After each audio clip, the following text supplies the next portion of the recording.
All right. Welcome, everybody, to Standing for Truth. My name is Donnie Badinsky, and this is my co-host, Sam. We are here with Will Duffy to discuss his experiment that has settled the debate on the age of the earth, on the shape of the earth. I'm so used to doing the age of the earth, gentlemen. On the shape of the earth. Sam, over to you, brother. That's right, Donnie. The final experiment has completely dismantled flat earth cosmology. The debate has been settled, and we're excited to get the opportunity to explore the details of this flat earth debate-ending experiment. Ladies and gentlemen, the shape of the earth has been verified, and it's not flat. In this valuable program, Will is going to help us understand the significance of the final experiment results. We're also going to dive into how flat earthers are responding to this final blow to their view of the shape of the earth. Yes, rescue devices have been employed, but we are going to show exactly why those rescue devices and those responses simply don't work. Will, my brother, it is a privilege to have you here. I appreciate you giving us your time for tonight's program. For anybody who might be unfamiliar with you, tell us a little bit about yourself. Yeah, thanks for having me. Excited to finally be on your channel. I am a pastor currently of a small church in Colorado. I've been doing that a little over 3 years. And a little over a year ago, I decided that I was in shock that people still believe the earth is flat. I found out that the flat earth movement is growing. And that a lot of flat earthers, maybe even a majority of them, are Christians. And so as a pastor, I decided that I needed to take this on, and I decided I would come up with an experiment that would settle the debate once and for all, leaving no questions asked. And that's how I created the final experiment. Well, that's awesome. I appreciate that. For anybody who, we're going to make sure to be comprehensive, leaving no stone unturned in this program. But for those that want to see more from you and the final experiment, I do have the relevant links posted in the description box of this video. And so let's get right into it. Before I hand it to Sam to help us set the foundation for tonight by asking the first question, I do want to let the audience know that because we are live, we do want to interact and engage with your questions, with your challenges. So if you are on the side of flat earth cosmology and you disagree with what we're saying, or you feel like you have an answer to the challenges that are raised and the results of the final experiment that you are going to hear tonight, send those in and we'll have some fun engaging those. We'll put them right up on the screen and we will interact with them. Because again, we do want to make this a go-to video on this topic, showing why the debate really has been settled. Sam, over to you, brother. Yeah, Will, thank you so much for your time. And so I'm really excited about this conversation and to have this conversation with you. So for people like myself who are not fully familiar, or maybe not familiar with the flat earth, with this, the final experiment at all, please tell us a little bit about it. Yeah, definitely. So I quickly learned as I was getting involved in this whole debate over the shape of the earth, I quickly learned that it's the south of the world we live in that is the biggest difference between the globe and the flat earth. And so on the flat earth, they push the south to the outside. So I actually have a flat earth map right here. And the furthest south on the globe would be Antarctica. The South Pole is in the center of Antarctica, and the flat earth pushes Antarctica all the way to this outside perimeter. So it's not an island continent, but rather an ice wall that encircles and encompasses all of the continents on Earth. And so I quickly figured out the key to settling this debate would be Antarctica. The differences are so major. One is an island continent that's relatively small. One is a gigantic ice wall. And the big thing that I just figured out by listening to these people debate, I actually got the idea from flat earthers themselves when I heard them saying that there is not a 24-hour sun in Antarctica. And so on the globe, due to the axial tilt of about 23.5 degrees, this is why when you buy a globe, they're tilted because the Earth that we live on, the globe, is tilted. And so due to the axial tilt in the southern summer, which is, December, when the bottom of the globe, the South Pole, is pointed toward the sun, you have a period of time where the sun never sets in Antarctica. So it's known as a 24-hour sun or a midnight sun. And flat earthers were adamant that there is no 24-hour sun in Antarctica. So I decided very simply, we're going to go to Antarctica to see what the sun does. And we're going to take both flat earthers and globers so that nobody could say we're lying. And we're going to see what the sun does. And so we took 4 flat earthers, 4 globers with myself, 9 of us total, to Antarctica last December of 2024. We spent 4 days at Union Glacier Camp, which is right at 80 degrees south. And the sun never set the entire time that we were there. Well, I appreciate that. And that is awesome. So the key to settling this debate would be Antarctica. And as you said, according to their model, their viewpoint on the shape of the Earth being flat, they argue that Antarctica is basically just a giant ice wall that circles the flat Earth itself. Yeah, that's right. It's a ring. And so in their model, the sun's path just goes around the world once per day. Mm. And we know, and they know, that the furthest the sun gets directly above an observer is the Tropic of Capricorn. And so the sun never goes further south than the Tropic of Capricorn. And so in Antarctica, you'd have to have the sun not only rise and set each day, but it would have to stay to the north. It could never be to the south.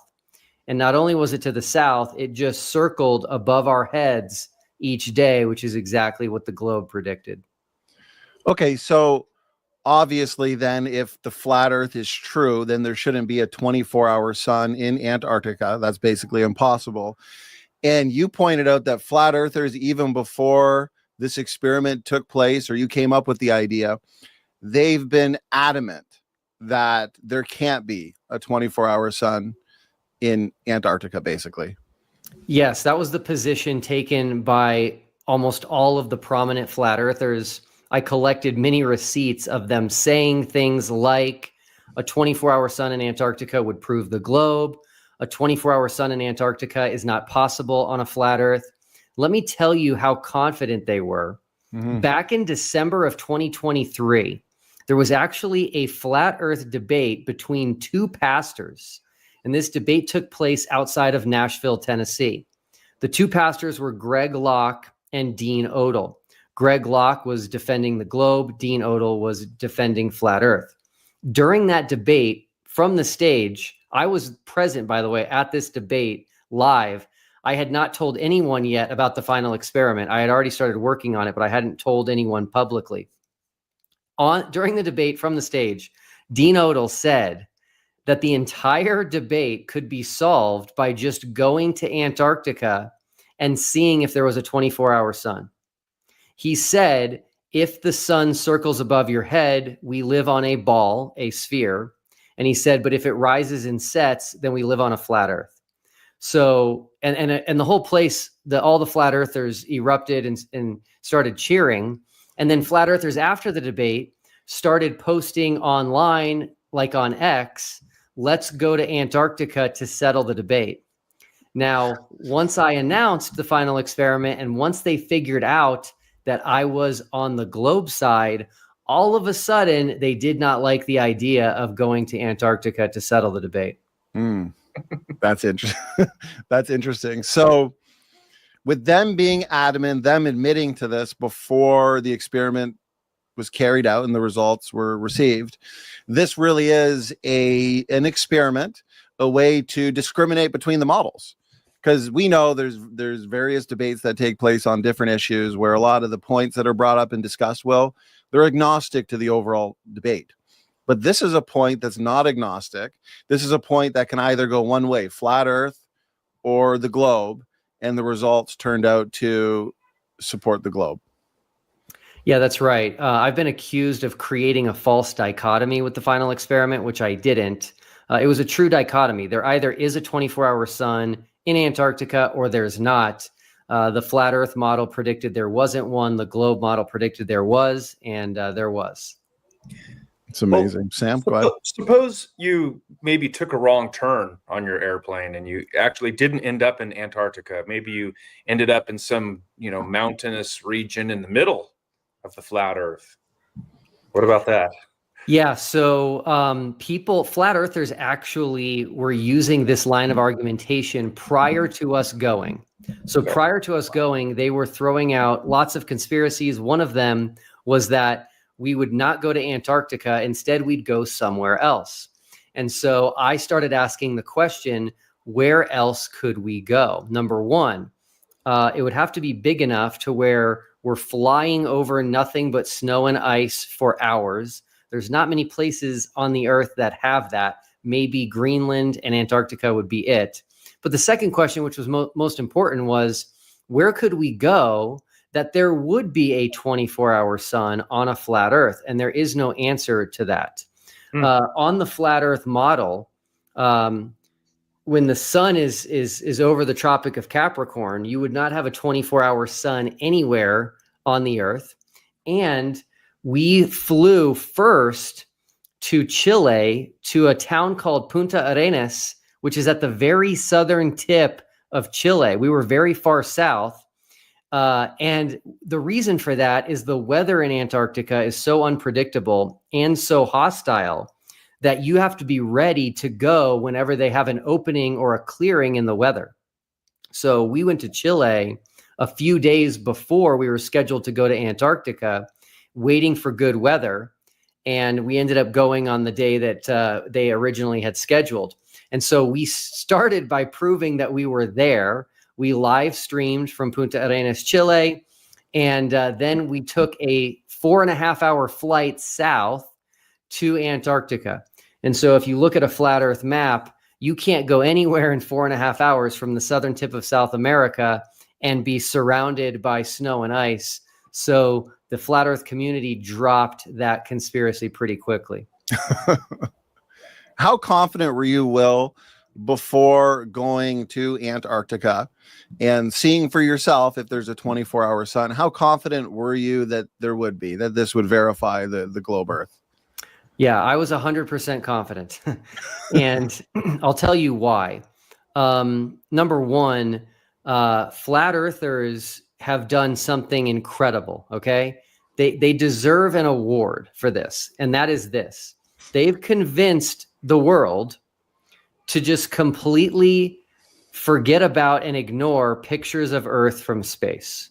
Right. So pictures of Earth from space settle this debate, but they claim that they're fake. They claim that they're CGI. They claim that they're photoshopped. And so we're all trying to argue other things. So that in and of itself, and by the way, those pictures go back to the 1970s, okay? Way before Photoshop.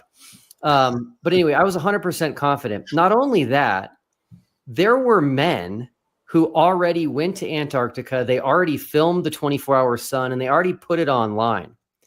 And they were doing that over 10, 15 years ago or so. And so I knew those videos were real. I knew those men weren't lying. They had no reason to lie. And so the flat earthers again said that those videos were fake and edited and CGI and all that other stuff. And so I was 100% confident, but we had to do this because the flat earth community was not willing to accept any other evidence. They don't accept pictures from space. They don't accept these other videos. And so I knew taking actual flat earthers there to see, feel, and experience the 24-hour sun would be what it took. And that is the case. Okay, that right there is a key point, Will, because I've had people reach out to me privately and also leave comments and put out videos since we advertised this event. and they have accused the experiment of basically being fake, or they can't believe anything that you say, or it's all CGI and so on and so forth. But the important point that you make, and I'm wondering if you could elaborate on it, speak to it a bit more, you didn't just bring globe Earth proponents. You brought proponents from both sides. And could you tell us on the other side, the flat Earth side, who was invited, who accepted, and who, based on the results, ended up converting and admitting that they were wrong on the flat Earth? Yeah. So another thing I knew I was going to have to do is I knew I was going to have to pay for the flat earther to go. The reason I knew that is there was another person years ago who's a pilot on YouTube, and he wanted to settle the debate by taking a flight over Antarctica, which again would be impossible on a flat Earth. So he put that out on YouTube, and the flat earthers all said, we'll do it.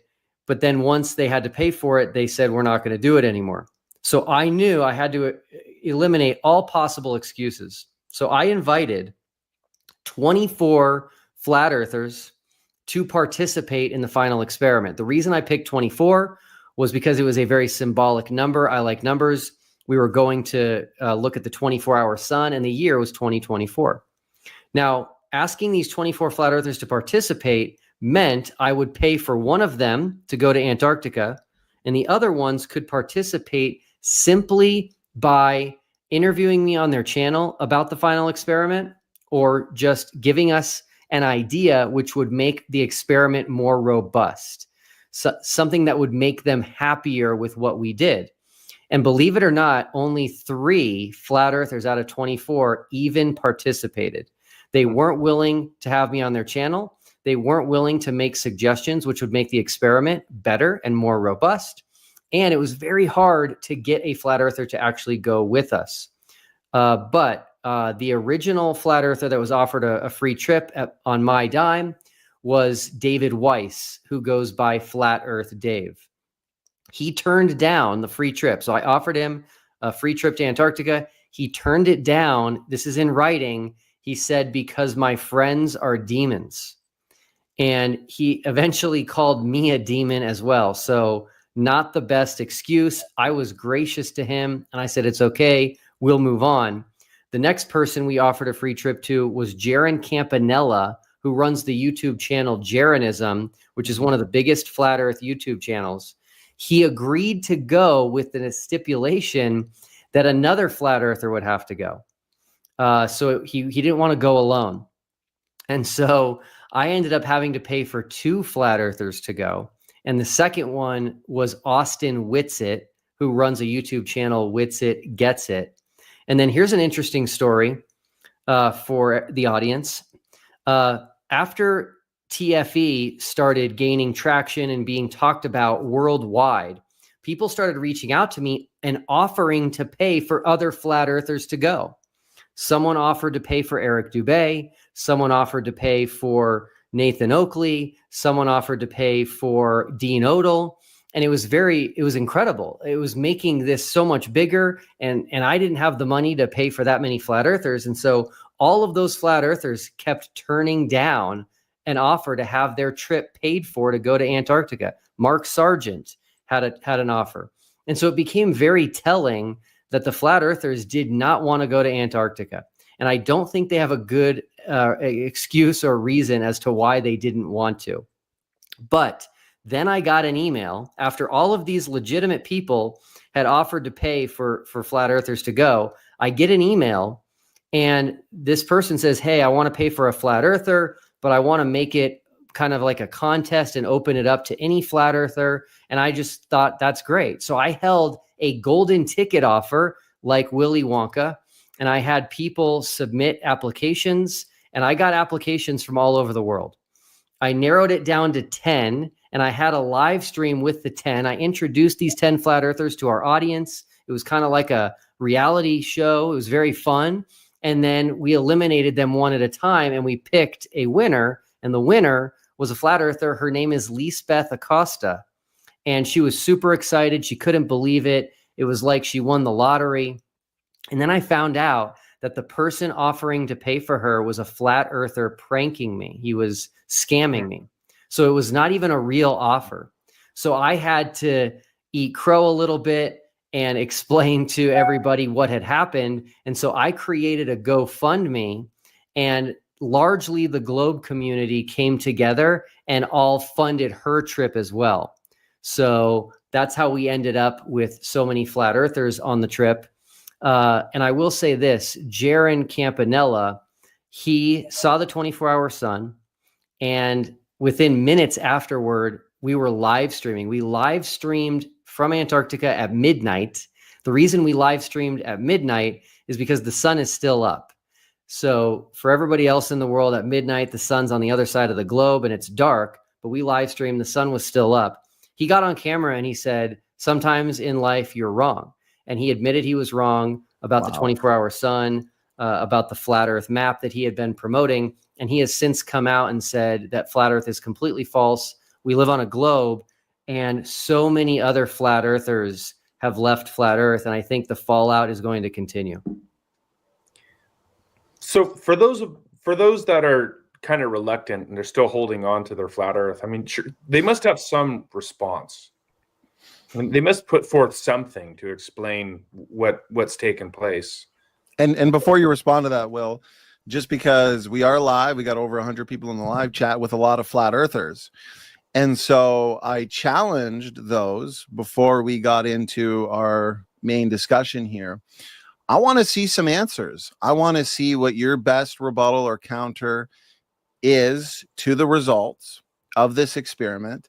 And so I see a lot of assertions or a lot of accusations, but I'm not seeing a lot of answers. So what I've done is pinned the challenge. I said, I'll make this easy. Send in your answer to this. How can there be a 24-hour sun on a flat earth in Antarctica? And so again, we're doing this live. Send in your answer. I'm curious. I'm genuinely curious. I know you are, Sam. I want to see what the best responses are. And so, Will, let's hand it to you to elaborate on what Sam was asking, brother. Yes. So they definitely have answers, but the answers are wild. There was a conspiracy that started while we were in Antarctica. So it didn't take very long. Literally, it took hours. And the conspiracy was that we were in a studio using green screens to make it look like we were in Antarctica.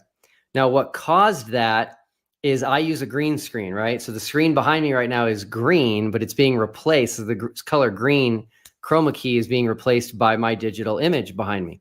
So I always use a green screen for my videos. And so I still had my chroma key turned on.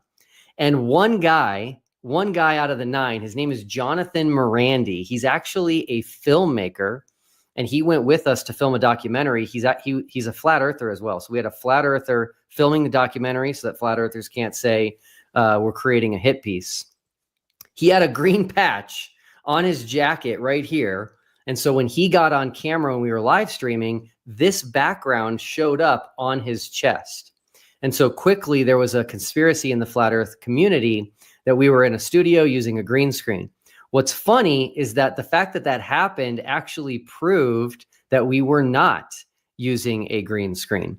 But to dispel that notion, the next day we did another live stream. I turned off the chroma key. I held up green things showing that nothing happened. And then I took my drone and I flew my drone backward behind me for hundreds of feet. Because if there was a green screen behind me, the drone would hit it and crash to just dispel that conspiracy. But that was the beginning. That was the tip of the iceberg for all kinds of wild, crazy conspiracies. So the next one that came out was that we were in a studio like the Sphere in Las Vegas, and that the Sphere was making it look like we were in Antarctica and that there was a 24-hour sun.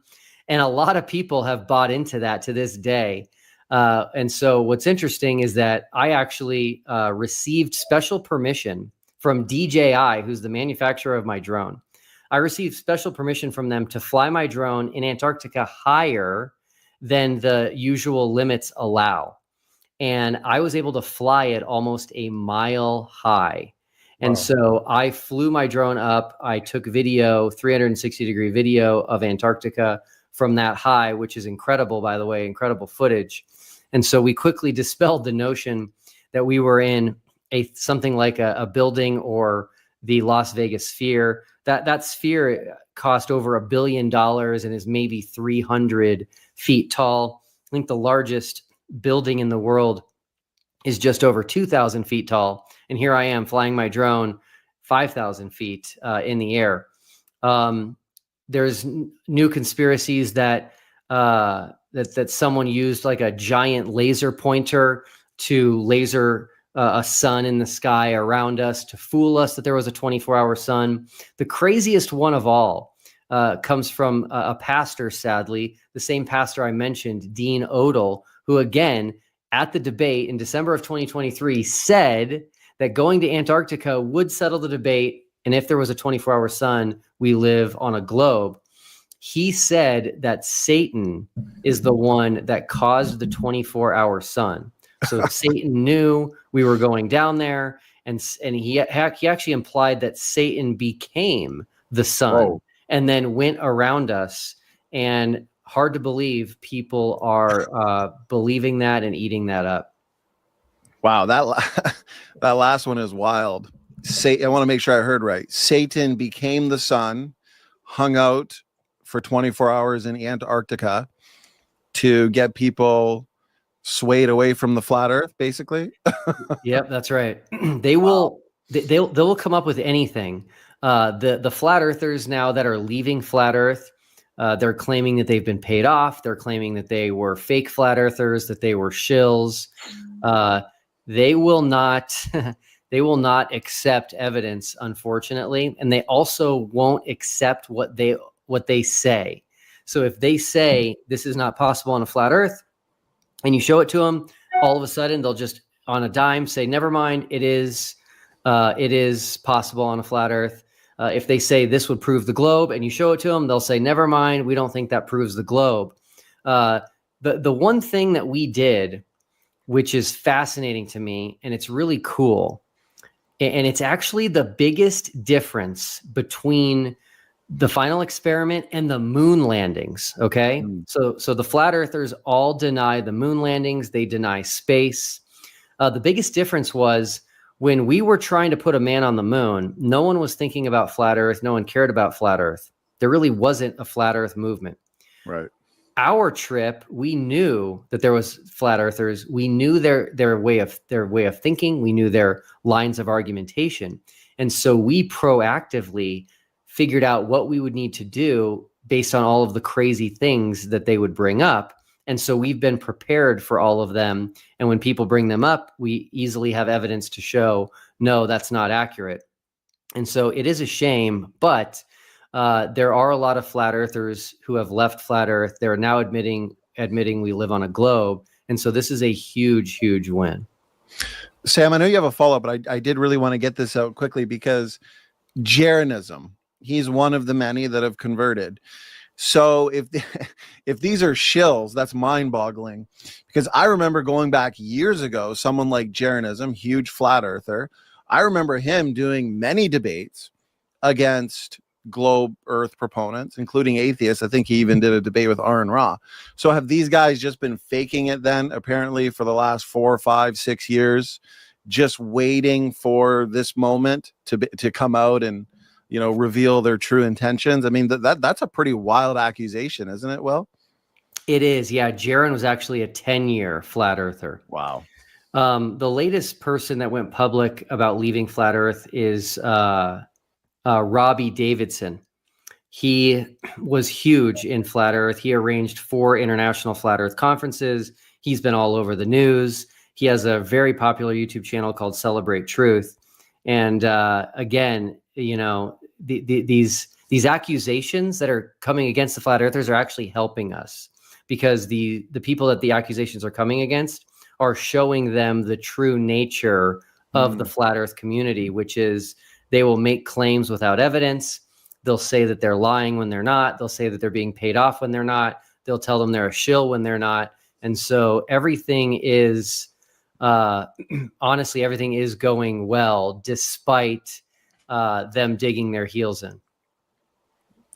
Sam? Yeah. So, well, before I ask Will the next question, Donnie, has anyone addressed the challenge that you have pinned? or do we need to put up another one?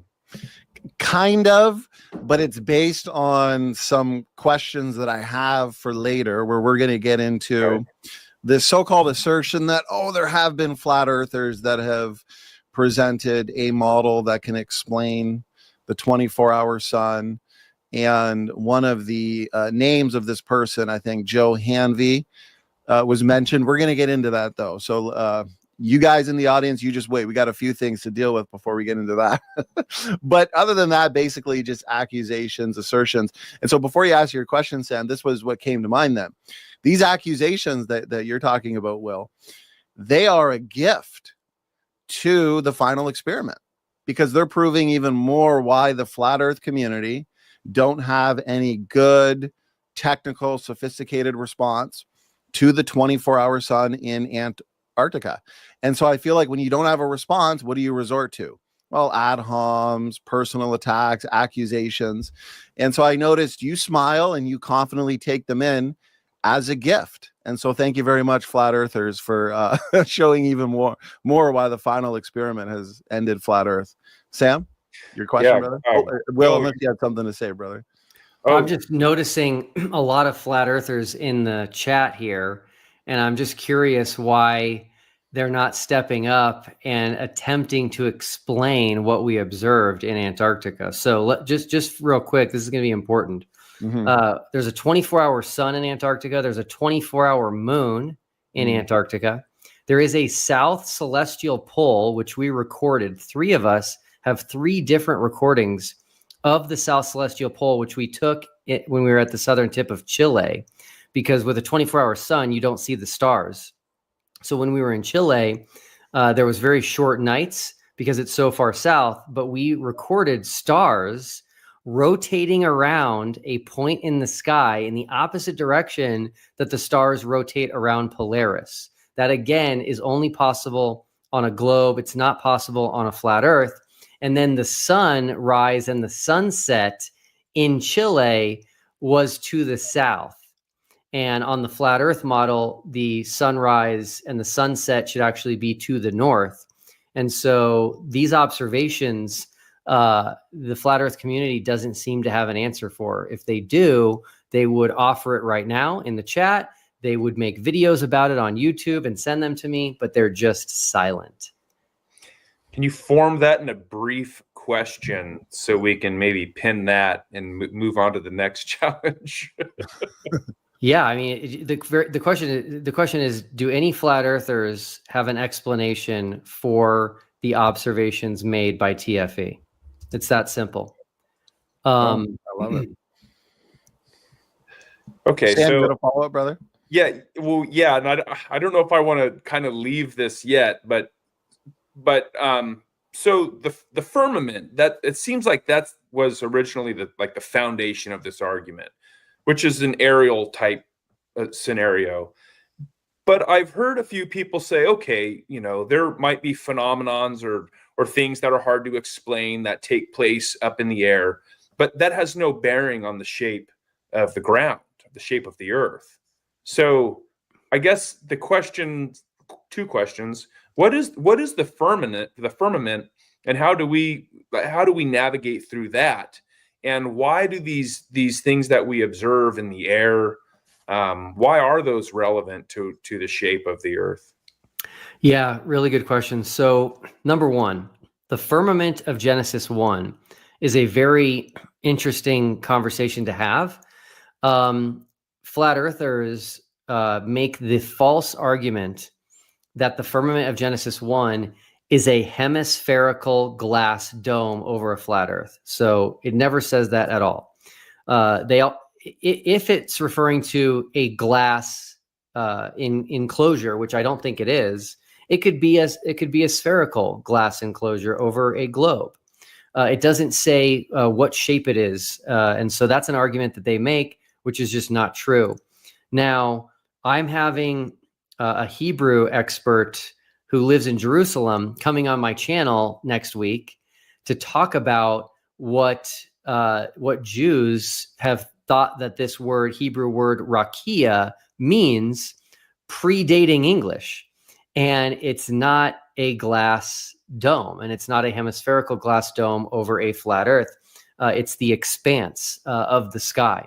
And so trying to create this model based on a single ancient Hebrew word is not going to work when it contradicts reality. That's the important piece here. There are so many debates like the age of the earth, like evolution, where we're trying to understand what happened in the past. Understanding what happened in the past is incredibly difficult. It will always be difficult. But trying to understand something as simple as a shape of the present world that we live in is way, way, way easier. And so when a Christian interprets the Bible in a way to where it contradicts our present reality, they're actually arguing that the Bible is wrong. And it's very dangerous. And as someone who already holds positions that are very unpopular in the mainstream scientific world, the last thing we need is to tell the scientific world, oh, we believe the earth is flat when it's actually a sphere. At that point, they're going to laugh us off and disregard us and never want to talk to us again. So flat earthers are actually hurting Christianity. They're hurting God's word, the Bible. They're hurting the gospel by arguing against what we can see and experience in our own lives. What was the second question, Sam? Yeah. Well, I'll ask that again. But a point that you made, if they want to interpret the firmament or the rakia as like a crystalline structure or a glass structure, it seems, and you can correct me if I'm wrong, you're far more familiar with this than me, but it seems like that would also be pitting scripture against scripture, because the Bible says, I believe about 17 times that God is stretching out the heavens like a garment or like a tent. And so those types of structures don't exactly stretch out. So there might be a problem there. Maybe I'm wrong. But the other question would be, well, let's just say that they say, okay, these things that happen in the air, they have no bearing on the shape of the earth. Yeah. So two things. Number one, flat earthers have argued for almost 10 years that Polaris, the North Star, proves we live on a flat earth.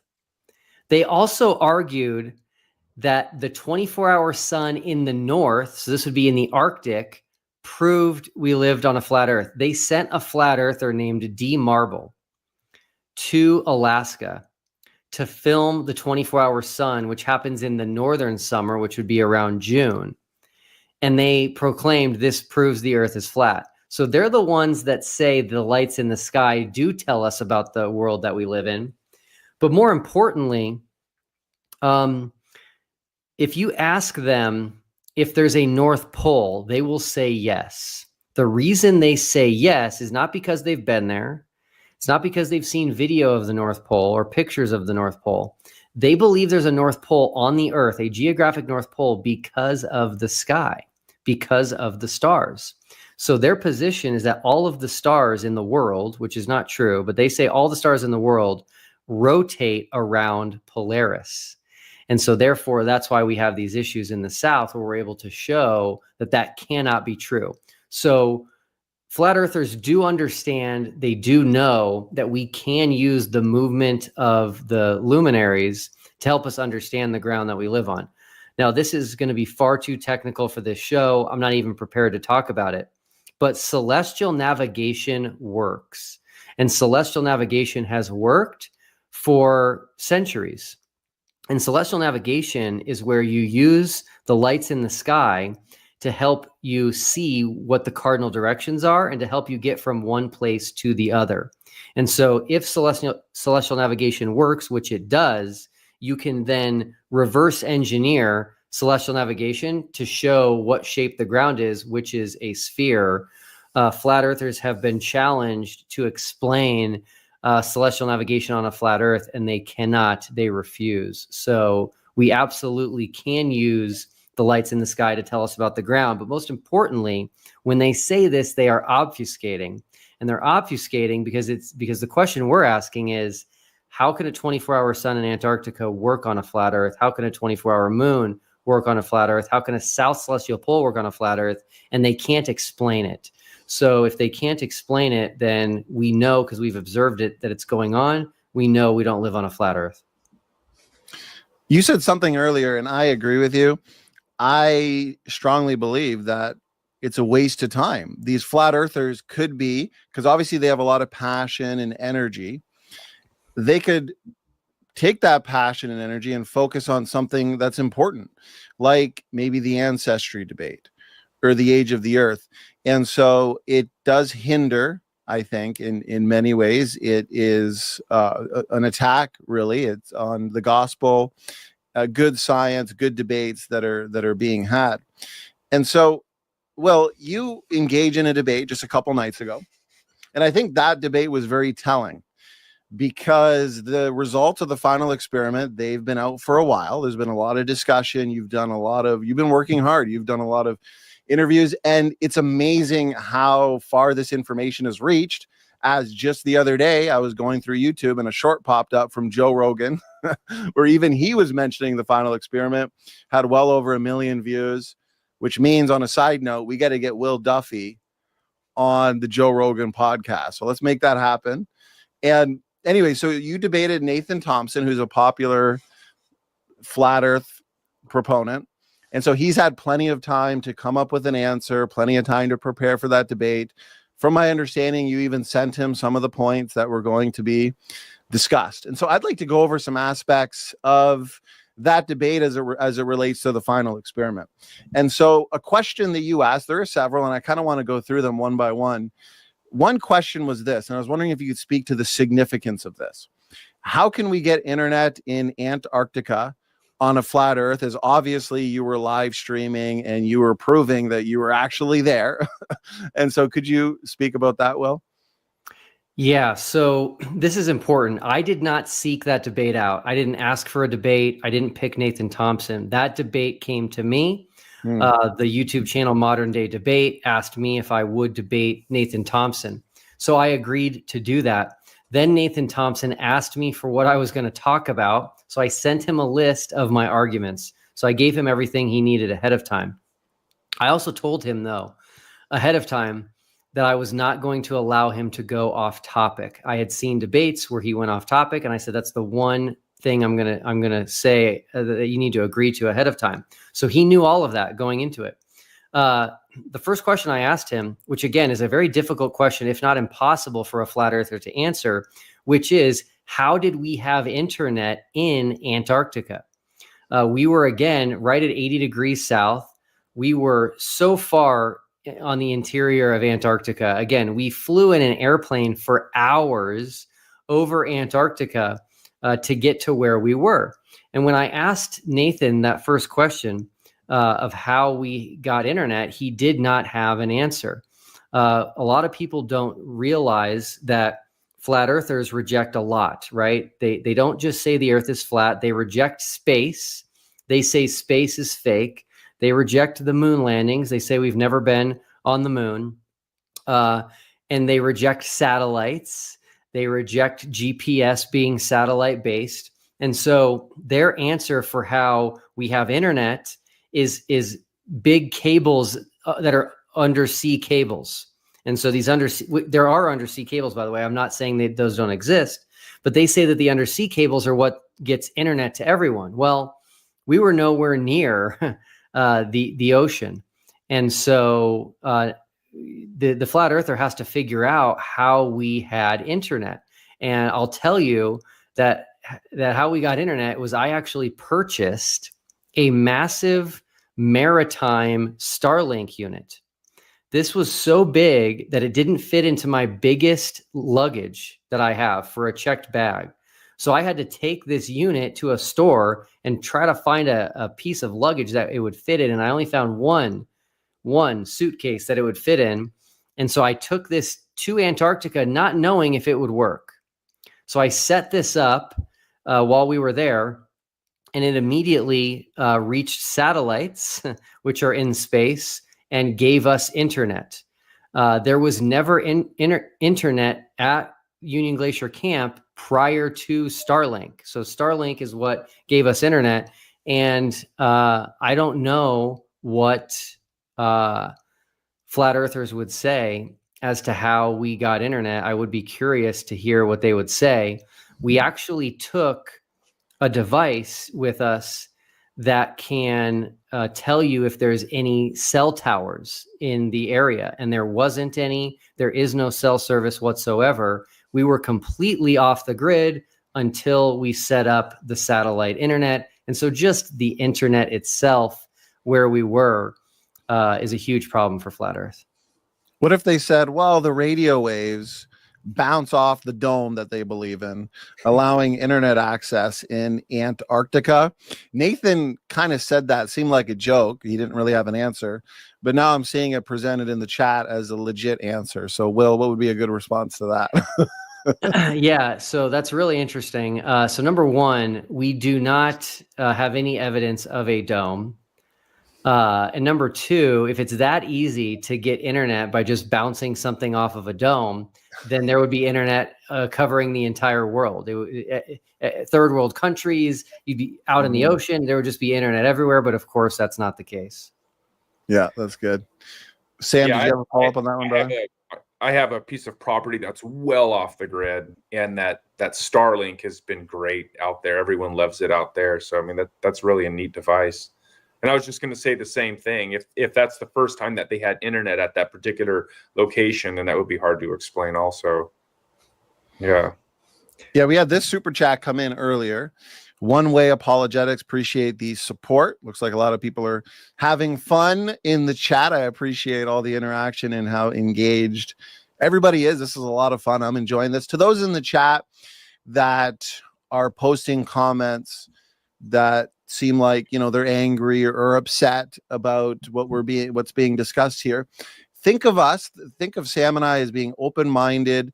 We really are genuinely curious as to how those in the flat earth camp, okay, because we believe in science. We focus a lot on empirical science here, the scientific method, so on and so forth.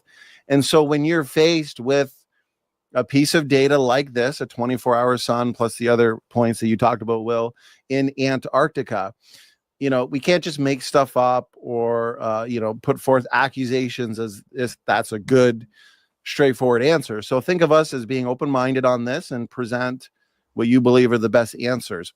And so One Way Apologetic says, if Satan turned into the sun, this goes back earlier into one of the rescue devices that a pastor had, I think that you said, in a debate with Greg Locke. So he said, for 24 hours and stayed in Antarctica, did we have the sun anywhere else in the world? Yeah, so they would say yes, because again, people still there was no anomaly in the world where people all of a sudden didn't have a sun for a day. So they would say yes. Now, what I think the most important question is, and what flat earthers are failing to think about, especially people that are buying into this Satan sun nonsense, is the people that work in Antarctica. There was dozens of people at the camp we were at who work there every summer, every southern summer. And they see the 24-hour sun as well. It's on the company's website that we use. And so this wasn't some rare thing that people who are there every single year. One guy who I was very close to out there, who I met out there, has been working there for 14 years straight. So if all of a sudden he saw something brand new, which was a sun that doesn't set, this would make national news. But right, it was just regular. Same thing that they're used to experiencing. I do want to say one thing, looking at the comments. A lot of people, Donnie, are asking you to have flat earthers on. Okay. So a lot of people have asked you to have Austin Whitsitt on. A lot of people have asked you to have David Weiss on, Flat Earth Dave. Someone asked you to have Sean Griffin on. Here's what I'm going to do. I am going to agree right now publicly on the record to come on your channel with any of these flat earthers. Austin Whitsitt, Flat Earth Dave, Sean Griffin. And I'm going to make a prediction that they won't. They won't. And the reason I predict that they won't is because there are no answers to our observations. And if I'm here, they can't get away with saying something that's false because I was on the trip with them. So open invitation for the people that they're mentioning. I would love to come on here with any, someone just asked for Eric Dubé. Eric Dubé would never come on here. He's arguing that we were in an Amazon studio for the final experiment. He would never come on with me. But again, you flat earthers, reach out to these people. You could probably reach them a lot easier than Donnie can, and just say, hey, will you go on Standing for Truth to talk about the final experiment? But Will Duffy will be there as well. And let's see if we can just get one flat earther to come on and have a discussion with me. I love it. We'll make that a clip right there. Challenge to the flat earth community. Get your best proponent. Witsit gets it. Eric Dubé, Sean Griffin, whoever it is, get them to do a debate. I'll be a nice, fair, neutral, professional moderator. And I want to see the best they have to offer, answer and engage the final experiment results. So I like that. That sounds great. Will, I appreciate that, brother. And, you know, we don't shy away from debates here. So get your best proponent and we will set up a discussion or a debate on the topic. So Apologetics 101, he's got a question for you, Will. He's wondering if satellite internet or TV, would that also be a problem for flat earthers? Yes, it would. It absolutely would. So I've used this argument with flat earthers in the past to have them explain to me what satellite internet is, what satellite TV is, what is a satellite. And there really isn't any good answers. One that I've heard is that they are on balloons. So flat earthers call satellites on balloons sataloons. And they actually think that NASA launches satellites on balloons up into the sky, which they do, by the way, but they think that they do this for satellite TV and internet coming all over the world. And so it's just crazy talk, because then you have to ask the question, are all of the people involved in building the satellites, are they being fooled? We have rocket launches that launch these satellites into space. It doesn't make any sense. You can actually see satellites with the naked eye at night going through the sky. So yes, it's an absolute problem for flat Earth. Now, someone in the comments just mentioned, I missed it, but something along the lines of the internet goes through cables, okay? And again, that's just not a valid answer. Yeah, there we go, from towers. It's just not a valid answer. People are able now to get internet in places where there are no towers, and they've never been able to get it until Starlink gave them internet through satellites. So anyway, it's very sad. The ISS is the International Space Station, okay? They have to reject that as well. So we've got 2 astronauts who have been stuck on the ISS for 8 months. So now they're lying, and who knows where they are. You can see the ISS travel in the sky. You can actually look at it through a telescope, and you can actually see the exact shape of it. They live stream from the ISS. And so the flat Earth community, sadly and tragically, has to make everything a lie. Everyone is in on it, and it's just super, super sad to see. I'm still confident that the fallout from the flat Earth community will continue thanks to TFE, and that does make me happy, because once they're out, that's when they'll be able to clearly see what they were in, and it will give them a better life. It'll absolutely give them a better life. Flat Earth content is so long, you can't take it in. Their videos are hours and hours and hours and hours long. There are flat Earth videos, tons of them on YouTube, that are 12 hours long, that meet the maximum that YouTube allows. So you can't even take it all in. So they're spending way too much time on this. And I want to free them from that so they can focus on better things, making the world a better place. It's bondage. There's so many better topics you could be focusing on, more important topics. We're always looking for more creation researchers and creation scientists in the ongoing origins debate. And because of all the time they're spending on flat Earth, which has been falsified, they're not staying up to date, unfortunately, on more important issues. And that's what I'm noticing when they engage other topics.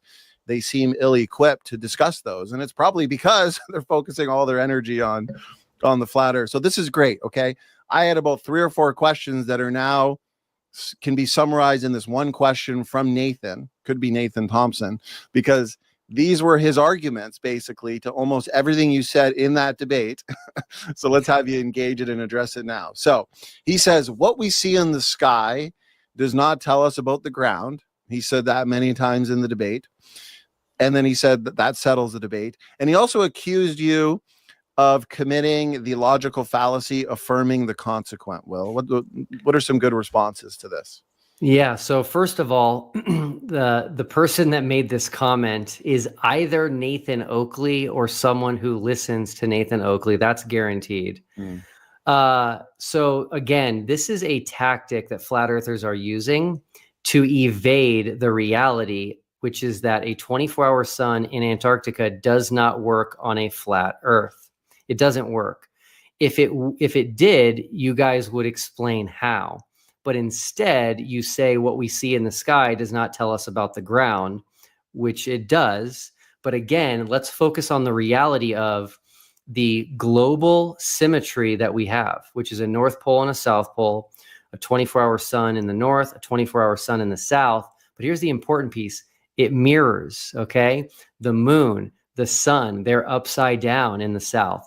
The 24-hour sun and the moon go through the sky in the opposite direction that they do in the north. The south celestial pole rotates in the opposite direction of the north celestial pole. None of this is possible on a flat earth. It's all exactly what the globe predicts. And so, yes, the debate is settled, but it's settled for the globe, Nathan. And again, flat earthers are going to continue leaving when you say things like this, because all you're saying as loud as possible is, I can't explain these observations on a flat earth. Therefore, I'm going to use these types of arguments. Yeah, I think there's a problem with this comment too, because if they're both components of the same system we're trying to describe, then what we find in the air can absolutely be relevant when we're talking about the shape of the earth. So I do have a question for you. So have you heard of Lawn Chair Larry? No. No. Oh my goodness. Okay. So his name is Larry Walters. And what he did is he strapped about 40 something helium balloons to a lawn chair and he floated up about 16,000 feet. So that's an experiment that people shouldn't do. Don't do that. But the question here is, while you were there, are there any other experiments that you did that are relevant to this conversation? Yeah, we did a lot. I'm going to struggle to remember all of them, but I did mention 4 already. I'll just hit on those again. 24-hour sun, 24-hour moon, south celestial pole, and then the sunrise and sunset direction. The next one, which is a big one, which I'm releasing a video on in about a week or less, is the South Pole, the geographic South Pole. On a flat earth, you cannot have a geographic South Pole. And this is actually something that they all agree on. I'll be shocked if someone in the comments says there's a geographic South Pole, because there just can't be. A pole is a single point on Earth. And on the globe, the North Pole is where the lines of longitude all converge into a single point in the north. And the South Pole is where all lines of longitude converge into a single point in the south. CK, who just commented, is a flat earther, and he's correct. He's saying there is no South Pole. When I say he's correct that on the flat earth model, there is no South Pole. Right. As it turns out, there is a South Pole, and we didn't tell people this, and I'm sure I'll get in trouble for that, but that's okay. But I made a friend through the final experiment. He reached out to me and he's like, hey, Will, I heard about TFE. I work at the South Pole. And I was like, that's amazing. So we had someone at the South Pole while we were in Antarctica, while we were at Union Glacier Camp. And he did some things there for us to help prove to flat earthers that there is a South Pole. So here's a really cool challenge that no flat earther can answer. And that is to show us where the South Pole is on a flat earth map. Now, just to make this clear, I'm not saying to show us where the geographic South Pole is. I'm asking you to show us where the ceremonial South Pole is. So many of you have seen pictures. There is a pole at the South Pole that people take pictures with. And again, the flat earthers claim that that is a physical pole that's just put in an arbitrary spot in Antarctica, and then they let you take pictures of it, and they lie to you saying that it's the geographic South Pole. Here is a question no flat earther can answer, which is that physical pole that people take pictures with. Where is that on your map? Where is it in the world? The reason they can't answer is because that pole is accessible from 3 continents in about the same time period. You can get there from South Africa, you can get there from the tip of South America, and you can get there from New Zealand and Australia, all in about the same time. So wherever they pick where that physical ceremonial pole is on here, you would not be able to get there from the same time from those 3 continents. So there is a geographic South Pole.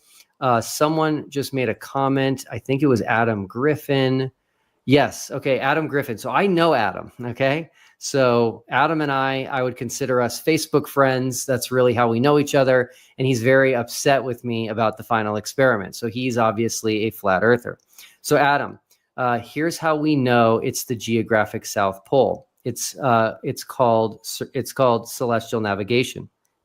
So when the sun is at its lowest point, so the 24-hour sun that we filmed, if you guys watch our videos and our time lapses, the sun makes a wave pattern through the sky, meaning it has higher elevation, lower elevation, higher elevation, lower elevation as it goes around us. The lowest elevation of the day is south on the globe.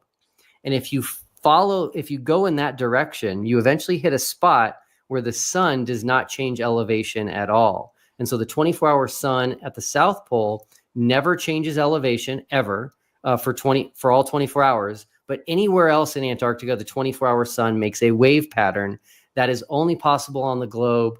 We are going to prove that in my video that's coming out.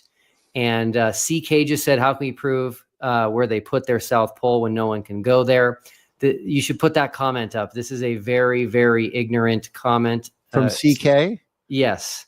It was just his latest one. There is. Oh, not that I feel like there's another trip coming up here now. There is a myth. It's the one right above the one you just highlighted. Oh. There is a myth in the flat Earth community that you cannot go to Antarctica, that you cannot explore it freely and independently, that you cannot go south of 60 degrees south latitude. It's all false. Okay, so you can go to the South Pole. I know multiple people that went to the South Pole last year. People work at the South Pole. You can buy trips to the South Pole. So this idea that Antarctica is closed, off limits, they claim that there's military guarding it. The flat earther I mentioned earlier, Nathan Oakley, he's on record publicly stating that if you try to go to Antarctica, you'll be turned away at gunpoint. It's all false. Okay. Antarctica is wide open. You can go. There is no military guarding it at all. You either just have to work there to have someone else pay for you to go, or you have to just pay money for yourself. So anyway, the South Pole is a big one that I'm really excited to help people understand, because again, all flat earthers agree that if the earth is flat, there cannot be a geographic South Pole. So based on what you're saying, their assertion, and Nathan made this assertion a few times in your debate, that somebody just picking a random location, calling it the South Pole, taking a picture, sending it to you, doesn't prove that he's at the South Pole. But what you're saying basically counters that assertion. Is that right, Will? Yes. CK just made another comment. He calls it the fake South Pole for tourists. Okay. Mm-hmm. So here's what CK is not telling you guys. And almost all flat earthers do this, by the way. When they say that they just put this pole somewhere randomly in the ice for you to take your picture with, what they leave out is there's actually a research station there, which is massive. It's 80,000 square feet. It took 24 million pounds of building material to build. Okay. So they're not just putting a pole in a random spot. So two things, which again, no flat earther will be able to answer, which is that the sun's elevation angle, where that pole is and where the research station is, never changes. We have a video of the 24-hour sun at the South Pole showing that. And number two, people travel to the South Pole from 3 different continents, all at a very similar amount of time, not possible on a flat earth. That's again why I have this challenge, which no flat earther can answer. I went on a show today of a flat earther called Flatzoid, challenging his entire panel to show me where that ceremonial South Pole is on this map, and none of them could do it. CK can't do it. Adam Griffin can't do it. So the South Pole is a flat earth killer. Yeah, it says that Roald Amundsen discovered the South Pole in 1911. So they've had to have known about it since at least then, right? Yeah. Unless that's part of the conspiracy, perhaps. Well, yeah, Sam, you are correct. You're actually stealing my thunder here a little bit, which is all good. That is one of the greatest stories in history, and most people don't know about it. Amundsen actually decided to enter into a race with Robert Scott to be the first men ever at the South Pole. But Robert Scott did not know there was a race because Amundsen told the world he was going to the North Pole, and he changed his mind to try to beat Robert Scott. He didn't tell his crew. His crew thought they were going to the North Pole. He didn't tell them, not until they were, I think, near Spain. He said, hey guys, we're not going to the North Pole. We're going to the South Pole. This is your last opportunity if you want to get off. They said, we're with you. He said, we've got to beat Robert Scott to the South Pole. And they all said, fine. And so in 1911, imagine going to Antarctica in 1911. You can't even comprehend it. They had to kill seals for food. They had to take 100 sled dogs to help them traverse Antarctica. Things got so bad, they actually had to kill a lot of their dogs and eat their dogs. They had to feed their dogs to the other dogs. I read Amundsen's book, which is called The South Pole, which is how I know all of this. The coolest part of the story is that Amundsen decided to enter Antarctica thousands of miles away from where Robert Scott did. So Robert Scott never knew that Amundsen was doing this. They never even saw each other. Using the sun, Amundsen got to the South Pole, as I just stated, and he built a tent there and put a Norwegian flag on it because he was from Norway. And then he left so that they could survive. They had to get home before the winter of Antarctica came in. Well, guess what? A month later, using the exact same celestial navigation, Robert Scott ended up in the exact same place where that tent was. And so the most famous picture ever of men at the South Pole, people don't know this, it's British explorers and a Norwegian flag, and people have no idea what it means. Wow. When they got there, Robert Scott couldn't believe it. He's like, they beat us. They beat us here. Amundsen left a note for Robert Scott in the tent, and tragically, Robert Scott and his entire team died trying to get out of Antarctica. They made it to the South Pole 34 days after Amundsen, and that extra month made the weather so bad that they all died. So very tragic story, but also a cool story of how the South Pole was discovered before GPS and modern day technology. Wow. That's pretty awesome. And see that. Oh, Sam, go ahead, brother. I was just going to say, and they did it using, technology that's now over 100 years old. So I guess anyone could go out and do that too. Yeah, they used a sextant. So, and here, let me say this. This is fascinating as well. Compasses do not work well in Antarctica, and if you think about it, a compass would actually be meaningless on a flat Earth if you want to go south. Nobody talks about this. So on a flat Earth, south, the cardinal direction south is all directions away from north. And they believe that the center point of the Earth is the North Pole, which they say is directly under Polaris, which is not true. Polaris is not quite the North Celestial Pole. It's just close.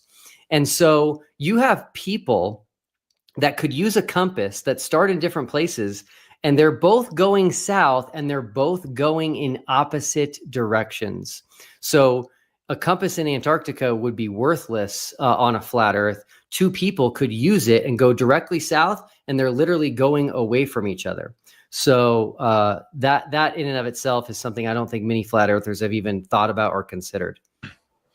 See, this is why it's not affirming the consequent like Nathan asserts, because affirming the consequence would be like if I went outside and the grass was wet and somebody concluded, well, it's because it rained out, that's why. Or maybe somebody had their sprinkler on. Like there's equally good reasons why a certain part of my yard is wet.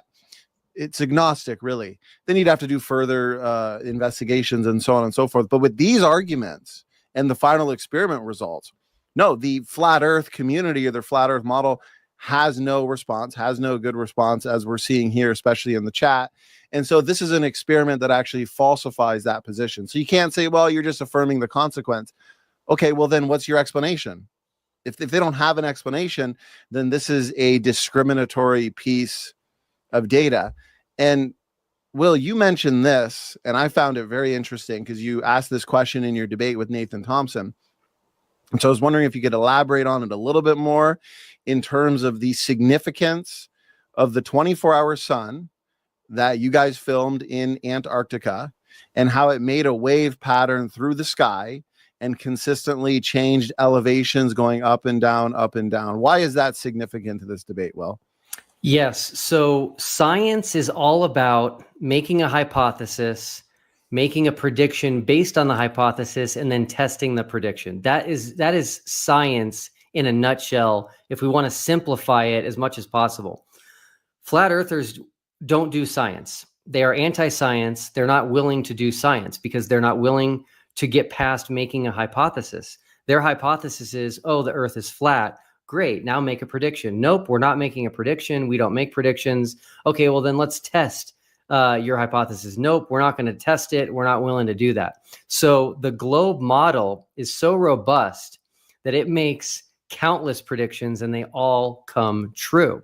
So before I answer your question, Donnie, I'm going to tell you about a really cool one, which is that the globe is already predicting an eclipse, a total solar eclipse in Orlando, Florida, that will go over Disney World. We've already predicted the year, which I think is 2045. So this is 20 years away. We've predicted the day.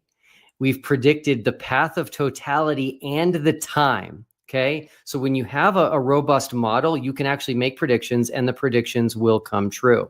So we made predictions prior to going to Antarctica. They're online of the sun's elevation angle, where we would be at Union Glacier Camp right at 80 degrees south. And the predictions were, I believe, the highest elevation would be 33 degrees and the lowest elevation would be 13 degrees.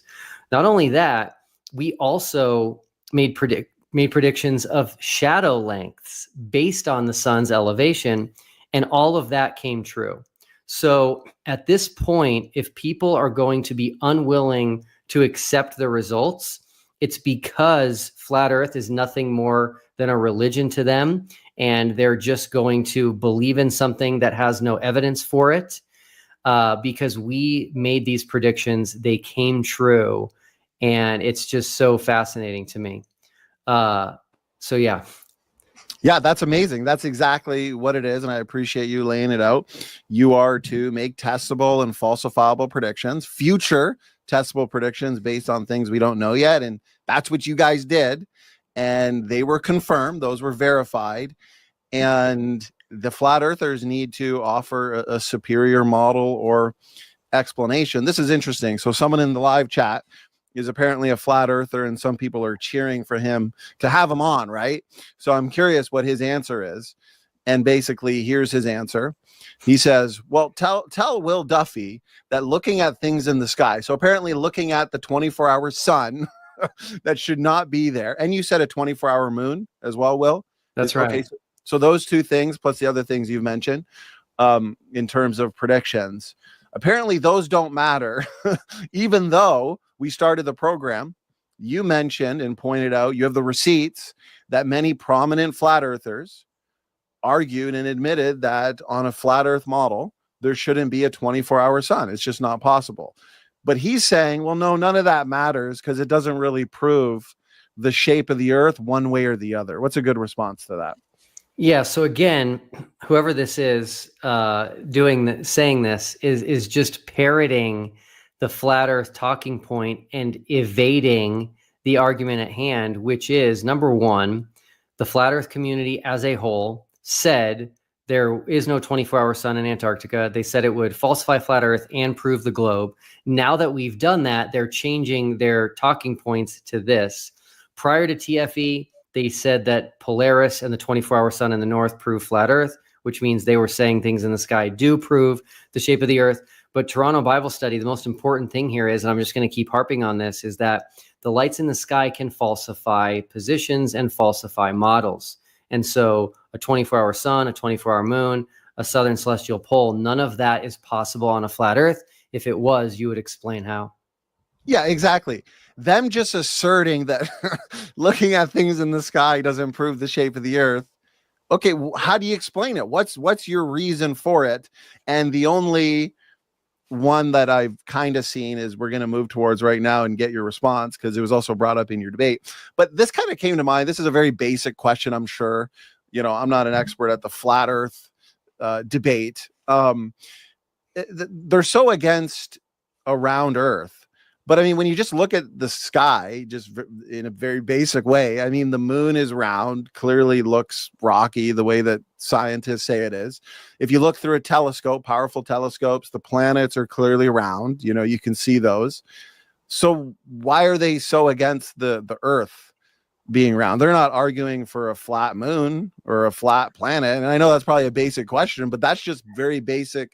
You looking out in the sky and the universe and seeing these things, right? Well, hey, Donnie, I'm going to shock you right now. Most flat earthers will not admit that the moon is a sphere. No. Almost all flat earthers say that the moon is not a rock. They say that it's a self-illuminating light. And a lot of flat earthers say that the moon is translucent, meaning you can see through it. All of this is demonstrably false, but they are so anti-spheres, they won't even acknowledge that the moon is a sphere, which wouldn't prove the earth is a sphere. You know, we had Dr. Jason Lyle on, who's an astrophysicist from Answers in Genesis, or he was with Answers in Genesis, and hopefully he'll come back on Donnie's channel again here soon.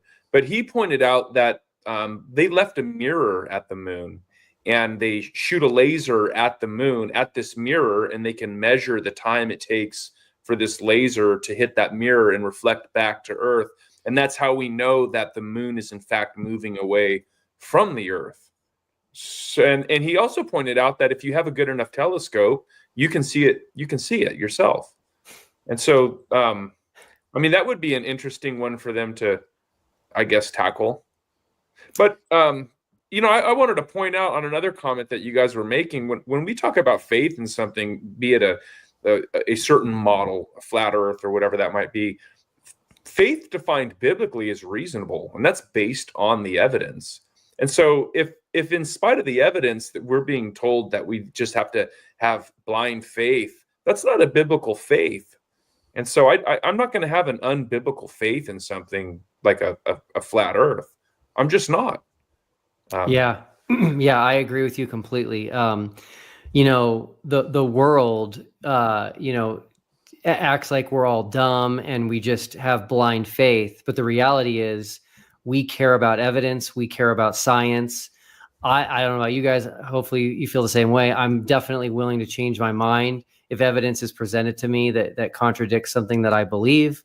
And so, yeah, this position that flat earthers are taking now, which is that, you know, we're not going to, you know, care about any science or observations or testing is not good. It's not good. So here's my next question. It's going to be a big one because I've seen many people appeal to it. I've had this person's video sent to me, and it was also brought up in your debate. with Nathan Thompson.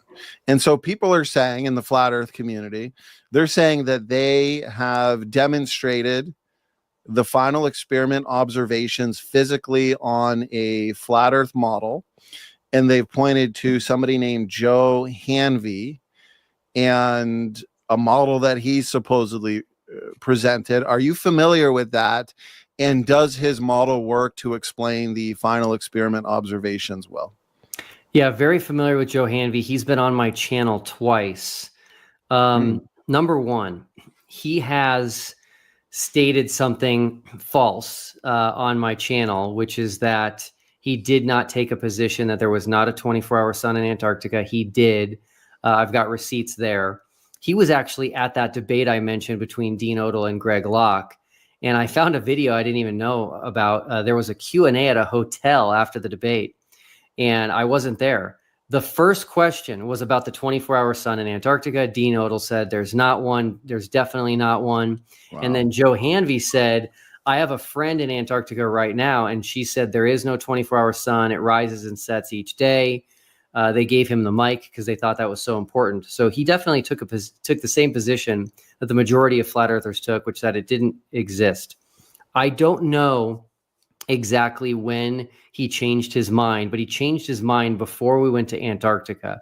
And I have my theories as to why, but I think he started to realize through evidence and through my confidence that there was going to be a 24-hour sun. So he began trying to make it work on a model. And his model is a big old, like kind of like a glass salad bowl that he turns upside down and shines a flashlight in it. And he started releasing videos saying he's solved the 24-hour sun. When he was releasing these videos, they were wrong. The sun was moving in the wrong direction. They were just wrong. And flat earthers like Jaron were trying to tell him that it was wrong when most flat earthers were just eating it up and saying, oh, Joe Hanvey solved it. So I started saving these videos because then he'd realize that it was wrong and he would try something new. So he made something like 17 or 18 attempts at making the 24-hour sun work. They were all wrong. He eventually stuck the light under the dome instead of on top of it to try to get it to work. That created like 5 suns. So that didn't work. And so I put all of these on our channel, and it's just like, hey, none of these work, but you guys are all saying Joe Hanvey has solved it, which means you actually don't understand the globe model. Then he came up with something new, which is hard to explain, but he now says that he's solved it with this new thing, which is again is the flashlight and the dome. And I think he's now added some sort of what he calls a superfluid ceiling. No idea what that is. All of this is an appeal to something that has never been seen, can't be tested, can't be observed. And that doesn't work either. And so I offered him to come on my channel and demonstrate and explain his model, but I also told him I was going to be refuting it. And so he declined that offer. Wow, he declined. The reason his new one doesn't work is he's essentially using camera tricks to make something that looks like it's a 24-hour sun, but it really isn't. And his camera is on the outside of the dome. We were not outside of any dome. There's no observers outside of a glass firmament. And so everybody in the globe community quickly said, Joe, you need to put the camera inside the dome and you need to have a sun going around the camera, around the observer. He can't do that and he won't do that. So he's never released a video showing that. Not only that, his model, the sun's elevation angle stays the same for everyone, which we've now seen only happens at the South Pole, which can't exist on a flat Earth. So Joe Hanvey hasn't solved anything, unfortunately. Not only that, but the 24-hour moon becomes a major problem because the 24-hour moon is not a bright light in the sky like the sun is, and so he can't use a flashlight to demonstrate a 24-hour moon. So the whole thing is a non-starter. Wow. And so you did put out the challenge to him as well, that you would join him. He could present his model. So firstly, what you just explained fits the definition of just throwing a bunch of things at the wall and seeing what sticks. But so far, nothing has stuck. And I guess he'll keep pushing forward. But it is interesting that you put out the challenge that, okay, come on, join me, present your model. And that's how science works anyways. Let's put forth a model, a hypothesis, and then just do our best to disprove it. Let's see if it withstands scrutiny. But it doesn't sound like he was willing to do that. Well, yeah, definitely not. He's not really happy with me, but it is what it is. I feel like I've been pretty charitable toward him, given him the opportunity. Yeah, it's tough. It's tough. So there's more people in the chat asking for Sean Griffin to come on. So I'll just reiterate, I will be shocked if Sean Griffin would agree to come on this channel with me here. But hey, I've been surprised before. Maybe I'll be surprised again. And I would want it focused on the final experiment, because it is an experiment that provides discriminatory data for the ongoing debate here on the shape of the earth. Well, it's not really ongoing anymore, is it? The debate's been ended. And so I want it focused on that, because as we can see, they don't have any good answers. Now, I did hear this, and hopefully I'm accurately reiterating it well. Some people said, and I think Sean Griffin himself said, that, well, even before you guys went to Antarctica and got the results, they had already modeled or had an explanation for a 24-hour sun on a flat earth. How is that true? Have you heard that assertion? Sorry, say the assertion again. I've seen in the live chat, I think I heard, but hopefully I'm reiterating it accurately.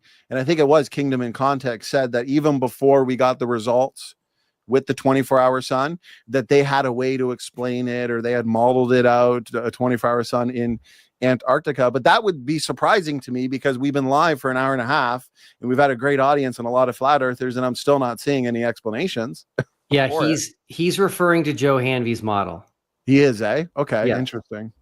Which again, I would say, let's just call it 20 attempts that Joe made. All 20 failed.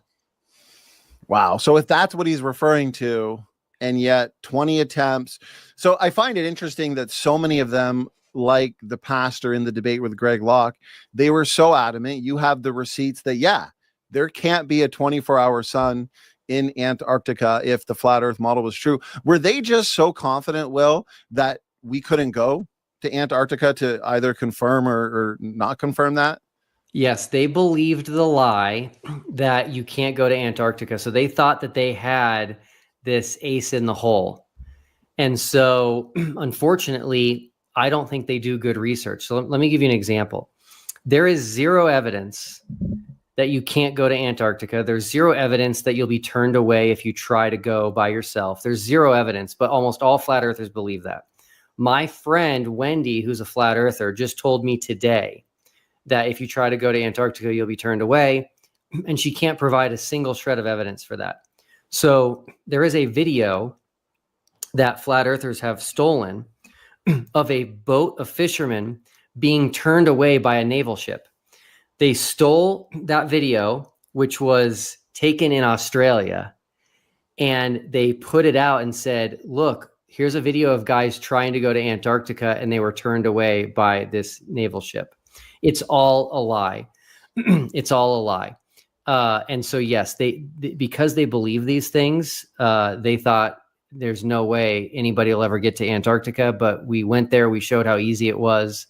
And yeah, I think at this point, they need to just move on. Yeah. I think that would be the best. Yeah. Okay, so I'll say this, Sam, and throw it to you, because this is interesting. We've solved it. So they were able to make those assertions and claims that, yeah, if flat Earth is true, then there can't be a 24-hour sun in Antarctica. But they believe the lies that we couldn't go there anyways to either, prove or disprove that claim. So they thought it was safe to say that. Then you put forth the final experiment, and the trip is set, and you guys are going to do it. And they must have thought to themselves, okay, maybe this claim we've been saying so confidently is about to be proven false. So we're going to have to either go back on those claims or put forth an explanation just in case the data comes out to falsify the flat earth. Let's say, like we've seen with this gentleman, Hanvey, and clearly it doesn't work. So very interesting. Sam, over to you, brother. Yeah, I was just going to say, I'm looking right now at cruises, and that you can hop on a cruise and go to Antarctica. and I might get on a Norwegian cruise for Roald Amundsen. And I'm also looking here, and it says that, yeah, you can go to the North Pole if you want. You can go in June or July, and even a helicopter in April. So for anyone who says you can't go, you can be there in about 2 months. That's right. Be there. Stand there. Now, again, I know I've said a lot of shocking things, so I'll shock you guys again. A lot of flat earthers believe there is a mountain at the North Pole. Okay, there's no mountain. I don't know why flat earthers believe these things. I don't know where they get it from, but they believe there's a mountain called Meru at the North Pole. And so it's crazy to me. When we were in Chile, cool story, there was a group of marathon runners at our hotel. And we noticed them because all their shirts said Antarctic Marathon, and they were actually flying to Antarctica 2 days before us to run a marathon in Antarctica. Then their plane came back. They took us there, and then they left as we were arriving. So we literally just crossed each other. And one of the guys we spoke to that was going to be running the marathon, he did a marathon at the North Pole. And we said, we got him on camera, and we just said, hey, people believe there's a mountain there, which again is completely false. And so he confirmed. He's like, no, I've been there. There is no mountain at the North Pole. Wow, some of their ideas would make for a good science fiction Netflix series, but that's about it. Science fiction, right? Some kind of big government conspiracy, and you're not able to go there, and it surrounds the planet. Just wild ideas. And so here's a question that comes in from Matt G. Before you ask, oh yeah, can I just touch on that? So there's when Jesus was being tempted by Satan, they say in the Bible, remember, he was taken up to a high mountain where the devil offered him and showed him the kingdoms of the world. And so I think that's where that's came from. I've heard that before also. But the obvious problem would be, well, where can you see all of the kingdoms of the world from what elevation, regardless of how high the mountain would be? Right. You've got a bigger problem if that mountain is in Antarctica, because you got to see real far. Yeah, totally. So Matt G has a question. Explain on a globe Earth both how a 24-hour sun in the winter and a 24-hour moon in the summer would work. Yeah, so I'm going to take a stab here, and I think I might understand Matt's confusion. So flat earthers are so used to this model of a sun going on top of the earth that I think they struggle to understand the globe model. So they'll take a globe and they'll say, well, if a sun is doing circles over Antarctica, no one else on the earth would see it. Or if the moon's doing circles over Antarctica, no one else in the world would see it. And that's just false. The best way to understand this would be to take a globe into a dark room and shine a flashlight on it, have the bottom of the globe, Antarctica, where the South Pole is, facing the flashlight, and then light up half of that sphere and then spin it from west to east. And you'll notice that Antarctica stays lit. So that is how a 24-hour sun and a 24-hour moon work. And again, when we were in Antarctica, we did not see the 24-hour sun. That was another thing that people misunderstood. The 24-hour moon happened at a different location and at a different time. And someone else that I know, Anthony Powell, filmed the 24-hour moon. But what's interesting is while we were in Antarctica, the reason we didn't see the moon was because it was below the horizon. So it was a full moon, not a new moon. So I don't even think a flat earther has an answer for that, which is why we could not see a full moon in Antarctica. And it's actually because it was below the horizon. I'm curious. It just came to mind based on something we were discussing earlier. Will, what is a good response to a flat earther that disregards all of the many pictures of Earth that have been provided by NASA, I guess, because it has been admitted some are CGI? So basically, okay, they admit some are CGI and not real images, and therefore let's now disregard all of them. What would be a good way to approach that, Will? Yeah, I've dealt with this. So The reason NASA has released images, which are composite images, was because the data and the pictures were from low Earth orbit. So you have to go so far away from Earth to be able to capture a picture of it all in one shot. And so they just took pictures from a couple hundred miles up, like from the ISS, and they put all of those together to give us a new image of Earth, because the one we had was from the 1970s. So it's false to say that NASA is faking images. They explain this on their website. They make it totally clear. The biggest problem flat earthers have is the pictures, plural, of Earth from the 1970s. They do not have an answer for this because there was no CGI, there was no Photoshop. And so the best answer I've heard, which is nonsense, is that, number one, they think there was only one picture of Earth, the blue marble, which I think was taken in 1972. They think there's only one. What they're missing is that those missions took hundreds of pictures of Earth from space. And so they take this false idea that there was only one, and because they can't appeal to computers and Photoshop and CGI, they say that it was a painting. Now, these are what's called baseless claims from flat earthers, which is a claim with zero evidence. They can't even give any evidence. The original film from these photos is still available, and it's still accessible. And again, there's hundreds of these pictures. And so I ask flat earthers, number one, what evidence do we have it's a painting? The answer is none.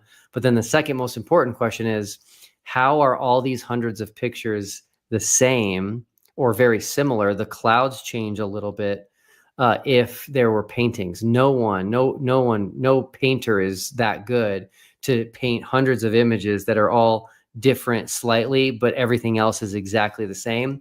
And then again, there's the old challenge of finding a mistake on those, because if we hadn't been to space and we'd never seen the Earth, then where's the mistake on the geography of the land masses? Yeah, that's a great response, because it would be hard for me, and Sam, you probably would agree with me, it'd be hard to hold a position where you have to resort to baseless claims as an answer, like these pictures that we see of the Earth clearly from the 70s that are not CGI'd, and now the 24-hour sun, 24-hour moon. And I did want to get this in before we start to wind it down, because I got a list of questions here for you looking into this. And so you brought this up, correct me if I'm wrong, I think also in your recent debate. And so I'm wondering, what does it mean? What's the significance of let me just pull it up, make sure I got, okay. So flat earthers, how do they explain southern flights? And I think you pointed to Critical Think and how he flew nonstop from Santiago, Chile to Sydney, Australia. How would this flight be possible on a flat Earth? And where does the path of this flight travel on a flat Earth? If I remember correctly, Nathan Thompson basically just said, well, I've never been on that trip, so I'll move on, which isn't an answer, obviously. Yeah, so flights demolish flat Earth. I have an open challenge to flat earthers, which has not been answered by a single one. I usually get blocked because they care about the truth, which is to show one regular flight. There's 100,000 commercial flights every single day in the world, so you've got plenty to pick from. Show one of them that doesn't make sense on a globe, and that would only make sense on a flat Earth, and they can't do it. Out of 100,000 a day, they can't. So here's the issue. If this is our flat Earth, for you to get from Santiago, Chile, which is down here, all the way across the world to Sydney, Australia, that flight would be massive. That flight would be so long, there is no plane that could do it nonstop. That's the first problem. Okay, if you look at the width of the United States, and then you look at this flight right there, it would be probably a 25-hour flight. There's no commercial plane that can go for 25 hours. That's problem number one. Problem number two is that flight would cross South America, North America, including Canada, go into Russia here before getting to Australia. Well, that flight goes over the ocean the entire time. It never goes over any land masses. So flat earthers then have to make an even longer flight path because that flight goes south of New Zealand. This is New Zealand to get to Sydney. So they now say that the flight, and you can even see Antarctica on some of the flights. So now they say that the flight goes like this all the way around, so you can see Antarctica, south of New Zealand to Sydney. They've now created like a 36 to a 40-hour flight, which is impossible. And there's no point. What's the point of going like this when you could just cross over here? It doesn't make sense. Right. So Southern flights completely demolish flat Earth. There is no answer. And you have almost an unlimited amount of data. You can track flights for free on flightradar24.com. Fascinating tidbit. Our flight, TFE's flight to Antarctica, was the #1 tracked flight in the world that day. So with 100,000 flights, our flight was the #1 tracked flight in the world, which means all eyes were on us going to Antarctica. You've got an unlimited amount of data. You plot the data onto the Earth because we know where those flights go based on what you see out the window and their flight paths, and it all makes perfect sense on a globe. I was thinking that when I asked the question, well, what if you made a wrong turn on the plane? I was thinking, well, yeah, you could just check, or the critics, they could just check the flight log and the flight path, and they could see that you, in fact, went somewhere, right? Yeah, but Will, you never really went because apparently somebody was walking on the snow and the footprints weren't showing up or something. Did you hear that? Yeah, so that's another interesting one. So the video they show for that one has footprints all over it. And they take a quick clip of someone walking in an area and not making a footprint. So, so many issues. They don't notice that the snow is groomed there. And so ALE, the company we went with, they groomed an area of snow for us to give us a flat surface to set up our equipment, our tripods, our cameras. And so that grooming allows wind to pass through these little channels, which turned it into ice. So based on weather and wind, sometimes you could make a little bit of an imprint if there was very little wind. Other times it was as hard as ice. We even had a guy, sadly, it was actually critical think, fell. So yeah, the grasping at straws is pretty unbelievable. Well, I still find it truly amazing because one of the flat earthers earlier who we addressed, I asked him, I said, so Jeranism, and he mentioned another flat earther who probably changed his mind, a popular one. He called them shills.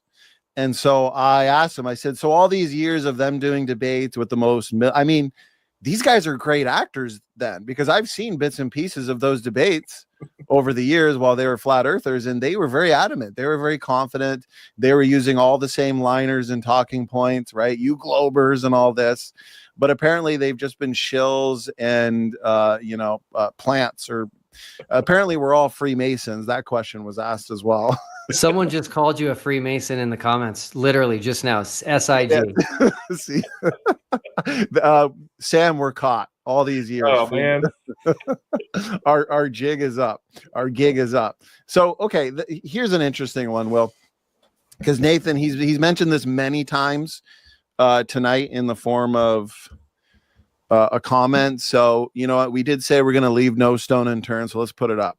So he's telling, and see what this looks like to me is a red herring or a distraction, maybe a smoke screen. I don't know, but we've had this comment pinned for the last hour and a half, and I'm still waiting for an answer to the final experiment. So when people says, well, okay, what about this or what about that, but they're not giving an answer to the final experiment results. Okay, fine. You guys don't have an answer. But now he's wondering, address actually measuring the curve. Why don't you measure the curve over a lake or take pictures where the curve should be blocking an object? What would be a good way to engage this, Will? Yeah. So again, I hear this all the time. I'm actually making a special video I didn't plan to make about this exact topic. So number one, we did measure the curve. We have not been able to get that data out yet, but we did measure the Earth. We actually measured the Earth. When flat earthers ask you to measure the Earth, they never measure the Earth. This is unbelievably hypocritical. They have a standard, which is we have to measure the earth. They won't measure the earth. They can't measure the earth. They don't measure the earth. Measure the earth if you can measure it. What they don't realize is how hard it is to measure a large object. Sometimes it helps to think of a very, very small object first. So I challenge flat earthers that if they believe that their DNA is curved, to measure it. Show me measurable curvature in your DNA, and they can't do it. They don't have the proper tools. They don't know how. Something's very similar with something very, very big, right? Your average Joe like us can't just go out and measure something massive. So I've come up with an idea that I think will help flat earthers understand this. And here's what it is. It's a bit of a challenge. So imagine you put on a VR headset, an Oculus or whatever, and you're now in a virtual reality where you are standing on a cue ball, a white cue ball that is the size of the earth. Okay, so around 25,000 miles of circumference. You're standing on this cue ball. All you see in front of you is white, and then you see a blue sky. Everything is going to look flat, just like it would on the earth. That is as big as it is. So here's what I want you to do. Because this VR program was created where you're actually standing on a sphere, a perfectly smooth sphere. There's nothing in your way, no mountains, no hills. How would you measure the curve? How would you show the curve? And whatever answer you give, which you're going to struggle to give, is what we would have to do to show curve on the earth. The number one answer I'm expecting to receive, even though I haven't received one yet, is they're going to say, go really high and take a picture. And there you go. We've already done that. If they don't have an answer and they say, I don't know how I would show the curve, now you're going to start to understand why it's difficult to just go out with a tape measure and show curve. If you ask flat earthers how much curvature is there on the earth over 2 football fields, including the end zones, almost none of them will know. And the answer is 1/8 of an inch.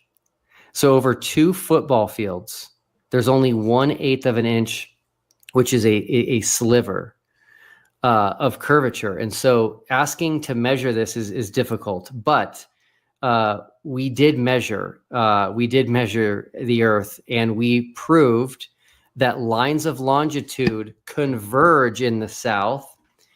They don't diverge like you guys say they do on a flat earth. On a flat earth, lines of longitude get further apart the further south you go. On a globe, they get closer together. We measured the lines of longitude both in Chile and in Antarctica. They completely confirm the globe. So this idea of measuring the curve has been done. Nathan, are you going to change your mind? Yeah, I'd like to answer that also, because I do have a friend who's a land surveyor, and I did ask him that question. And so they absolutely can measure. They have calculations to correct for the curve of the earth. And so if you have if you live in a town and there's a road called Baseline, if you follow that road, it's probably going to lead up to like a mountain or a high point. And so when they land surveyed the whole United States, that's typically what that baseline would be. It would be a land surveyor's mark. And so as you survey the United States or any part on the globe, you're going to have to make corrections over these broad distances. So yeah, we have measured the curvature of the earth, and it is documented, and anyone could take a class in land surveying if they want. And they could do that themselves. Very good. You guys know your stuff on this. Nathan's follow-up is measure it over a lake, measure an icy lake, take a photograph of something far away over water, etc. So this has all been done. The photograph of something far away over water, your own photographs, Nathan, meaning the Flat Earth community's own photographs, which you are claiming things can be seen too far away, are always missing the bottom. The bottom of the mountain is missing. The bottom of the boat is missing. The bottom of the building is missing. That is your curvature.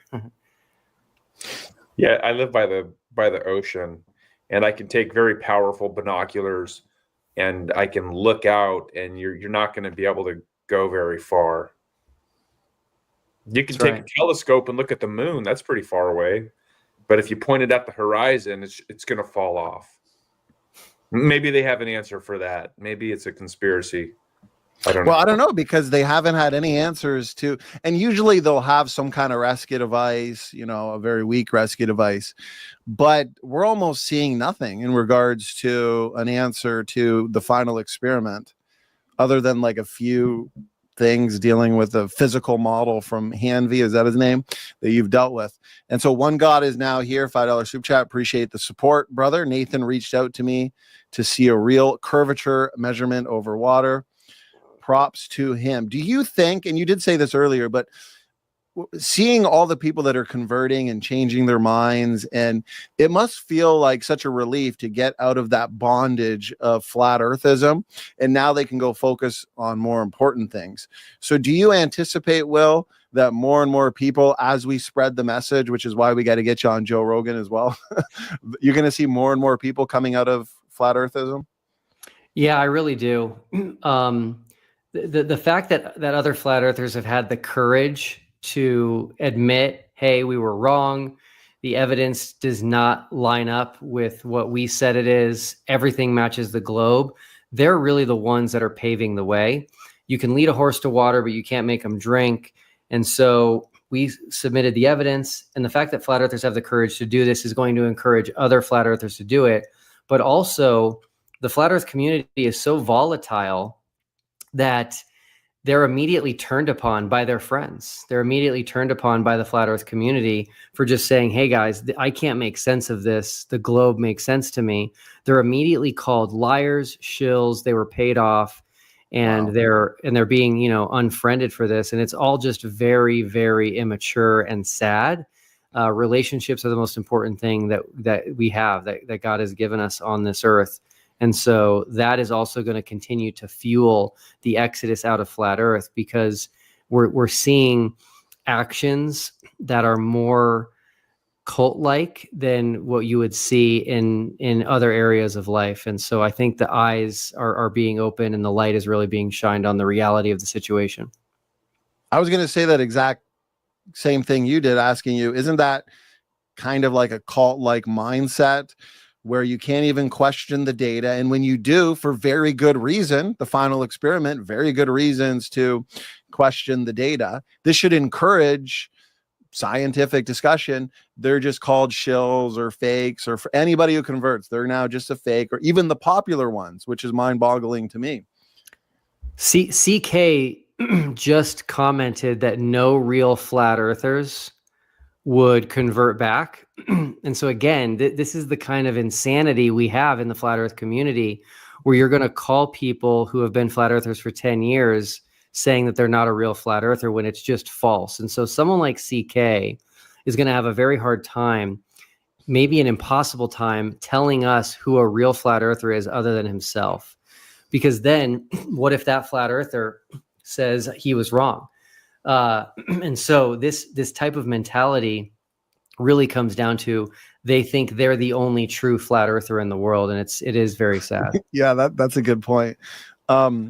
Didn't Nathan Thompson say in your debate, I can't remember the exact quote, I think it was, if you go flat earth, you never globe back. And then I put the timestamp in the comment section. You pointed out, I don't know, 3, 4, maybe 5 flat earthers that did globe back. And then you challenged him to take back his statement and admit that he's wrong, because he clearly was, and he wouldn't do it. Yeah, 2 of them are his good friends. He literally knows them. I've seen pictures of them together. They've known each other for years. That's another flat earth talking point that's just simply not true. They act like once you go flat earth, you'll never convert back. And that's happening right now with a lot of people. That's wild. Well, I think this program has been fruitful, because we just got a $10 super chat here from Dimitri. Appreciate the support. Praise the Lord. He says, Will, thank you for doing this. I agree. Thanks so much for your time, Will. I know how busy you are. I originally rolled my eyes at the flat earth experiment, to be honest, but you've made me reconsider how I view science and evidence as a Christian. Thank you for proving me wrong. Wow. Praise the Lord. That's awesome. Yeah, Dimitri's a great guy. Appreciate you saying that and being part of this discussion tonight. Amen. Yeah, Okay. Oh, Sam, go ahead. Go ahead. Yeah, we're commanded in the Bible to test all things and to hold fast to what is good. We're commanded to test even the prophets and to test the words that people have given us. False gospels, for example, Paul says, I think it's Galatians 1:9-12, that even if an angel were to tell you something. So yeah, I mean, again, our faith is a rational faith. It's evidence-based, and we should be testing these things. If we hold dogmatically to something without even considering that we might be wrong, I think that's going to be a problem. Yeah, agreed. Yeah, we should all be in search of truth. We should all be looking at the evidence, and I do think we should also be open-minded to hear, things that we disagree with. There's no harm in hearing it out. There's no harm in doing testing, but when we close people off, that is when we have a problem. And no one censors more than the flat Earth community. No one. Yeah. They will block you in a heartbeat. They try to keep you out of their groups. They are the ones that are afraid of the truth, in my opinion. And I really appreciate your confidence in the final experiment, because you've put out twice in this program alone a challenge to even their most militant and popular flat earthers, those that have been mentioned and name dropped in our live chat, to debate specifically this discriminatory data. And so we'll start to wrap it up here. I want to get this one in. And so I'll kind of have a couple questions built into this. Rosina, $5 super chat, appreciate it.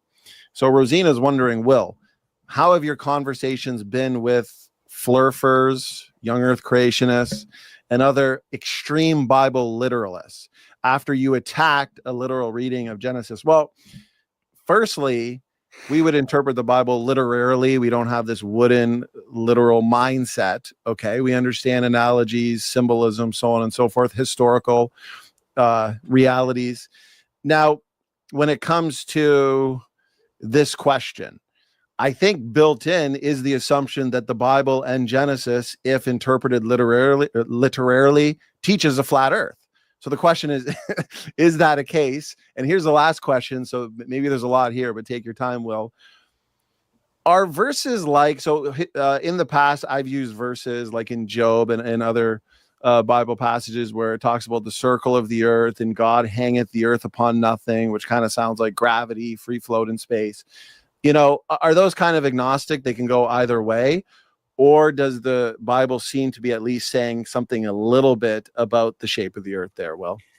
Yeah, so number one, I have not ever attacked a literal reading of Genesis. I take a literal reading of Genesis. I am a young earth creationist, so I have not done that. What I do take issues with is saying that the firmament is a hemispherical glass dome over a flat earth. That word does not mean that in any way, shape, or form. That has been created by flat earthers. In terms of the circle of the earth and God, hanging the earth on nothing, I think those are hints to the globe for sure. If the earth was a circle like this, there would be no 24-hour sun.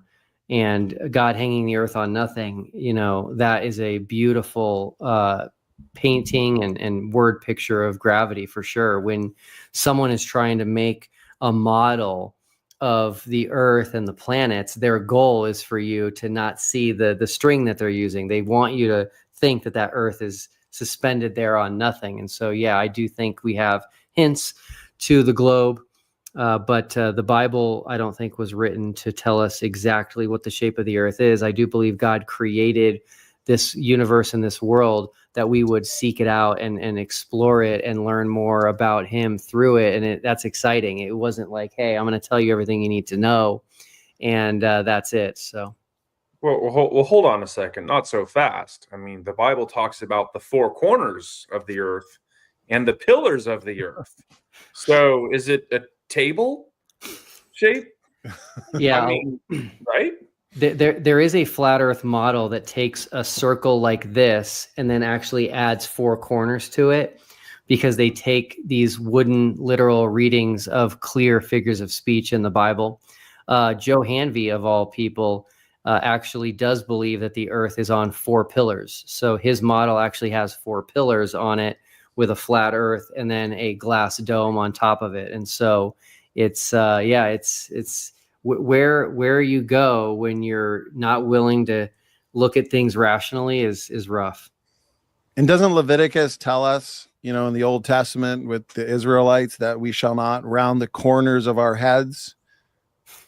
Okay, Oh, no. well, I mean, does that mean Johnny, that's a flathead question? If you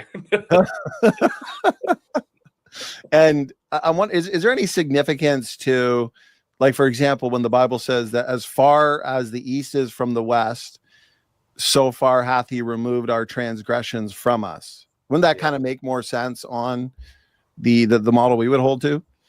Yeah, it would, because the east from the west is really infinite on the globe. Yeah.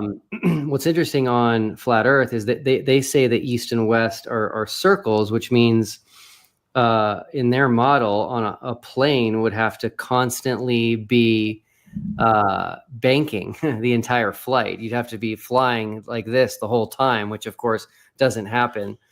Planes fly level. So good point there. Well, this has been awesome. This has seriously been a ton of fun. I've been looking forward to this, and I've wanted it to be comprehensive. I've wanted it to be fruitful, which it looks like it has. And I wanted to see, Sam and I, we were very curious to see what the flat earthers could say in response to this discriminatory data. Okay. This is a differentiating piece of evidence, this experiment. It's not agnostic. It's not like, well, here's an observation. Both models can account for it. No, only the globe model can account for this.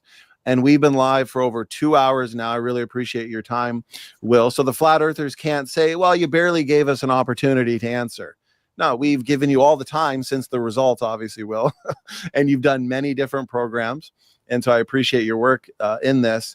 And we've given them more than enough opportunity here in the live chat to present their rebuttals and answers. So this has been awesome. I've had a ton of fun. Time has flown by. Will, I want to hand it to you, brother, just to kind of land the plane on this topic and give us any final thoughts or points to consider on the final experiment. Yeah, so we're still going to release a lot of the data. It's a ton. We have, I think, close to 100 terabytes of information. Someone in the comments was asking for the original SD cards. No problem giving those out. I've got them sitting here somewhere. We've got all these, hard drives full of stuff. We're going to put all of the original files online so people can download them and look through them. You're not going to find anything weird because it wasn't in a studio. We were there. So check out our channel, The Final Experiment, on YouTube. You'll see the videos we're going to release. And I would just encourage people to give this an objective, honest look, because the people that are now free from flat Earth, their life has changed for the better. They are respected more. They're not so obsessed and focused and wasting so much time. I'm excited to exit this debate and focus on things that I have a passion about, one of which is dinosaur soft tissue. So I'll throw that out there. Yeah, man. And I'm just looking forward to doing things that are going to help make this world a better place. Amen. Praise the Lord. We've done plenty of shows on that. We've had creation speakers like Dr. Mark Armitage, Dr. Jonathan Sarfati, Dr. Robert Carter on discussing dinosaur soft tissue. So for those who look at this objectively, get yourselves out of the flat earth movement, focus your time and energy on things that matter, like dinosaur soft tissue. We need more researchers in the world of ancestry, engaging those of the common descent persuasion, and I feel like those that hold to flat earth, they spend so much time on that topic. Unfortunately, they're out of date on what's going on in terms of the origins debate, the age of the earth, the ancestry debate. So, Will, you've been a true blessing, brother. This has been a ton of fun. I've been looking forward to this. You didn't let us down. Sam, my award-winning co-host, that award should be in the mail anytime now, brother. Let's hand it to you. Final words, final thoughts, and of course, thank you for doing this. I really appreciate it. Yeah, Donnie, thanks again for having me on. I've really enjoyed this conversation. Will, I really appreciate the work that you're doing. I'm a staunch biblical creationist myself, so it's nice to have this detached from what we believe. And we believe in, a literary reading of the scripture. We don't believe that God is an oak door with brass hinges and things like that. So yeah, we read our Bible in a real way. And I agree, Donnie, that it's good to talk about the real science, things that are demonstrated, observed, and repeatable, and things like that. So anyway, thanks again. That's great, man. Great final words from the two of you. You guys are a blessing. God bless you guys. Thank you so much in the chat for all your questions, support, challenges, objections. This has been a lot of fun. I wanted it to be interactive. That's why we do the majority of our shows live, as I know the audience enjoys a live interaction. And so I hope you guys had as much fun as we did. And we're going to end things with an outro now that we know that the final experiment has ended the flat earth. We will wrap things up with a globe-centered outro. God bless all.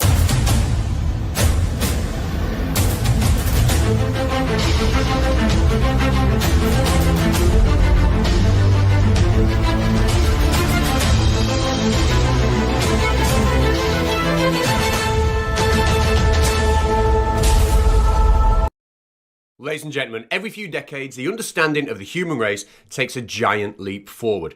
In 1969, man landed on the moon. In 1990, the World Wide Web was invented. And in 2020, our understanding took another huge, great leap forward when flat earthers asked this question. Could clouds be made of salt? Now, ladies and gentlemen, while I can't answer that question myself, I am very, very grateful that there are flat earth pioneers out there bringing up these important topics for us. But as you might imagine, not everybody is cut out to be a flat earther. And here's why. Now, at one time, I thought for sure that there was no 24-hour sun in the south.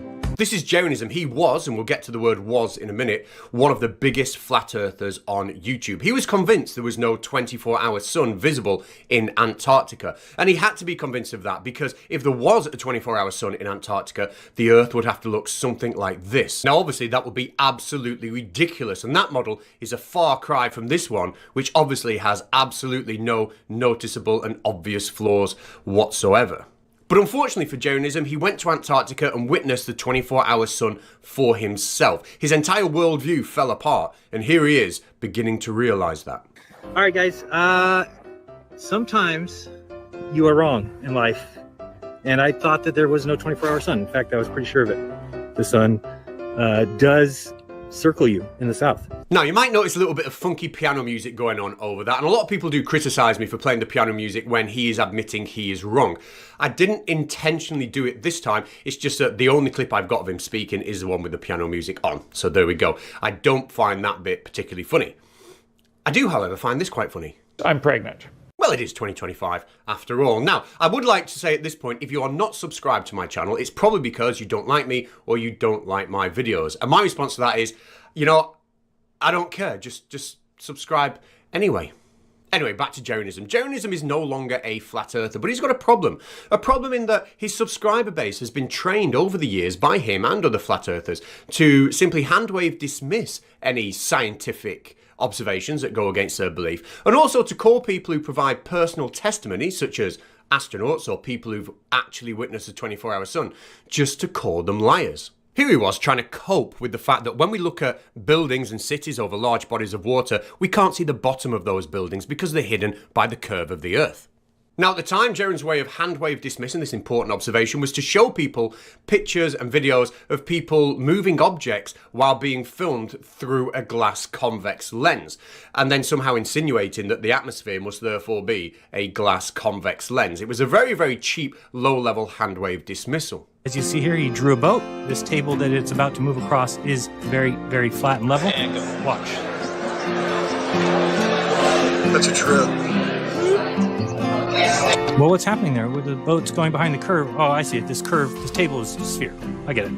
And at the time, Jaren's subscribers were over the moon because it meant that they didn't have to think for themselves. They could just assume that Jaren was a master of the topic, delivering great presentations. And I've often been critical of flat earthers for training their subscriber base and dragging them down into rabbit holes by producing content like that. So imagine my surprise and delight when in a recent live stream, I heard Jaren say this. And I understand that I'm mainly responsible for a lot of this. I know that people that watch me believed it because I did, or believed it because I said that I believed it. I get it.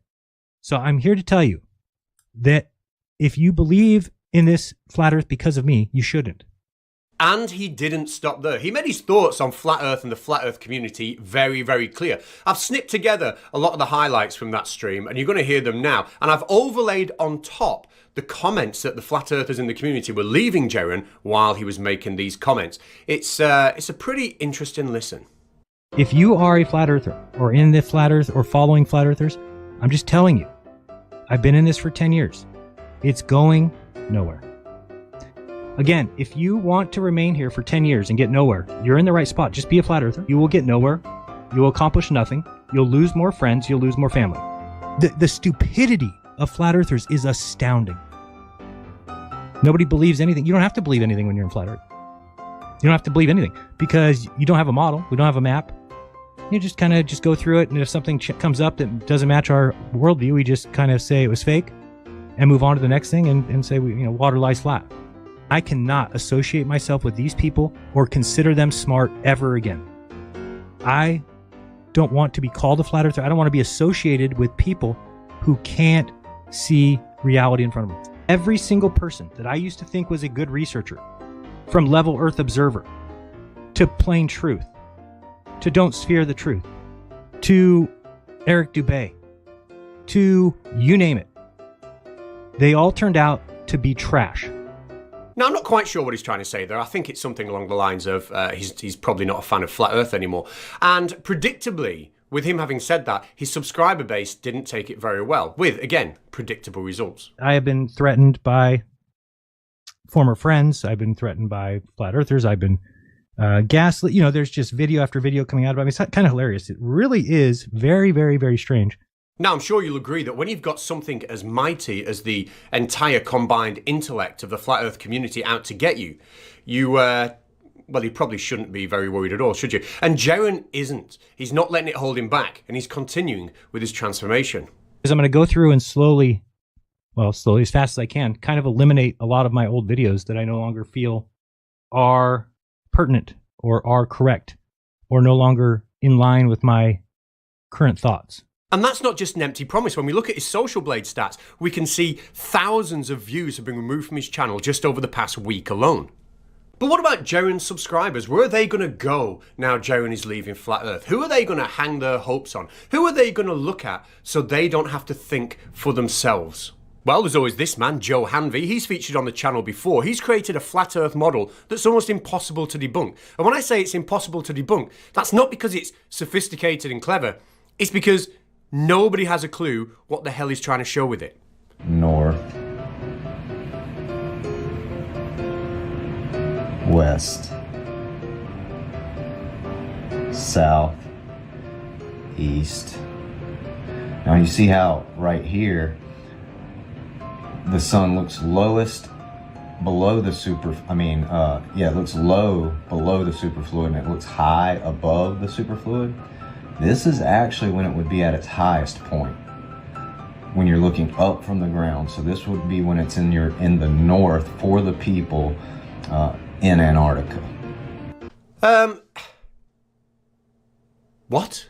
It didn't affect my brain. Well, it did mine, and it also did to some of Joe's viewers who are actually watching this absolute nonsense and taking it seriously. They are pinning their hopes on him now as being the saviour of Flat Earth. And it turns out that Joe's models are far more sophisticated than we ever thought. Not only can he use his models to show that we would expect a 24-hour sun in Antarctica, but he can also use his models to show how Noah's flood itself would have been possible on a flat Earth.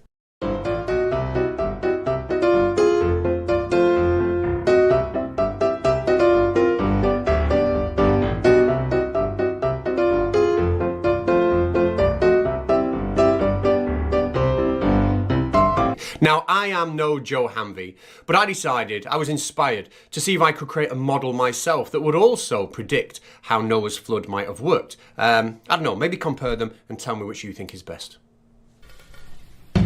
So here we have my flat earth model. We can see this is me, my house again, up here, Gallifrey. This is my friend PhD Tony, he lives in Australia. We said that before. I hope he doesn't mind me giving his address out. So during the daytime, this is what it looks like. Night time, okay? And then when it comes to the flood, dead easy. Now, as stunningly difficult as it is to believe, not everybody is a firm advocate of Joe Hanvey's flat earth models. One critic is Will Duffy, the organiser of the trip to Antarctica to see the 24-hour sun. Now, Joe Hanvey and Will Duffy don't seem to get on, and here's a clip of them having a little bit of a debate, which ended quite tragically. Here, Joe Hanvey decides he's going to try and rage quit the debate, after giving Will both barrels, verbally, of course. And when I say try and rage quit the debate, I think what I mean, though, will become obvious when you see this. I don't care what you think anymore, Will. I don't care what all the Globe Zealots think. Go ahead, debunk the model, say you debunked it all you want. I'm going to keep doing me as Jesus tells me to do me, but you're going to be exposed. I don't know when it's going to happen, but you're going to be exposed by the Father because you are falsely representing him and you're falsely representing his word. So we're done here. I'm out. Goodbye. Thanks, Joe.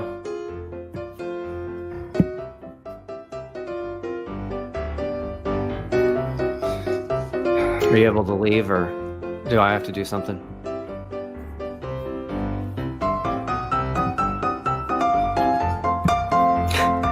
But by the way, okay. The man sure knows how to make an exit. Now, if you're not a fan of Joe Hanvey's flat earth model, but you are a flat earther looking for an alternative to Jeranism, may I recommend this guy called Flat Earth Banjo. This is not just a model that is painted like the globe model is. We can add real water and demonstrate as a fact how things work on the flat earth.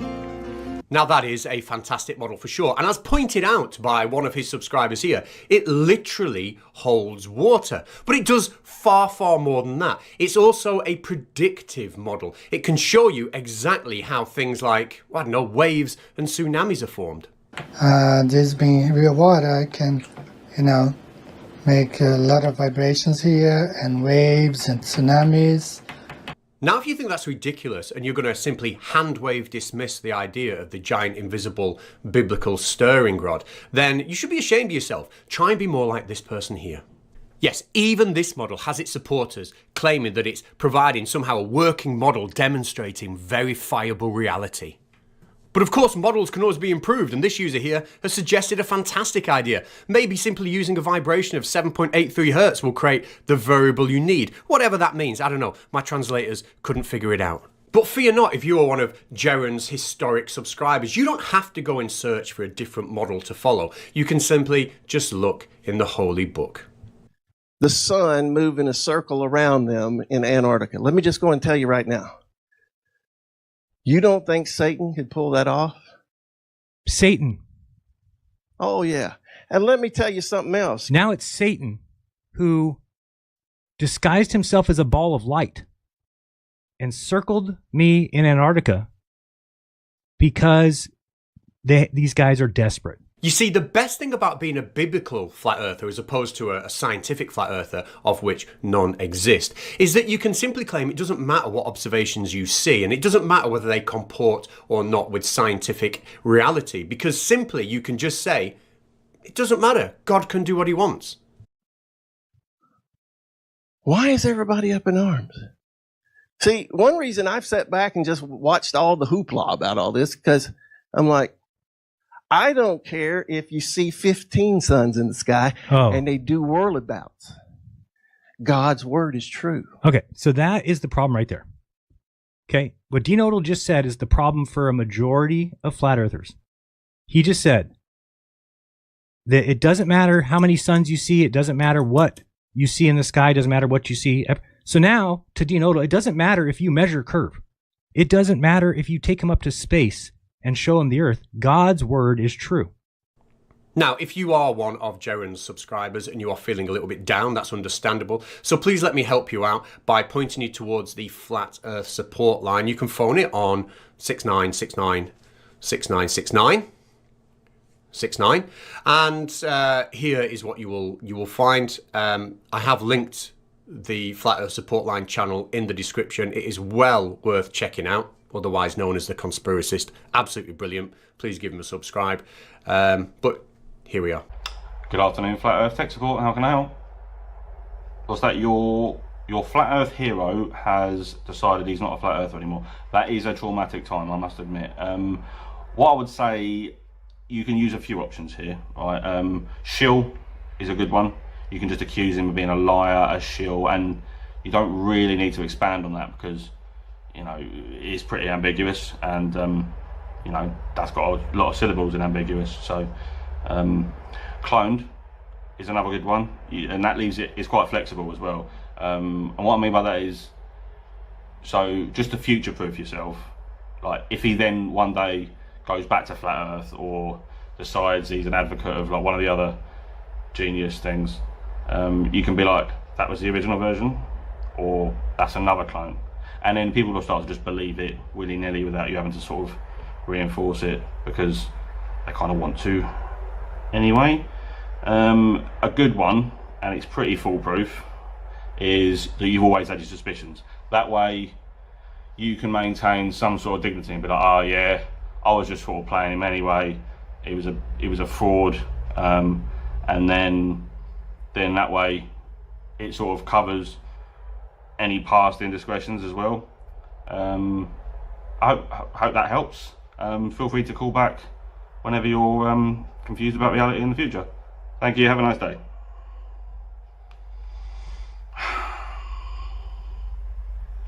It's just so nice knowing I can help people. So again, that channel is linked in the description. Please check it out. It is well worth it.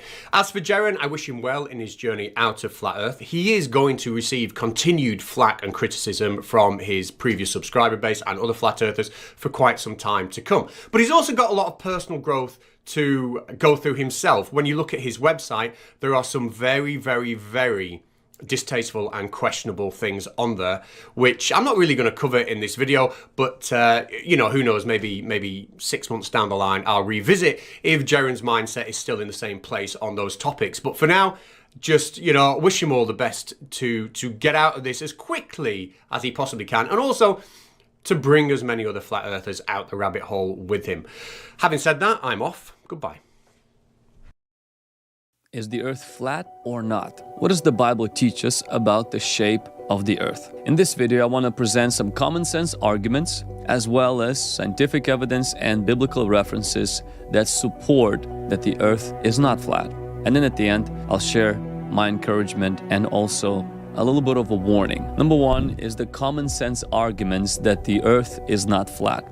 Well, we have pictures of the earth from space. You can also sit on the beach and watch a ship go up over the horizon. You can watch the sun go down, even though we know the sun doesn't rise and go down, but you can see them quickly climb on the tree and watch it go down again. Take a picture of the stars at night from the foot of the mountain, and then climb on the mountain and take another picture of the stars, and you will see more stars from the top of the mountain. Travel to Australia if you're in America, or come to America if you're in Australia, and look at the night sky, and you will see different constellations of stars. Shadows of two same-size sticks placed in different places on Earth are different lengths. Test this by calling a friend in a different city and having them measure the shadow of a stick that you have sent to them. New York and London have different times, which you can check by calling your friend in London or Sydney or Beijing. This is because the sun is shining on one part of the earth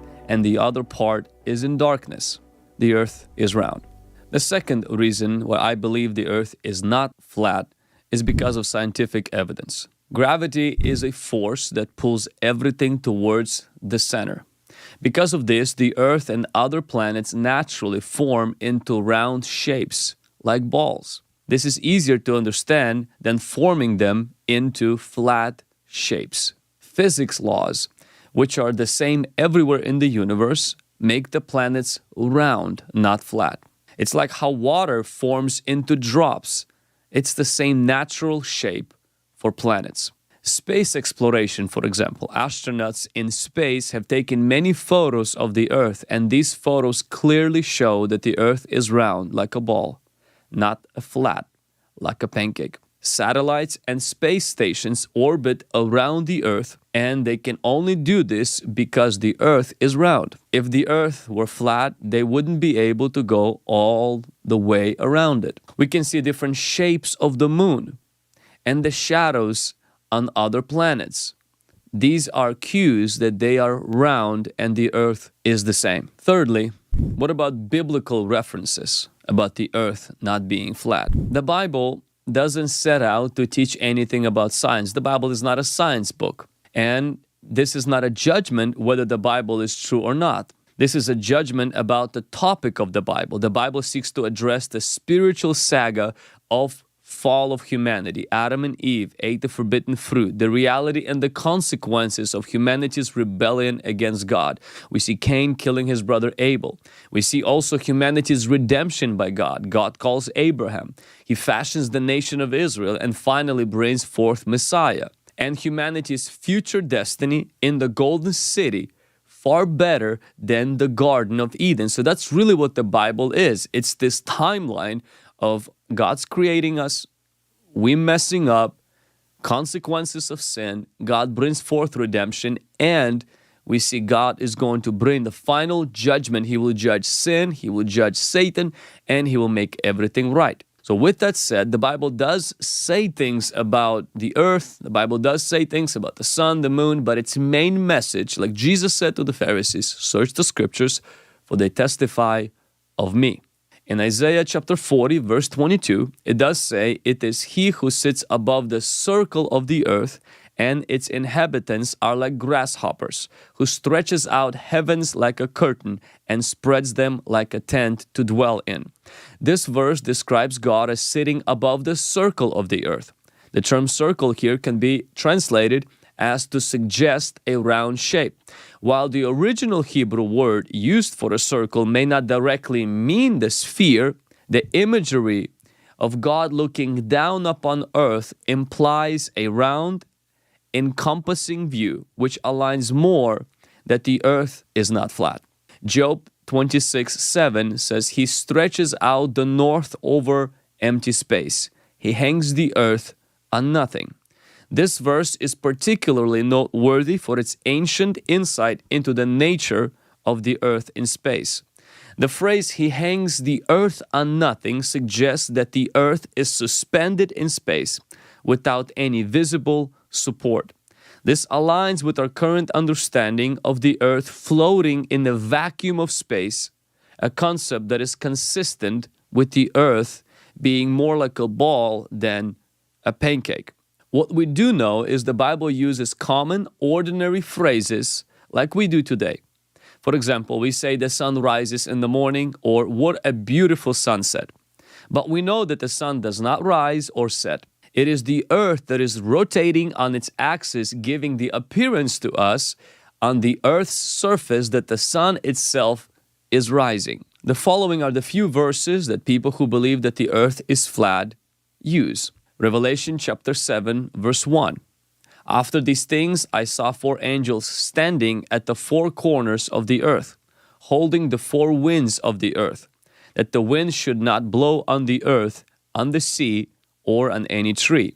This verse is often cited in flat earth discussions. However, the 4 corners of the earth is the common expression that denotes the entirety of the earth, similar to saying to the ends of the earth.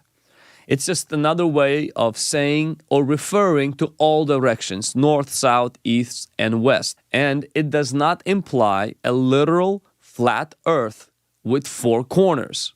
Psalm 104, verse 5. He set the earth on its foundations, so it shall never be moved. The idea suggests that the earth is stationary and, by some interpretations, flat. However, in the context of an ancient Hebrew poetry, foundations and not be moved are likely expressing stability and permanence, not literal scientific description of Earth's physical properties. As we already said, the Earth is suspended in space.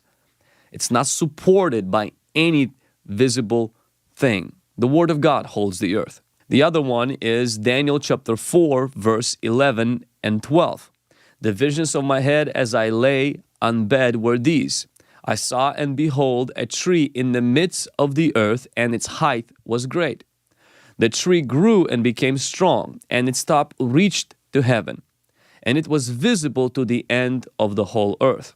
These verses describe Nebuchadnezzar's dream, and it's highly symbolic. The image of the tree being so tall that it's visible from the entire earth is clearly not to be meant to be seen as literal physical description of the earth's shape or size, but it's rather a symbolic representation of King's vast kingdom and influence. Because it's not the tree that it's talking about an influence of this particular kingdom that will have on the whole earth.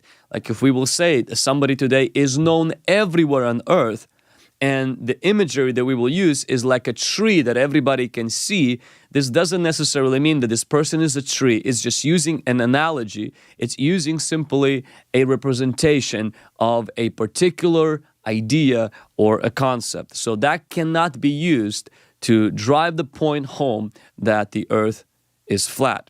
Now, whether you believe that the earth is flat or it's round, whether you believe that the earth is like a ball or like a pancake, as a Christian who believes in Jesus and believes that God sent Jesus on the cross to die for us, salvation is by grace. God's word, the Bible, is the word of God, and Jesus is the only way to heaven. This issue shouldn't divide us. As believers, we have seen that the world we live in is anti-Christian in its approach. A lot of scientists politically align themselves against biblical worldview. We also have experienced, when we went through COVID, a lot of experts cannot be trusted. We've seen that media has its agenda, and it's easy to kind of fall into this trap that everything is controlled by Illuminati, that everything cannot be trusted. The Bible does say everyone lies to his neighbor. The Bible does say everything lies under the sway of the wicked one. But there are still good scientists, there are still good experts, and as Christians, we must have some common sense.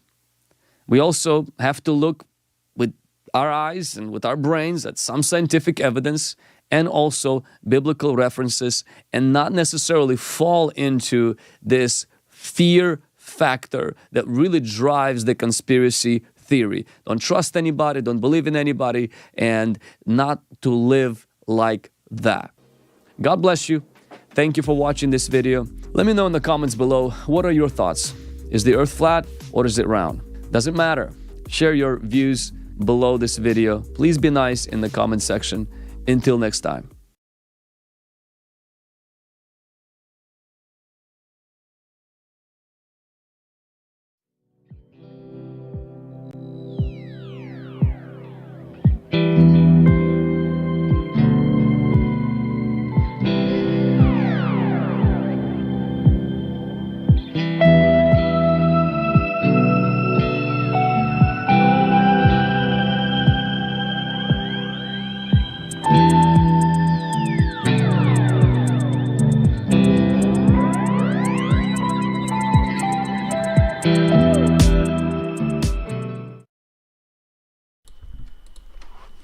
Good day, everybody, and welcome to Modern Day Debate. I'm your host, Ryan. Today, we're going to be debating flat versus globe, Will Duffy versus Flatzoid. So thank you so much for being here, Will. We're going to hand the floor over to you for your up to 6-minute introduction.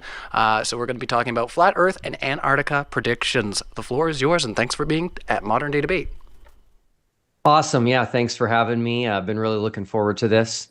Just so everyone knows, if you don't, I created the final experiment about a year ago now, and we're going to be going to Antarctica in about a week, and that's the one place that flat earthers have said for years would tell us definitively if we live on a globe or if we live on a flat earth. And the main thing we're going to be doing in Antarctica is seeing whether or not there is a 24-hour sun. So we're going to make some predictions today. I'm going to make some predictions based on the globe. Hopefully Flatzoid can make some predictions based on flat earth. And I'm going to go ahead and share my screen right now. Let's see here. Okay, great. All right, so I'm going to answer 3 simple questions, and I hope Flatzoid can do the same. So the first one is, on the globe model, what is Antarctica? So on the globe model, Antarctica is a continent, and it is an island continent, meaning it's completely surrounded by water. And that's pretty much it on the globe model. So I'm hoping to hear what Antarctica is on the flat Earth model. And I think we're going to see that it's very different than the globe model. Second question is, where is Antarctica? So I've got a globe here, and on the globe model, Antarctica would be as far south as you can go on the globe. So if you go all the way south, you will end up hitting Antarctica.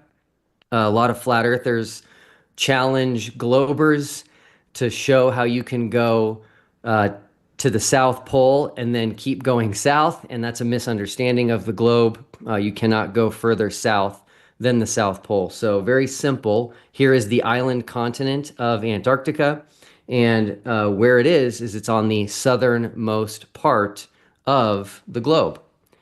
And then lastly, the third question is, what does the sun do in Antarctica? This is a very, very important one.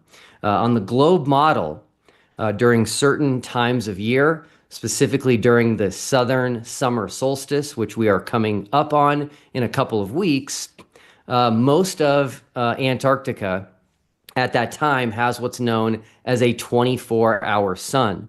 And this is because on the globe model, we have what's known as an axial tilt. That's why when you purchase a globe, it's tilted. And so if you look here, I'm going to tilt the globe towards the camera. As the Earth spins, you can see Antarctica the entire time. And so during the southern summer, as the Earth is spinning, a lot of Antarctica is exposed to the sun the entire time. So that results in what's called a 24-hour sun or a midnight sun. This is something that flat earthers have said for years does not happen in Antarctica. They have said there is no 24-hour sun. They have said you don't see the sun in the sky for 24 hours. And they've made a very adamant stance against this. And the globe model says, hey, there is a 24-hour sun. And so that's why I created the final experiment. As I said, let's just go and see. Now, in terms of modeling, a gentleman, lots of people on the globe side have done models of what they expect the sun to do where we will be at, which is Union Glacier, Antarctica.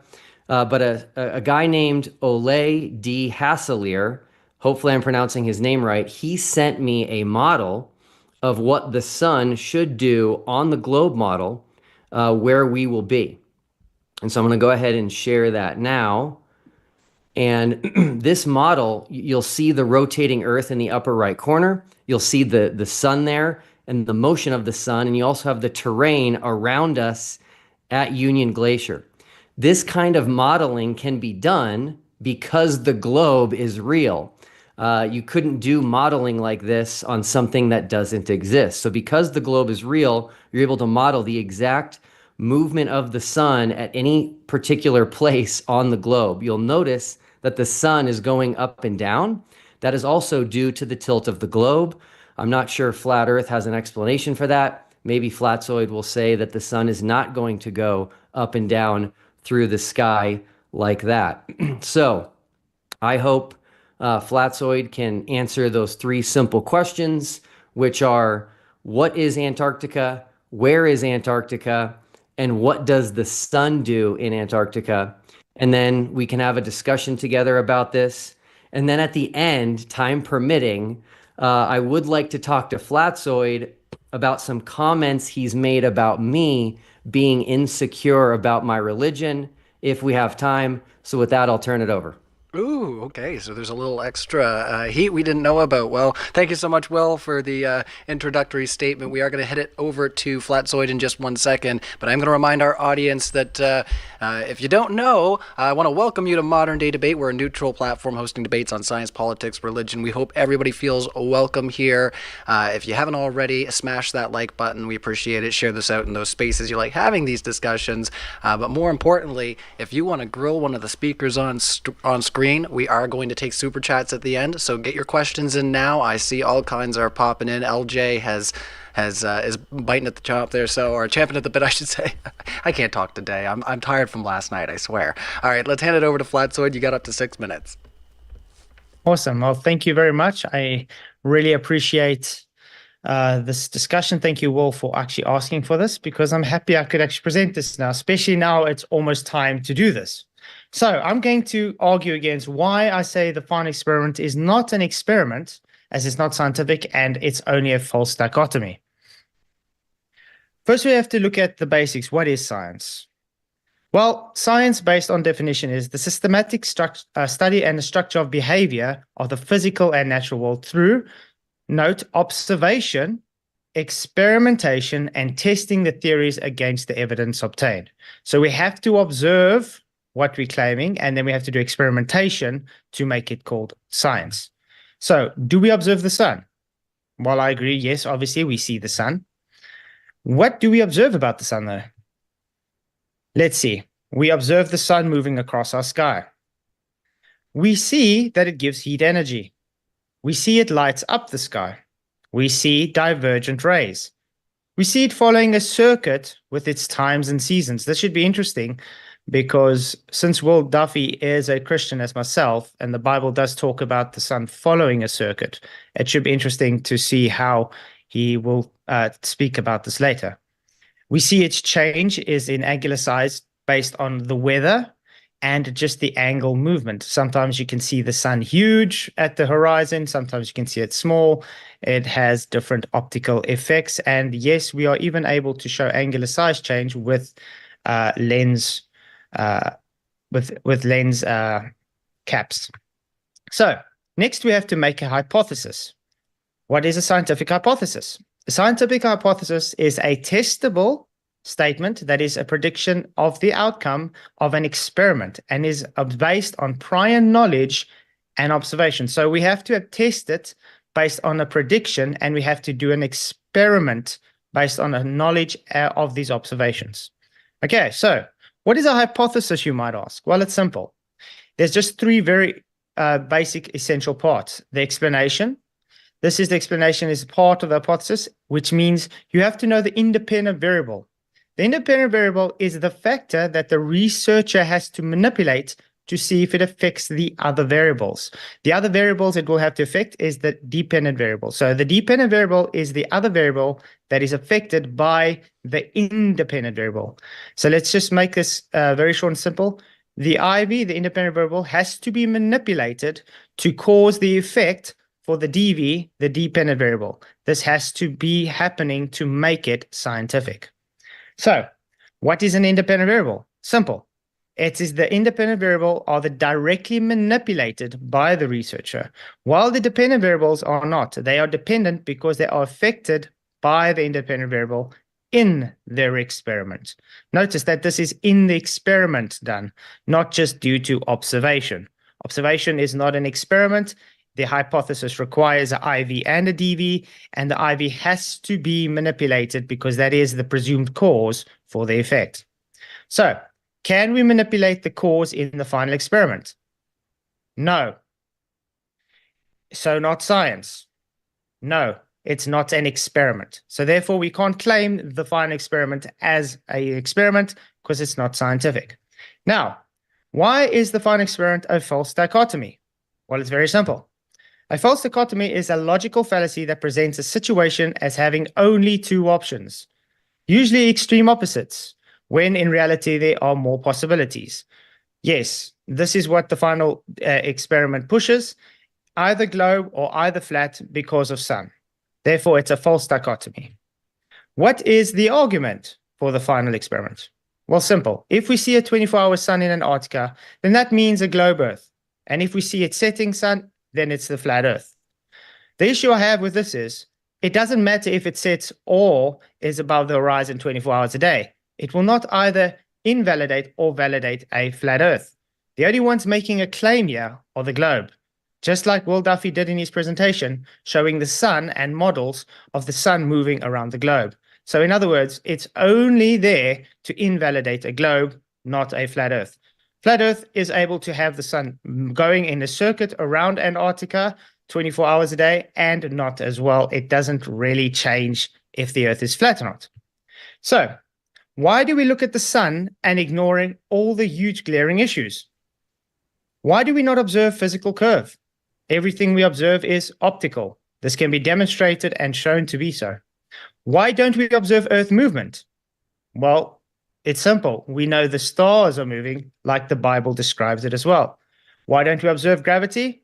Well, the claim is gravity is real, although there is no science for gravity. It's based on pseudoscience and false attribution to things falling.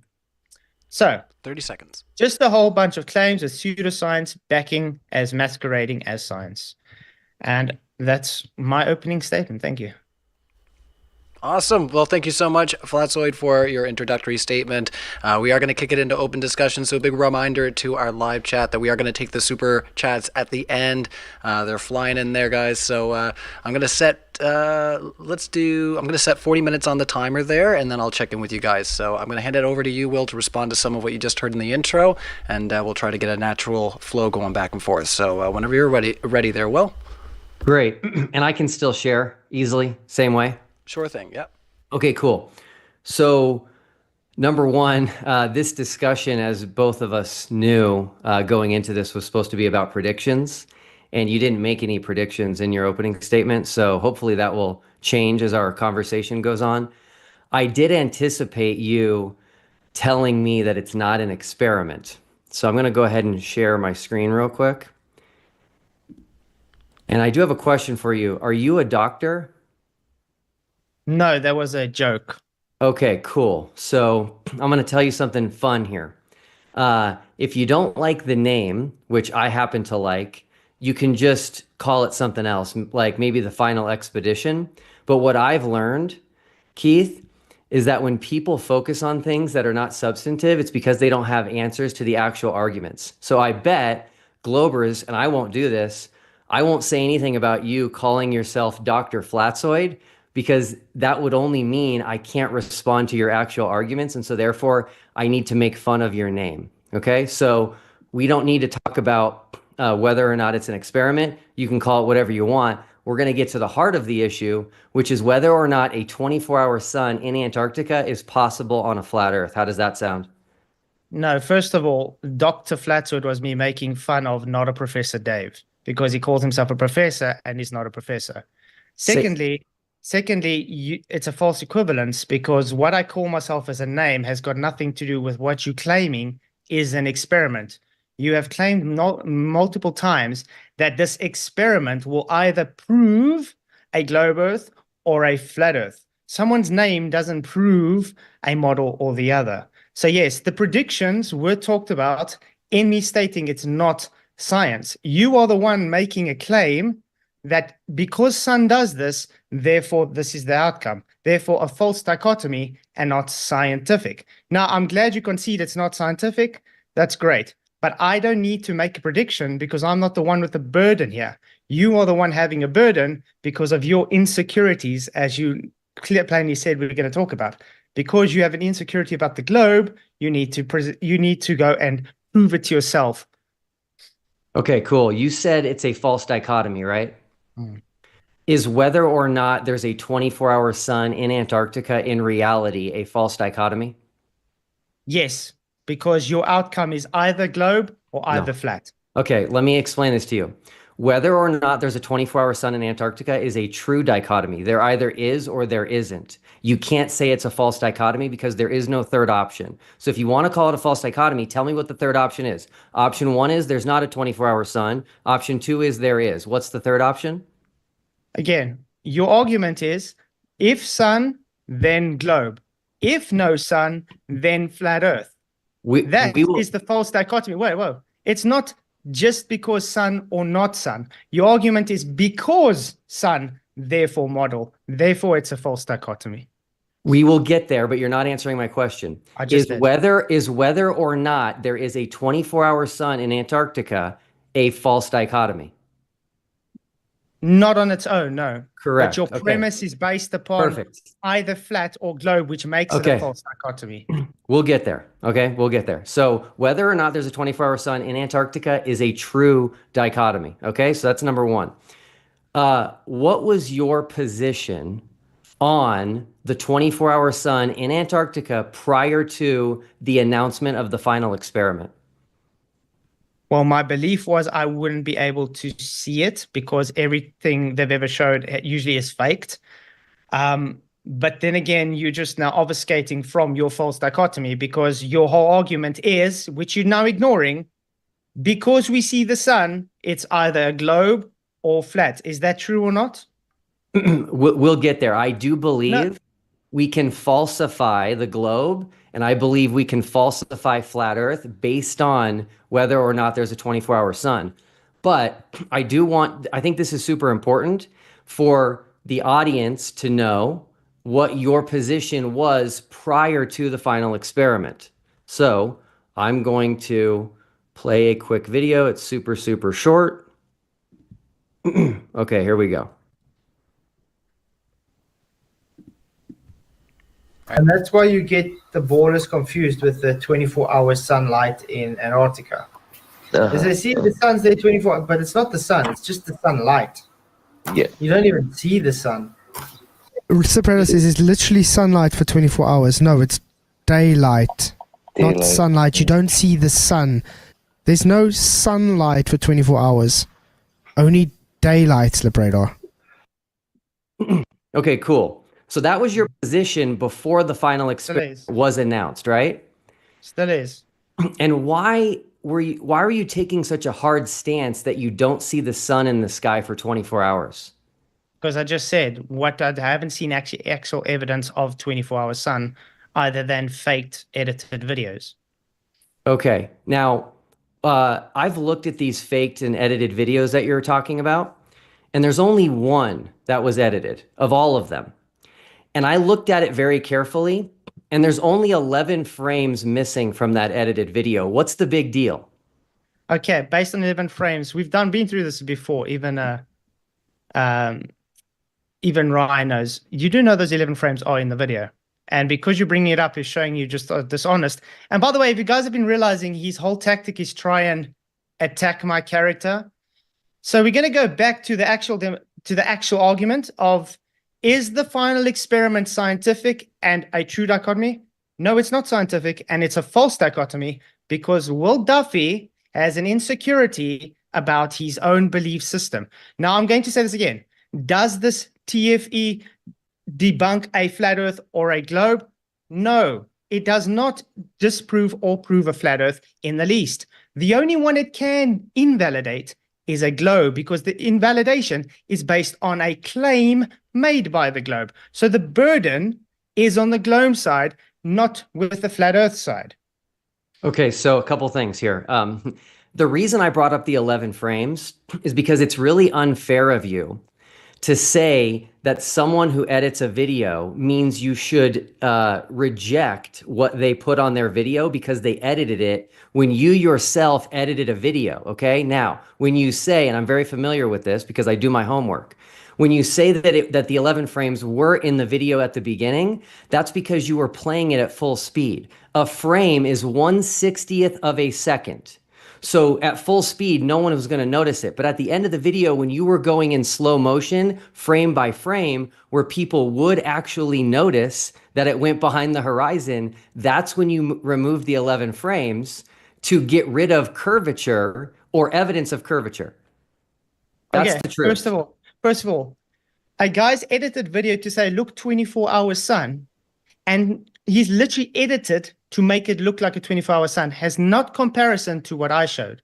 I showed all the frames. You can even put on 2 times speed, 0.25. It will show all the frames in the video. So that's literally a false equivalence again. And then I even point out to say, look where it lands. And I show you the horizon. I show you the apparent horizon. I show you the inferior mirage. And I show you me taking away the inferior mirage after I showed all the frames. So that is totally not the same as someone making a video and saying, look, a 24-hour sun, and it's faked and edited. And by the way, that model you pointed with the sun going up and down, a lot of the videos we see doesn't do that. How does that comport to the model that was presented? That's because you don't understand the globe. So if you watch a video of the 24-hour sun that is taken at the South Pole, the sun will not go up and down. But the further you get away from the South Pole, it will, because of the curvature of the globe. That's just a misunderstanding of the globe model. Now, again, we can make these very specific predictions of altitude and azimuth, and guess what? I think you know they're going to come true when we get to Antarctica. So how is it all of these people who have never been to Antarctica can make these predictions that will come true if the globe is false?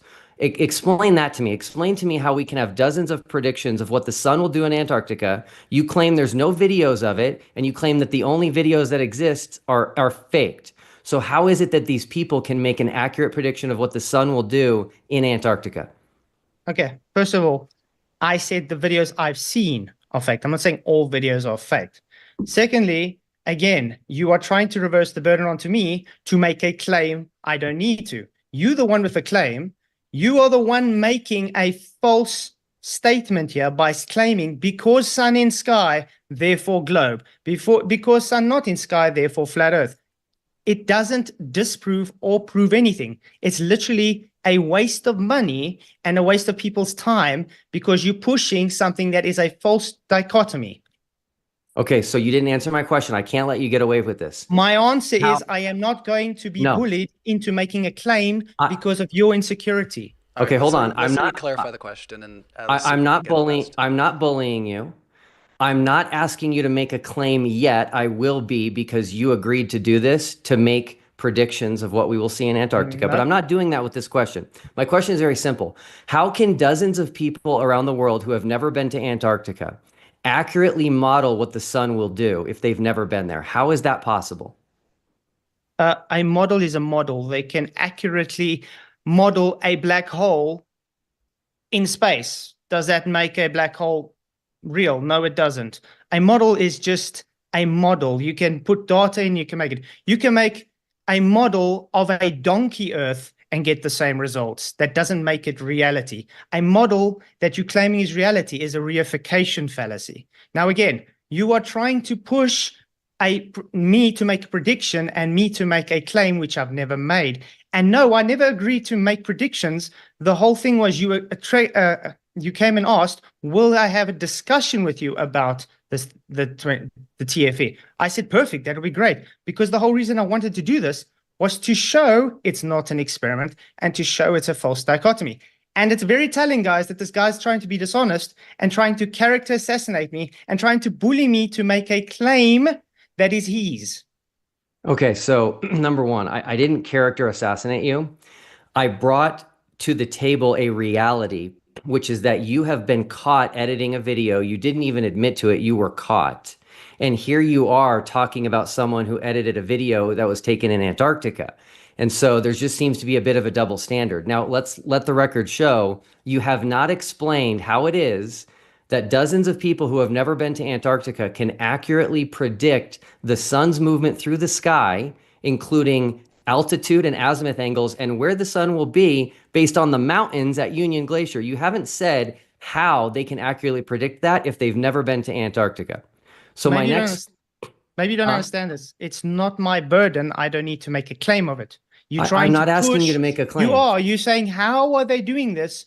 Because you want me to make a prediction. I don't need to. Secondly, a model is just a model again. Like I said, anybody can create a model, and that doesn't make it reality. Again, the 24-hour sun works on a flat earth too, just like it works on your globe. It doesn't disprove or prove the other. Now, you claiming it doesn't because of your ignorance and saying, EMAP strawman model doesn't make it false. You are trying to reverse the burden onto me because I showed everybody that the final experiment is nothing but a waste All right, of 1 money second. and time. Let's like I say, if we're gonna keep circling on this one, not maybe pun intended, I'm not sure, but if we want to keep circling this is fine. You know, as long as you feel there's more to unpack, but it might also be useful to go into some of what you presented in your intro there, Will. So, questions I've got about more. Antarctica, so we can let's try to go down that one for a little bit, if you guys don't mind.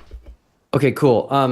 Hey Keith, did you change your position after I announced the final experiment? No, I just said I got exactly the same position. Which is what again? I don't believe there is a 24-hour sun because I haven't seen any evidence for a 24-hour sun. But again, that doesn't make it a flat or globe Earth.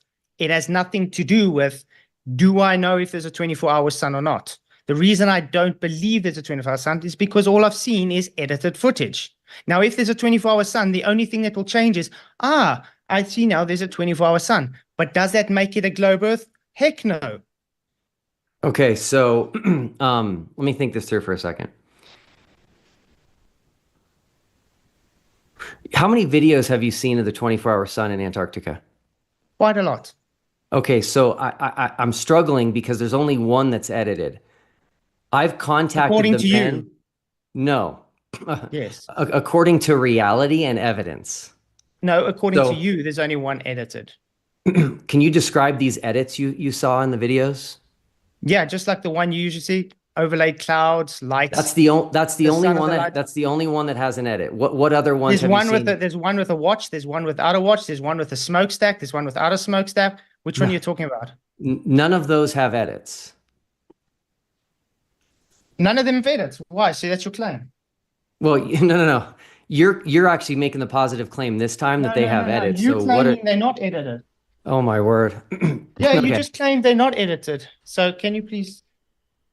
Okay, so I want everybody to see here. This is a tactic of flat earthers. He made a positive claim, which was that a video that was presented as real was edited, and he can't show where it's edited, and so he's going to turn it on me and say that I'm the one making the claim. But that's okay. I'm going to share a video with everybody really quick here because I do believe, Keith, you have changed your position since we announced the final experiment. This video is only a little over a minute long, but it's going to be pretty important to see because, again, I don't understand why people are changing their positions before we even go. So here we go. Sorry, they're going your camera off there. to Antarctica. Well, they're apparently going, and they're just going to say, "Ooh, I see sunlight. Therefore, the sun's up in the sky." Yeah, that's what's going to happen because they're not going to see the sun 24 hours a day because they don't understand the difference between sunlight and daylight. exactly. All right, we've got Flatsuit. Are you willing to publicly admit you were wrong about flat Earth if we see a 24-hour sun in Antarctica this December? Yeah. Sorry to break it to you guys. You're not going to see the sun 24 hours even if you wanted to. All right, we've got Flatsuit. Are you willing to publicly admit you were wrong about flat Earth if we see a 24-hour sun in Antarctica this December? Yeah. Now we're saying you'll see daylight for 24 hours. You won't see sunlight for 24 hours. All right, we've got Flatsuit. Are you willing to publicly admit you were wrong about flat Earth if we see a 24-hour sun in Antarctica this December? Yeah. And that is seeing the sun for 24 hours in the sky, which you won't. Because many people we have spoken to that worked in Antarctica never saw a 24-hour sun. Yes, there was sunlight, but they never saw 24-hour sun. All right, we've got Flatsuit. Are you willing to publicly admit you were wrong about flat Earth if we see a 24-hour sun in Antarctica this December? Yeah. Let's let Flatsoid respond. We can. Thank you. Sorry. Yeah. No, I'm happy because this is showing all he has is trying to misrepresent what I was saying there. Yes, I will change my position on seeing the 24-hour sun or not. Not that the Earth is not flat or a globe. This is what's called misrepresentation of a person. Thank you very much again, Will Duffy, for showing more dishonesty. So can we get to the actual conversation now on the shape of the Earth based on your not final experiment? So since you made a claim that it either proves a globe or a flat Earth, can you show us how does it actually show this? Because like I showed everybody, it's not scientific and it's a false dichotomy. It doesn't prove anything other than it might just show your claim wrong. Okay, so you just accused me of misrepresenting you. How is playing clips of you talking misrepresenting you? You playing it and saying I'm changing my mind about the flat earth. My mind is about the 24-hour sun on the flat earth, not the flat earth is going to be a flat earth or not. This is called misrepresentation, Will. Well, it's okay. It just means you changed your mind. The question No, I haven't. was, I've got the same. And also stop telling me what I do and what I don't do, because I'm keeping the same argument. I don't believe there's a 24-hour sun. Okay, the only thing that can change it is if you see a 24-hour sun, but that doesn't make a difference whether it's flat or a globe, which your whole experiment is about, is it not? Yeah, I just want to make this clear for a second, because Is it not? I think everybody heard it. Can you just answer? Question- Is Hold on it there, about? Flatsoid. Wait. Flatsoid, you gotta let Is him it respond. about? I gotta know. No, he's doing the It's same okay. thing. I'll over and answer. over. I'll answer. I just gotta ask. Thank you. Is it about the globe and a flat Earth or not? Yes. There we go. False dichotomy. Thank you. Okay, real quick. The question asked of you is, will you admit you were wrong on flat Earth if we see a 24-hour sun in Antarctica? And you said yes. So you have changed your mind, because you're no longer willing to change your mind on flat Earth if we see a 24-hour sun. No. What does the flat Earth model say about the 24-hour sun? It says that there is no 24-hour sun. Great. So does that change the information about the flat Earth model, or the flat Earth doesn't exist? If a 24-hour sun is not possible on a flat Earth, which is what I'm stating, then a 24-hour sun falsifies flat Earth. There we go. False dichotomy. And why won't it work on a flat Earth? Okay, so I don't believe flat Earth exists. And so this is where the title of this discussion is Antarctica Predictions. And so I'm still waiting for you to make a prediction as to what the sun will do, considering you believe we live on a flat Earth. Again, the predictions is from your side, not my side. I don't have the burden to make a prediction. And no, it's about the final experiment. And I'm showing you how it's a false dichotomy and nothing but insecure ballers needing to supply evidence for their belief system. Okay, so you don't have any idea what the sun will do in Antarctica? It doesn't matter. That's the whole point. Okay, let's go back to square one here. In your mind, what is Antarctica? Ice. Okay, that's it. So if I have It's ice and land. It's a land. Okay, great. Where is The Antarctica? outer rims. The outer rims. They have answered two of your questions. Hold on. Okay? What do you mean by outer rims? As the Bible says. No. It's where the dome meets Earth. How's that? What dome? The dome that was spoken about, the firmament in the Bible. Come on, you're a pastor. You're supposed to know this. Hold on. The Bible talks about things historically, which I love. We're talking about present day. Are you saying present day right now? Are you claiming Hold on, the you're interrupting me. narrative from? You're interrupting me. Let's let him finish his I'm sentence. sorry. Are you saying right now, present day, December 6, 2024, there's a dome? Yes. Where is it? Up in the sky. Where else would it be? You've seen it? No, we're breathing. That's why we got a dome. It's Okay, holding so- the waters above. Okay, so there's something that you believe exists that you can't prove exists and that you can't see? I can. It's called the second law of thermodynamics. Okay. Okay, so you haven't seen the dome? Well, do you see the Eiffel Tower from your home? No. So does the Eiffel Tower exist? Yes.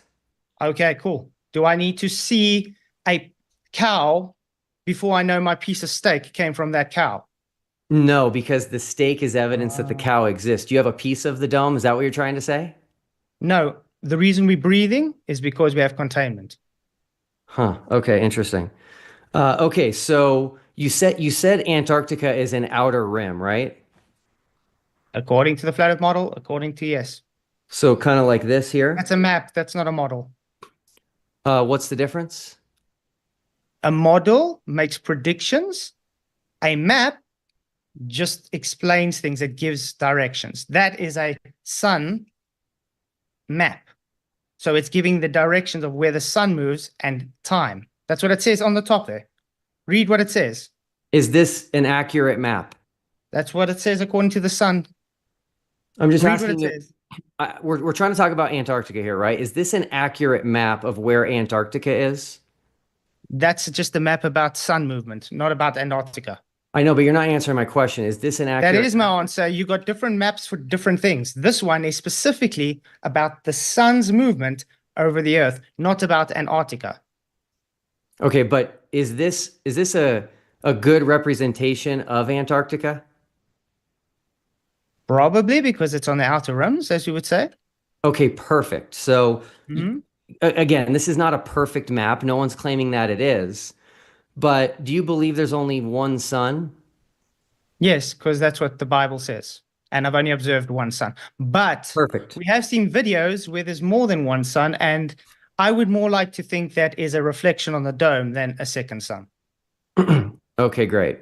So this is South America, right? Mm-hmm. We're going to be south of South America in Antarctica, so right about here. Mm-hmm. Meanwhile, Australia, way over here, is going to have a sunrise and a sunset each day. Mm-hmm. How can we have a 24-hour sun down here while they get a sun each day over here? Again, trying to make me give claims. Secondly, have you ever heard of reflection, internal reflections? Caustic cups. Caustic cup reflections. Yes, there we go. Okay, great. It's a possibility. Okay, perfect. I love this. This is great. Mm-hmm. So you're saying that it's possible, either for the people in Australia or us, that we won't see the actual sun, we'll see a reflection of the sun. Yeah. Okay, cool. So if we take pictures of sunspots and they're not reflected, they're not reversed, would that prove you wrong? How would it be reversed? I don't think it will be. Reflection doesn't always just get reversed. How do you know that where the sun's location is, you're not seeing the same side of the sun based on its angle? I don't understand your question. Let's say you are looking through a glass of water and you've got a pencil, okay? And you're on this side of the glass and you're on the side of you're looking at the same angle, so you're seeing the same side of the pencil, which is the front. Does that mean now that it's not a pencil? No. There we go. Again, you're trying to push things onto me to make a claim I don't need to. I'm just saying there are possibilities, which explains it on a flat earth, which again shows that it's just a false dichotomy because it won't disprove a flat earth at all. The thing is, you're going to go to Antarctica or fund this thing, and it won't disprove anything other than just showing gullible people for what?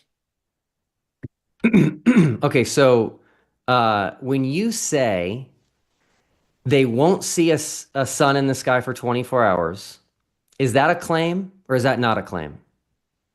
That is my belief based on evidence. And what evidence is that? That all the videos I've seen so far are either edited or not showing a sun. Okay, so that's a claim, right? And so what is your evidence that the videos are edited? What am I? Easy. I told you, they have different time lapses. They have different things showing it's edited. Well, you just claiming it's not, wait, you just claiming it's not edited doesn't make it not edited. If someone's going to claim that a video is edited, they need to have evidence that it's edited. They can't just say it's edited because it goes against what they believe. No, you see, the thing is, when someone goes and says, look, I have a 24-hour sun, and then it's shown to be edited, that means it's dishonest. Why did they need to edit it in the first place? Well, okay, it hasn't. They haven't been shown to be edited. That's the point that I'm trying to get to here. There has been numerous people showing these videos and showing how they're edited. You just making a claim that they're not edited doesn't make it not edited. People have shown and gone through it and shown it's edited.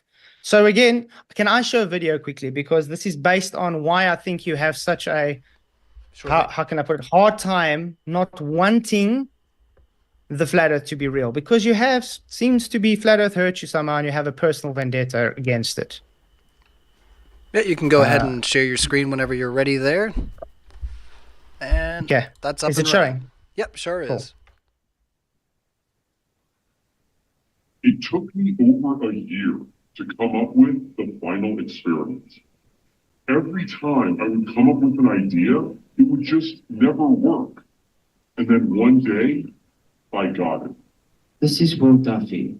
Well, Pastor Will Duffy, to be exact. He is the author of what he calls the final experiment. The issue here is this actually the final experiment for all humanity or just for him? Well, and a friend of mine, her name is Wendy, she posted something about flat Earth. And at first, I thought she must be joking, but there was no punchline. So I read the comments, and it seemed genuine. This was very peculiar to me. How could someone today, in the 21st century, think the Earth is flat? Well, the whole point to that is it shows this is just a personal thing for you because you have an issue with the flat Earth for some reason, and you have to make it your mission in life to discredit it and to debunk it. So again, you came up with the final experiment. You even said later, if I go around there, I don't know how I'm going to do it, but I just know I had to. So, Will Duffy, is it true that you are making sure that you have to do something about flat Earth because it bothers you? No, I chose to. So you could have just left it? Of course. I don't know what I'm going to do, but I just have to. Doesn't that make it seem very personal? No. But by the way, that video was edited. That was my documentary I made, yes. And you edited my voice.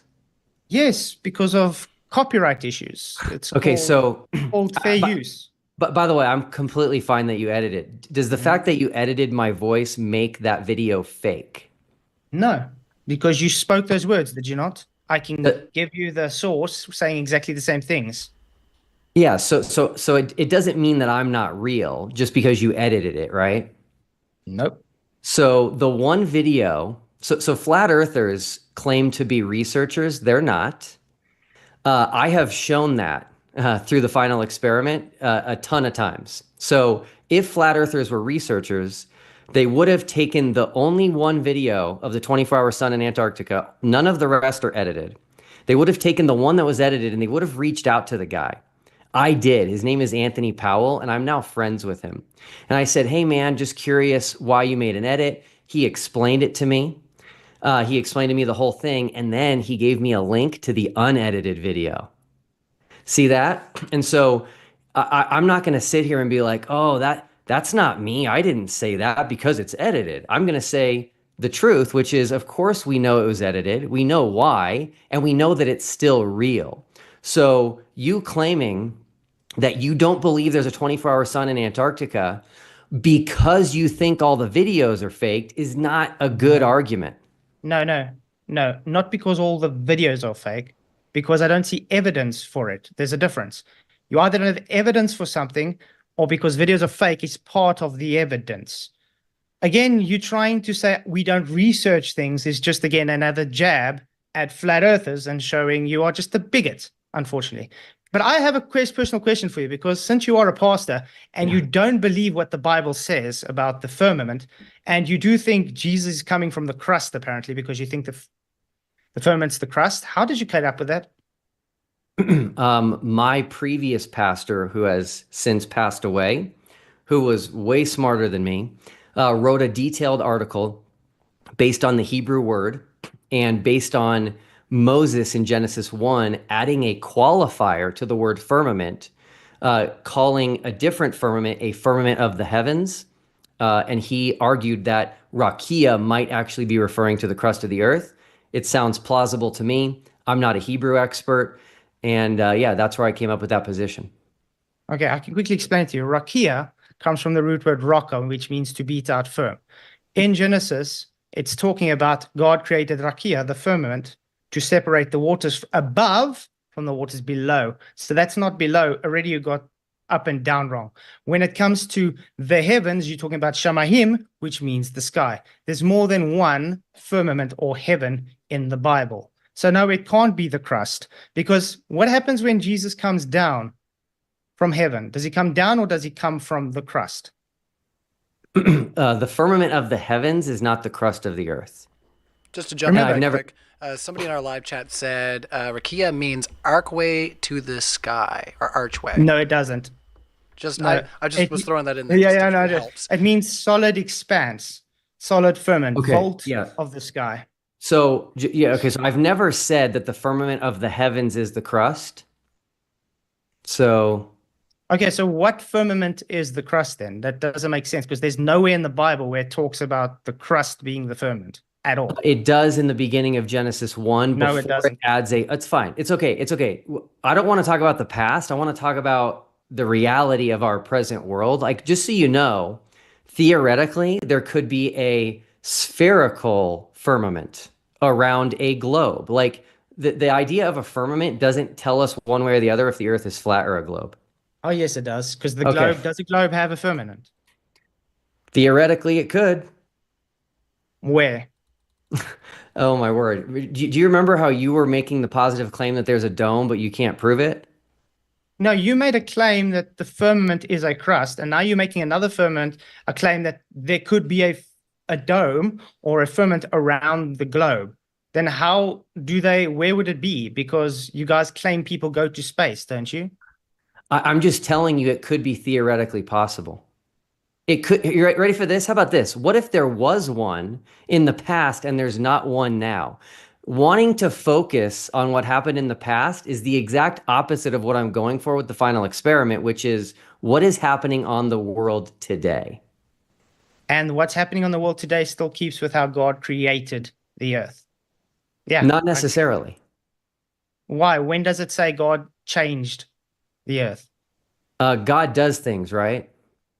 His word is the same today, tomorrow, and forever, correct? Yeah, is the earth flooded right now? No, because why would it be flooded right now? Exactly. The ocean So proceeded in Noah's time, as the Bible said. Exactly. So God can do things in the past that change the world that he created. And did he say anything about him not having a firmament anymore? Yeah, if you interpret the windows of heaven breaking open for the flood, you claimed there's waters above the firmament, so maybe it all broke, and that's where the water came for the flood. Do you see how easy this is? No, this is Hold on, this is easy. Don't interrupt, please. You see how easy this is to make the Bible say whatever we want it to? I do The want only difference is I do want to interrupt right quick and just say that I don't think the final experiment is going to change either of your theological outlooks. So if we can get back into the subject at hand, we could definitely visit, a debate, if that's something you're interested in, and having a debate versus each other regarding that subject, and we can really unpack at that time. But yeah, for the audience that's coming in for this debate, let's try to focus back on the Antarctica or the 24-hour sun. So. Either one of you, just great. Yeah. But can I just give a statement about that quickly then? Then you just have to look at Revelations where God says he's going to pull the firmament up like a scroll. That means the firmament's still there. But anyway, back to the final experiment.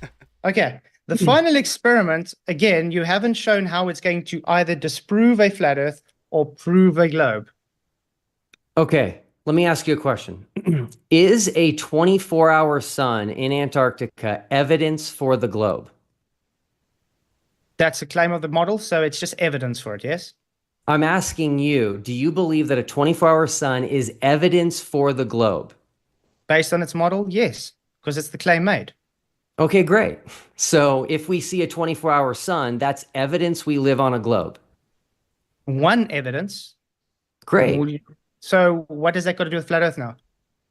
How does that disprove flat earth? Well, hold on. If we prove the globe, that inherently... Hold on. If we prove the globe, that would inherently refute flat earth. But you haven't proved the globe. Evidence, one evidence doesn't make it a globe. Again, 24-hour sun can work on a flat earth too. It doesn't make it a globe. Okay, you just made a positive claim. You said a 24-hour sun can work on a flat earth too. How? Reflection, internal reflection, one of the issues, one of the ideas you could say. Remember, we as flat earthers don't claim to know what the sun is or where it really is, But there are models out there which people have made to show you, and I'm sure you've seen it, internal reflections to give a 24-hour sun in Antarctica. Okay. So this comes back. Sorry. So this comes back to you saying proving the globe. But remember my opening, I said, you haven't shown anything else, which is the glaring issue of the globe claims.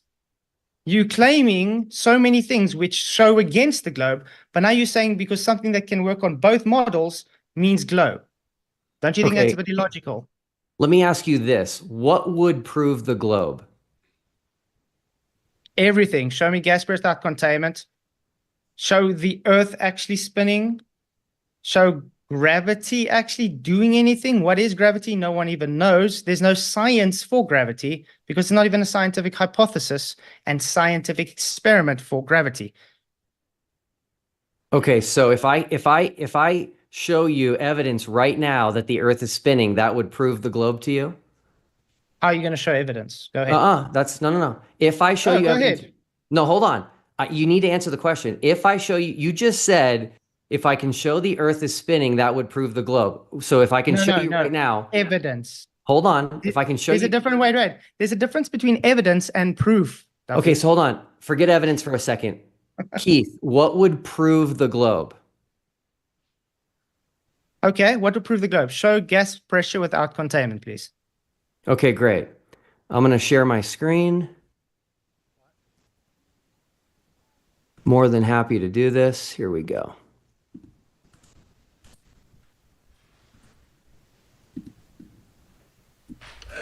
All Sorry, right, you're guys. up and running. Okay. Can you see that? No. We can now, yes. That's not Okay. showing gas pressure out of globe without containment. Sure it is. No, that's showing a picture claimed to take from a place that violates natural law. So can you please show me where Hold you on. have gas pressure without containment? This is a picture of gas pressure without containment. No, it's not. What is this? It's claimed to be a picture that is in a place that violates natural law. That means the picture is not showing the globe in space. Now, I'm asking you to actually demonstrate gas pressure without containment. I am. Okay, It's so not. You're not. You're quick taking me question. to Narnia. You're taking me to Narnia to prove something in Narnia. Do you get the Okay. issue here? Quick question for you. Do you recognize this picture? The blue marble. Okay, so I apologize if anybody thinks that this was not right of me, but I set you up. This is not the blue marble. Okay, well, it doesn't matter. They look the same. What's the issue? Exactly. That is the issue. So flat earthers believe that Apollo 17 only took one picture of the Earth from space. That's Never false. said that. Okay, do you know how many pictures of the Earth they took? No, because they took hundreds. Apparently. Correct. Apparently. They took hundreds of pictures of the Earth from Apollo 17. You thought this was the blue marble because it looks just like the blue marble. This picture, I left the number here at the top, is 22725, which they took before the blue marble picture. Okay? Something's covering your picture Yeah, right now. like a There's gray screen. Sorry, Oh, I it's just away now. I just fixed it. So here are two pictures, Keith, that they took from Apollo 17. Now, I listened to your videos and I know your take on what these are, but can you tell the audience what you believe these are? These are photos that are very easily done in studio. What kind of a studio? A darkroom with a model, even a hyper-realistic painting and a photo with a film camera. Okay, great. So in your opinion, these are pictures of paintings. Hyperrealist, yeah, it's possible. It's more possible than showing Narnia that goes against entropy and telling me that's where it's taken. So again, can you demonstrate gas pressure without containment instead of taking me to a place that violates natural to say, look, it's a photo of it? I'm getting there, I promise. Okay. By the way, I spent a lot of time on this for you specifically, and I focused on South Africa, which is where you are from. So these two pictures are claimed by NASA to have been taken at different times from Apollo 17. But you're claiming that they're just pictures of a painting. I just set a 5-minute So- timer for going into Q&A, just to let you know. So Okay. we'll do 5 more, and then we'll start doing Great. questions. So Keith, then that means these pictures should be the same if they just took a No. picture of a painting. No, I said could be hyperrealistic paintings. It could also be a model. Can you make a spherical model? You tell me, I don't know. Yes, the answer is yes.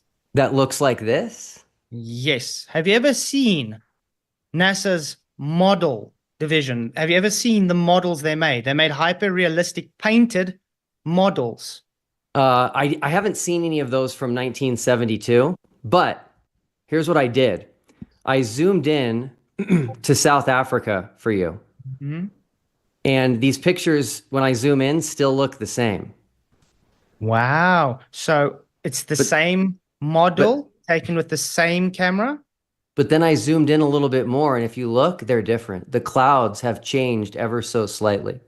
Can they have more than one model? It's a claim you're making without evidence, but I just want people to realize You are claiming they can go to a place that violates natural law and stating your argument is, look, they took this in the place that violates natural law, so therefore it doesn't. I want you to demonstrate, not in Narnia, where gas pressure does not need containment, please. what I'm saying is that they took hundreds of pictures on Apollo 17, and every single one of them is different. And so your argument that they're taking pictures of a painting or a model is completely invalid. Since we're running out of time, and I said this at the beginning, you have criticized me for being insecure about my religion. And I wanted to ask you a question. Are you insecure about your religion? Definitely not. Are you a Jehovah's Witness? Definitely not. Okay, so you believe that Jehovah's Witnesses, JWs, are completely wrong because they state that we live on a globe. Yes. Okay, great. I appreciate that. All right, let's get into the super chats. JWs are heretics. They don't follow Christian doctrine. That's why. Not if they believe a globe or not. Heck, I don't call people not Christians just because they believe in a globe. So again, trying to make it seem I don't believe they're real just because they believe in a globe. Well, as somebody whose wife was, yeah, I can definitely say they probably won't be on the channel anytime soon, based on what I have. Well, anyway, let's just get into the super chats, there, guys. Hey, Ryan. I'd love for that to happen, though. That'd be a lot of fun. Sorry, what's up? Hey, Will? Ryan. Right before we get into super chats, I have made a discovery. It's massive. Throughout this entire experience of the final experiment, I have noticed that the flat earthers do not want to make predictions. They do not want to show a model. And I figured out why. You ready for this? Flat Earth doesn't have a model because you can't model something that doesn't exist. Just let that sink in, everyone. Thanks so much. So another false statement. Thank you. All right, let's just get into those super chats there, guys. So thank you to both of our speakers on the panel for having a lively discussion, making space for each other to make your points. It was a lot of fun. We've got a lot of people tuned in right now. Almost 900 people have already voted in the poll. So let us know what you think. Will there be a 24-hour sun in Antarctica? 70% have voted yes, 22% have voted no, and then 9% have said, I don't believe in the sun.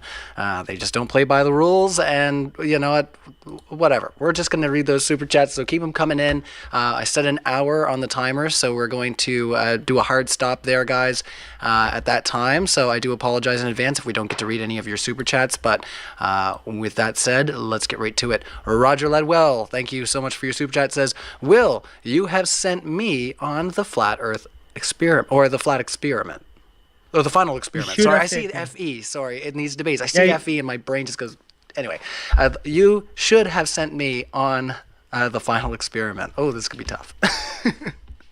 All right. I'm sorry. He's asking if I should have sent him, or is it just a statement? Yeah, it's just a statement. Yeah, I read it wrong, and now I can tell you the confuzzled. context. I spoke to Duffy a few times, and it sounded like Duffy would like to send him, and it just, I don't know, somehow fizzled out. Never said that. From the very beginning, I picked 24 flat earthers. I had them, we voted on them. We started with Dave Weiss, then we went to Jaron, then we went to Austin. I don't know what he's talking about. All right, let's just carry on. I don't think, like I say, there's too much to get out of yeah, it's not really much of a question, more of a statement. So Big Daddy Globe says, Will, thank you for the final experiment. You're the man. All right, so Big Daddy Globe Appreciate is he's giving you a huzzah on the chat. We'd appreciate that too. LJ he's coming in to grill you. I know he is. Thanks, LJ, for your support. It says, Duffy, how much money did it take to sell your soul? Oh, LJ, that I don't know if there's. You can tell LJ to fly off if you want, but it's up to you. Yeah, no one's paying me. Haven't sold my soul, so it's just another baseless claim. I'm guessing he's a flat earther. All right. LJ has another question. Says, why doesn't Earth spin under a hovering helicopter? Oh, my word. Okay, so this is definitely complete ignorance about the globe model. You need to watch a video of somebody that's on like a moving car or a moving train, or just go on an airplane. When you jump up in an airplane, you don't fly back and hit the back. When you're in the back of a pickup truck and you jump up, you don't fly out the back.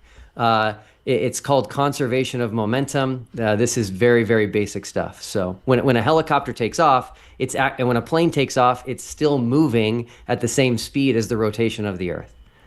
So Velcro there. Yeah. Can you explain the tangential velocity with elevation? No. I don't even know what that is. So. All right, let's ask the it next means super it has chat. to speed up to keep with the rotation. The higher it goes up. Therefore, it is invoking extra energy, which goes against the first law of thermodynamics. Like the sun has to go faster around the Tropic of Capricorn because it's 4 times the distance in the Tropic of Cancer, kind of like that? No, this is a total false equivalence. Oh, this okay. is about your velcroed air, which you're claiming is moving in lockstep with the Earth. The higher you go up, the faster the air has to travel with the Earth. So in other words, it has to get energy to keep up with the Earth, and therefore it violates the first law of thermodynamics.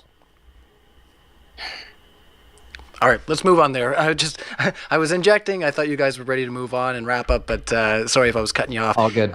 Second best Bob says for $5, Flatzoid blocks me from his channel for asking questions. Ask him why. This is second best Bob. I don't know if you want to say anything to Bob or if you want to carry on.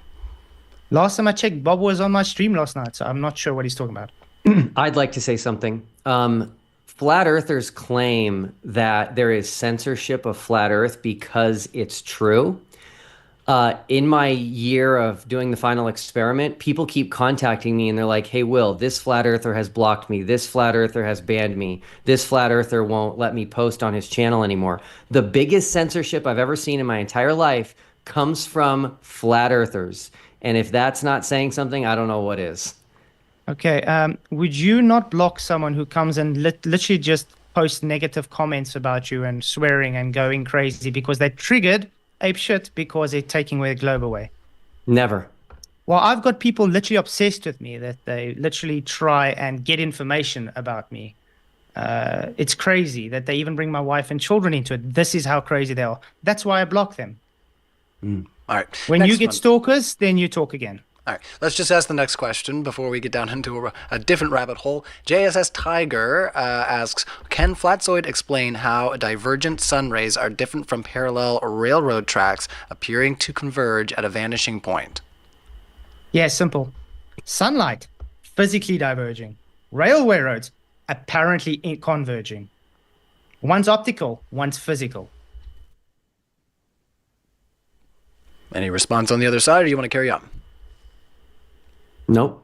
All right, no worries. Well, thank you to our panel. I'll just quickly say Flatzoid and Will for answering the questions. We are answering questions right now from our live audience. So remind you once again, in case you forgot how YouTube works, hit the like button, boost us up in the algorithm. I see that there's well over, we had over 1,000 there. So yeah, hit that like button. Let's try to keep this pumped out in the algorithm. That'd be a lot of help for the channel. We love you guys. Sunflower says, Flatzoid, wouldn't a 24-hour sun in Antarctica be harder to reconcile on a flat Earth than on a globe? No, because we haven't made a claim. Okay, compared to a globe, no. Because internal reflection can explain it. So no, not really. Any thoughts on the other side, or carry on?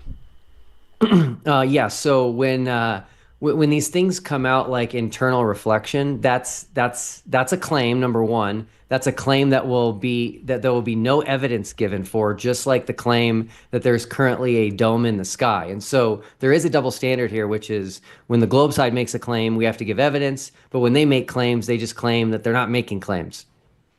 No, we do have evidence. It's called the law of entropy, which you failed to prove against. I was mentioning your claim that there is reflected suns and a dome. Yeah, the reason we know we have a dome is the law of entropy. The reason we know we have reflection is because the dome. How do you know the dome is a reflective material? Just like the Bible says. The Bible says the dome Crystal, is a molten reflective looking material. glass. How do you know it's not a reflective surface? It doesn't exist, so I can't model it. That's not my issue. That's yours. It's actually yours, but that's okay. No, that's not my issue. All right, you let's- can't model let's it not because do I know don't you believe are, it. what am Doesn't I? make Come it on. my issue. We It can't just means do- you're denying reality. We're not doing Yeah, that's fun. All right, let's carry on, guys. Yeah, that's fun. Thanks, Sunflower, for your super chat. We got a lot of super chats, so we are gonna try to pump through. Davgar says, "Where does a pastor? Sorry, like I said, I'm so tired. My goodness, we were up so late last night. If you didn't see last night's debate, go check it out after this one. It was wild. I will say, it was definitely wild. So Davgar says, where does a pastor get send idiots to Antarctica money? What would happen if you allocated equal funds to help your community? Yeah, so people don't realize how much I'm actually going to be helping the community, meaning worldwide community, with the final experiment. There's the famous proverb, right? Give a man a fish, you'll feed him for a day. Teach a man to fish, you'll feed him for a lifetime, something like that. I am doing the equivalent of that. People don't see that yet, but they will. There's been a common theme that I've seen throughout the final experiment, which I never saw coming. And that is flat earthers have told me literally dozens of times that they're broke and that they don't have money. It's weird. They've volunteered that to me in the context of not being able to join us or not being able to afford to go to Antarctica on their own. And so I think it's possible that wasting time on flat earth, becoming obsessed with flat earth and making it your life actually makes you broke. And so I'm hoping to free flat earthers from that through the final experiment. Okay, can I just say something? First of all, that's a very bigoted statement to make. Because flat earth, therefore poor. Dude, that is so wrong. How many people are poor globers? Does that now make them poor because they're a glober? The irony. All I'm saying is I never saw this coming. I never would have thought of it, but it was volunteered to me, and it's just an interesting insight that I've made. And I started thinking about it. When I look at flat earthers' content, it's hours and hours and hours and hours and hours long. And I'm like, okay, this does make sense. They're obsessed and they're wasting their life on it. And so if I can free them from that, that's a good thing. All right, I think we've answered that one. I think making sustainable jobs will actually feed them, but okay. Well, let's. I think we've answered Dadgar's question there, and yeah, don't worry about too much censorship. I know Flatzoid's good for a chat. he's had some pretty hot takes from the live audience in the past, so he takes it with grace. LJ says, "Why can't I purchase a ticket to watch a rocket land?" Is that question for me? I would imagine from LJ, it is probably for you. Why? So I have no idea what he's talking about. I'm pretty sure you can watch rockets land for free. I will say that the video that Red's Rhetoric made, that again, Keith took 11 frames out of, does show something landing into the ocean, and it shows it actually going behind the curve of the Earth. I have a question for you. Since I took an inferior mirage away, and once I took the inferior mirage away, it looked, well, before I took it away, it looked like it went behind the curve. Is the question, the inferior mirage, is that the curve, or is the curve the curve? There actually isn't an inferior mirage because the splash would have been hidden by the mirage as well, but it wasn't. It goes through the entire thing. Because I removed the inferior mirage. Well done. So in other words, guys, he just conceded the Earth curve is not physical. It's an inferior mirage. Well done. All right, let's just carry on there, guys. We got lots of questions. Dusty Circuit says, if the Earth is flat, how do you account for satellites? Anyone can test this with a simple $20 SDR and a directional antenna. Nice. We have what we call satelloons. There's definitely geocentric satellites and things floating up in the sky, but are they in the place that violates natural law? No. So there's definitely satellites. They're just not in space, in a space vacuum. Any thoughts on the other side? Do you want to carry on? I've seen Starlink travel across the sky at night, and those are definitely not balloons. I agree. I never said they were. I said we do have balloons, not they are balloons. What is Starlink? Satellites, as you put it. But they're not in space. Where are they? By the way, Starlink sucks because I know a lot of flat earthers that have Starlink and they suck with their reception when they're streaming. If they're not in space, though, where are they? That felt so genuine. In the sky. Flatsoid. And what's keeping them in the sky 24/7? Anything can keep it in the sky. How do we know? There's a lot of technology that's not actually available to the public. What about you can have electromagnetic propulsion? How do you know it's not just linked to the dome? Whatever, it doesn't really matter. It could be quantum locked for all we care. I'm not making a claim what it's doing. All I know is I see stuff in the sky and I don't need to make a claim on what it is or where it's coming from. All I do know is it can't violate natural law, so therefore it's not in space. All right. That one was for you, so I'll let you close that one out. But yeah, no, I definitely empathize with I don't know exactly what their internet connection is, but just about anybody when they drop out like that, it's really, it's very sad. Anyways, Andrew Johnson, flats. How many meters are there in 35 kilometers? 3,500. All right, cool. All right, JSS Tiger says, if observation doesn't constitute science, then why do flat earthers use observation of a flat horizon as a default position? Is that for Duffy? No, it says, if observation doesn't constitute science, then why do flat earthers use observation of a flat horizon as a default position? Because a flat horizon is a default position. Because everything you measure off is a flat Earth. Even the globe they base off comes off of a horizontal plane. So by definition, it's literally flat. A horizon as well is a plane circle. Any thoughts on the other side? Do you want to carry on? Yeah, the horizon on a globe is a circle as well. All right, let's just carry on. The grumpy old mechanic says, Flatzoid, what is your evidence that the Roald Amundsen expedition's meticulous observations of the 24-hour sun at the South Pole were faked? Sorry, say again? Some of these aren't worded so well, but maybe it was just me. Flatzoid, what is your evidence that the Roald Amundsen expedition's meticulous observations of the 24-hour sun at the South Pole were faked? I don't know. I've got to look at it. Has anybody got a link for that? Then I can look at it. Maybe I've seen it. Maybe I don't. I don't know. All right. But again, it doesn't mean it's faked. Like I said, it just doesn't prove if the Earth is globe or flat. You're having some trouble there. I'm doing what I can to. And the funny thing is, it's 12:20 at night, and my children are awake. But that's because it's 35 degrees Celsius at the moment, and we're dying of heat. Oh my. Yeah, not up here. It snowed. Snowed here in Nova Scotia this morning, my G. All right, let's see. Vipe says, Flatzoid, which encyclopedia details the impenetrable barrier south of 80 degrees that aircraft keeps crashing into? Encyclopedia of 1958 talks about the dome, and then the impenetrable barrier was made by explorers like Richard Byrd. Hold on, are you saying that airplanes have crashed into a dome at 80 degrees south? That was apparent testimonials of this, yes. Huh. I wonder how our plane is going to land at 80 degrees south. Depends on how you are. So hopefully we'll see the dome then. Hopefully.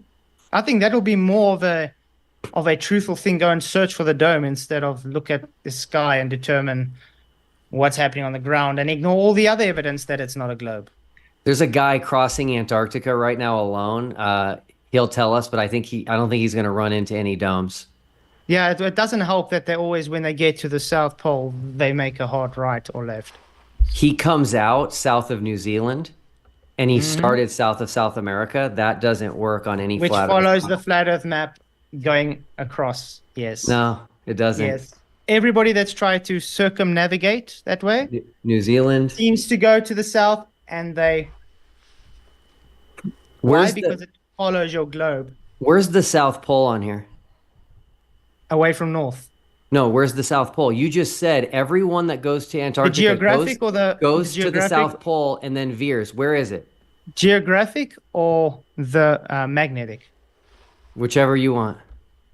Well, they go to the South Pole wherever they placed the South Pole in the south. Great. The one that they placed, where is it on the map? In the ice. So you don't know. It's fine. Not on that map. I can't show you like that pinpointed, but it's based on latitude and longitude, which is a coordinate system based on the flat Earth topography. Thank you. All right. Well, hopefully when this is all over, we'll figure out whose dome is indeed an impenetrable barrier. Let's see. Big Daddy Globe says, you can make a model of a donkey Earth and make it work. I think this debate is over. Keep up the good work, Will. Oh my goodness, where's the bag of bread? Let's do it up, guys. All right, let's close out that poll and we'll let you answer the silly chat. What's a donkey Earth? Earth that's shaped like a donkey. Real arse of a planet. No, so go ahead. And so does that exist? No, because the point is you can make a model of anything and make it work. It doesn't make the model reality. In other words, it's called a reification fallacy, and that's what your globe's based upon. If the donkey Earth doesn't exist, you actually can't model it, right? You can't talk about measurements. You can't talk about the boiling temperature of water because it's not real. That's my point. Okay, I've got a book here. I can model this book out. Yep, because it's real. Dimensions, everything, and I can claim that's Earth. Does it make it Earth? You can model the book because it exists. Yeah, you can model a donkey because a donkey exists. Correct, but flat Earth doesn't have a model because you can't model something that doesn't exist. The globe doesn't have a model either. You have multiple models for every single thing, just like how things work in reality. Just like flat Earth has multiple models, the globe has multiple models. You don't have one model for everything. The globe has a model and it makes predictions, which it can do because the globe is real. Pick up that globe of yours quickly, please. Show me 9.8 meters per second squared gravity there, please. This is not a life-size model, I'm sorry. So a model cannot do everything. You don't get one singular model. When I say model, I don't mean a plastic globe. That's a model, is it not? That is, yes. I'm talking about modeling and being able to make predictions. Okay, so if you have your globe model, yes, can it make anything it wants to? I don't know what you mean. You claimed you only need one model for the globe. Can you present this one model for me, please? Yeah, it depends on what you're talking about. Are you talking about... So it's different models. No, it's not. It's the same globe, right? So the globe model can predict a path of totality in Orlando in the year 2045. No, that's based on the Saros cycle. It's been observed for centuries. It's not. Thousands of years. Yes, it has. Hold on a second. The Saros cycle says nothing about a path of totality over Orlando. You should admit that right now. Okay. Yes, but it's based on cycles, so they're able to base those cycles on what's going to happen, and then they know. No. The path of totality changes. The cycles might repeat, but the path of totality changes. Cycles repeat. Hold on. The path of totality will be in Orlando in 2045 because it's based on the globe model. No. Not because it's based on, because it's cycles. No. There was no historical eclipse over Orlando that repeats. That's false. How do you know? You can go back and look. How do you know? You guys claim on the globe that the North Star never used to be Polaris, it used to be Thuban. So do you have evidence for that? It's okay. We're gonna keep making predictions because the globe is real and the predictions will keep coming true. I'm still waiting for a single globe prediction that flat earthers can say will not come true. Still waiting for one. Okay. I can. What is it? Aliens won't come. That's not a globe prediction. That has nothing to do with the globe. No, that has nothing to do with the globe. That's got everything to do with the globe because you guys claim there's space aliens because globe in space. Globe predictions have dates and times and geographic locations attached to them. That's a globe prediction. Okay, can you show how the globe works with God stopping the sun and the moon in the sky in Joshua 10. That's not a prediction. Yes, it's actually shown to have happened. There's a missing day. There's I literally a just- missing day in history. It's okay. I think you just proved that you can't name a single globe prediction that won't come true. I just did. All right. What? Your globe cannot account for a day missing in history. It's not a prediction. I'm talking about the future. That shows your globe to be false because it cannot predict why it was not shown. Okay, it's not a prediction, but that's okay. Yes, it is. Can you predict using your globe on why the day's missing? That's a past event. I'm talking about future events that the globe predicts, like the eclipse path of totality in 2045. It's a cycle. What No, more it's can I not. tell you? There is no Yes, it cycle is. that says there's always going to be a path of totality in Orlando. That's false. You should just admit this and just be honest about this. Does it follow a cycle or not? The day is a cycle. The path of totality is not. Just please don't And misrepresent the path, globe model. And wait.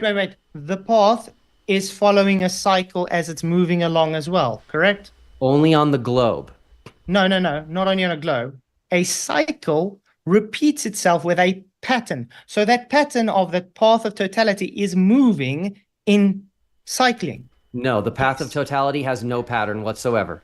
Keep telling yourself that. Okay, next Okay, one. make a video showing us the path of totality pattern, and I will publicly admit I'm wrong, but you can't because there is no pattern. All right. 1 year here, next year here, the next year there. There we go. It's following a pattern and moving across the plane. No, it's not. Okay. All right, next. let's move Because on. this guy's just And going in circles. I do want to close out our poll here. So with over 1,000 votes, I'm closing it out. We have, will there be a 24-hour sun in Antarctica? 71% of our audience voted yes, so that will win that poll there. 20% voted no, and then 9% said that they don't believe in the sun. So we're going to put up my classic poll, which is it flat? Is it a globe or is it a loaf of bread? So stay tuned for that. But I'm going to ask that next question. Cue the our speakers up, and then I'll get that up for you, our live audience. So thank you to our live audience because they're digging this, guys. Like there's so many questions. Lots of curiosity. What's going on here? It's a flat loaf of bread, to let you know. Flat loaf of bread. Oh boy, no unleavened bread. Okay, yeah, no yeast, right? Yeah, no, it's all good. All right, let's see. JSS Tiger, Flatsoid. If you don't feel any burden, you may as well sit and watch Flat Earth flounder. Are you okay with that? I'm not sure what that There's is. no flat earth founding. You see, the issue is if someone makes a claim and they're not able to back it up, and then they want to reverse the burden onto the person pointing out that they can't back it up, doesn't make me wrong. It just means they aren't able to back their claim up. And that's what flat earth's about, actually. Showing the globe claims a lot of things, which goes against reality, which shows it's not a globe. All right, let's just try to keep pushing forward here. We got a lot of questions. We still have 35 minutes on our clock. So the boy Lambert says, Flatzoid, please demonstrate how a 24-hour sun would prove a flat earth. It doesn't prove a flat earth or a globe. That's what's a false dichotomy. All right, next one, But Jay you- says, oh, sorry. But you Go did ahead. say it's evidence for a globe. I want to make sure the record is clear here. Keith said that a 24-hour sun in Antarctica is evidence that we live on a Yes. globe. I'm Yes, very and happy. it would I'm be- very and happy with evidence- that. And evidence for a flat earth. So therefore, No. it doesn't matter. It's a false dichotomy. It doesn't matter if there's a 24-hour sun or not, because it doesn't disprove one or the other. The only thing that can be disproven is a globe. It's not evidence for a flat Earth because the flat Earth doesn't predict it. How? How is it not evidence for a flat earth? Tell me. You still haven't told me how it's not evidence for a flat earth if we see a 24-hour sun there. Because you nor any other flat earther has shown how a 24-hour sun in Antarctica could Internal work. reflection. Hold on one second. Many Flatsoid. demonstrations being done. Let's let him respond. I haven't had to put anybody on mute, so let's let Will unpack and I'll Sorry. let you respond. Yeah, that's okay. Yeah, no one has shown how a 24-hour sun in Antarctica would work on a flat Earth. And just to prepare you, because you're making some pretty bold statements, which I love, is we already have a way to test if the sun we're seeing is a reflection or not. And so if you're confident that it could work as a reflection, you should admit that if we prove it's not a reflection, that flat Earth is wrong and that you're wrong. And what if there's more than one sun? You said you believe the Bible when it says there's only That's one what sun. I believe, but there's many flat earthers that believe there's two suns. This Yeah, is my so- whole point. Not all flat earthers have the same belief of We the will flat Earth. be- But we will we be do share the same belief in that the globe has been shown false. We will be taking pictures of sunspots around the entire world, so we'll be able to show that there's not a second sun as well. All right, let's carry on. JSS Tiger says, Flatsoid, you originally said there isn't a 24-hour sun. Now you say you don't believe it. So I think we just clarified a little bit about your statement just now. So hopefully that answers your question, JSS Tiger. We got so many questions. I want to carry on. Bitter Truth, Doctor, how fast sun is orbiting Earth? Where is the... Doctor, how fast is the sun orbiting Earth? Okay, let's That's probably Duffy clean it up. because we don't have orbiting. No, that's your model. No, we don't have orbiting. Orbiting requires falling at a He's asking, okay, all he means is how fast does the sun move in your model? 15 degrees an hour. There we go. So it changes speed because it has to cover different distances? Like I said, how do you know where the sun is? How do you know what the sun is?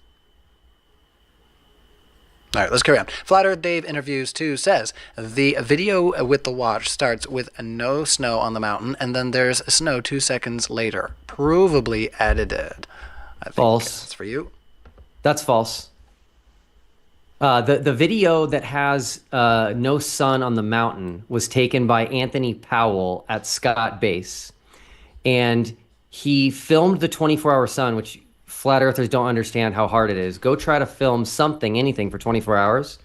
Especially in Antarctica, it's extremely hard. So he did the 24-hour sun film, which he's released unedited. Flat earthers will not acknowledge this. Keith, would you play the unedited footage from Anthony Powell of the 24-hour sun on your channel, yes or no? Yes, I will.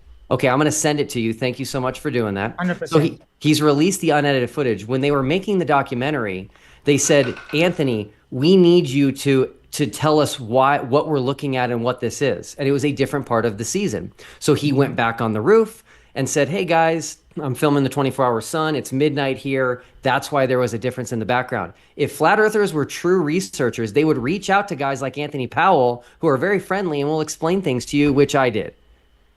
All right, let's carry on. The Grumpy Old Mechanic says, Flatsoid, why are you afraid to take 500 from me for a couple hours of reading abstracts? Now you know why I block trolls, because this guy gets the same answer, says the same thing over and over. I'm not even going to answer the guy anymore. I'll take $500, Grumpy Old Mechanic. You can read I told him I'll anytime. take it. The guy just ignores it, and then the next day he says the same thing again. All right. I can't say, yes, I'll do it every single day. So this is why guys like that is not worth my time. All right, let's just carry on. Phoenix Rising 86 says, the illusion is over. You all failed God and death, a lot of babies. I don't know what's going on with your guys' super Sounds more chat. like a statement. The miracle of the life in the womb turned graveyard Duffy. I'll see you later personally. From God. Okay, so thanks for that. That's great. Big Daddy Globe says, Flatsoid, stop with the false dichotomy bullcrap. You explicitly said there's no 24-hour sun. You've been exposed and are now grasping at anything. All right, anything to say to Big Daddy Globe? Okay, again, it's a false dichotomy because it doesn't prove or disprove anything. Therefore, false dichotomy. I still stick with, I don't think there's a 24-hour sun. The only thing I would do would change my mind is if they do see a 24-hour sun, is that it shows a 24-hour sun. Does it disprove a flat earth? No. All right, let's just carry on. I'm just checking out the live chat, making sure everybody's behaving themselves. But yeah, let's ask the next question. So, Phoenix Rising says, Big Daddy Globe Boy, grow up projecting poop emoji. Okay, well, another objective super chat. Thanks for that. You got your couple seconds there of fame. That one random says, can you have Professor Dave on again versus Flatsoid? Yay! I think that'd be fun. I haven't actually gotten to host Professor Dave or even interact, so I think that'd be a lot of fun. I've met most of the people in the sphere, but that's always in the back pocket. Hopefully we can arrange something down the road. Apparently my channel's too small, so you guys are going to have to help me to get a bigger channel so you can debate me. A1. Well, I will say, actually, it just reminded me, I will remind our audience that if you like what you're hearing from either of our speakers, we are going to tag their links in the description of this debate. And if you're also listening on podcast forum, there'll be all the tags will be in the description there as well. But if you do want to catch them live, if you're listening on podcast right now, you do have to subscribe to the Modern Day Debate YouTube channel. That way you can ask questions and interact with the speakers on screen. This is where we do the live. All right. So Daniel Garuk says, so Flats, according to your answers, we expect to see reflections, not the actual sun. I said it's a possibility. All right, let's carry on. Cody Payne says, Flatzoid, if the sun is reflected off the dome, but the actual sun is too far away to see, why isn't it too small to see the reflection? Say it again. All right, so if the sun is reflected off the dome, but the actual sun is too far away to see, why isn't it too small to see the reflection? Internal reflection. I don't know if you guys watched the video recently by Veritas, where he took a glass sphere, and he pointed a laser at it to try and show rainbows working. The angle will show why you see it the way you do. Did you want to respond there or carry on? No. All right, we'll just carry on with the super chats. Thank you to our live audience. We're about halfway down now. So Wesley Grandillard says, Grandillard? Oh, I'm so sorry. I just butchered your name. I totally know it. Will, please read the text in the bottom right of your Gleason's map regarding the December solstice. Flats, do you agree with what Will reads? So, yeah, if you have that handy, if you want to read that out. I do. Flatsoid, do you know what's in the bottom right of the Gleason's map? I'm curious. Read it. Well, no, before I read it, are you aware of what it says in the bottom right corner? I know in the top it says scientifically and accurate. And the bottom right, you're talking about the scale bar. No, the bottom right where it says December solstice. Oh, yeah, what about it? Yeah, the Gleason's map actually says there's no 24-hour sun. It says on December 21st, the sun moves around the Tropic of Capricorn and during the day lights up the southern portion of the Earth from the Arctic Circle to some portion of Antarctic ice. Here's the key line. There is no sunlight beyond 80 degrees south, but only unknown regions of ice. Nice. No sunlight. Nice. And again, does that mean flat Earth or not? No, but what it means is that the guy who created this map, the actual creator of this map, Gleason, Alexander Gleason, he knows that a 24-hour sun is not possible on this map. And so if we see a 24-hour sun in Antarctica, we should all throw this map away. Did he ever look into internal reflections with this? Internal reflections are not gonna solve this, unfortunately. Oh, yeah. But anyway, the thing is now, a Mercator map is not perfect. Does that mean it's not a globe now because a Mercator map's not perfect? A Mercator map comes from the globe. Is the Mercator map perfect? No. There you go. So not a globe then. I think we've entertained this one long enough. Let's carry on. Shovelhead Steve says, make dumbass prove editing of videos. Not sure. You guys can go and search it. There's many people that have looked through a lot of these videos and showed them edited. So if you want to, just go and search. Any thoughts on the other side, or do we want to just push? Yes, I don't believe that's true, Keith, unfortunately. So I will watch for you to show these edits because there's only one. I've contacted both individuals that are responsible for the majority of the 24-hour sun videos in Antarctica, and they're just not edited at all. Robert Schwartz took one at the South Pole with 0 edits in it. All right, Frode Nace says, Flatzoid, do you not answer questions because you know that you will be wrong and will not make prediction because you know they will not hold water? That's from Frode Nace. No. I do answer. I don't make claims because it's not my burden to prove. The point is the claims coming from the globe side. I'm just pointing out how it's not true. The claim I do make is we are on a flat Earth. And these are the reasons we're on a flat Earth, and this is the reason it's not a globe. And I stick to those claims. And I'm sticking to the same claim that this whole experiment is not scientific, and it's a false dichotomy, and it's not there to prove anything other than globers who have issues with their belief system in the globe. All right. say this one more time quickly. Flat Earth doesn't have a model because you can't model something that either. doesn't exist. You either. You don't have a model. Just like you have models, we have models. All right, Big Daddy Globe says, Ryan, you got to reel this one in, man. I'm doing what I can. I He's don't know what he doing good. means. I don't know what you mean by reel it in. Ryan's doing awesome, man. Actually, this came in, I think, right around when it was right after I'd said, we can have a theological debate, down the road. I think that would be interesting since you guys you really seem to have some fire under your ears for that one. So let's ask that next super chat. Young God Creationist says, question theoretical, the Bible would be false too? What is QTWD? What's that stand for? Hold on. I'm not up on my lingo. Question for me. Oh, sorry. That's okay. Yeah. All right. Question for, Will Duffy. All right. Theoretically, the Bible could be falsified too. Hey, it's their first super chat. Thanks so much. I think, yes, I think the Bible could be falsified. How? I'm not sure at the moment, but I think absolutely it could. All right, let's just ask the next question because it's for you, Flatzoid. Also a first super chat, so thank you. Lots of new interest in the discussions happening on Modern Day Debate. I don't know if you guys heard earlier, we're actually having another debate tonight. And then Alex Connor's going to be on with Stuart and Clip Neckley. So yeah, you don't want to miss out that. I'm sorry for forgetting your partner's name. I don't have it up right now. So, don't quote me out of context there, guys. Conspiracy Music says, Flatzoid, now that you've definitely heard it multiple times, what do you think about the hit song Optical, Not Physical? I haven't heard it because it's a troll channel, which I don't watch. So it doesn't matter how much times the people send me the link, I'm not going to watch it because I don't watch that guy's stuff. No jamming. And by the way, if you guys want to know, the guy's literally just dedicated a channel to me. All right, let's ask the next question. Phoenix Rising says, Duffy, the windows are galaxies. You are trapped. Okay, cool. I'm not sure. I don't know what that means, but they fine. put a little rainbow and then a peace icon. Okay. If that helps. I don't know. We're doing what we can, Phoenix Rising. Thanks for your support. JSS Tiger says, Flatzoid, you said no evidence for gravity. Cavendish, Eddington, and more.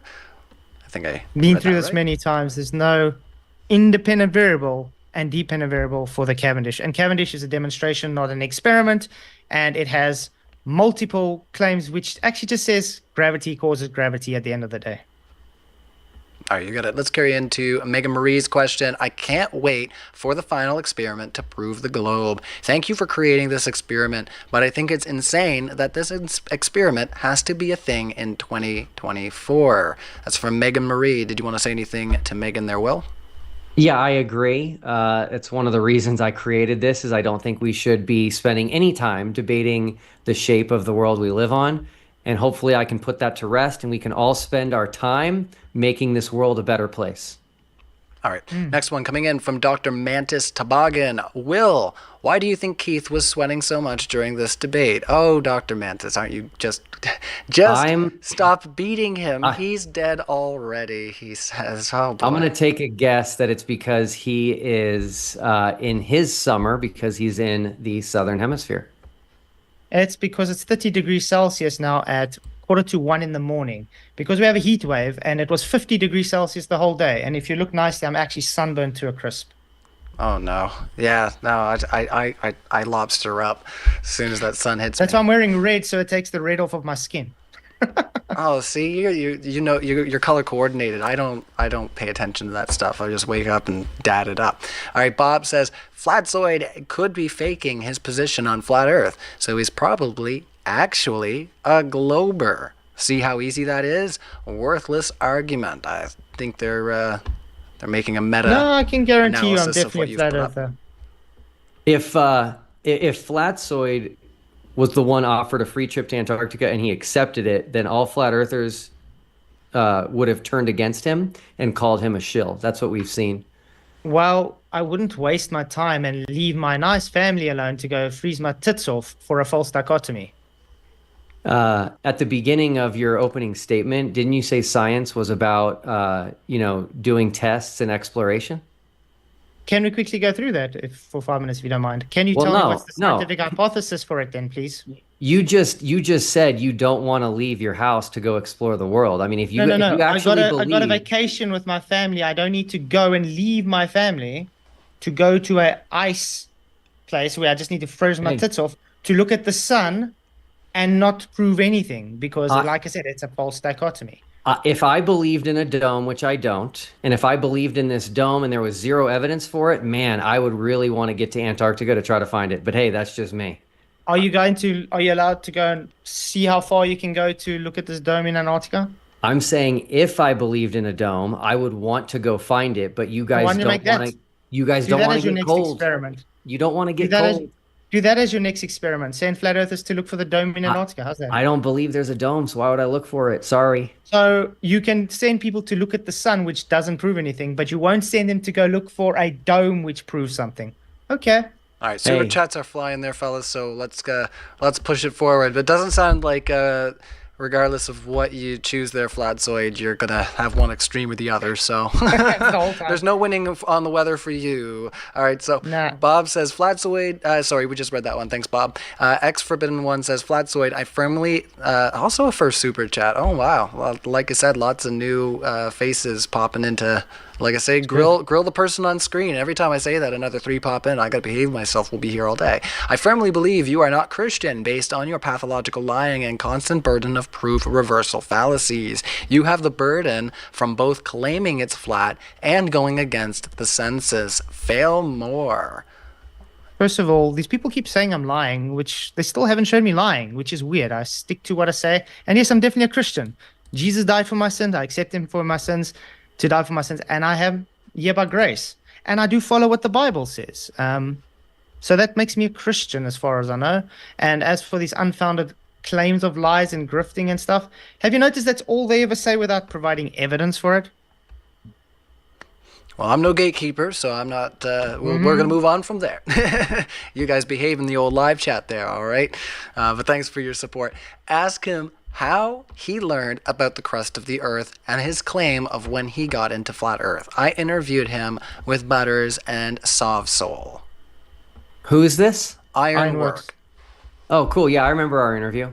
Okay, so I got into flat earth in August of 2021 when my friend Wendy posted about it on Facebook. That's when I knew it was a real thing. Someone I was close to believed in it, and that people are making videos and spending an obscene number of hours on it.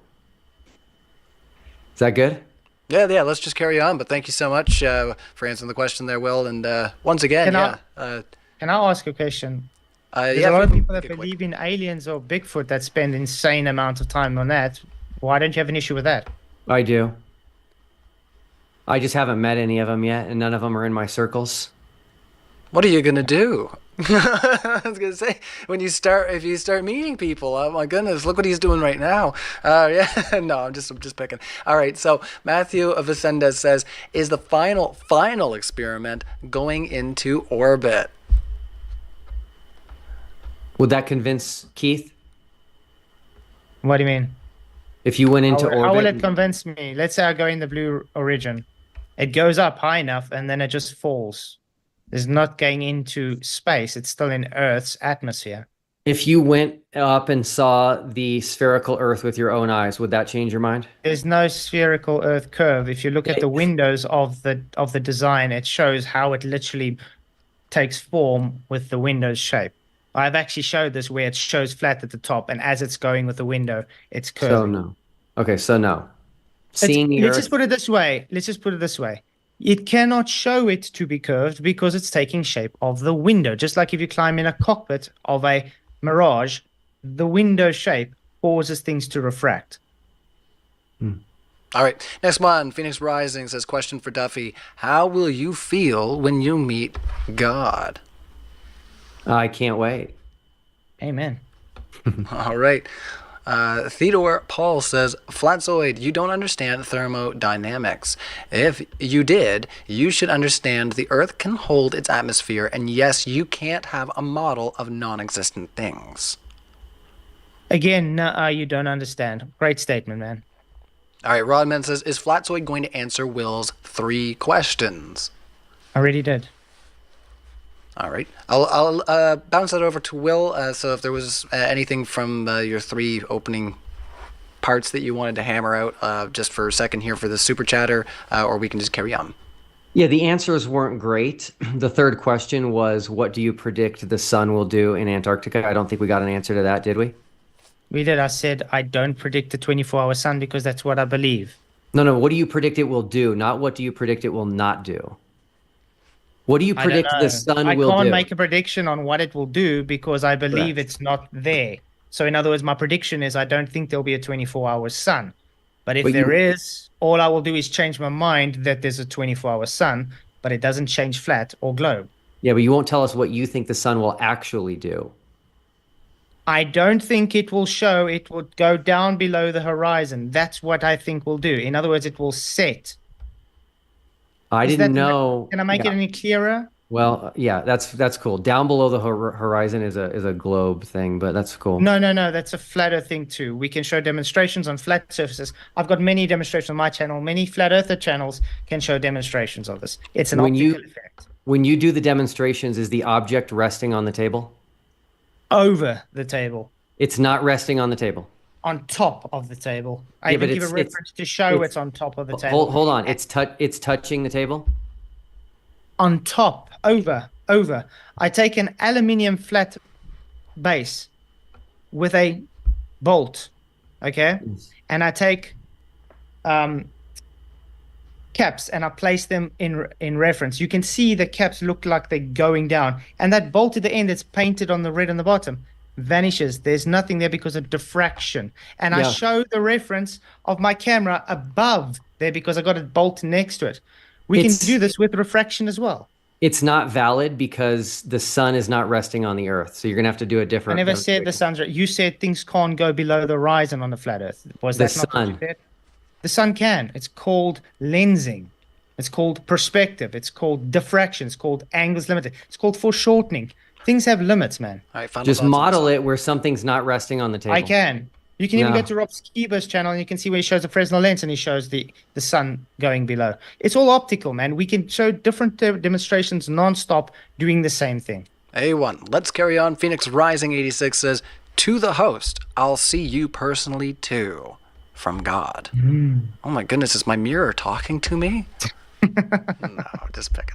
All right. Godzilla says, great savings idea, great dollar savings idea. Just show the video of the 24-hour sun that you claim to have and end this. But you can't, can you? William McBluffy. Ooh. Yeah, because I've got a question on that as well. If it was shown to be true, why do you need to go and spend money to show it? Because you guys won't accept it. You say you're going to send me an unedited video, so I can accept it off the unedited video, can't I? Yeah, will you accept it? Yes, if it's unedited. Okay, great. I'm going to send you at least 2 unedited videos. Great. All right. Awesome. Well, once again, sounds like we'll have some more unpacking down the road. So, yeah, keep us posted here at Modern Day Debate there, gents, on what you guys are up to in your own spaces. And like I said, we'd like to have you back and maybe unpack some more I'd like to do a biblical debate with Duffy. I think that'll be great. Oh, I would agree. That would be fun, too. But, yeah, there's definitely room to revisit this after y'all, return and get yourself settled and then... yeah, hit us up. Tiny Captain says, Flatzoid, what is the lowest pressure in the pressure gradient of the atmosphere according to you? You banned me twice due to this question. I haven't banned you. Notice that mods will do something if you actually cross the line. They first warn and then they ban. So don't play victim if you cross the line.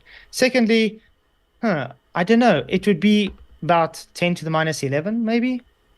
But still in the same system, it doesn't really matter.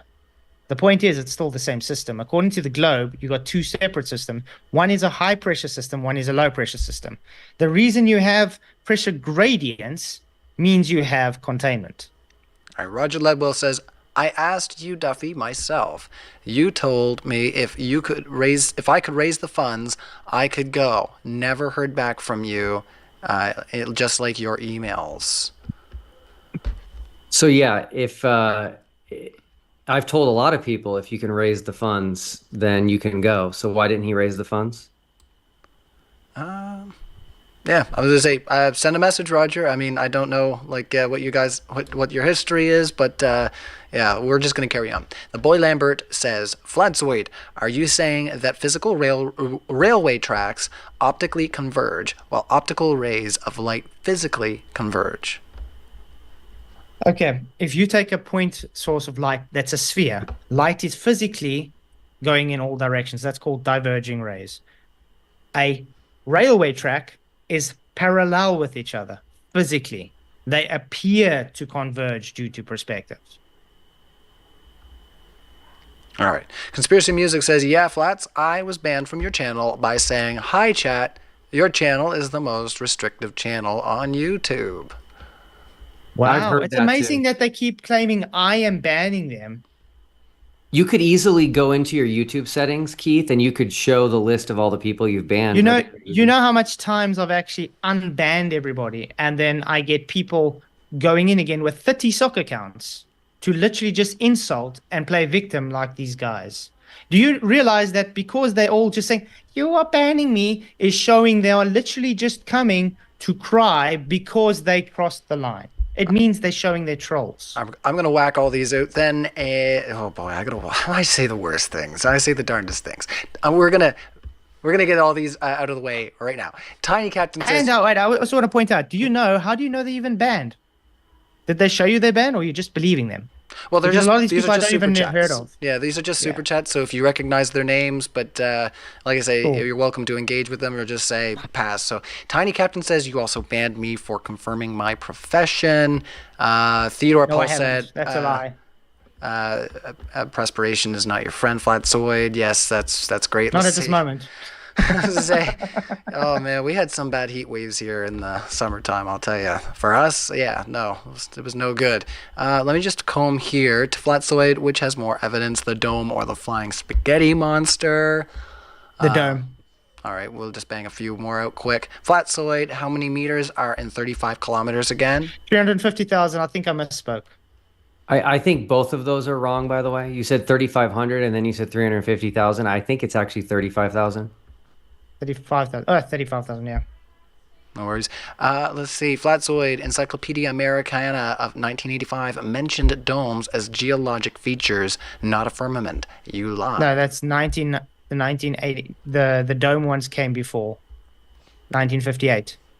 All right. Other strange ones. Danny Diesel says, are you pooping in diapers while in tents? What is going on with this? I don't think so. They got a toilet, dude. I don't understand. What is going on, Danny Diesel? I just don't understand. You know what else is intense, though? Camping. All right. Let's see. The grumpy old mechanic. Atmospheric pressure decreases with altitude. At what altitude does it stop decreasing? Who says it stops decreasing? All right. Let me just scroll down a bit more, see what else we might have. All right, quick, and The then thing we'll go is, back you up. can't claim it stops decreasing because that will again be a violation of natural law because you can't have nothing. There has to be something. All right. And Big Daddy Globe said, Will killed it. Please come back to Modern Day Debate. Well, we extend the invitation out if you're interested in debating any other people on Modern Day Debate. You know some of the names we have. So I will be back. Awesome. Well, that's great. Our live chat will be happy to hear. It's been a lot of fun. And let me just see if we got any other ones we can whack it at the park here. Theodore Paul says 35,000 meters, you numpty. Oh my, well, thank you for your support. Godzilla says, Flat Earth, tell us again how many meters in 35 kilometers. What else do we got here? Just get through these ones and then we'll get back to some that are a little bit more on point. One thing I have to say, it's good they're giving a lot of super chats. Keep them coming. They are very interested and they really want to know about your thoughts about 35 kilometers. All right. All right, so I see the sun going under the Earth, Flatzoid. No, it doesn't. You see the sun going below the horizon, which is an apparent position. You don't see it going under the Earth. That is a lie. Flatzoid, my truck windshield is curved. Is reality distorted while I drive? If you look on the edges of your truck, if it's curved enough, yes, you'll see distortion. This is how lenses work, refraction works. Refraction works with light rays meeting at an incident angle, which gives a refracted angle. All right, let's just scroll back up. Let's see, Ryan also said, will D be back on Modern Day Debate? Enjoyed this so far. So hopefully you're still enjoying it, my fellow Ryan, out there making your way. It's tough out there for Ryans these days. All right, let's see. We're just trying to comb through those ones that I just went through. Phoenix Rising says, Jesus was closest to God, a ghost, the Lord of Spirits, and I am farthest from. 66.6% in Father, and I am the other 33.3% of Infinity. This show is poop emoji. Thank you, Phoenix Rising. Yeah, I read it. You paid for it. That's what you get. All right. JSS Tiger says, we read that one. Laddie Whito says, Flatzoid.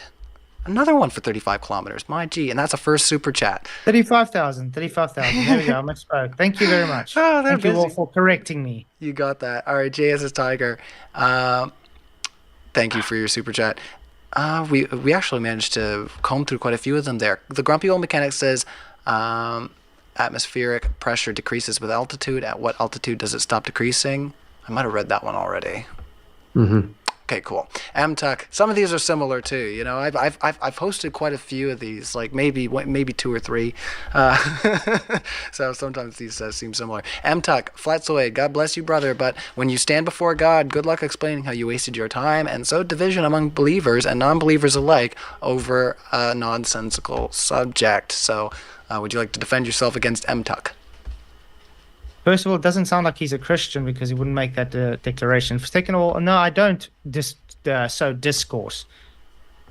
Do I say you're not a Christian because you're globe believer? No. It's the other way around, though, which is really odd. All right, couple other on-point ones, if you will. Sense my sarcasm. Blako says, a Flurf thinks the model is like a toy car model. That's their third super chat on stream.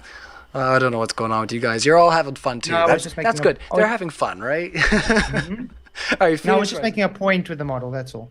No worries. Phoenix Rising 86 says, I'm glad for the afterlife where Weasel become our toys. Devil emoji. Okay. Your guess is as good as mine, people. I don't know what's going on here. Flatzoid, you need to retire after this. Yikes. Astro Kate Sathack says, thanks, Will. I know several people who have been to space. Flurfs call them liars and deceivers. I love my friends, and I appreciate your honesty. So, just somebody giving you a huzzah in the chat. We appreciate those too. It's always nice just to have support for the speakers on screen. Once again, they are linked in our live description. I've only got a minute left on the timer and just a few more questions if you guys don't mind humoring these for just 1 second. So, Electric Eye, great Judas Priest song, says, Flatzoid, if you won't make predictions, refuse to answer simple questions, have no model, and you won't commit to any of your own concepts or ideas, why are you even here? You have nothing to offer in this conversation. Weird, because I did answer things and I did make a prediction. Just because it's not what they like, therefore I didn't answer and didn't make a prediction. That's called that statement's a lie then. All right, Godzilla says, Flatzoid, are there any flat earth scientists working on a flat earth model where we can replicate what happens in reality? All scientists work on things, but the problem with the globe is it's based on pseudoscience. There's no science for the globe because it's not testable. All right, M-Tuck, thanks for your second super chat there. Flatzoid, honestly, how does it ultimately matter? Flat versus globe. Surely Christ's words and actions are what matter most. It doesn't matter. Shouldn't we focus on following him? Where did I say it matters? Again, I haven't said it matters, did I? All right. Heaven Stalking says, let's compare. Globe can predict 24-hour sun. Flurfs have to invoke a second sun. Which sounds more plausible? Don't have to evoke. Reflection. There's so many different ways you can have it. What is the sun? Where is the sun? We don't know. But there is a model that does make a claim, and that's the only one that can be disproven. All right. Iron Work has another comment to you there, Will. So he says, Duffy doesn't address that based off of a rigid body. NASA never models a curved moving Earth. Duffy got ate alive by Sov and Butters on my channel. So again, man, I hate this, but the The flat Earth side is actually not familiar with NASA. They're not familiar with the globe model. They make, false statements all the time. NASA does model a curved moving Earth. Look into JPL Ephemeris. It's the Jet Propulsion Lab. They absolutely do this. So again, maybe spend more time understanding your opponents, and then the arguments will be better. All right. So Flurf Herder put in a $5 super chat, but there was no question attached. So thank you for the support, Flurf Herder. All right. Free speech but if it's round or a globe, then I think you all should go from South America to Australia via South Pole. Globers believe in fake moon landings too. You do know you can go to the South Pole too from Cape Town. A lot of people take the trips down to Antarctica from Cape Town too. Doesn't really matter where you're going. They're just going from Argentina. Okay, so that just disproved this model. That's why, Keith, I was asking you where the South Pole is because people go from South America to the South Pole. They go from New Zealand and Australia to the South Pole, and they go from South Africa to the South Pole. On a flat Earth, that's going south, the opposite of north. They're going in different directions, and they all end up in the exact same place. And does it take different amounts of times to get there? Almost the same. But different amounts of times? Maybe like an hour difference. And could they have multiple South Poles? No, because they all meet at the same place, and there's a building there. So they can't have multiple of the same things in different locations. Okay. I'm telling you that there isn't. You're just making a claim again.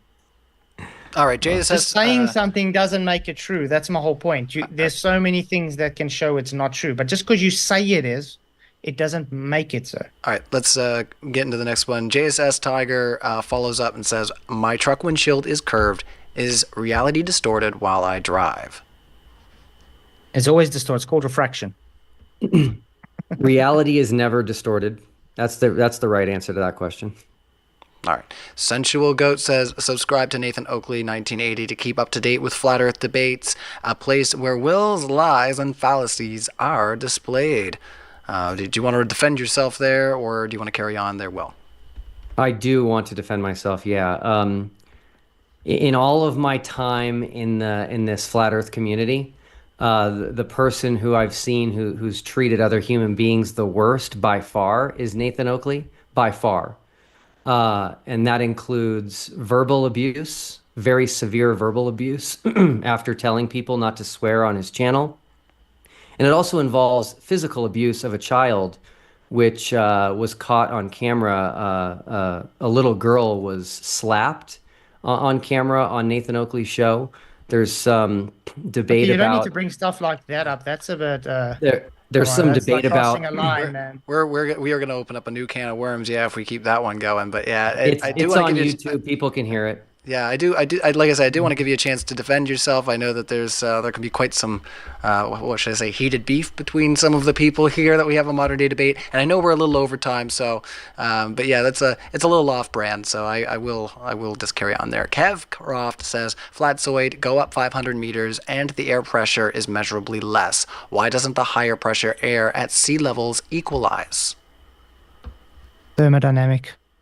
All right, next one. Tendencies. So in a way, it's temperature, pressure, and volume.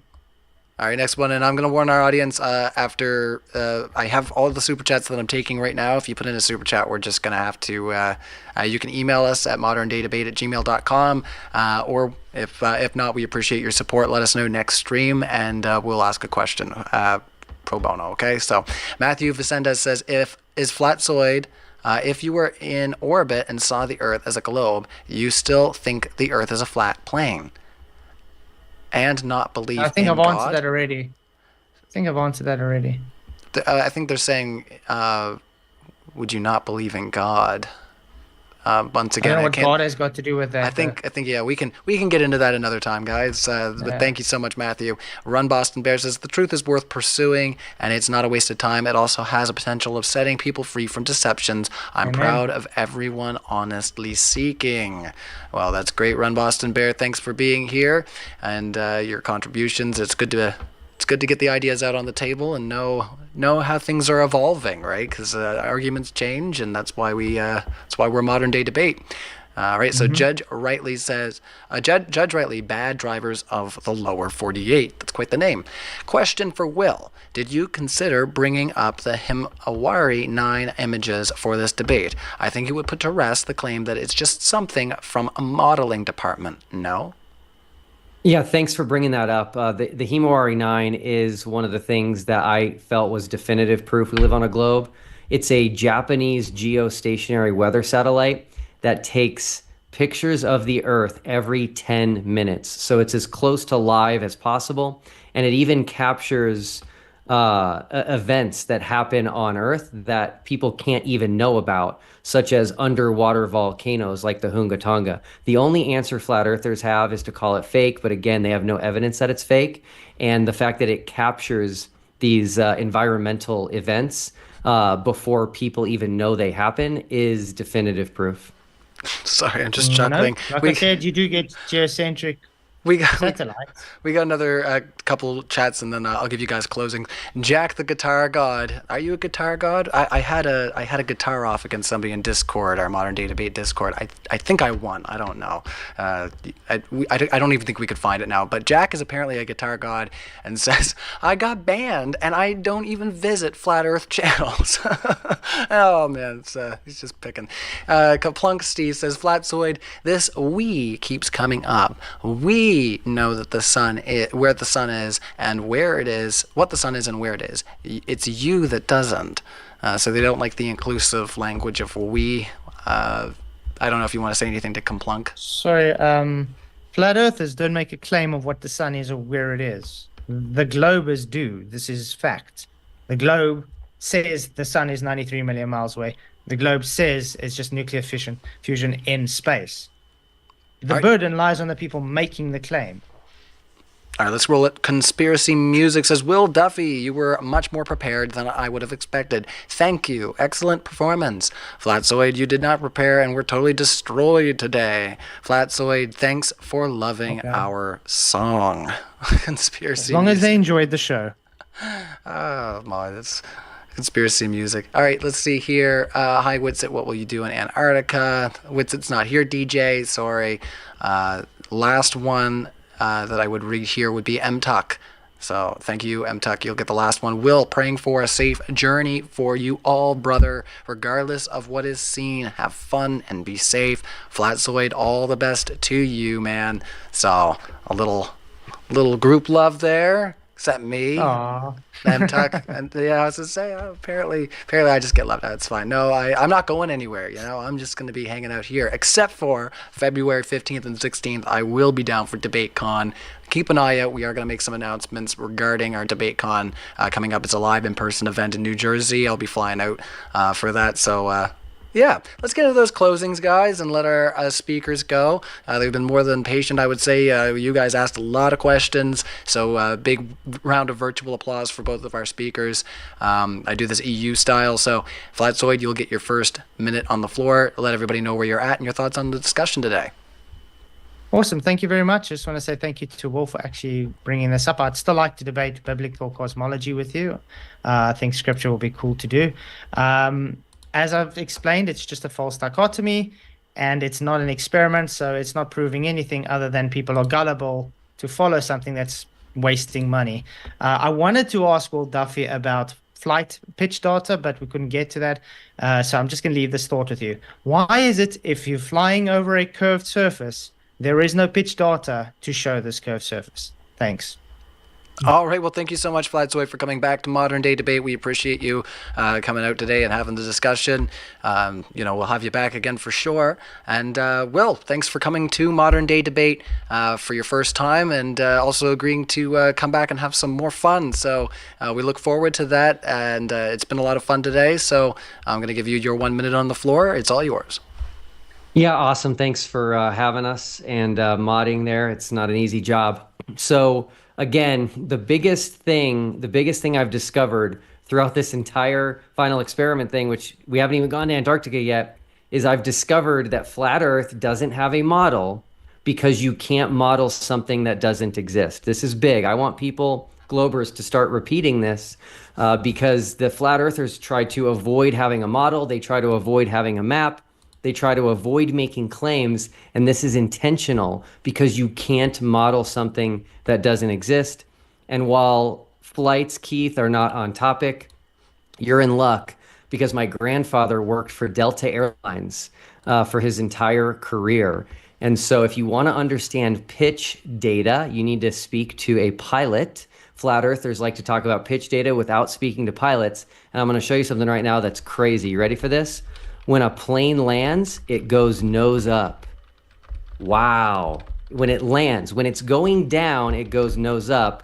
That should tell you everything you need to know.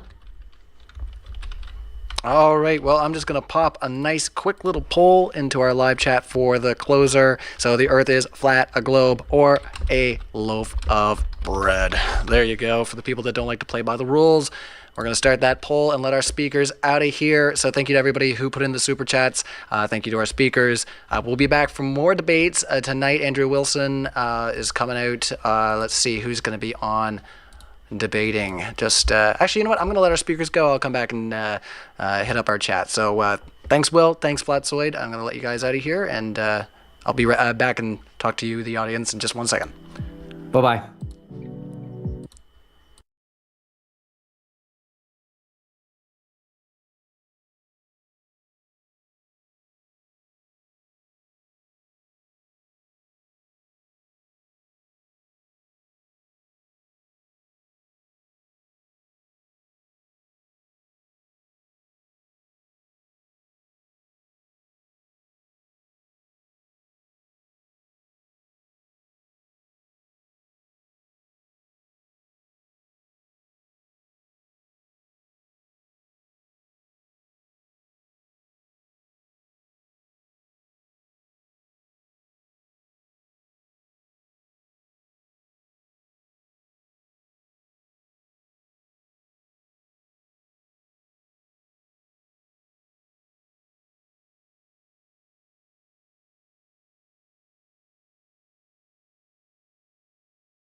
All right, that was a lot of fun. The speakers are out, and that's great.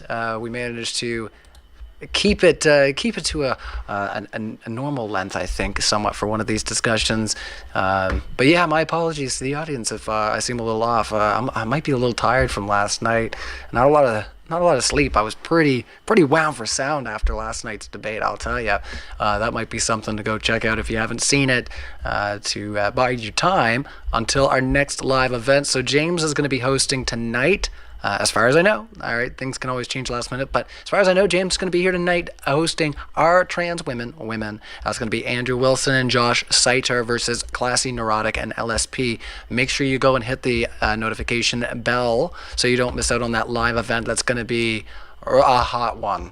I've seen a few debates, like I said earlier, like 2 or 3 at least. I think this one's going to be pretty hot, so you definitely won't want to miss it. Let's see. let's see. I don't want to forget partners as well, right? So I see the faces, I know the names, and then there's partners hidden in there, and I don't want to do anybody dirty and forget about anybody. So, yeah, if you're clicking along and you got me in the little box at the bottom of your YouTube, and you're looking at our live upcoming events, you're going to see that we have Stuart and Cliff coming out. So Stuart and Cliff Neckley, are the father-son duo, are going up against Cosmic Skeptic and Phil Halper. So that's going to be a lot of fun. If you're more interested in the atheist versus Christian debate, that's going to be happening in 5 days, December 12th. So that's going to be a lot of fun. That's going to be a debut for Alex, and also a long time since we've seen the Neckleys, I should say, both of them here. So yeah, hopefully you're psyched for that too, jazzed up.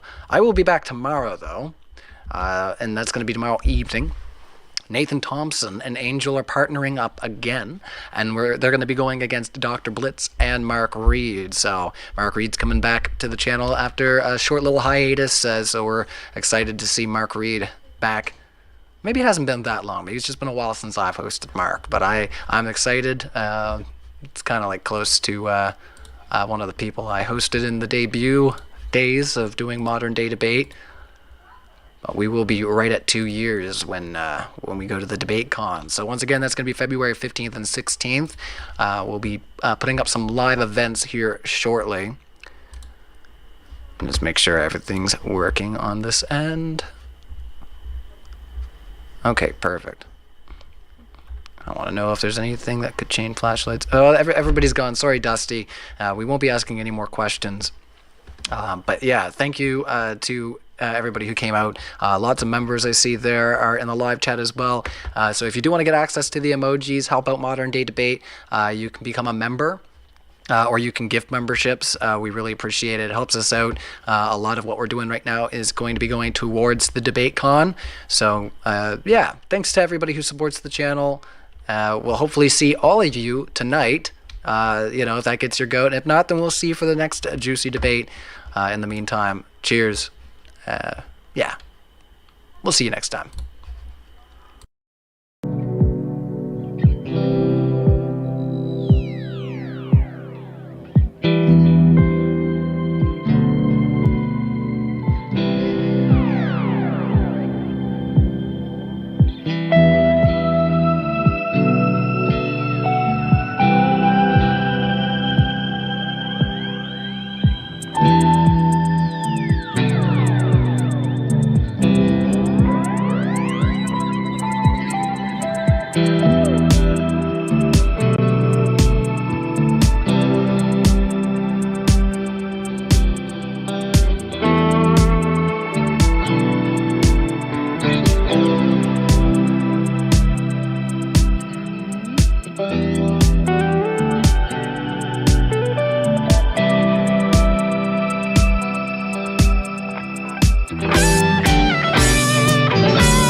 Hey everyone, as most of you are aware, the first thing I ever debunked on my channel was that absolute dumbest of all hoaxes in human history, Flat Earth. The Globe Busters dragged me into an interaction, I made this gem that's still the most viewed video on my entire channel, and the rest is history. Well, everything is now coming full circle for these frauds in the most hilarious way due to a recent development. Let me tell you all about it. On February 13th of this year, a rather cryptic video was uploaded to YouTube on a channel called The Final Experiment.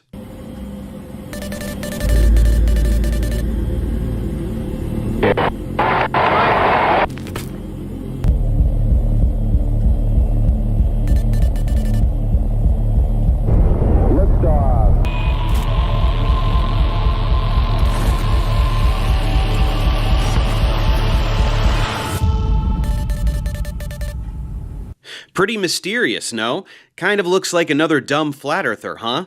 Well, over the weeks that followed, the uploads continued. The second video summarized some past experiments, both real and fake. A classic one is an idiot named D. Marble who tried to debunk the globe by bringing a spirit level on a plane, demonstrating simultaneously that he doesn't know how planes work or what the word level means. If we're living on a spinning ball or a globe that's 25,000 miles in circumference around the equator. According to curvature math, then the plane should be constantly dipping its nose forward in order to compensate for the curvature. I don't feel like explaining how stupid this is for the 10th time, so just go watch my debunk of Eric Dubé's 200 flat earth proofs if that's what you're looking for, since that's the crap all these bozos regurgitate. Now, the third video got a bit more specific, inviting some people to participate in an experiment of some kind.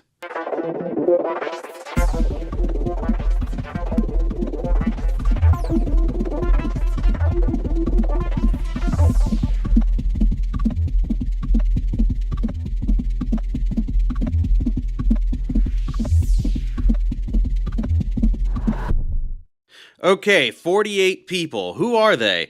Hey, it's Dave Weiss, that guy I humiliated in a debate that one time. What's he saying? And the container for that water is the higher land that surrounds it. The higher land that surrounds it. All of the continents are surrounded by water, but all of the water is surrounded by Antarctica. Antarctica is not an island at the bottom of a ball. Antarctica is not a continent. It's a huge ice wall that surrounds the whole world. Yeah, in case you weren't aware, that's one of the very dumb things they say, which will be the focal point of this video. Then it's debunker Simon Dan. Then it's Eric Dubé, the idiot I humiliated in that video I just told you about, who, by the way, really hates Jews a lot. The Earth's fucking flat, Holocaust denied. Hitler was cool and not a bad guy. Talmudic Jews have control of your mind. Masons are tools singing Shalom Lahaim. But let's continue. Hey, look, it's me. Yeah, I did debunk Flat Earth a little bit, didn't I? Then it's Jaron from the Globebusters, another idiot I humiliated in that one video you've all seen. And it continues like this, alternating between debunkers and flat earthers, like Austin Whitsitt, who I also humiliated in a debate recently. Man, I've humiliated a lot of these guys. Quick aside on Austin, he's been doing damage control since that debate where I obliterated him with my very first point on the apparent rotation of the celestial sphere. Here's this pathetic mischaracterization of our exchange during some Q&A on a recent debate. This one from Alex says, Whitsitt, have you not changed your mind on flat Earth at all after getting destroyed by Professor Dave? Oh my goodness. It's such a cope, and I hope people just go watch it. Yeah, this dude said that I was wrong about this. Watch. So you see how this is turning one way? Well, if you're on the other side, it's turning the opposite way, right? He said that wasn't true. Like if you draw a circle on a window, you'll see it from the opposite. If you're outside the window, you'll see it going the opposite way. Or if a bicycle spins and you're in a garage on both sides, you'll see it spinning the opposite way, even though it's only... He said that wasn't true. Austin, that's not what we were talking about, now was it? I said in the northern hemisphere, the sky rotates counterclockwise around the north celestial pole, and in the southern hemisphere, the sky rotates clockwise around the south celestial pole. Why would the sky rotate in different directions depending on where you're standing? He said that in the north, all you have to do is turn around and it'll spin the other way, to which I responded, put a clock on the ceiling and tell me which way I have to face to make the hands go counterclockwise, a thing which is obviously impossible. Explain the observations of the celestial sphere. In the north, you get counterclockwise rotation. In the south, you get clockwise rotation. Explain that to me on your default flat plane. Explain it. Yeah, so the counterclockwise and clockwise direction is super simple. It's based on looking different directions. Your better question is, why does it go around a singular point, is what you're trying to say. No. I'm asking about the direction. I'm asking about the direction. Just looking opposite directions would make them go the opposite directions. They all go east to west. If you put a clock on your ceiling, which way can you face to make the hands go counterclockwise? Tell me which way you can face. Not analogous. The stars drop. It is though, because the hands on a clock. The hands on a clock. You don't get it. He just crapped his pants and said the word perspective over and over again. He's now pretending this is solved by being on the other side of the thing that is rotating, as though you can get to the other side of the stars, and that's what we were talking about, instead of the thing we were actually talking about. Of course, this moron can't even tell the difference between clockwise and counterclockwise, so what do you expect? Which way is this turning? Which way is this going, buddy? Which way is this going? I don't know. Which way is it going? Yeah, which way is it turning? Who cares? What do you mean, who What cares? is the... Astounding. Anyway, more on Austin Witless a bit later. After him, references made to a bunch of other flat earthers I've never heard of, because why would I? So let's move on to the next video, which tells us where the experiment will take place.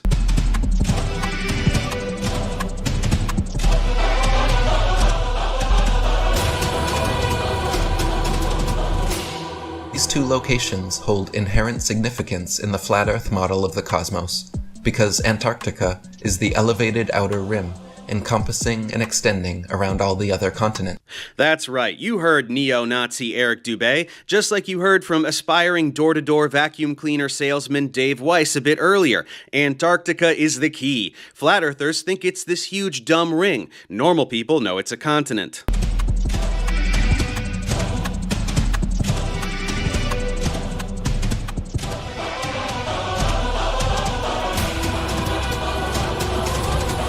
They can't both be right, so let's go there and find out. You flat earthers are up for that, right? You're interested in truth, right? And the dome, if we are able to, say, get to Antarctica, that is a celestial thing that will become terrestrial if we can reach it, and touch it and have empirical verification of it. So that's why I'm always pushing for full independent exploration of the realm, especially Antarctica. Neo-Nazi Eric Dubé agrees. We have to explore the realm and go to Antarctica. Well, that's great news. But what will we do when we get there? I mean, in the past, I've outlined many things we can do without even setting foot on the continent, such as circumnavigating in a boat, a thing that is done by hundreds of people in a sailing race every year, where they constantly turn towards the land rather than away from it, which already proves it's not a giant ice wall perimeter. But that race is fake, right? Anything flat earthers don't like is fake NASA CGI. We have to go there ourselves, something I've also been telling them for years now. Here's me in July of 2022. And everything about it demolishes them, so they just say, you can't go there. Well, yes, you can. You can get jobs at the South Pole. You can, people have traversed, civilians have traversed Antarctica. Some guy did it by himself a couple years ago. You can go. No, you can't. No, you can't go to Antarctica. Well, yes, you can. No, you can't. You can't go there. It's like, you can, and you should go. You could make videos about it, and you'd be heroes in your flat earth community for going to Antarctica. And we're going to go, and we're going to find those NASA people with the guns, and we're going to show them that we're not going to take it. But of course they don't do it. Well, it sounds like flat earthers are finally going to get their chance, but what will they do when they get there? The next video reveals the nature of the experiment.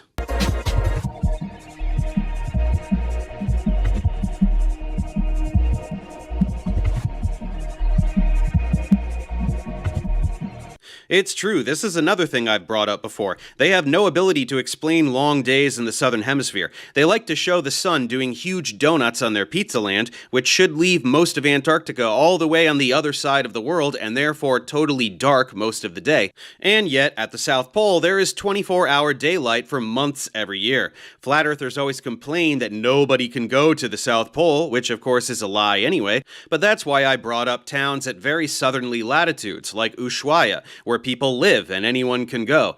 They wouldn't go there either, but now they have an opportunity to go to Antarctica and see the real deal. If you want to know for sure if the Earth is spherical or not, go to Antarctica during the summer and see if you can watch the sun for 24 hours. You know, this would be easy to prove, but they hide this from us too. All we'd have to prove is go to Antarctica. Let me and you go to Antarctica, spend a week there in the summer, and let's see if the sun does a 360-degree circle all the way around us. If so, it's a ball. On the pizza land, once again, there absolutely can't be 24 hours of daylight while the sun does huge donuts around the perimeter of the pizza. There is no way light could reach the other end of the pizza while regions towards the center experience 24-hour night. And no, their dumb coffee cup caustic thing doesn't work. In their middle school science fair demonstration, they use a toy that's made of solid glass. And air is not glass. Also, there is no dome. 24-hour daylight in Antarctica crushes the flat Earth whether you can see the sun or not, but especially if you can see the sun the whole time, which you can. On a globe, it makes perfect sense, due to the tilt in Earth's rotational axis.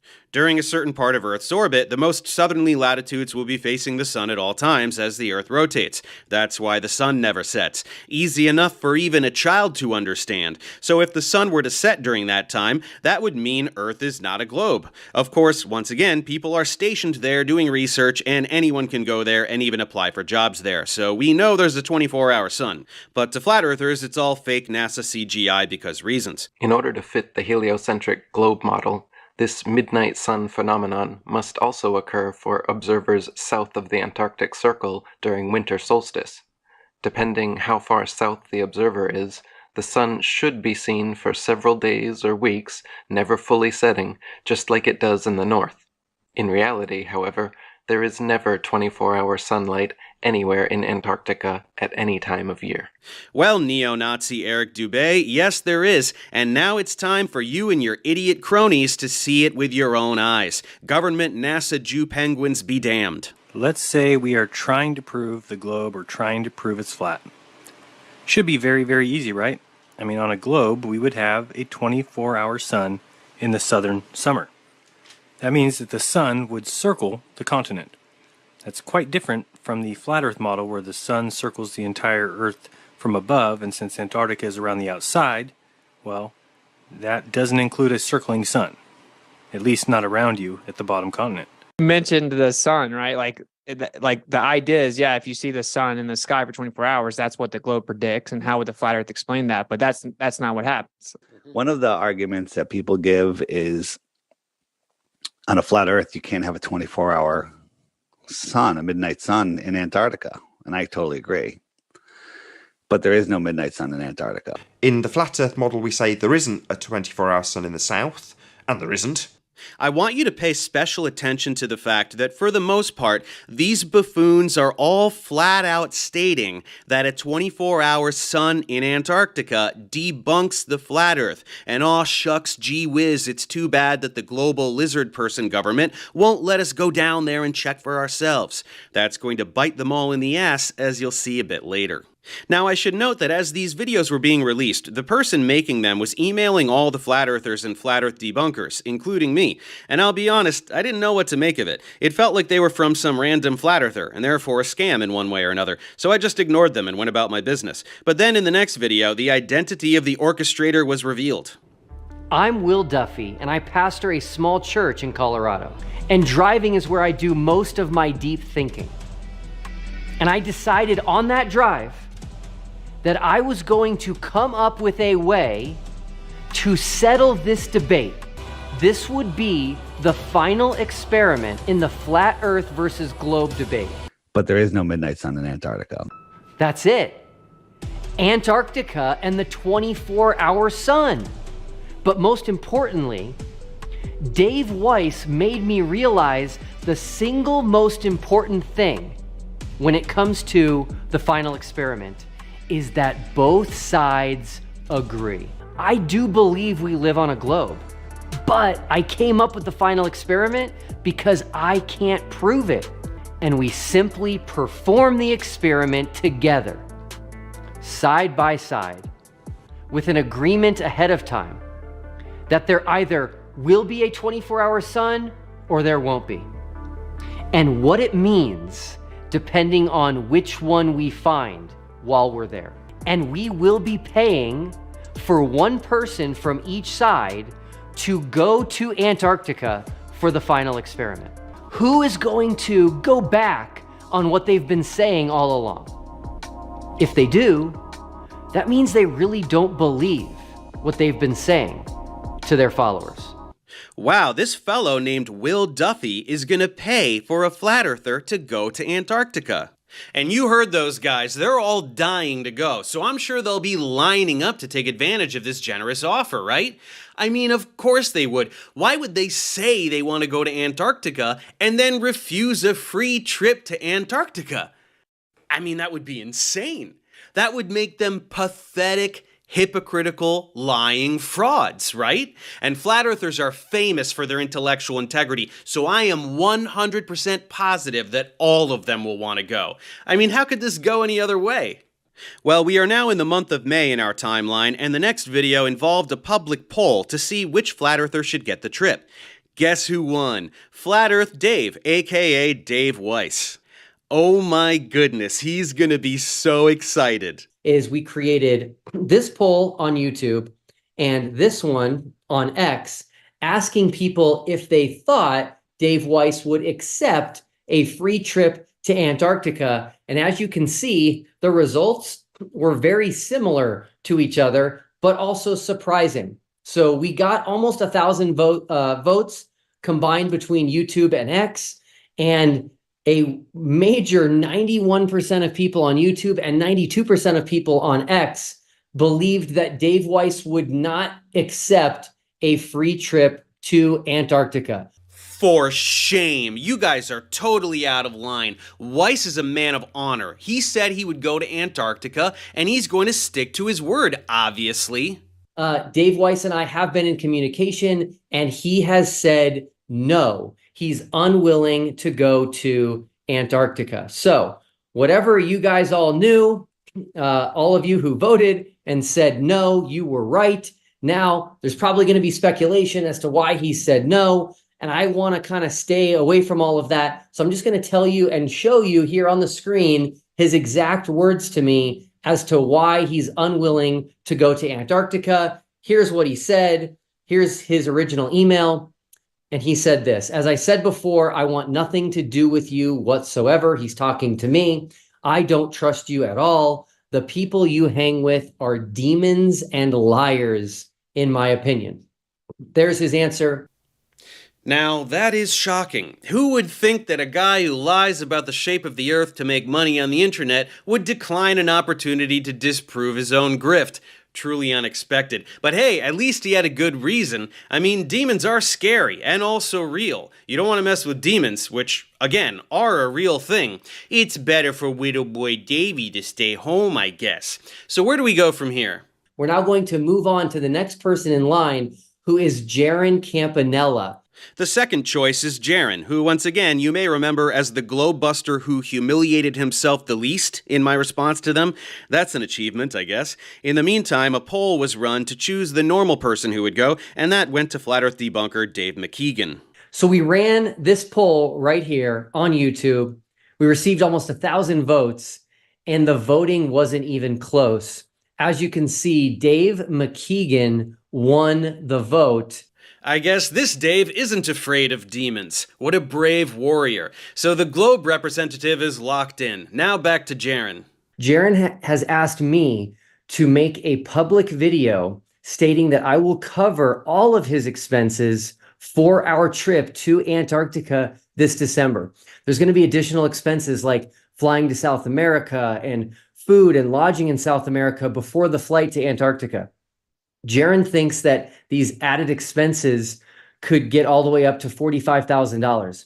I don't think they'll go that high, but yes, if they do go that high, Jaron, I will cover all of your expenses. I believe you're in California, and so you probably don't have any winter clothing. That will be required as well. So all expenses will be covered, even if it goes all the way up to $45,000. $45,000, Jaron? Are you going to charter a private jet to get to South America and eat Almas caviar the whole way there? Pretty freaking ridiculous, and a very obvious attempt to weasel out of going by throwing out an unreasonable number that nobody in their right mind would be willing to pay. And yet, Will delivers. Now what? Oh yeah, Jaron can whine about having to go alone. He needs a buddy. But I wouldn't accept it yet because of the fact that I would want another person to go. I don't want to stay in a tent with Dave McKeegan. That sounds like a nightmare. If there was another flat earther that you were to select, that you were to send both of us down there, and then we could request to stay in the same tent. So now I'm staying in the same tent as this flat earther. But I'm ready to commit to pay for you and one other person. You ready to commit? One other flat earther. And all expenses for both. That's right. Okay. Will is just coming through like a champion. Need extra money to get down there? No problem. Need to utilize the buddy system? No problem. Will agrees, and Jaron is right back in the same predicament. What else could these tools whine about? We've been getting a lot of comments and emails from flat earthers stating that we are not going to be able to prove that we are actually in Antarctica this December. Yeah, you tricky globehead, you're gonna just say it's Antarctica, but in actuality, it'll be some other frozen, barren wasteland that is somehow right on the South Magnetic Pole. You can't fool us. This is where the trip will begin. So we are going to be at the southern tip of South America. And then this star here is Punta Arenas, Chile, which is where we are going to begin. Now, we are going to be taking a flight from Punta Arenas that's about a 4.5-hour flight in order to get to Antarctica. So my challenge for anybody that is wondering how we know we will be in Antarctica or how we can prove that we are flying to Antarctica is to explain to me where we can get to on a 4.5-hour flight from Punta Arenas. Not much else needs to be said here. There is no other place on Earth that is like Antarctica, and there's nowhere they can get to other than Antarctica by flying south from the southern tip of South America. This is the most pathetic excuse imaginable.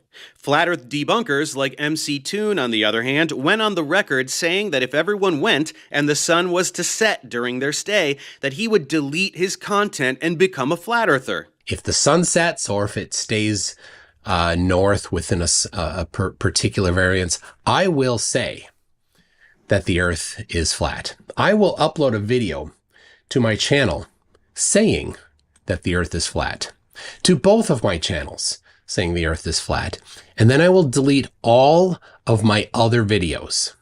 His website has a list of similar promises made by other debunkers. And why don't I add myself to this list? My plucky little flurf balls, if you go down to Antarctica in December and the sun sets, I will delete all my flat earth debunks from my channel. And I will upload a video saying that the earth is flat and that I'm a big dumb shill. Come on, morons, don't you want to see evil Professor Dave admit that he's a big shill? You gotta get down there. But no, the excuses just kept coming. It was at this point that flat earthers really started losing their minds as they desperately scrambled for any reason they could possibly come up with to avoid going. Here's a flat earther who's come up with an interesting idea. Austin is a shill. He has been a shill all along. And Austin is a shill. He gets Jeranism alive to dead in Antarctica. He comes back from there saying there is a 360-degree sun. That's right. Austin was a shill all along, and he's going to murder Jaron. I love how they're already preemptively throwing these guys under the bus, since they know they're absolutely going to see the 24-hour sun if they can find the courage to go. So they have to resort to calling them shills and casting them out of the flat earth community so that they can continue spewing their stupidity unfazed. Immaculate. Other flat earthers began frantically backpedaling on their admission that a 24-hour sun in Antarctica debunks the flat earth, inventing gibberish and soiling themselves for half an hour at a whiteboard. The male meets the sun becomes a hermaphrodite. That's the only time they can actually create spiritual children, is through the solar eclipse. It's when the spiritual sperm, check out my Patreon page.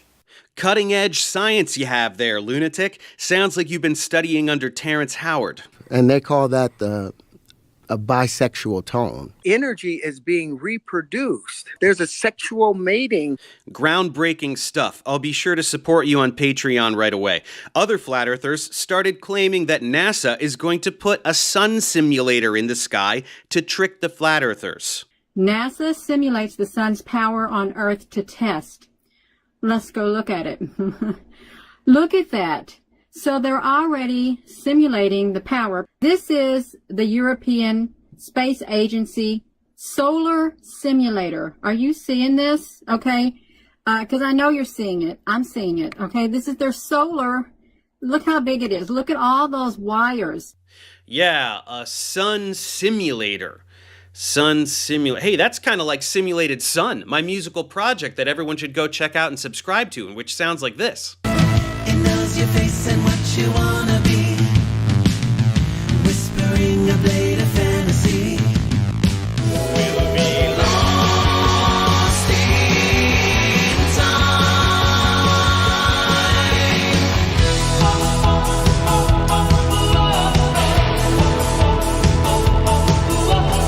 Sorry, I couldn't resist. Anyway, if these boners are so worried about a fake spotlight sun in the sky, they can just bring a telescope with a solar filter pointed at the sun and see that it's the same sun everyone else on Earth is seeing. They can verify this by recording the locations of sunspots and comparing them to observations made by a friend back home to confirm that they're seeing the same sunspots.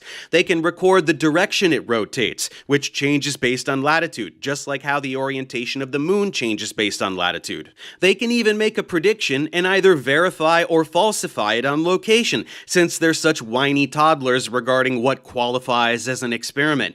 Beef it up a little, guys. Oh right, they have no real interest in doing science. Then in July, some guy named Alex Stein got into the mix. Who is that? I didn't know either, but it's this guy. Hello, Council. My name's Primetime 99 Alex Stein, and I have a little presentation for you today. I have a little audio accompaniment. Prime time 99 on the grind all the time. Go insane for Ukraine. Sick track, bro. What is it with flat earthers and terrible rapping? Anyway, apparently he's a flat earther, and alt-right beanie baby Tim Pool agreed on the air to pay for him to go to Antarctica. If you want to go on an expedition, ain't nobody stopping you. That's not true. Where are you? Like, where does this story come from that you can't go to Antarctica? You can go to Antarctica. There's no independent exploration. So if I go to Antarctica, it's government approved. Let's fund it. Well, I would do. There's actually people that are trying to do that. I'll be the first one to go, and then you need to send me to space too. I want to go to the International Space Station. As well. How much do you think we need to get you to traverse Antarctica? I don't know. It's probably $100,000, I'm guessing. That's it. Let's do it. Done. I'll go to Antarctica right. It's a rare day when someone can make walking foreskin Tim Pool seem intelligent, but this bozo made it happen. And you can see how sheepish he gets when he, like Jaron a bit earlier, throws out some huge number to sabotage his own suggestion, and the other person agrees to pay it anyway. He's been dead silent on this matter since that day, in case you were wondering. By the way, Tim was right. Anyone can traverse Antarctica. Many people have done so, and several have even done it by themselves. Every flat earther who claims people can't freely explore Antarctica is completely full of shit. In the meantime, the rest of the flat earthers were panicking and pleading with Jaron not to go, because the simplest solution is for all of them to just ignore all of this, never go anywhere or do anything, and continue spewing the same dumb script forever. Don't do it, Jaron. Don't you dare do it. So they're gonna do two brandings. One is going to be the 24-hour sun, and then they're going to flip it to the midnight sun. And then they're going to edit you guys saying, yeah, you can see the sun at midnight. And then when you don't see the 24-hour sun, they're just going to say, well, it was a midnight sun. They're going to flip it on you. That's what they always do. Yeah, you're totally right, young ZZ Top. They are going to sit in a dark, windowless room the entire time and only go outside right at midnight for 10 seconds. They're definitely not going to look at the sky for 24 hours straight, the exact thing they're going there to do. And of course, most of the others just completely turn on Jaron, as we mentioned before. And I'm hoping somebody as smart as Jaron, he's a motherfucker, if you ask me. Lying son of a bitch. If anybody goes there, I hope they're going to use their brain, if they have one, to figure out, maybe that's not the actual sun. Why am I seeing two suns in the sky? Because if they're having a sun simulator, there's going to be two suns in the sky at some point. Now I know what you're thinking. Here's a guy who's really got his head on straight. Two suns in the sky, a thing we've totally all seen before, and not just on Tatooine. He's nailing it. But some other moments in this little soliloquy don't hit quite as hard. And I'm going to do, actually I should do this tonight, because I know it's not windy. I'm going to show you, oh wait, I think I hear the trumpets. Just a little bit of advice. Oh wait, hold on. Is that the firmament? Is that the trumpets? I will give you my example. Oh, wait. I think they were supposed to come around early tonight, the trumpets. We might have to go look for them.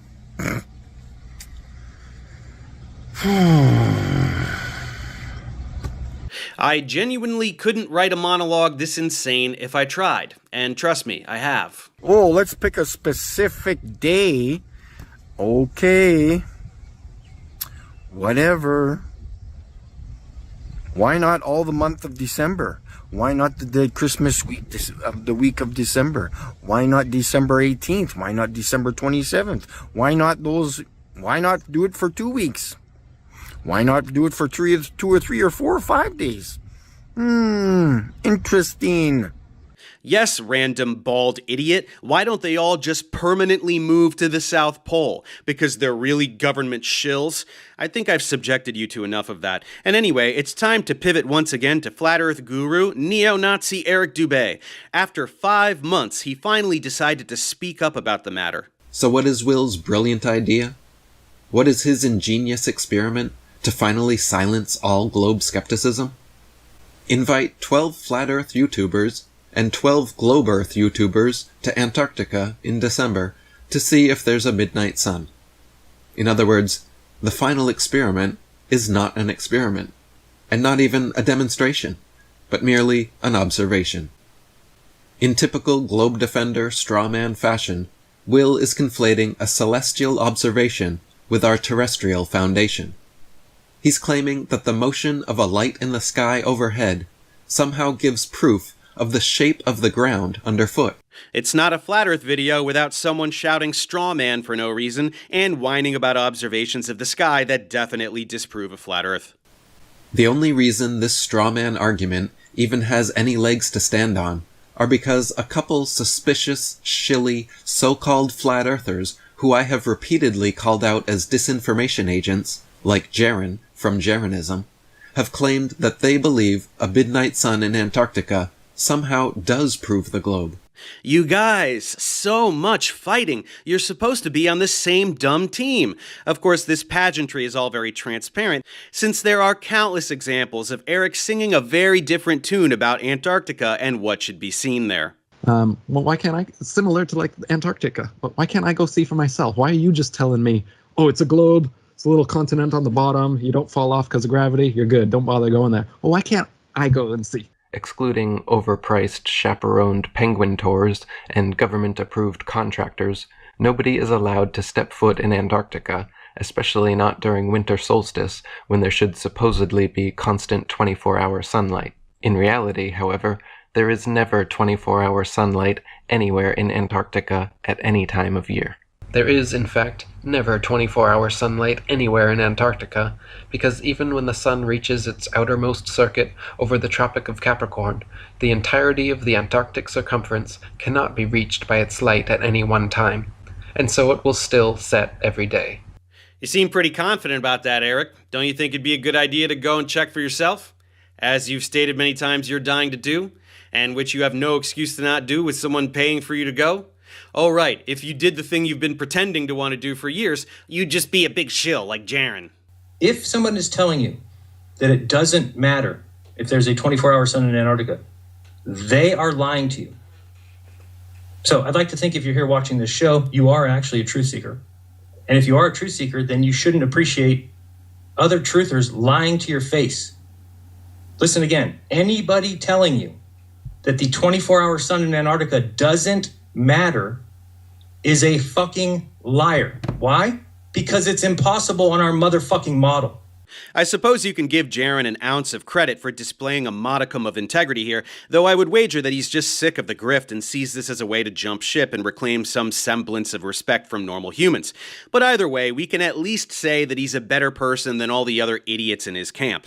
He's the only one who is remaining consistent on a position that virtually all of them have specifically expressed for years. All we'd have to prove is go to Antarctica. Let me and you go to Antarctica, spend a week there in the summer, and let's see if the sun does a 360-degree circle all the way around us. If so, it's a ball. But if the sun comes in this way and then leaves that way, then it's not. Is that Yeah, what I'm it's saying? doctored, and they admit it's doctored. So then why can't we go and just see it for ourselves? Well, let's just see if they'll let us. Oh, they will let us. I've already checked into it. All right. They'll absolutely let us. Let's go. They will absolutely let us. Now, when I heard this firsthand, I was shocked. This was the exact same thing that I was already working on. And by the way, this excitement wasn't just during the debate. Check out what Robot Polisher said on X, on Twitter, after the debate. He said, let's settle this whole flat earth thing once and for all. To Antarctica. Let's settle it once and for all. But no, wait, let's not actually do it, because it will be settled, and we will have to all admit the Earth isn't flat. A bunch of toddlers. The same Robot Polisher guy who stood with Dean Odell and said we should go to Antarctica to settle the flat earth debate, then posted this tweet a couple months ago about me and TFE. He says, leave it to the Globies to come up with the brilliant idea of traveling to Antarctica on a guided tour to look at the sky in order to determine the shape of the ground. You supported his brilliant idea and you wanted to do it. What changed? It's cartoonish. They are like dumb people in a cartoon, and we should all treat them as such. Anyone who contradicts themselves in such a transparent and toxic manner should never be taken seriously for the rest of their lives. Not that anyone takes flat earthers seriously in the first place. Instead of actually doing something with their time and flying to Antarctica like big boys, they just make dumb songs like this. You do the globy pokey, and you turn yourself around. That's what it's all about. If Dubé's Jew-hating wasn't enough for you, toss some blatant homophobia into the mix, I suppose. Also, call me pedantic, but you can get better Photoshop work on Fiverr. By the way, the guy who made this is the same idiot who flip-flopped in his tweets a minute ago, and specifically as a response to being called out for flip-flopping in those tweets. Astounding. Anyway, moving along in the timeline, we arrive at late August. What's the status at this point with who's going on the trip? And you will quickly notice there is a pattern emerging. The colors quickly show you and tell you a story. On the globe side, all you have there are people who have agreed to go to Antarctica or who paid to go to Antarctica or who are crowdfunding to go to Antarctica. Now contrast that with the flat earth side, whose list is getting quite long. On the flat earth side so far, all we have is people either declining or free trips being offered to them that are just pending. So the offer has been made and all they have to do is accept it.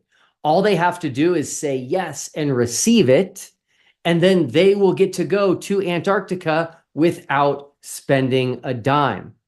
Please try to contain your disbelief. It's true, none of the flat earthers have formally accepted the trip yet, not even Jaron.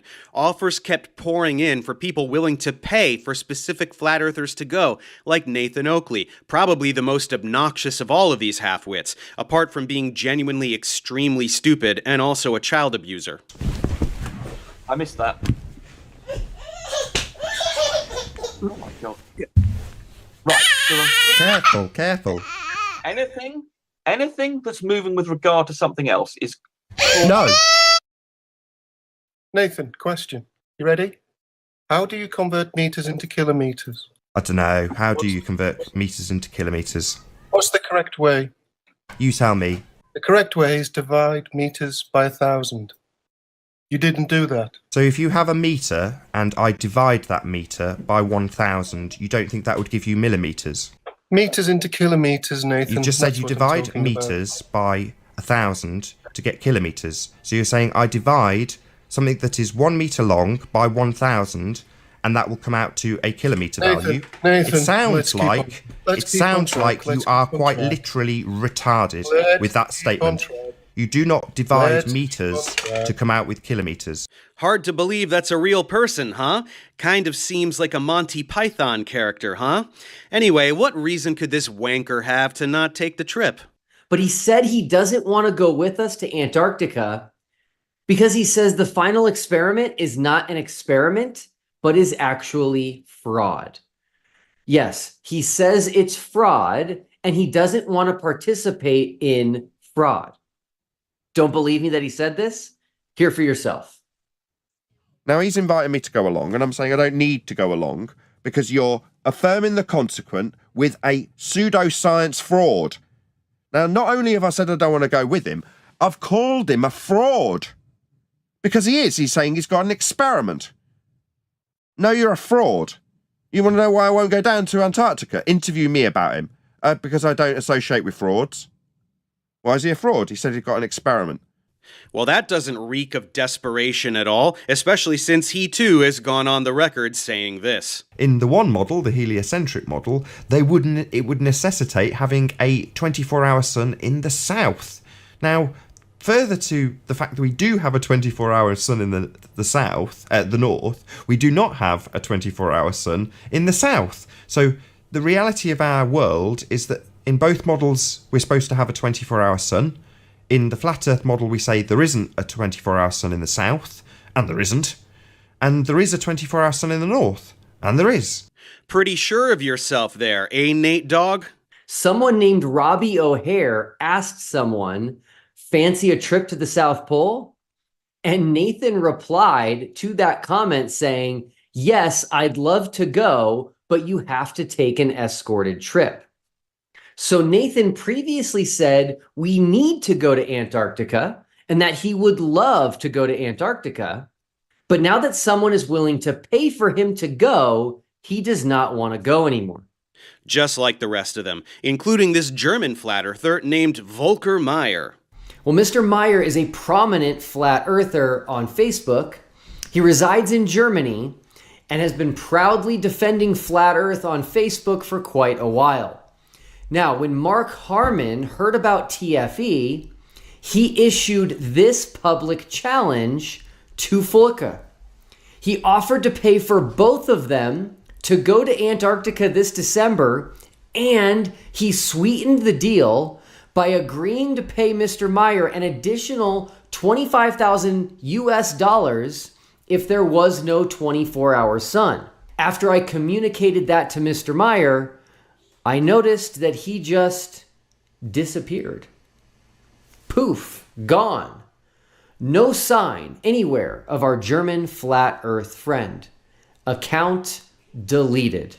Shocking. Where does that put us? I've tried from the very beginning of TFE to help bring both sides of this debate together, but the flat earth side consistently is just making themselves look bad. But turning down a trip to Antarctica, when you've been saying how much you want to go to Antarctica, and when you've been saying Antarctica holds the key to the shape of the earth, and Austin Whitsitt saying over 6 months ago that he was already planning a trip to Antarctica this December to see if there's a 24-hour sun or not, this is not a good look. That's actually something that will never be forgotten and will be forever attached to your reputation. That's right, guys. You're having your shining reputation sullied. You are known worldwide as brave iconoclasts. Statues will be torn down if you don't get it together real fast. It sounds like Jaron and Austin are sort of trying to get it together. So I met with both Jaron and Austin over Zoom last night, and they both did reiterate their commitment to going. The current holdup is the contract. Now, people have this impression, not from me, people have the impression that I am making them sign a contract, that I'm asking them to sign a contract. Nothing could be further from the truth. They asked me for a contract. Let me say that again. They asked me for a contract. Not only that, they gave me a detailed list of what they wanted in the contract, and I simply forwarded that list to my attorney, and he drafted an agreement based on their requests. Well, now they have all sorts of issues with it, and I'm a little perplexed, as they're the ones who asked me for it in the first place. Are you seeing a pattern of ridiculous demands that are then swiftly met, only for them to continue evading a firm response? Meanwhile, the other idiots are still crapping their pants and revising their entire worldview. But you do have to go, Dave, though, right? So what, to Antarctica? I never said I want to go to Antarctica and stare up at the sky. I said go to Antarctica, take 2 airplanes, and fly around the coast and meet on the other side. Right. I said that's a task, but I never said I want to go look at the lights in the sky. I did say 10 years ago that there's no circling sun in Antarctica. I still believe that today, right? But if the sun sets in Antarctica, the Earth is not a globe. That's just a fact, because the globe has its set parameters. If the sun sets, the Earth is not a globe. If the sun doesn't set, flat earthers can go, we don't know what the hell the sky is. That's it. It doesn't disprove flat Earth. It just disproves our understanding of the sky. Sorry, Globers, but that's the way it is. Doesn't seem fair, but that's the way it is because we don't have a set model like you do. You have to love this moron flat out admitting they don't have a model, which means they have zero ability to explain how anything could possibly work on a flat Earth, something I've been telling them continually since my very first flat Earth debunk. Therein lies the problem with the flat Earth model. You don't have one. The fact that Weiss says this as some sort of flex is beyond hilarious. Other less stable flat earthers, however, are beginning to completely unravel psychologically because of this Antarctica trip.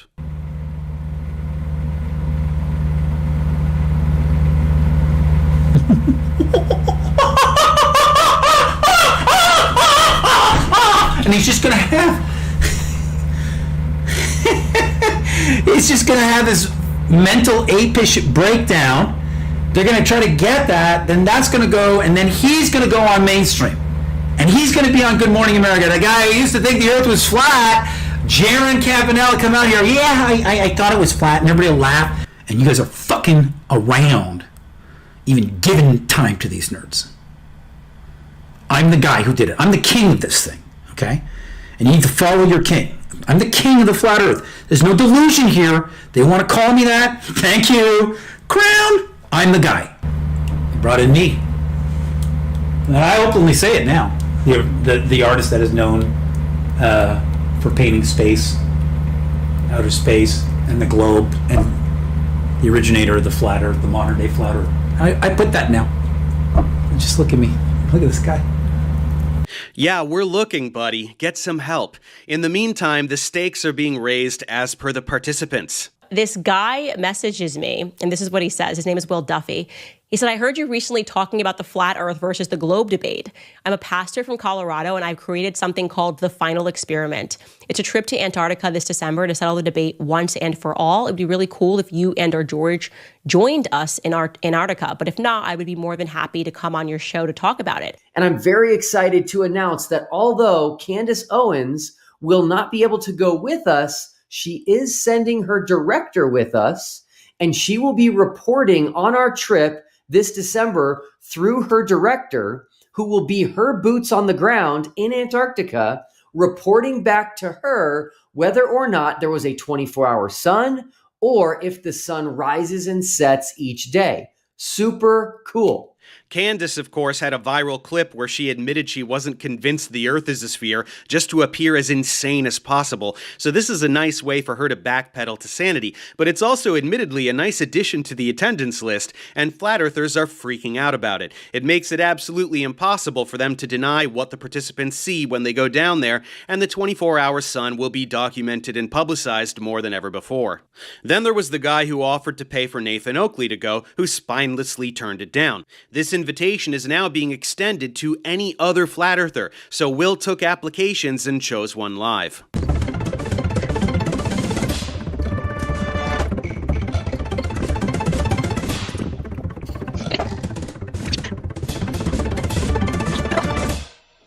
And we have a winner.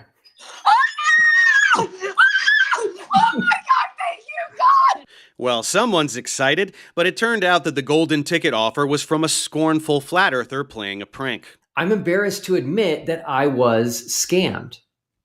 I was deceived and duped by a flat earther concerning TFE's golden ticket offer.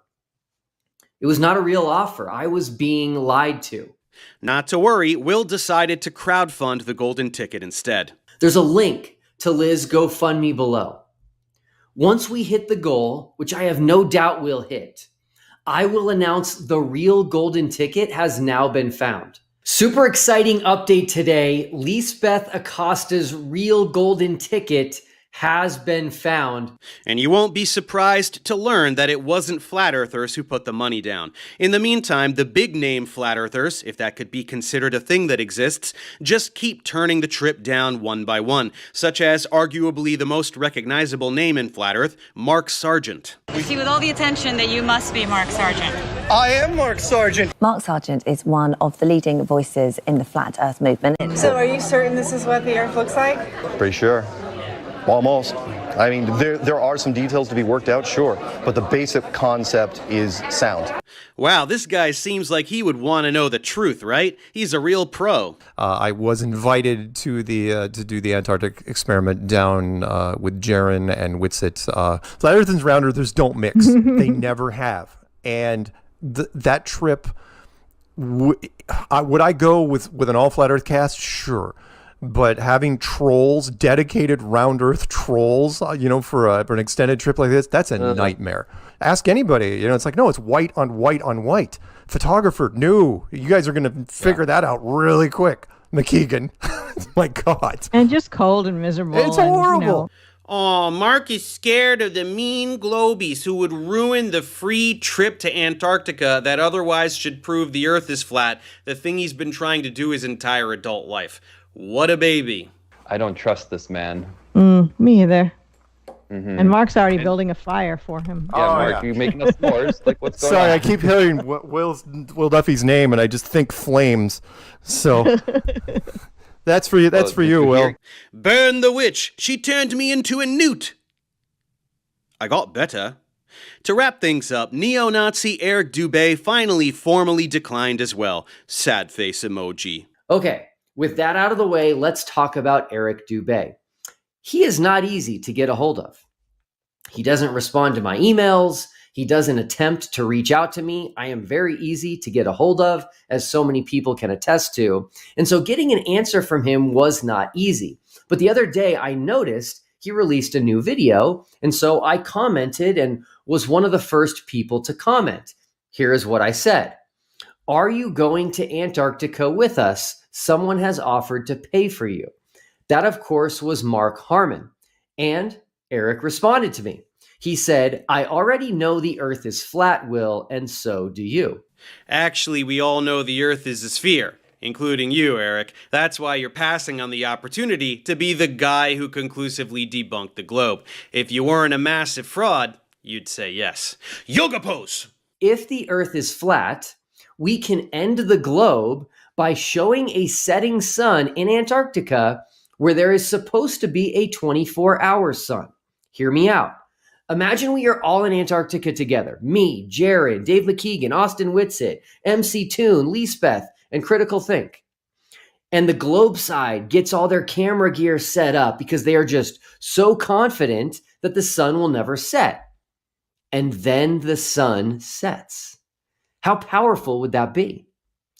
Jaron and Austin and Lise need to grab their own cameras and walk up to Dave McKeegan and say, Dave, where's the sun? They need to walk up to MCToon and say, where's the sun, Toon? And walk up to Critical Think and say, where's the sun? Just point it out for me. Come on, where is it? I don't know about you, but I think that would be some incredible footage to have. Don't you?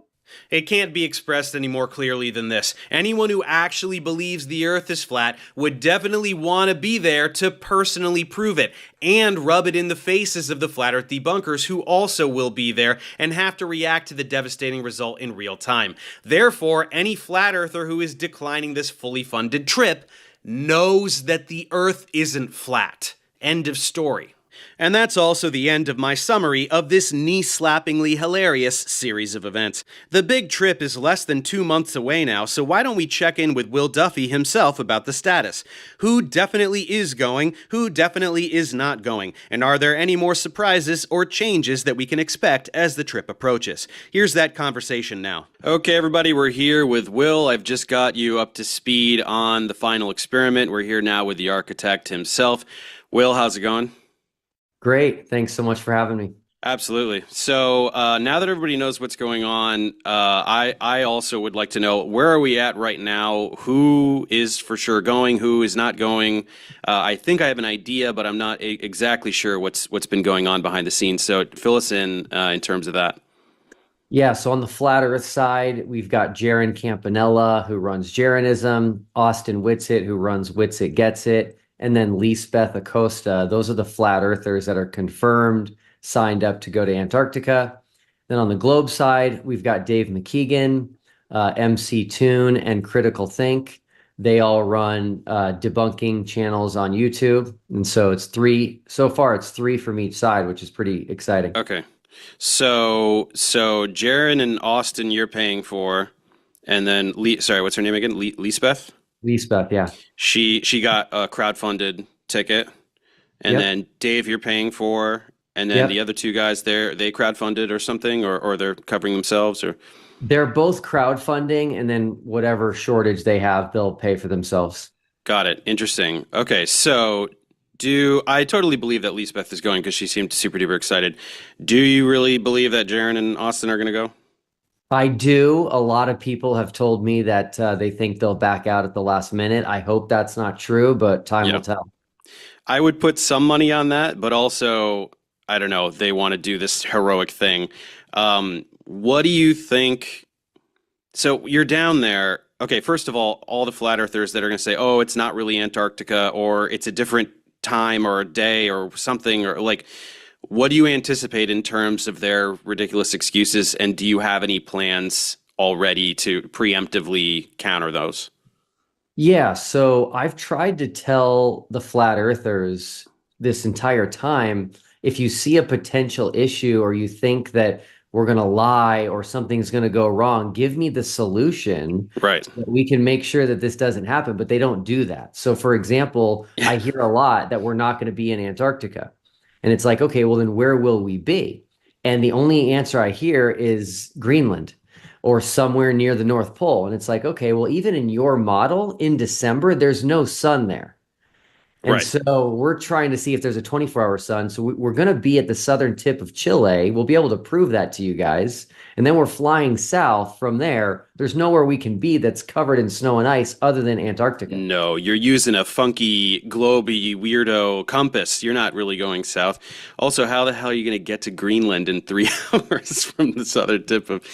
Oh, my goodness. So what are the dates? What are the actual dates that you're going to be there? What's the duration? It's 5 days. It's December 14th through the 18th are the days we'll actually be boots on the ground in Antarctica. Yeah, and it will be sun visible in the sky the whole time, right? Even if there's like one overcast day or something, there's no way, right? You're definitely going to get the full 24 hours and certainly probably a lot more than that of just direct visibility of the sun. What is everyone planning on doing? I mean, obviously, they're not just going to stand there and go, yep, I saw it, or no, I didn't, right? Everybody's going to be filming something, right? I'm hoping that Jaron and Austin are going to be filming something, right? Have they said anything about their plans, or? A little bit, not a lot. I think they're going to either invest in like a 360-degree camera or some sort of a camera mount that will move with the sun. Yeah. We're hoping to do a lot of live streaming down there with Starlink. And so, yeah, I think we're going to have terabytes of video when we come back. Yeah, each of them should be live streaming 24 hours, looking at the sun, right? That would be the most honorable thing to do. What do you think? I'm just trying to what are they going to say? Like, in my mind, like Jaron and Austin are both like doing this as a way out of flat Earth, so they can, like, Austin's been doing like politics stuff and that whole thing. So maybe he'll just completely pivot and he'll go, oh, I used to be a flat earther and now I do this other stuff. how do you think they're going to react? Like maybe it's not for you to guess how they will react to seeing the 24-hour sun. Any idea? Has Jaron given you any indication of what he'll do? A little bit. I mean, I've communicated with Jaron more than any other flat earther, way more than Austin. Austin barely responds to my texts or emails. I do think Jaron is, as they call themselves, truthers. And I think he is seeking truth. And so if he sees the 24-hour sun, I think he'll say, hey, guys, this doesn't work on a flat earth. Well, I'm dubious. I don't know about this truther thing. But, okay. And then in terms of, I think what probably may end up happening is they are just then rejected by the flat earth community, who will all make up any reason imaginable to call them shills, and then just, Dubé is already doing that. That guy is freaking hilarious. Let's see. So what else? What do you plan to do? Obviously, you're going to come back and you're going to make a lot of content about it. You'll do a bunch of pieces probably highlighting what you did down there. What do you have? Do you have any plans for after all of this? The only plan I have is to try to take a break. So this has taken up way more of my time than I originally anticipated. Yeah.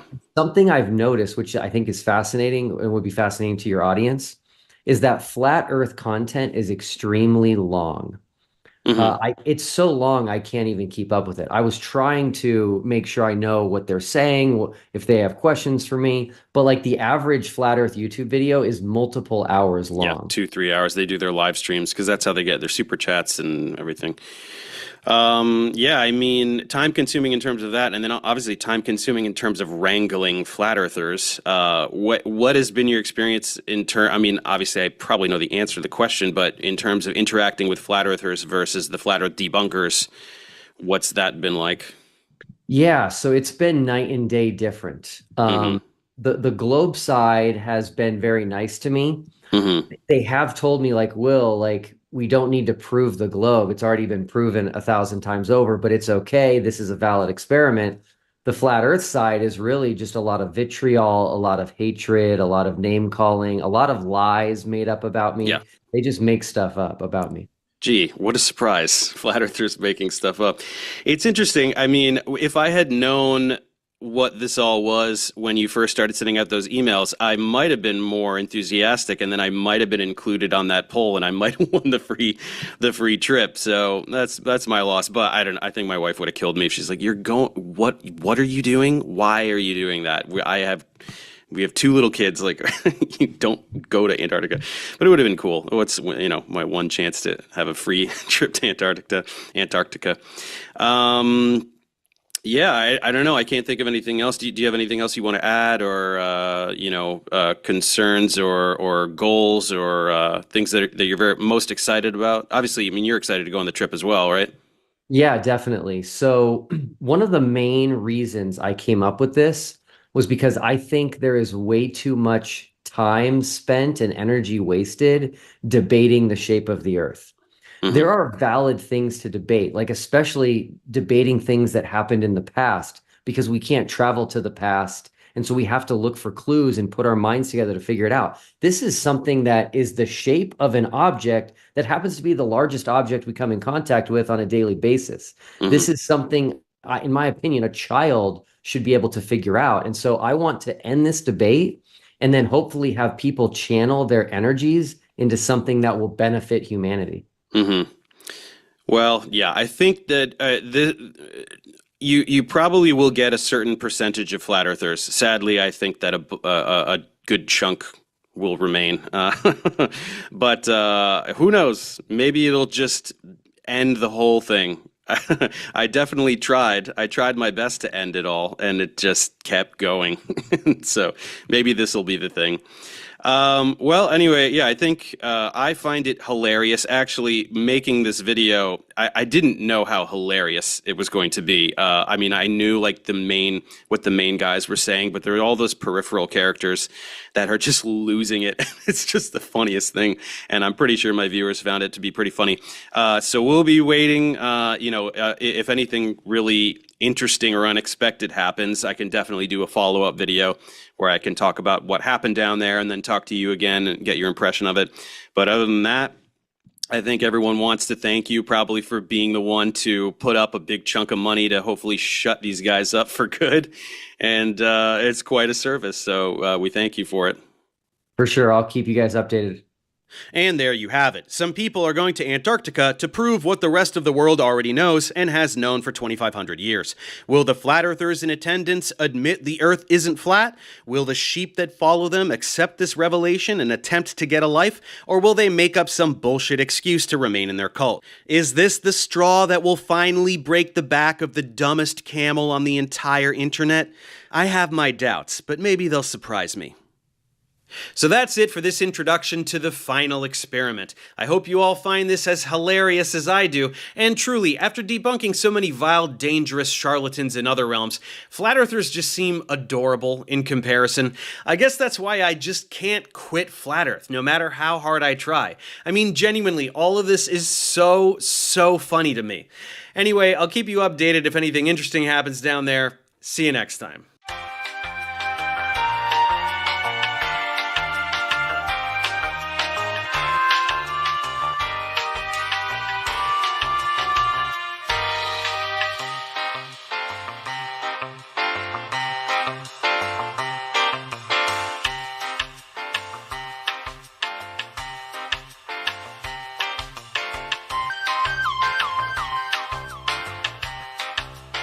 Yoga pose, yoga pose, yoga pose, yoga pose, yoga pose, yoga pose, yoga pose, yoga pose, yoga pose, yoga pose, yoga pose.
We now return you to regular programming.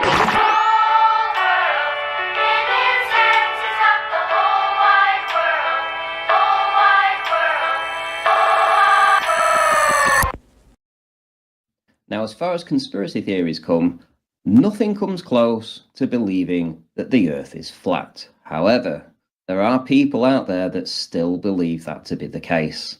Now, recently there was an experiment called the Final Experiment that went to Antarctica, and it showed a 24-hour sun. And today I'm going to tell you why that cannot possibly be on a flat Earth.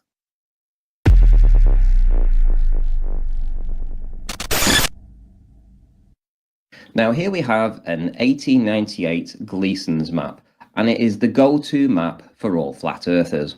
As you can see, it has all the continents inside, surrounded by the Earth's oceans, and around the outside, the circumference, we actually have an ice wall. Now this is what the flat earthers believe. They believe that behind the ice wall is the actual continent of Antarctica, and that the Antarctic landscape, so with the ice wall, holds all of the waters in place, which allows us to have a flat plane. Now what you have here is a representation of how the flat earthers believe the sun and the moon interacts with each other and the continents in where we live on a flat plane. Now, as you can see, the sun is illuminating and heating up areas of the Antarctic wall or the ice wall every so often. And this is how they actually believe it to be. So if you notice, there are parts of Antarctica that at all times never get a 24-hour sun. If there was a 24-hour sun there, then that would not work. It's as simple as that, because then this projection would not be possible. But this is what they've been promoting for years. This map, this model, this interaction between the sun, the moon, and the Antarctic ice wall. So if we take Nathan Oakley and we stick him on a certain part of the ice wall in Antarctica, you can see that at certain times he is being illuminated with sunlight, and at other times he is not. This is the idea that you cannot have a 24-hour sun in Antarctica, because if you did, it wouldn't illuminate other parts of the continents. We do not have a 24-hour sun in the south. The 24-hour sun in Antarctica doesn't work on a flat Earth. On a flat Earth, you can't have a 24-hour sun, a midnight sun in Antarctica. And I totally agree. In the flat Earth model, we say there isn't a 24-hour sun in the south, and there isn't. There is no midnight sun in Antarctica. So the two people you just saw there were Nathan Oakley and DITRH. Both of them are flat earthers, and both of them believe that the Earth is flat. They both use the AE map. In this video, what I'm going to show to you next, we actually see Nathan Oakley talking about how a flight proved the flat Earth. That is a big subject for flat earthers. They do believe that flights prove a flat Earth, and we're going to have a look at this now and let him explain why he believes this. So this is the flight that they were supposed to take. This is their planned route across to LA. The problem is that when it comes to them taking this emergency landing at about this point in the flight, according to what they actually did, they took an enormous detour up to Alaska. Now, this isn't actually what happened. They just made an emergency landing. They just landed. And where did they land? Alaska. Now, in a moment, it's going to show you how this is plotted out on the azimuthal equidistant map, or the Gleason's map, or the plain sailing map, or whatever it is that you want to call it. But on the flat Earth map, we have a very reasonable explanation for this. It's been summed up loads of times. There are no shortcuts on the flat Earth map. You can't go across the bottom of the globe if the bottom of the globe doesn't exist, and it's just the outer ring of a map. That means that you can only do one thing when you're traveling from point A to point B from the southern hemisphere, and that is cross northerly points that shouldn't be on your route. And this is the perfect example with them landing in Alaska to let this woman have the emergency medical treatment that she required. So this is my way of putting it out there with a little bit of verbalization of what's actually happened. This woman's been on a flight. She's supposed to be going from A to B and has gone through F to arrive there. And she's gone and landed in Alaska, which is massively north of her destination upon descent. She shouldn't be in Alaska. As I say, this only makes sense if we live on a flat plane. So now we cut to how the route looks on, this is actually the azimuthal equidistant map. As you can probably see from what's going on behind me, there's where they land.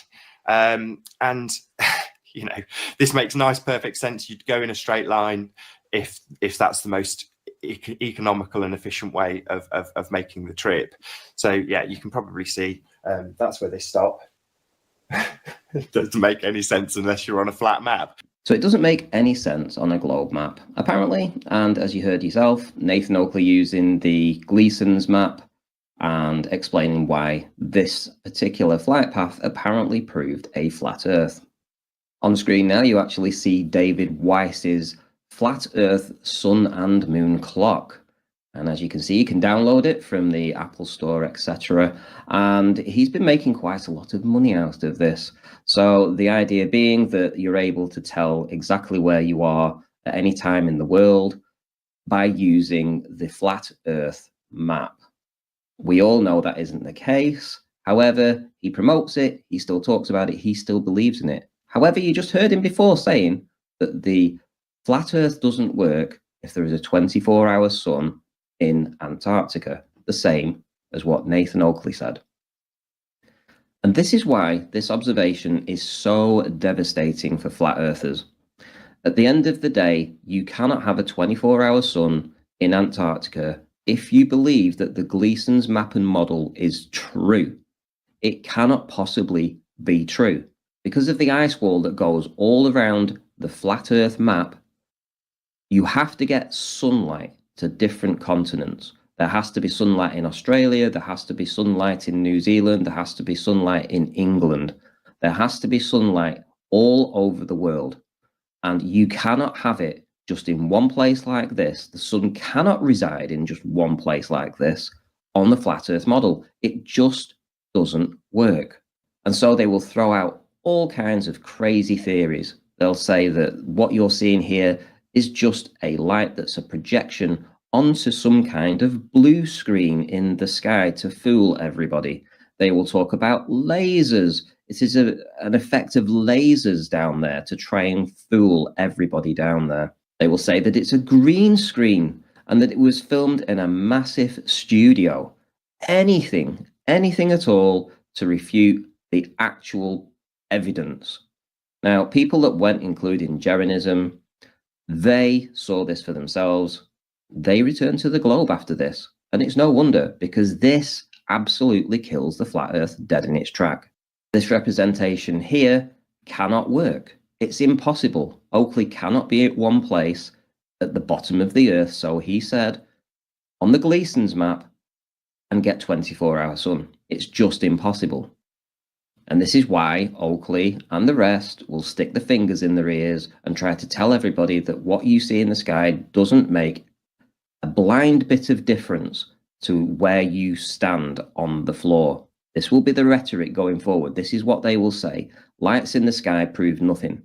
But as you heard before, they all said that at the end of the day, there cannot be a 24-hour sun in Antarctica if the Earth is flat. They said it, their own words. Let's have a little listen again to exactly what they said. We do not have a 24-hour sun in the south. The 24-hour sun in Antarctica doesn't work on a flat Earth. On a flat Earth, you can't have a 24-hour sun, a midnight sun in Antarctica. And I totally agree. In the flat Earth model, we say there isn't a 24-hour sun in the south, and there isn't. There is no midnight sun in Antarctica. And so when you see videos like this, which essentially say that flight paths prove the flat Earth, we know that's wrong. Because what they will use is they will use the Gleason's map as a counter to the globe model. So in just one observation or one final experiment, which was what happened down in Antarctica, this observation changed everything for flat Earth. Put simply, it means that the flight path argument is completely dead and buried. It also removes any idea that you can have the Gleason's map as a working flat Earth model. The flat earthers may not be happy about it, they may cry about it, but it's reality. It's just the way it is. And this is why the argument is so devastating for the flat earthers. I'll see you all soon.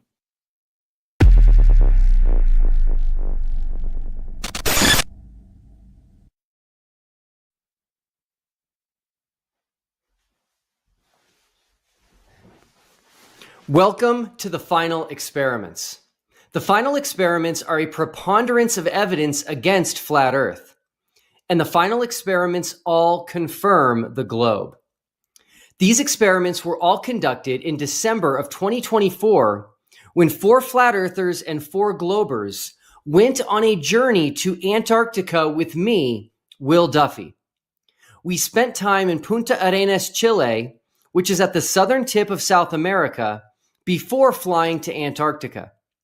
This entire trip allowed us to conduct historic experiments and collect data firsthand from an area of the world that few people will ever have the opportunity to visit and do this themselves. Prior to my announcement of the final experiment in early 2024, a vast majority of flat earthers, with very few exceptions, promoted the Gleason's map of the world, which is an azimuthal equidistant projection. This map had the North Pole at the center and pushed the south to the outer perimeter of the known world. This made Antarctica an ice wall perimeter around all the world's continents, which served to hold in all the world's oceans, as flat earthers claim water must have a container. It also extends the entire southern hemisphere into a larger and larger area, where on the globe, everything south of the equator gets closer and closer together. This made being at the southern tip of South America and in Antarctica the perfect place to test flat Earth claims and also confirm the globe predictions. Every single flat Earth claim failed. Every flat Earth prediction was demonstrably false. The final experiments are meant to be taken collectively, just like evidence in a court of law.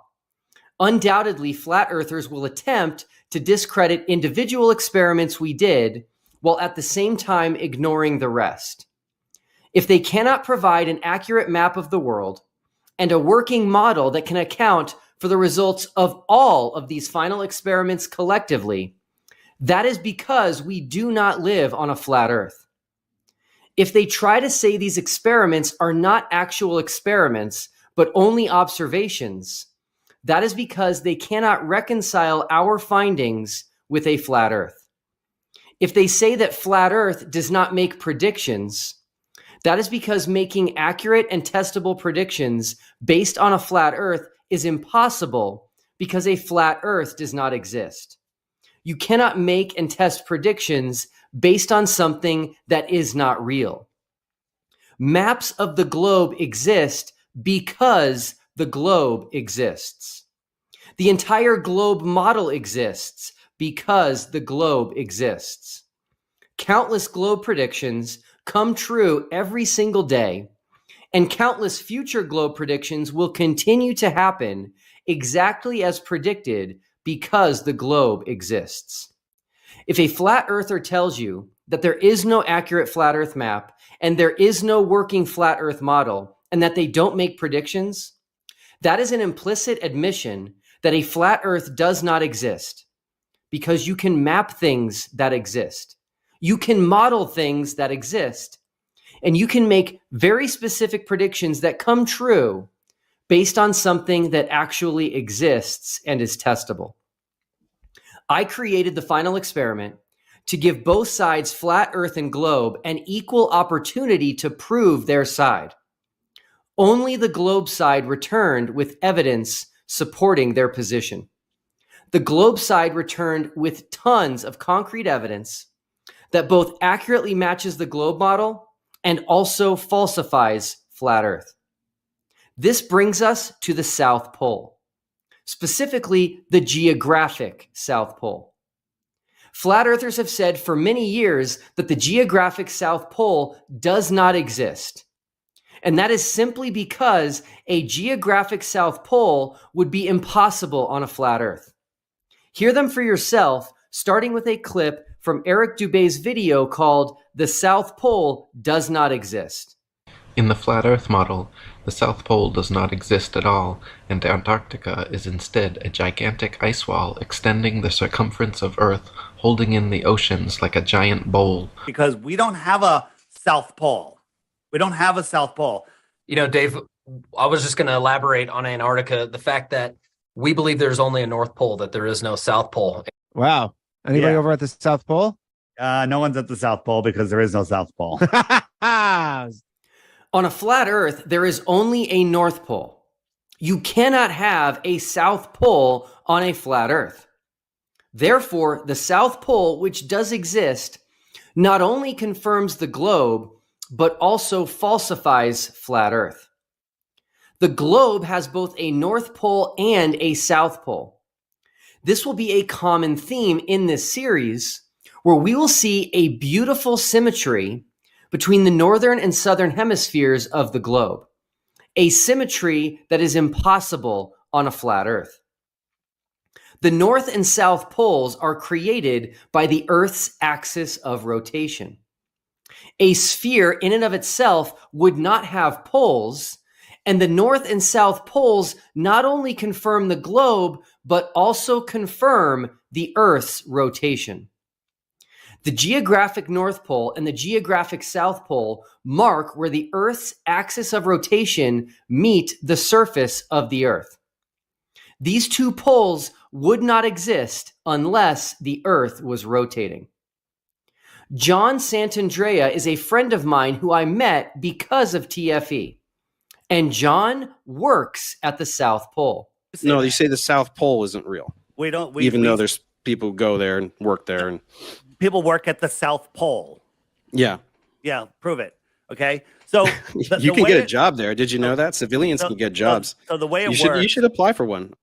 Not only does he work at the South Pole each year, but he was at the South Pole at the same time TFE was at Union Glacier Camp in Antarctica. Before we get to the importance of that, I must deal with the elephant in the room. Flat earthers deny that the geographic South Pole exists, and they say that this physical pole, where my friend John took this picture for me, is just at some random arbitrary spot in Antarctica. Listen to flat earthers make this claim, even going as far as saying the South Pole is merely a ceremonial pole stuck in the ice and nothing more.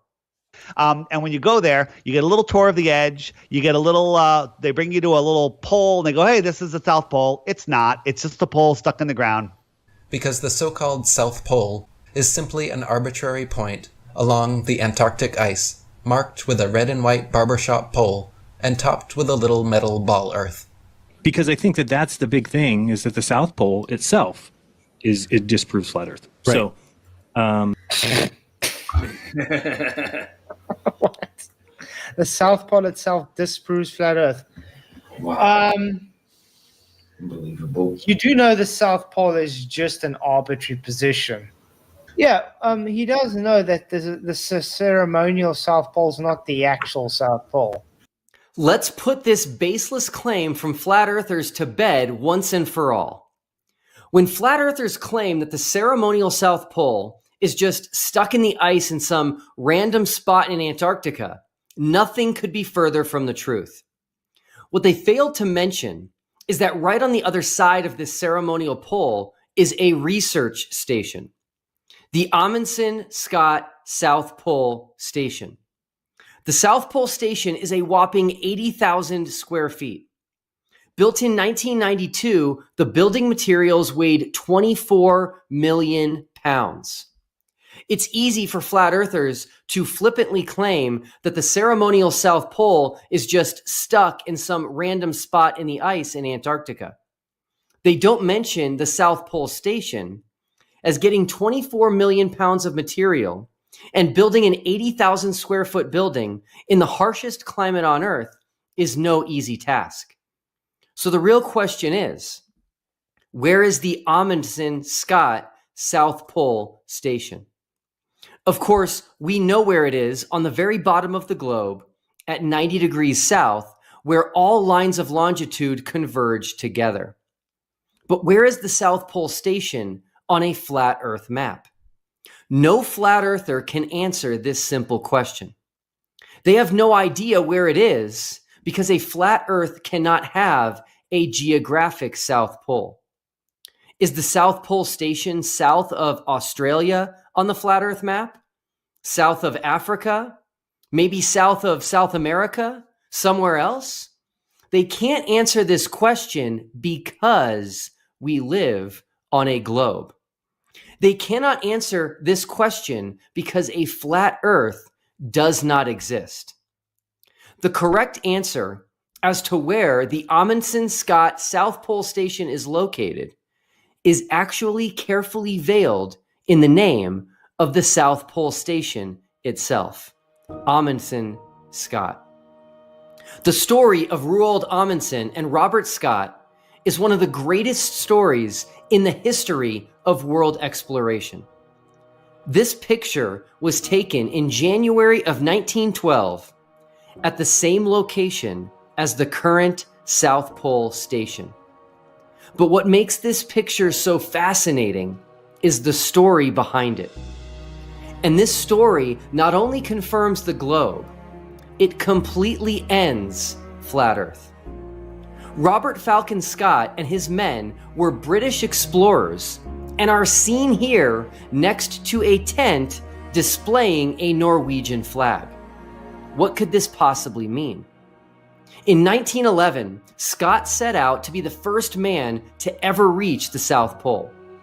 2 years earlier, Ernest Shackleton made it past 88 degrees south, less than 100 miles from the South Pole, but had to stop in order to fight for survival. Unbeknownst to Scott, another explorer, a Norwegian named Roald Amundsen, had decided to forego his planned trip to the North Pole and instead race Scott to the South Pole. One of the greatest races in human history had now begun. Amundsen loaded up his crew and nearly 100 sled dogs onto his ship, the Fram. And strategically, he decided to enter Antarctica at the Bay of Whales, which was a completely different starting point than Scott's team, who planned to enter at Ross Island. Amundsen's team started at 164 degrees west, and Scott's team started at 167 degrees east.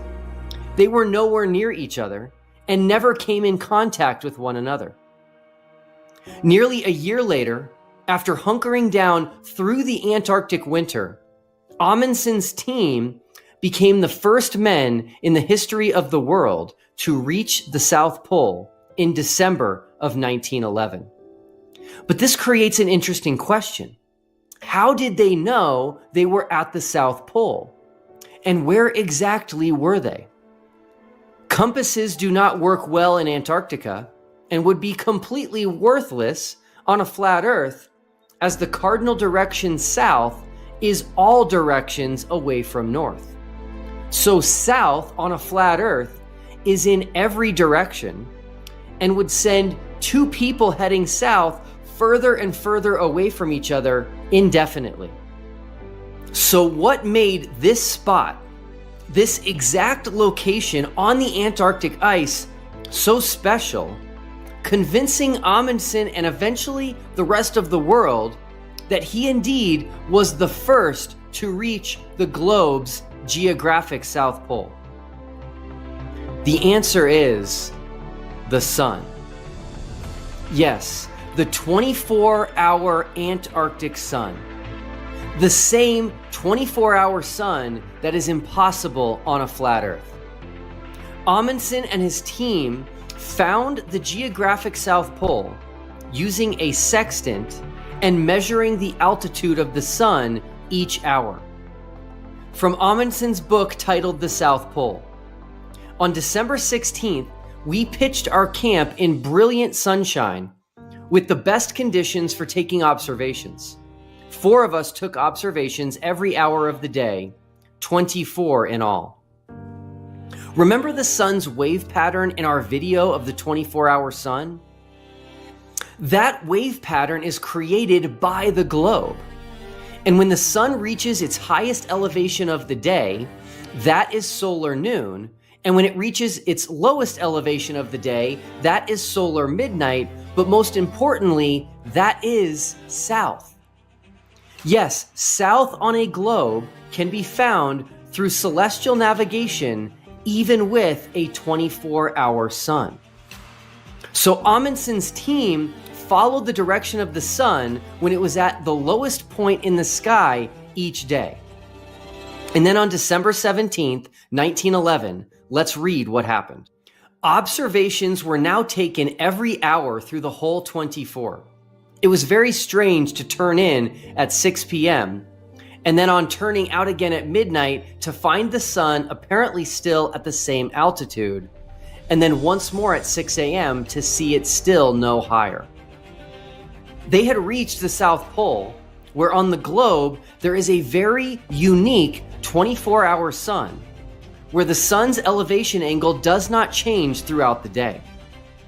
A flat Earth, yes, including Joe Hanvey's model, cannot account for the change in the sun's elevation angle in Antarctica changing throughout the day, while at the same time not changing at all at the South Pole. Amundsen's team pitched a small tent at the South Pole, topped with a Norwegian flag and a small pennant with the word Fram painted on it, the name of their ship which brought them to Antarctica. Inside this tent, they left a letter for the King of Norway, not knowing if they would make it out of Antarctica alive. They wanted their legacy and pride of Norwegian explorers as the first to the South Pole preserved, just in case. And lastly, they left a letter for Robert Scott on the chance that he would also eventually make it to the South Pole. And then they departed immediately so as to give them the best chance at making it out of Antarctica and back home alive. 1 day shy of 5 weeks later, on January 17th of 1912, Scott and his team, using the same celestial navigation techniques, also made it to the South Pole. And their methods were so precise that they made it to this very spot where Amundsen set up this small tent. They started thousands of miles away from each other at different times, and despite never coming in contact with each other, made it to the exact same spot on a continent 1.5 times the size of the United States. This is remarkable and simply impossible on a flat Earth, but makes perfect sense on a globe. And not only that, no flat earther can show on a flat Earth map where this location is.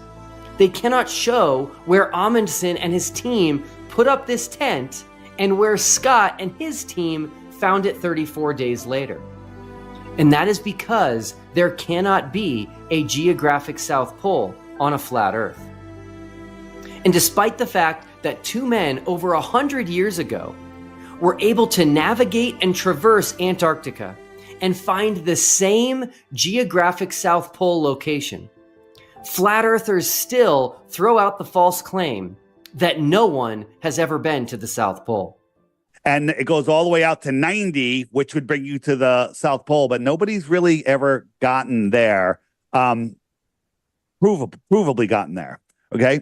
We don't know where this is. Now, Dave, if you were hiking through Antarctica and you're hiking following GPS, NASA said, go this way, and you actually went 500 miles or 1,000 miles, and they said, you're at the South Pole now, you have to believe NASA, right?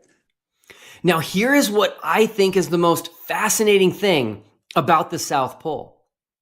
Amundsen and Scott set out to be the first men to ever step foot at the South Pole because of their belief that we live on a globe. They were so confident we live on a globe, they risked their lives to find a location that only exists on the globe. They gave up over a year of their lives, left their families and loved ones, hunkered down through an Antarctic winter, and at one point even had to kill and eat some of their own sled dogs in order to survive. And that is what they were willing to do because they believed we live on a globe and they knew the South Pole was real. Contrast that with flat earthers today who are trying to convince everyone that the earth is flat. Would flat earthers go to such extremes out of their strong conviction that we actually live on a flat earth? So when people say, Dave, why did you turn down a free trip to Antarctica? Because I'm not going there to freeze my ass off. I don't have the time to get away. I have plenty that I need to do here every single day. I'm definitely not going to go freeze my knackers off with a whole bunch of people that I definitely don't trust. I can't think of a worse way to spend time than going to a cold, remote area with Pedo Pete and the crew. Now, I'm not in any way comparing myself to the great polar explorers of history, but the final experiment was a historic, modern-day Antarctic expedition. And once again, it was those who believed we live on a globe that were excited to go, spent our own money, and knew without a doubt that we would confirm the globe and see a 24-hour sun.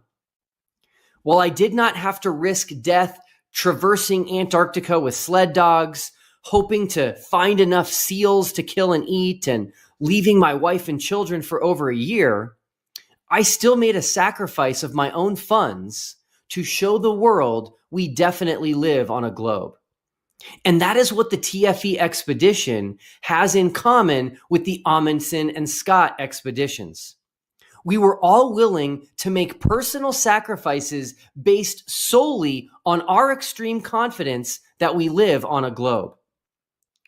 While the flat earth community complained about the cost and the cold, and many flat earthers turned down free trips to Antarctica, the globe side raised money, tapped into their retirement savings, and planned to do as much experimentation as possible on a once-in-a-lifetime trip to the bottom of the world where a vast majority will never have the opportunity to see with their own eyes.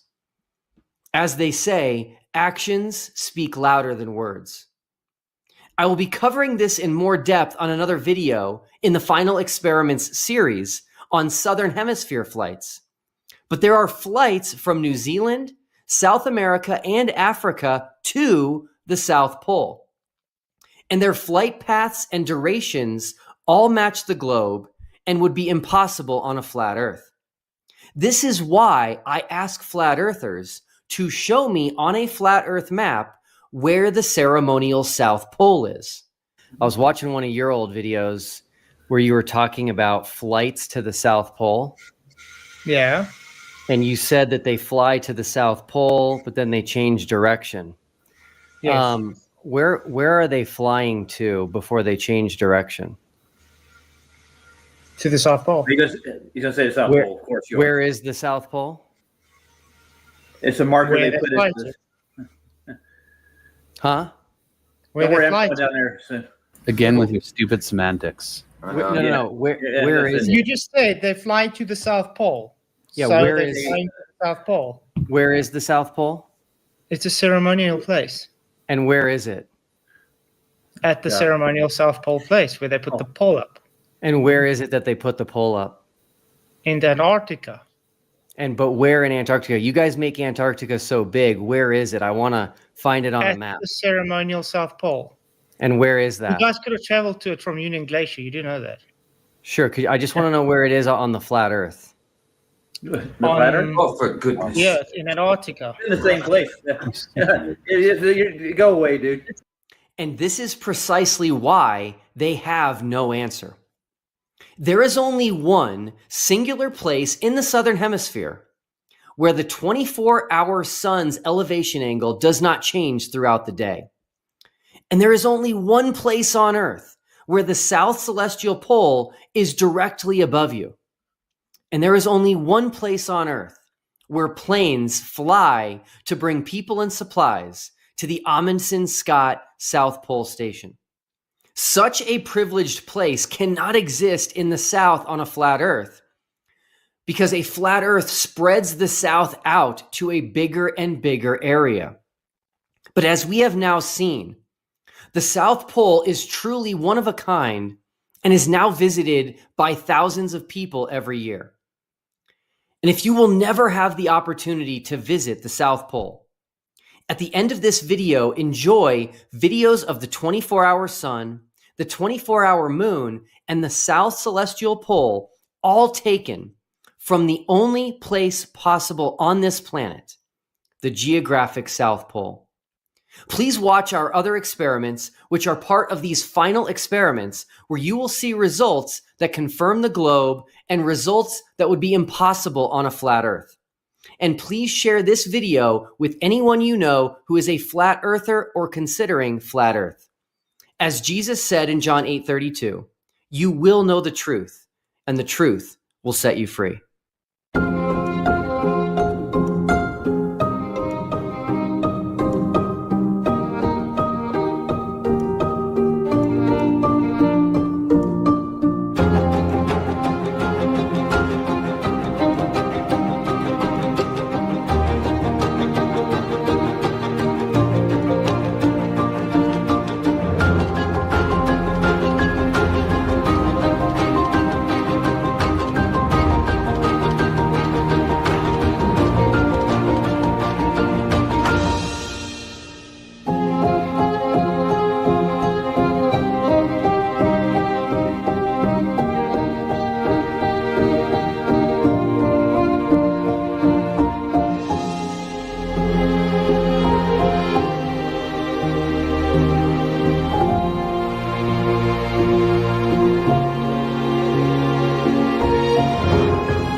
Welcome back. Now, you know the story by now. The guy on screen is Jeranism. He is one of the biggest flat earthers on the internet. He used to tell people it was impossible to go to Antarctica, and he used to claim that those people who had been to Antarctica actually had been on windowless planes and diverted to some kind of mysterious, secret, hidden location. A little in-depth research will reveal the truth, and that's why I'm here.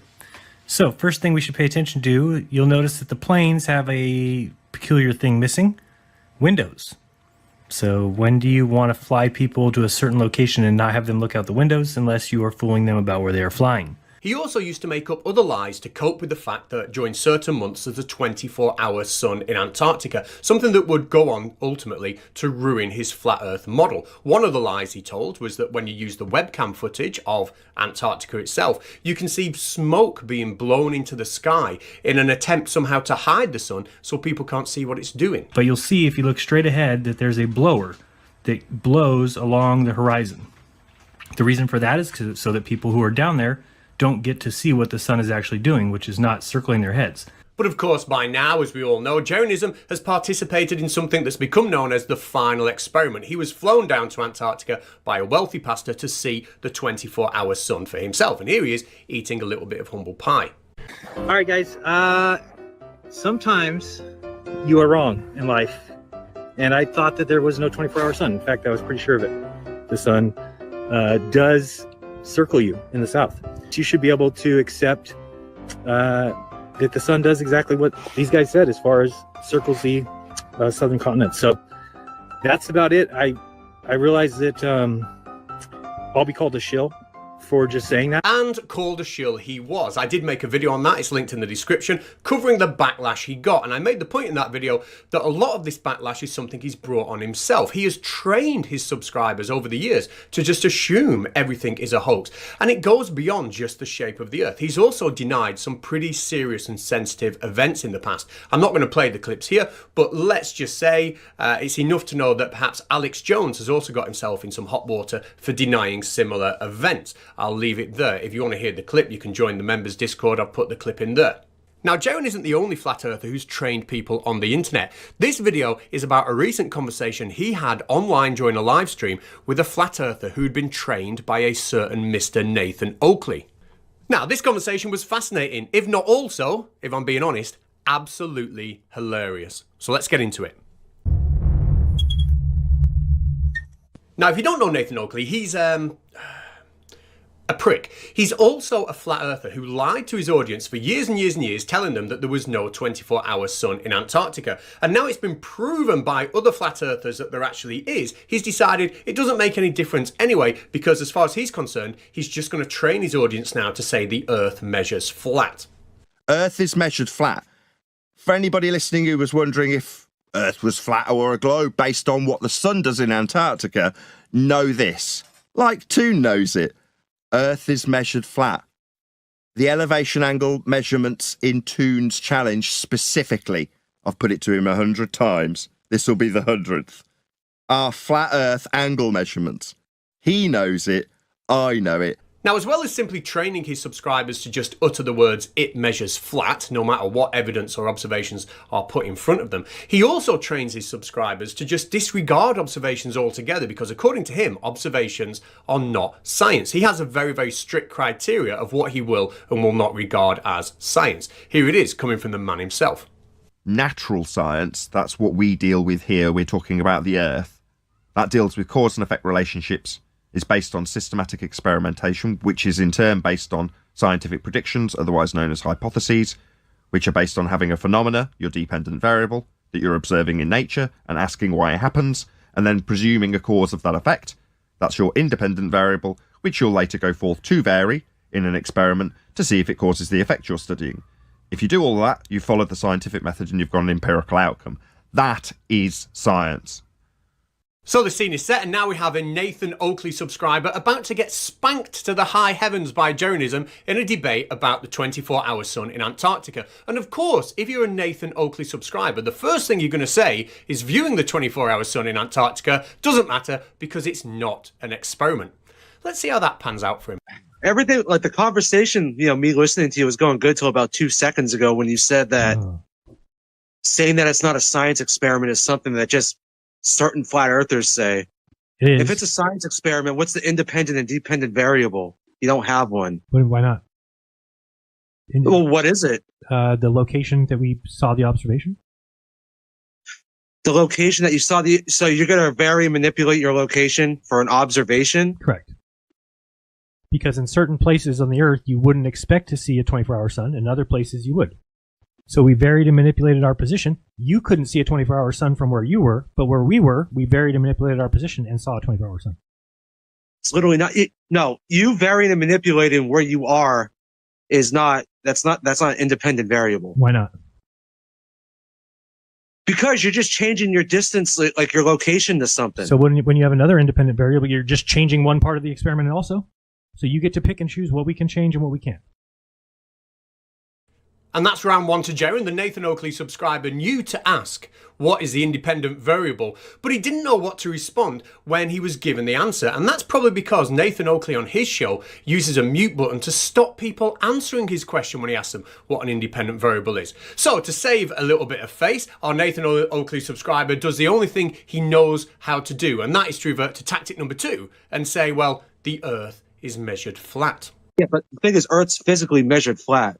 It measures flat, and yes. Yes. And the thing is, what's a glober going to say? They're going to scream tangent. Once a glober screams tangent, what are they doing? They're apologizing for how not curved their angle measurement is, because you cannot have a elevation angle with a curved baseline. You watch too much Nathan Oakley. Huh? You watch too much Nathan Oakley. Show me this. Hold on. This pen. That's a non-response. Hold on. This pen right here. No, it's not. That's literally a non-response. Well, I'm trying to respond to you right now. Say this pen right here. If somebody sat on top of this, could they get an angle measurement to a light on my ceiling? They would have to use a bubble sextant. Why don't they not a Mariner sextant?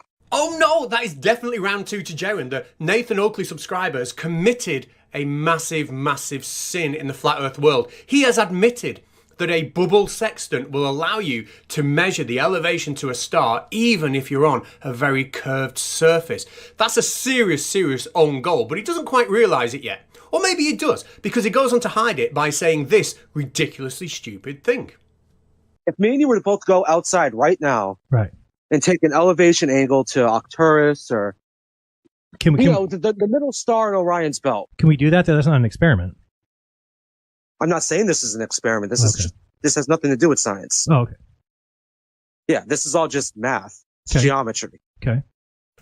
Round 3 to Jerin, because of course, you know when you are a flat earther. You know when you're a real flat earther when you start saying that maths and geometry have nothing to do with the science of determining the shape of the earth. That is fantastic. So our Nathan Oakley subscriber is struggling a little bit. He's not been trained well enough. So what he does now is he appears to ask a load of questions before then just admitting that his questions are completely meaningless and make no sense. It's a truly bizarre segment. Well, we're taking angles to stars. We could pick one in Orion's belt. We could take an angle to Jupiter. We could take an angle to Polaris. Okay. What is Polaris and where is it? Above the North Pole? Yeah, but what is it and where is it? I just said above the North Pole. Yeah, but what is Polaris? A star. Right, what is that? I don't know. Light? There you go. How high is it? I don't know. How far away is Polaris? What difference does that make? See, that's the whole thing. What difference does it? It doesn't make a difference. And as funny as that bit is, it is genuinely not the best bit of the debate. We'll get to that. But flapping around like a fish out of water, the Nathan Oakley subscriber realises he only has one refuge left, and that is to divert the conversation away from science and observations, because obviously he's got no idea what he's talking about there, and instead try and use the conversation to test Jerin's recall of simple definitions. Do you have a point, or let's get to the next person? Because I don't know where we're going with this. I don't need to be arguing that fact with you. My point is, I think that that's a dumb argument to say that we can't take angles from a curved baseline, because we're not taking angles from a curved baseline. You're taking Jerin, angles from a tangent. Okay, fine, but let's just clear the air. What is an elevation angle? The angle between you and something in the sky. That give you a C-. Well, I'll take it.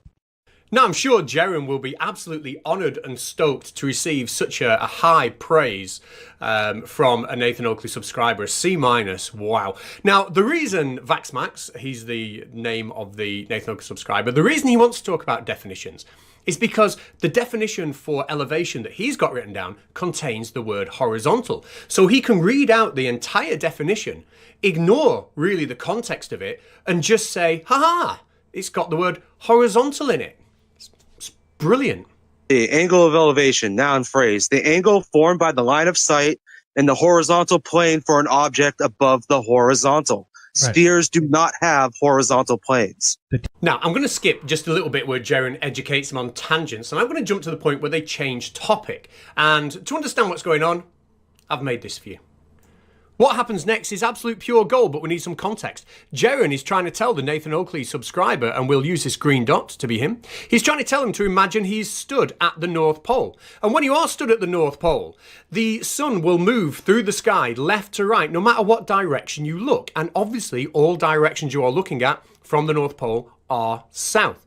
The problem that he's trying to get the Nathan Oakley subscriber to realise is that when you are at the South Pole, and we'll use this green dot to be the South Pole, the sun moves in the opposite direction, meaning we need at least two suns. However, it doesn't matter whereabouts in Antarctica you are, you're going to see the same thing. So do we have an infinite number of suns all going in the opposite direction to the sun at the North Pole? It simply doesn't make any sense. Now, this is a fairly easy concept to grasp, unless you're a Nathan Oakley subscriber.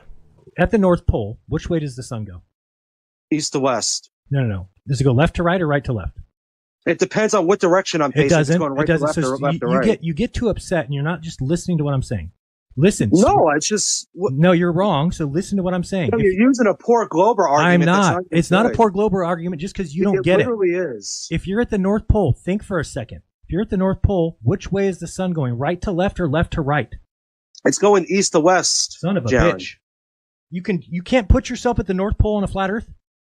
So in the North Pole, the sun doesn't go east to west. I'm asking you, would it go left to right or right to left? If you can't It answer really that, depends on what direction I'm facing. sorry, you're at the North Pole. There's only one direction. It's called south. There we go. We're finally getting somewhere. He now knows that no matter what direction you look at, you are looking south from the North Pole. Given that he's just been told that, I cannot fathom why he then asks this question. So I can't. So if I go to the North Pole, I can't face north. Correct.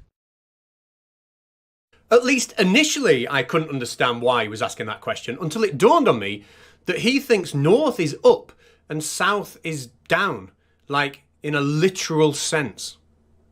There is no facing north. You're at the North Pole. Every direction is south. So you can't face north at the North Pole, is what you're telling me. Where would north be? It would Like, be you know, but yeah, but if I was facing south, wouldn't I have to be looking at my feet? That's right, Flat Earth Orienteering 101. The ceiling is north and the floor is south. Great job. Now, unsurprisingly, our Nathan Oakley subscriber realises that he's not doing very well. The bravado he brought into the discussion, the belief that he could simply scream, "The Earth measures flat," and show me the independent variable, doesn't seem to have paid off for him. And now he's in a battle that he simply cannot win. So what do all Flat Earthers do when they get in that situation? Well, they start to lash out a little bit. No, you're looking south, away from you at the North Pole. Right, because you're pretending we're on a ball, Jaron. I'm not. I'm telling you on the flat Earth. We're talking about the flat Earth right now.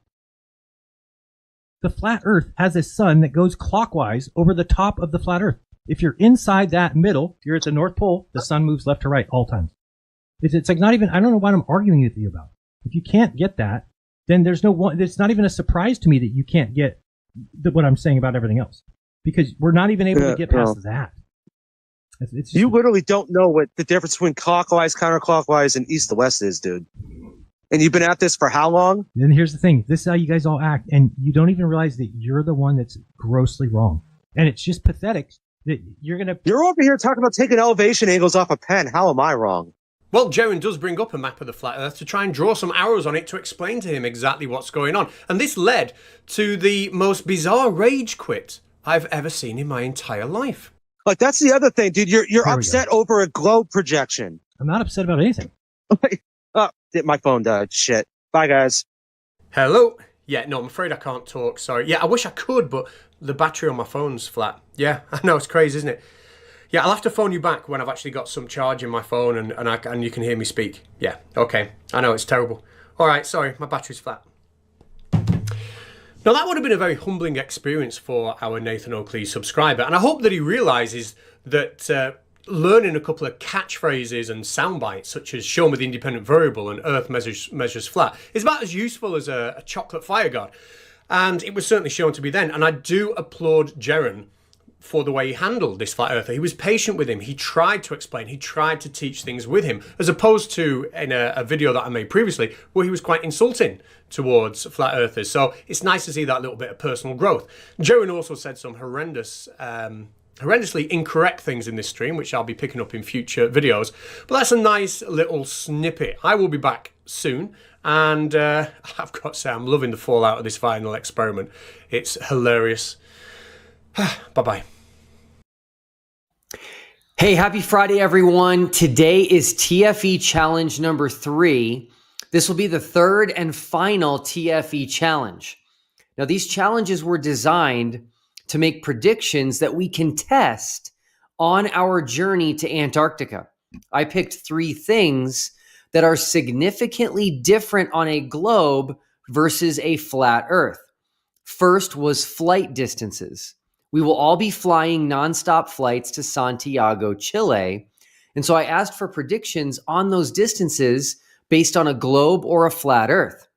I also showed visually why the flight from Sydney, Australia to Santiago would be wildly different on a flat Earth versus the globe. Now, YouTuber Critical Think will be taking that flight on his way to join us for the final experiment.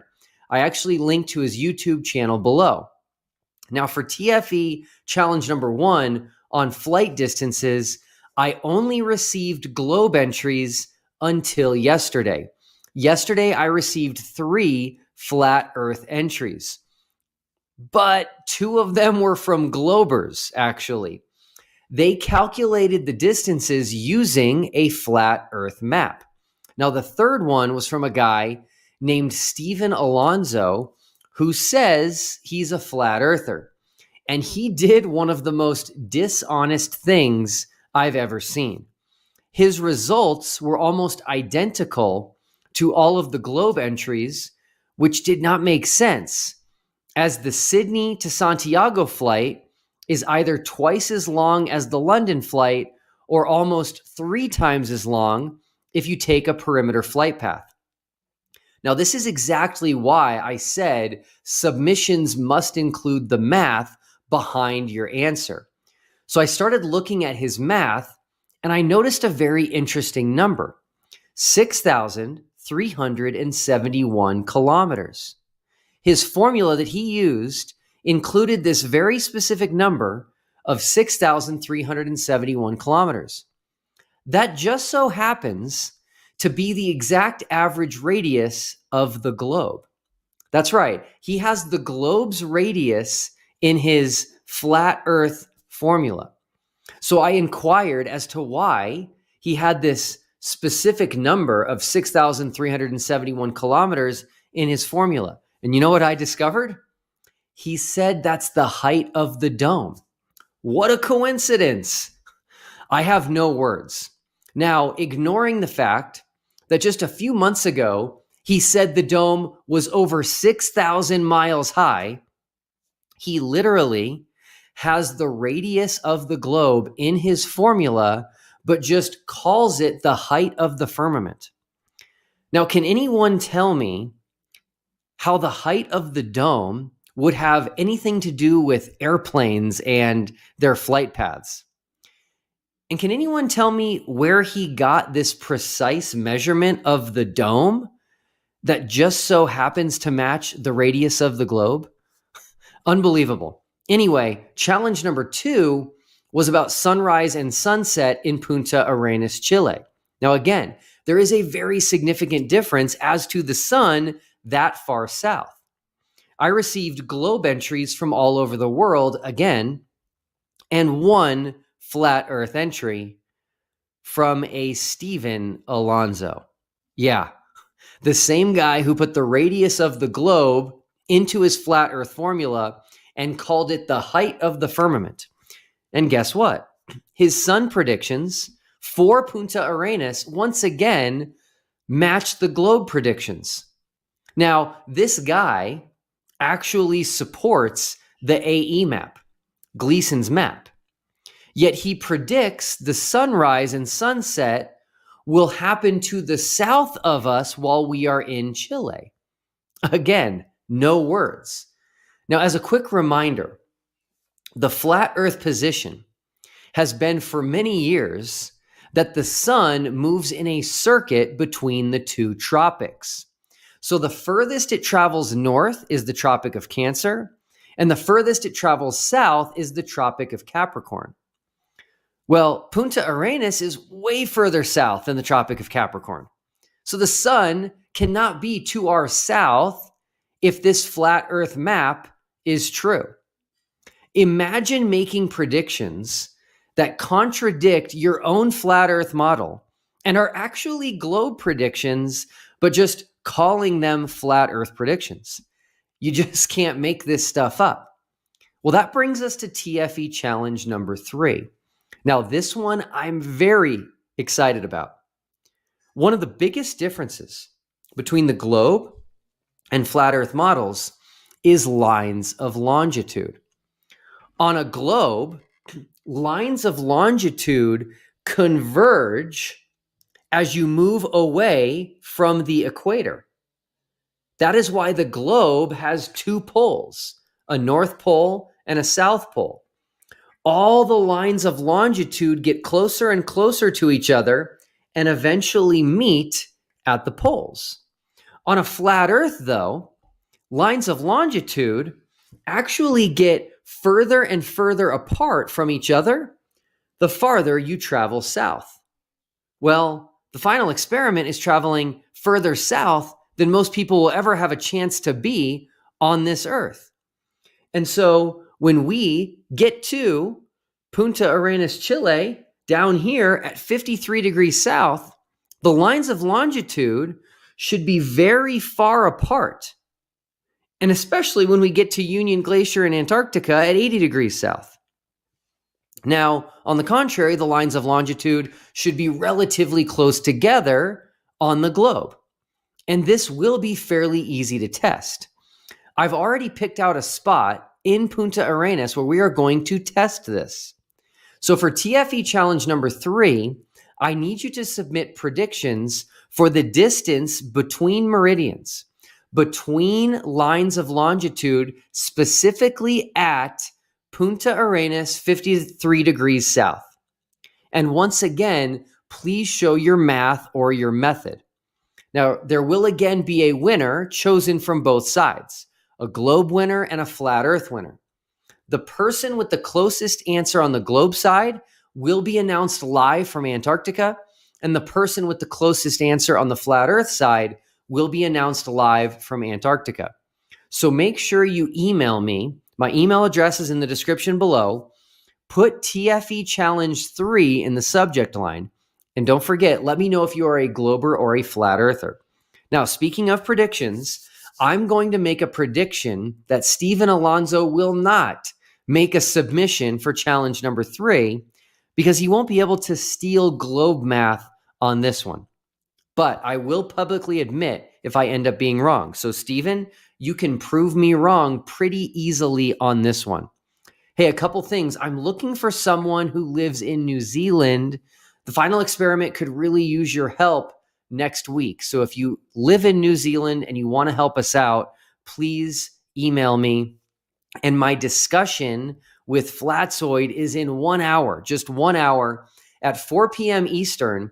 Head on over to the Modern Day Debate channel on YouTube and hear us make predictions for the final experiment. I will go over the globe predictions, and Flatzoid will be telling us what he expects to happen on a flat Earth. I'm really excited about this conversation, so hope to see you there. I will try to monitor comments, so make sure you say hi. See you then. All right. Welcome back to Cultish. My name is Jeremiah Roberts. I'm one of the co-hosts here. I am joined here by Andrew. We both have our trusted Mike Winger coffee cups, and Mike has his. We are here with Mike Winger once again from Bible Thinker, talking about whether or not the Bible teaches that the earth is flat. Mike, how are you doing, man? I'm doing good, man. I'm doing great. Awesome, man. I'm just so excited to have this coffee cup. I mean, there's now just so many possibilities. I'm trying to fathom all the different things that are going to be in this cup. Right now it's water. Tomorrow might be coffee. It might be some night tea or whatever. So I'm excited to have this coffee cup. So again, appreciate you sending it out. Possibilities are endless. Yes. Yeah. Speak of endless possibilities, people a lot of times think there's endless possibilities of how you can come to different conclusions about what the Bible talks about a different particular subject. Where in this case, we are talking about whether or not the Bible specifically talks about whether or not the earth is flat, whether or not it adheres to this specific model. So again, what we're trying to do is just lay out certain verses that are brought up in the whole flat earth conversation. And again, just for the sake of time, there are certain categories we just didn't really have the time to get into and prep for our episode because we have things we're working on with a little revamp of Cultish. Mike, you've got your own stuff that you're working on. So specifically, there will be some articles actually available right now at thecultishtshow.com covering the firmament.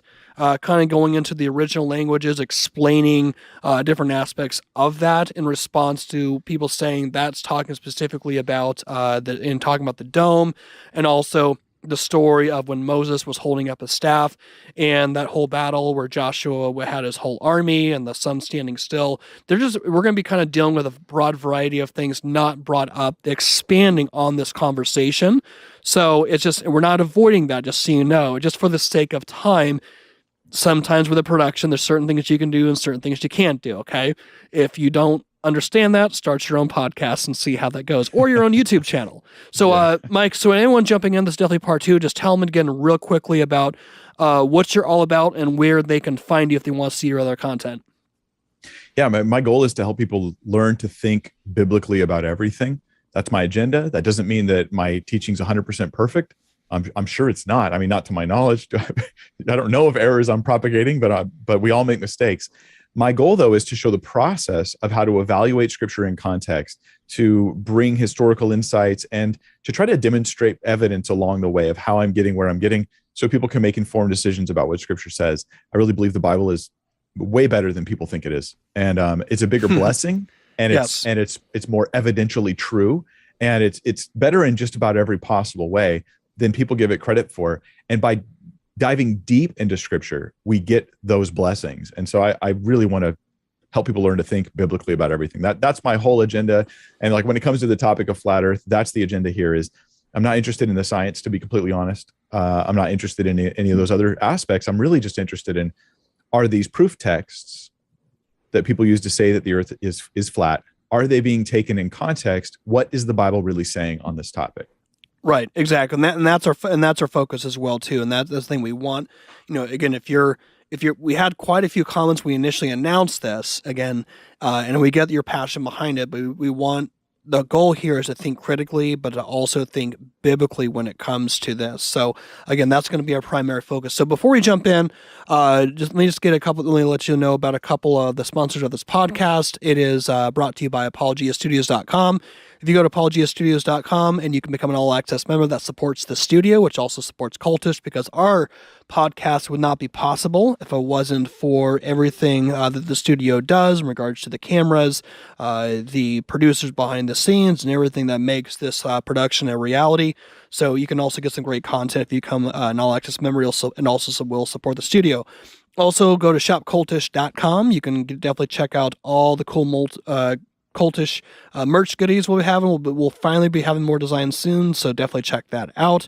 Also, if you want to support Cultish financially, you can go to thecultishshow.com. You can go to the donate tab. You can donate one time, or you can also become a monthly partner.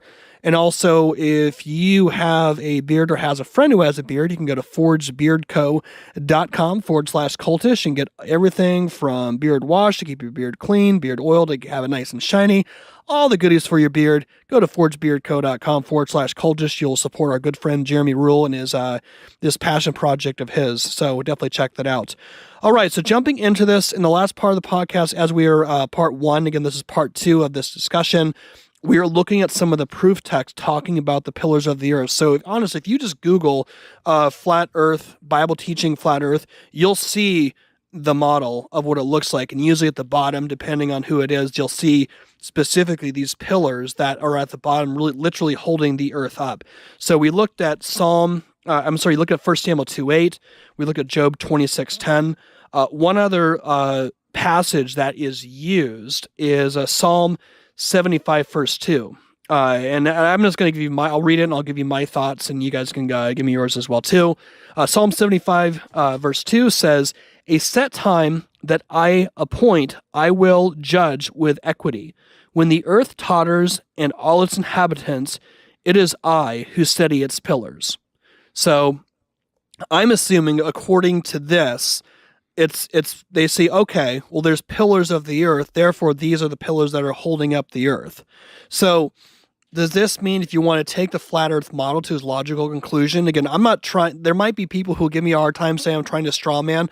I'm just trying to think through this interpretation. So is this saying that when the earth totters and there's an earthquake, if it isn't for the Lord intervening, that those pillars at the bottom of the earth, it's going to collapse, like when Samson pushes it apart and the whole earth is just going to collapse in on itself? Is that what this specifically is saying? Honestly, I don't think that's the case. Again, if you look at the context, when you're looking at pillars, you're looking at the context of I would say, of rulers. And because again, he's talking about it's God who judges it's God who judges righteously. He judges with equity. And so it's him versus the pillars of the world. At least that's the conclusion that I'm coming to. I don't think you can look at Psalm 75. And again, if you want to believe that model is correct, go ahead by all means and do it. We're not arguing against that. Yeah. I think what we're trying to say is you can't use Psalm 75:2 to articulate that position. Right. Like maybe the most cautious way we could say it is, if the earth had literal pillars, and we had especially clear teaching in Scripture that the earth had literal pillars, then a statement about the earth's pillars would be taken that way easily. But when your proof text, when the text you're getting to prove that the earth has literal pillars is coming from Psalms, I mean, it is poetry. This is intended to be poetry. There's tons and tons of poetic imagery in Psalms. Just imagine reading through Psalms and taking everything totally literally. It's gonna, he shall be like a tree planted by streams of water. Well, where's the water? I'm going to turn into a tree, apparently, or it just ends up being the wicked are like chaff. The wind blows away. Well, there's a lot of symbolism and poetry throughout Psalms. So this doesn't seem like a good proof text. He says, he's going to judge, and then there's going to be this tottering of the earth and its inhabitants, and God's going to hold steady its pillars. This might be that God is preserving through judgment those who are in the right, those who are righteous. And that could be the holding steady of the pillars, because that's at least fits the context of Psalm 75. The whole Psalm does seem like it's not talking about like a cosmological descriptions of things. I agree with you. It seems to be talking about leaders or at least important individuals that God's singling out. Right. But even if you look in, and I just pulled up Psalm 75 here and praise God for technology, on my iPhone. So Psalm 75, if you just go down a little bit, and here's another example where you see some sort of measurement language being used. And the question is, how do we even interpret that? So later on in Psalm 75 verse 6, just a couple verses down, says, For not from the east or from the west, and not from the wilderness comes lifting up, but it is God who executes judgment, putting down one and lifting up another. So what the emphasis on, it's about righteous judgment versus unrighteous judgment. So the question is, if you're going to be taking things literally, so can you say that are they giving an actual geographical measurement in this passage? For it is not from the east or from the west. So it's saying you have to make a measurement specifically in the eastern direction or the western direction. That's not the point of what this is talking about. This is talking specifically about just the general known, like everywhere. Don't look anywhere, don't look here, don't look there, but look to the Lord. Like that's what it's articulating. What are your thoughts on that? Yeah, I think that's great. And I also think, putting one down and lifting others up, we're talking about the tottering of some and the holding up of others. The symbolism seems to be about people, not geography. But also keep reading verse 8. We shouldn't obviously take this literal. For in the hand of the Lord there's a cup with foaming wine, well mixed, and he pours out from it, and all the wicked of the earth shall drain it down to the dregs. So God has a cup, and everybody's going to drink out of the one cup if they're wicked. If you read on, verse 10 says, all the horns of the wicked will be cut off. Wait, so wicked people actually have horns? I mean, this proves it. In fact, I guess that's how I know they're wicked. They have horns. Oh, but wait, no, but the horns of the righteous shall be lifted up. So I guess if your horns last, right? Obviously, it's not intended to be taken this way. This horns are speaking of pomp, are speaking of declaration of your own glory, of your own sort of the things that represent your strength, right? But it's not meant to be taken literal. So if I don't take the cup to be this literal thing, and I don't take the horns to be literal, I'm just being consistent when I look for the term pillar to represent something about God judging the wicked and holding up the righteous. Mm.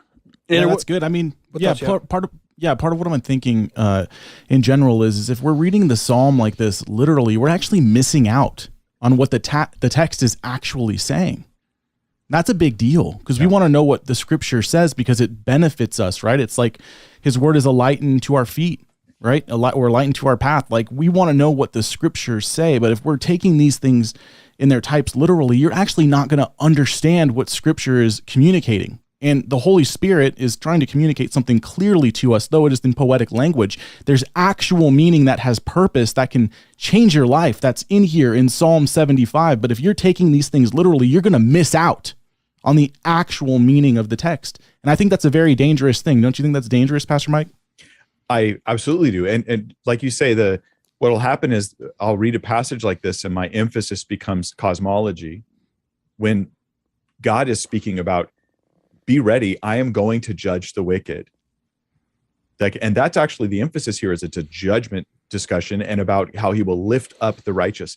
So this is supposed to set ourselves up, in our lives on this idea of future judgment, not a debate over cosmology, where the term pillars is just being taken to mean something it doesn't seem to be talking about. Yeah. So let's jump back over, Mike, to something that you brought up in your video. I think this is actually a great verse, and people have mentioned this as well too. The circle of the earth. Okay. So Proverbs 8:27, and this is actually one of my favorite passages, and it's weird for me because you ever have those verses that you go to, and it's like you always go to it because this is my favorite, Jesus is God text, or this is my favorite text to say that, God is sovereign or whatever. But all of a sudden, for whatever reason, someone brings it in the conversation. Now it's like you're viewing it in a totally different light. I feel like this is for Proverbs 8:27, and I'll explain that. So Proverbs 8:27 says, when he established the heavens, I was there. When he drew a circle in the face of the deep, when he was made firm from the skies above, when he established the fountains of the deep, emphasis, when he assigned the sea to his limit so that the waters might not transgress his command, when he marked out the foundations, then I was beside him like a master workman, and I was daily his delight, rejoicing before him, rejoicing in his inhabited world, and delighting in the children of man. And so prior to even this whole conversation about the flat earth, this passage for me would always come up when I was talking to different cultists, for example, Jehovah's Witnesses and the Trinity and the deity of Jesus. This specifically would come up. Like, I see this has been one of my favorite passages to see really Christ in, like, it's a appearance of Christ in the Old Testament. I love this verse. But so, Mike, this is actually used to try and articulate a flat earth model. And there's certain things that are highlighted, specifically the fountains of the deep. So maybe you did your research, maybe you explain for us, what conclusions are people who adhere to a flat earth model coming when they look at this passage, and how should we interpret Proverbs 8:27 from your perspective? My understanding is they'll, look at this passage and they'll notice like the circle of the earth, the fountains of the deep, and especially the earth has foundations. It specifically mentions foundations of the earth. And so they take those to be physical foundations under the surface area. Now, it also deals, of course, with he made firm the skies above, which is one of those passages they'll use to say there's a solid dome over the earth. You're going to have content that deals with that on that you'll put up with the show as well, so people can talk about that. I think for the sake of today, I just want to acknowledge to people, look, whether you believe the firmament is solid or not, you still have not answered the question of a flat earth. I'm just saying this is actually a different question, because you could have a solid dome firmament over a globe or something else. It just doesn't answer the question. So this I see as a distraction for the question we're dealing with today. So I understand a worry that people will have, that I'd respond and be like, well, it's poetry. Like it's my magic wand. Poetry. And it just goes away. Yeah. But I think the question we have to ask first is it poetry? Like Proverbs 8 is poetry. I mean, Proverbs, the book is poetry, but Proverbs, this whole section about wisdom and the woman there is very much poetic. And like Job is not to be taken literally in all of its poetic descriptions. This is talking about wisdom as if wisdom was a woman who was there when God created the earth.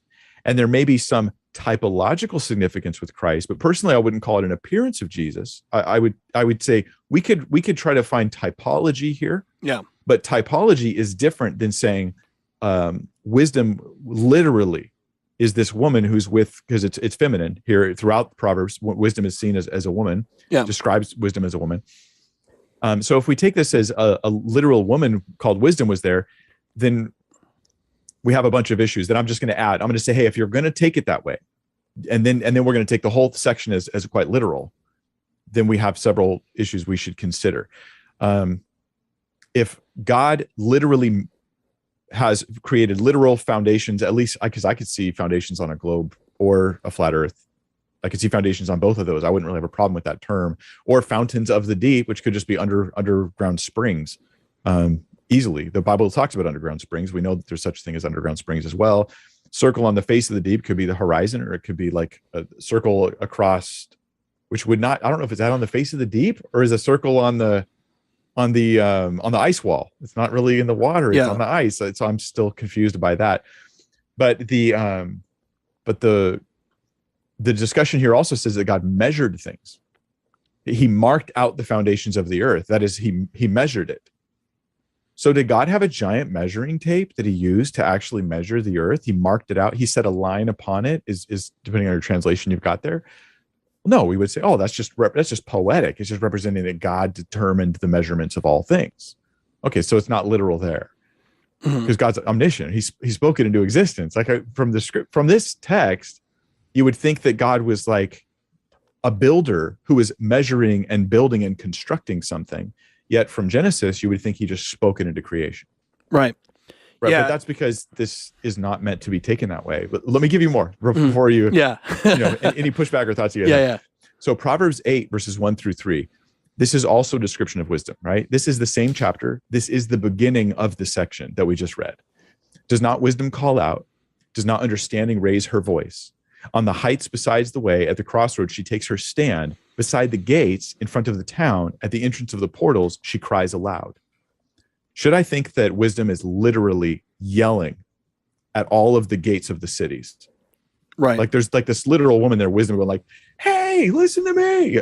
No, obviously not. I mean, obviously this is poetic. It's not meant to be taken that way.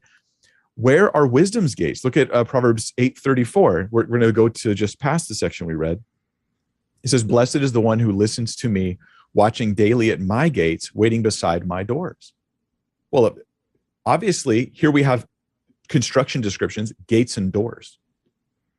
Like if you take a flat earth perspective, you're going to take all these things literally here. So where are wisdom's gates and doors? And how do I go stand by them so I can be wise, so I can be blessed? Because obviously it's not meant to be taken that way. I think we're just mishandling the text. Right, exactly. And Andrew, you can give me your thoughts too. I mean, it's one thing that kind of comes to mind when I kind of looking through what is being discussed. You're looking at just the intricacies in regards to God's creation. So when it says, there I was beside him like a master workman. And even if you think like during the ancient times, you think of somebody who was a stone carver. You know, I'm thinking of, what was the Ten Commandments? In the Ten Commandments, they had Joshua, who was like the stone cutter. Right. And so he was, you think about in ancient times, there's someone who has whatever tools that they use to be a master workman.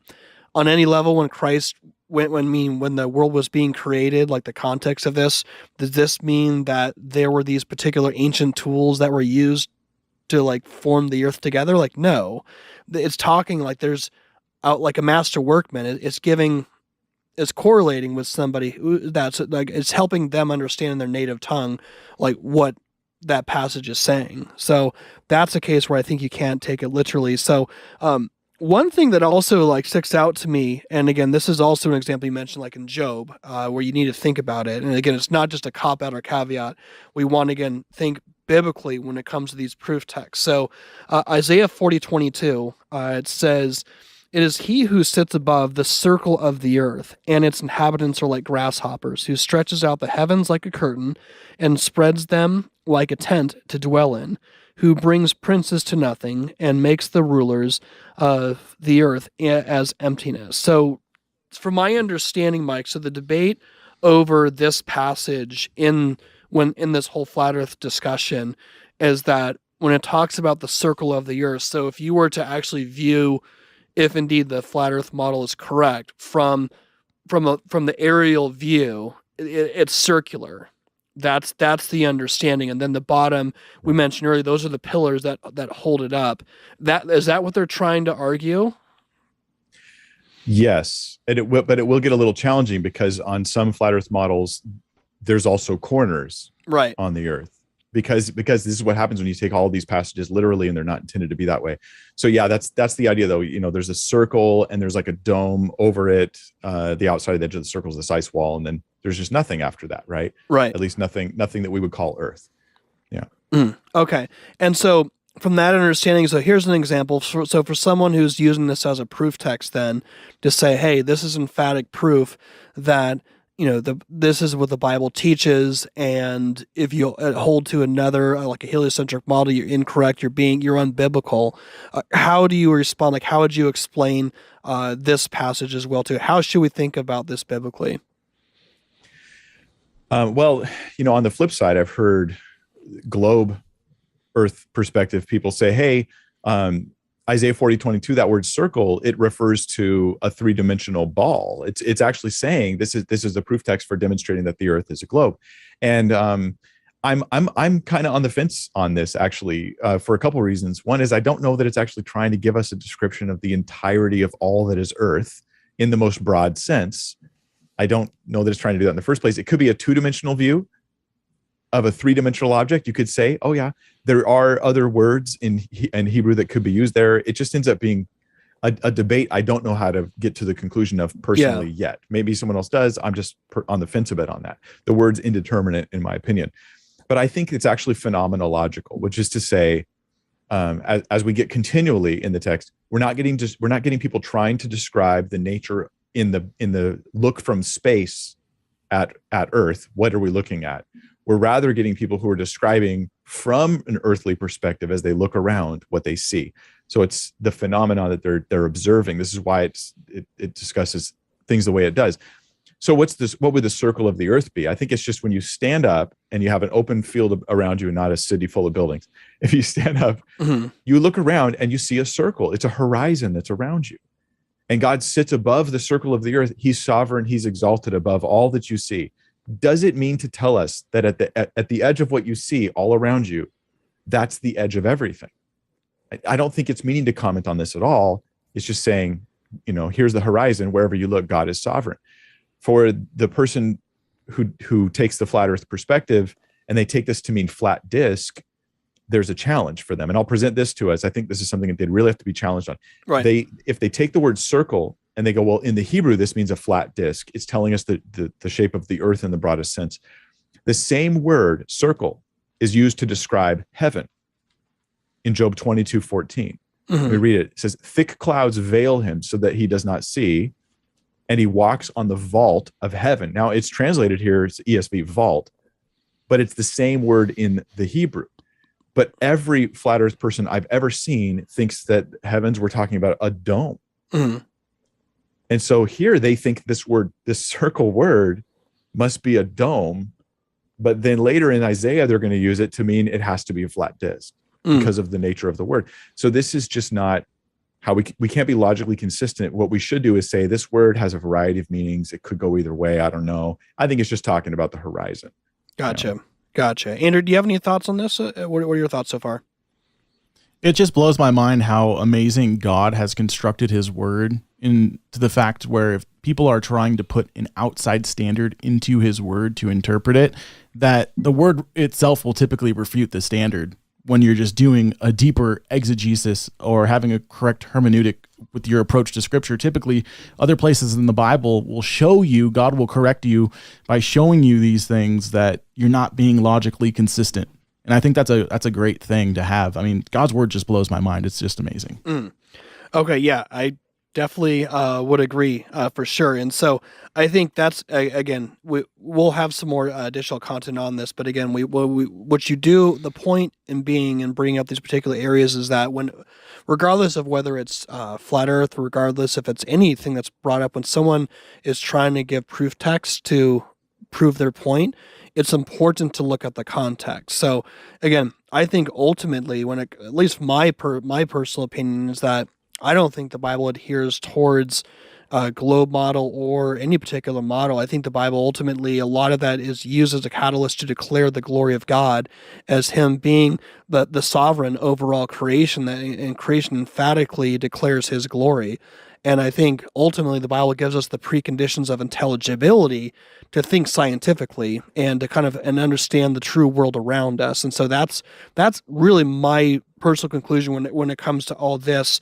But again, our focus is, and again, that could be a catalyst into a whole other subject when it comes to this whole discussion of flat Earth. But our point Again, it's just to look specifically context-wise. So another proof text, again, because we were talking about the ends of the earth, and Mike, you're talking as well too, the corners of the earth. So here's a passage. Again, this is regardless of where you stand eschatologically. It's important to understand what is being articulated here. So Revelation chapter 7, verses 1 through 4 says, "After this, I saw 4 angels standing on the 4 corners of the earth, holding back the 4 winds of the earth, and that no wind might blow on earth or sea or against any tree." So this is a verse then in your research then that would come up as also an additional proof text, because I was seeing some graphics even in that pulled up that was talking about a map and stationary earth where people were showing there's literal corners of the earth. What are your thoughts on that? Yeah. So, I mean, if you know what the habit I hope we're seeing here, the consistent habit of those who've tried to use the Bible to support a flat earth perspective is taking descriptions in a very literal sense. This is the 2 habits I see. 1, take it very literally, and 2, apply it to the entirety of Earth in the modern sense of the planet or whatever you want to call that, right? Not just land or local area or area that you can see, which is how the Bible usually uses it, but rather apply it to everything. So notice that the term earth here in Revelation 7, 1 through 4, the angels standing at the 4 corners of the earth, okay? But then if you read on in the verse, it says that no wind might blow on earth or sea. Wait, or sea? Isn't earth the whole thing? Isn't it everything? Why does it say or sea? Isn't earth, sea just part of the earth? Well, again, we're seeing we're just reading too much into the passage. This has challenged some flat earthers, though, because now if you're going to take it this way, you have to say that the earth has corners, yet the earth is a circle. So it's a circle and it has corners. So you get these interesting ways of trying to put this together. And I don't even know how to interpret some of these images, because I'm like, okay, so there's like a circular earth with an ice wall that you can't go beyond, and that's the edges of the earth. But beyond that, there's these corners and the earth is square, or, you know, almost cube-like, an uneven cube or whatever. I don't know what do you call that size? I don't know what that's called. Mm-hmm. A cube in thirds, and there you go. Yeah. And this becomes like seen as a literal thing. There's literally 4 angels literally standing there. This is what happens when you use poetic language to influence your cosmology. It's not the point of the text. It starts to get difficult. You can't glue it together because it was never intended to be that kind of picture. I think that Isaiah 11 challenges the idea that there are literal corners. So let me read to you guys Isaiah 11:12. It says, "He will raise a signal for the nations and will assemble the banished of Israel and gather the dispersed of Judah from the 4 corners of the earth." Now, why would I quote a verse that says corners of the earth to say the earth doesn't have literal corners? Because here the text is talking about gathering them from local countries that aren't really that far away, actually. Mm-hmm. So the corners of the earth here is like countries 500 miles away, 1,000 miles away. It's not talking about the entire planet or whatever you want to call that. You'd have to make these corners, like in the image that you have there, you have to make these corners inhabited countries now where Israelites are being gathered from. You know what I mean? It's like, wait a minute, this is not working because I thought we couldn't go over there in the first place. That's part of the whole idea. Another verse for this is Matthew 24, verse 31. It says, "And he will send out his angels," Jesus speaking, "with a loud trumpet call, and they will gather his elect from the 4 winds, from one end of heaven to the other." Now it's clear in the context is it's people that are being gathered. These are people that know Jesus, right? These are saved people, and they're being gathered from habited lands. These are countries all over the place, which is, again, an amazing prediction that Christianity is going to spread all over humanity. Mm-hmm. But this is just generic language for all over the place, from the 4 winds, 4 corners of the earth. We even have specific countries that are mentioned in Scripture that are said to have corners, from the 4 corners of it, and it's a country. So those countries aren't squares that have they have to have actual 4 corners. It just means all over, north, south, east, west. It's just generic language. Yeah, and then usually, like in the flat Earth model, usually the continents, they're all kind of centralized. And then if you look at it from a aerial perspective, it's usually the ice wall, like on the very outskirts. But then out to the to the pretty much the ice wall, it's pretty much just water, and all the continents are centralized. That's usually at least what I've seen. Right. So to try and say, like with this, it would make Isaiah 11:12 very problematic, because how do you gather Israel from, unless there's like some Waterworld scenario where you have, people on these sort of floating whatever, like out on the outskirts. You start to really jump into hermeneutical gymnastics for sure. Yeah, they're not even being gathered from beyond the Middle East. Right. At that point. And so we're looking at, Isaiah 11 talks about the Middle East as the four corners of the earth. Mm-hmm. Because it doesn't mean planet when it says earth. It doesn't mean everything. It's a term that has a variety of meanings. And from the perspective of the original writers, if you're living around Jerusalem, you're like, look, if you go walking around in the Middle East, Babylon feels pretty far away. Mm-hmm. And you're not looking at it from space and thinking of the earth as this little thing on a paper in front of you. Mm-hmm. Yeah. Yeah. And I think you emphasized that as far as too, when you mentioned the foundations of the earth. So again, you mentioned like Micah 6:2, Isaiah 51:6, where this language is used. Like, you need to understand the broader context. Like, these are not these purposes. When you look at read the entirety of these, read the full chapter, and what you'll see is that there's not a specific cosmology given, as much as the discussion of the earth is a catalyst to declare the power and the glory of God. Like that's what you're seeing. And I think when you start getting into if you start focusing on the specifics, this means it's this particular model, in this case being the flat earth model, I think you're losing sight of what that passage is trying to articulate. And that's why it's important, regardless of what the topic is, you go through chapter by chapter, verse by verse. Like, don't read things in isolation. Look at in the same way you want to zoom out, look at the big picture when it comes to the text. Go ahead. Well, there's one verse we didn't cover yet, but it was about it has to do with bases, the earth having bases and a cornerstone and a foundation. And it's in Job 38. Yes. Did you want to go over that one? Yeah, go ahead. Yeah, go ahead. That's good. So I think it combines a bunch of different things, and it shows it's a good one. Now these are verses that proponents have used. Like, I've heard these used. I got them all from them. I didn't just make them up. So Job 38 verses 4-7, it says, "Where," this is God speaking to Job again, "where were you when I laid the foundation of the earth? Tell me if you have understanding, who determined its measurements? Surely you know. Or who stretched the line upon it?" Again, we have a picture of God putting a line out on the earth, you're like, he literally did it. If you're going to take it all literal here, then he did it. Mm-hmm. He put a giant line. How long was that line? Where is it now? Where did it come from? Why did he have to do it? On what were its bases sunk, or who laid its cornerstone, when the morning stars sang together and all the sons of God shouted for joy? Now, from a flat earth perspective, there's a literal foundation with a literal cornerstone somewhere on the earth. Right. And all you have to do is keep reading. Okay, so here's me. I'm just going to keep reading. Here's the next few verses, totally in context, just starting with the next verse. "Or who shut in the sea with doors when it burst open from the womb? When I made clouds its garment and thick darkness its swaddling band, and prescribed limits for it, and set bars and doors, and said, thus far you shall come and no farther, and here shall your proud waves be stayed." Now, if you want to take this poetic description in Job as literal, then you got to go whole hog, and you got to believe that the sea has literal bars and doors that keep the waves from coming up onto the coasts. Right. Literal bars and literal doors, because there's a literal foundation and a literal cornerstone. There's got to be a literal measuring line. We have to be consistent. The text seems to be very clearly indicating that's not the meaning of it, right?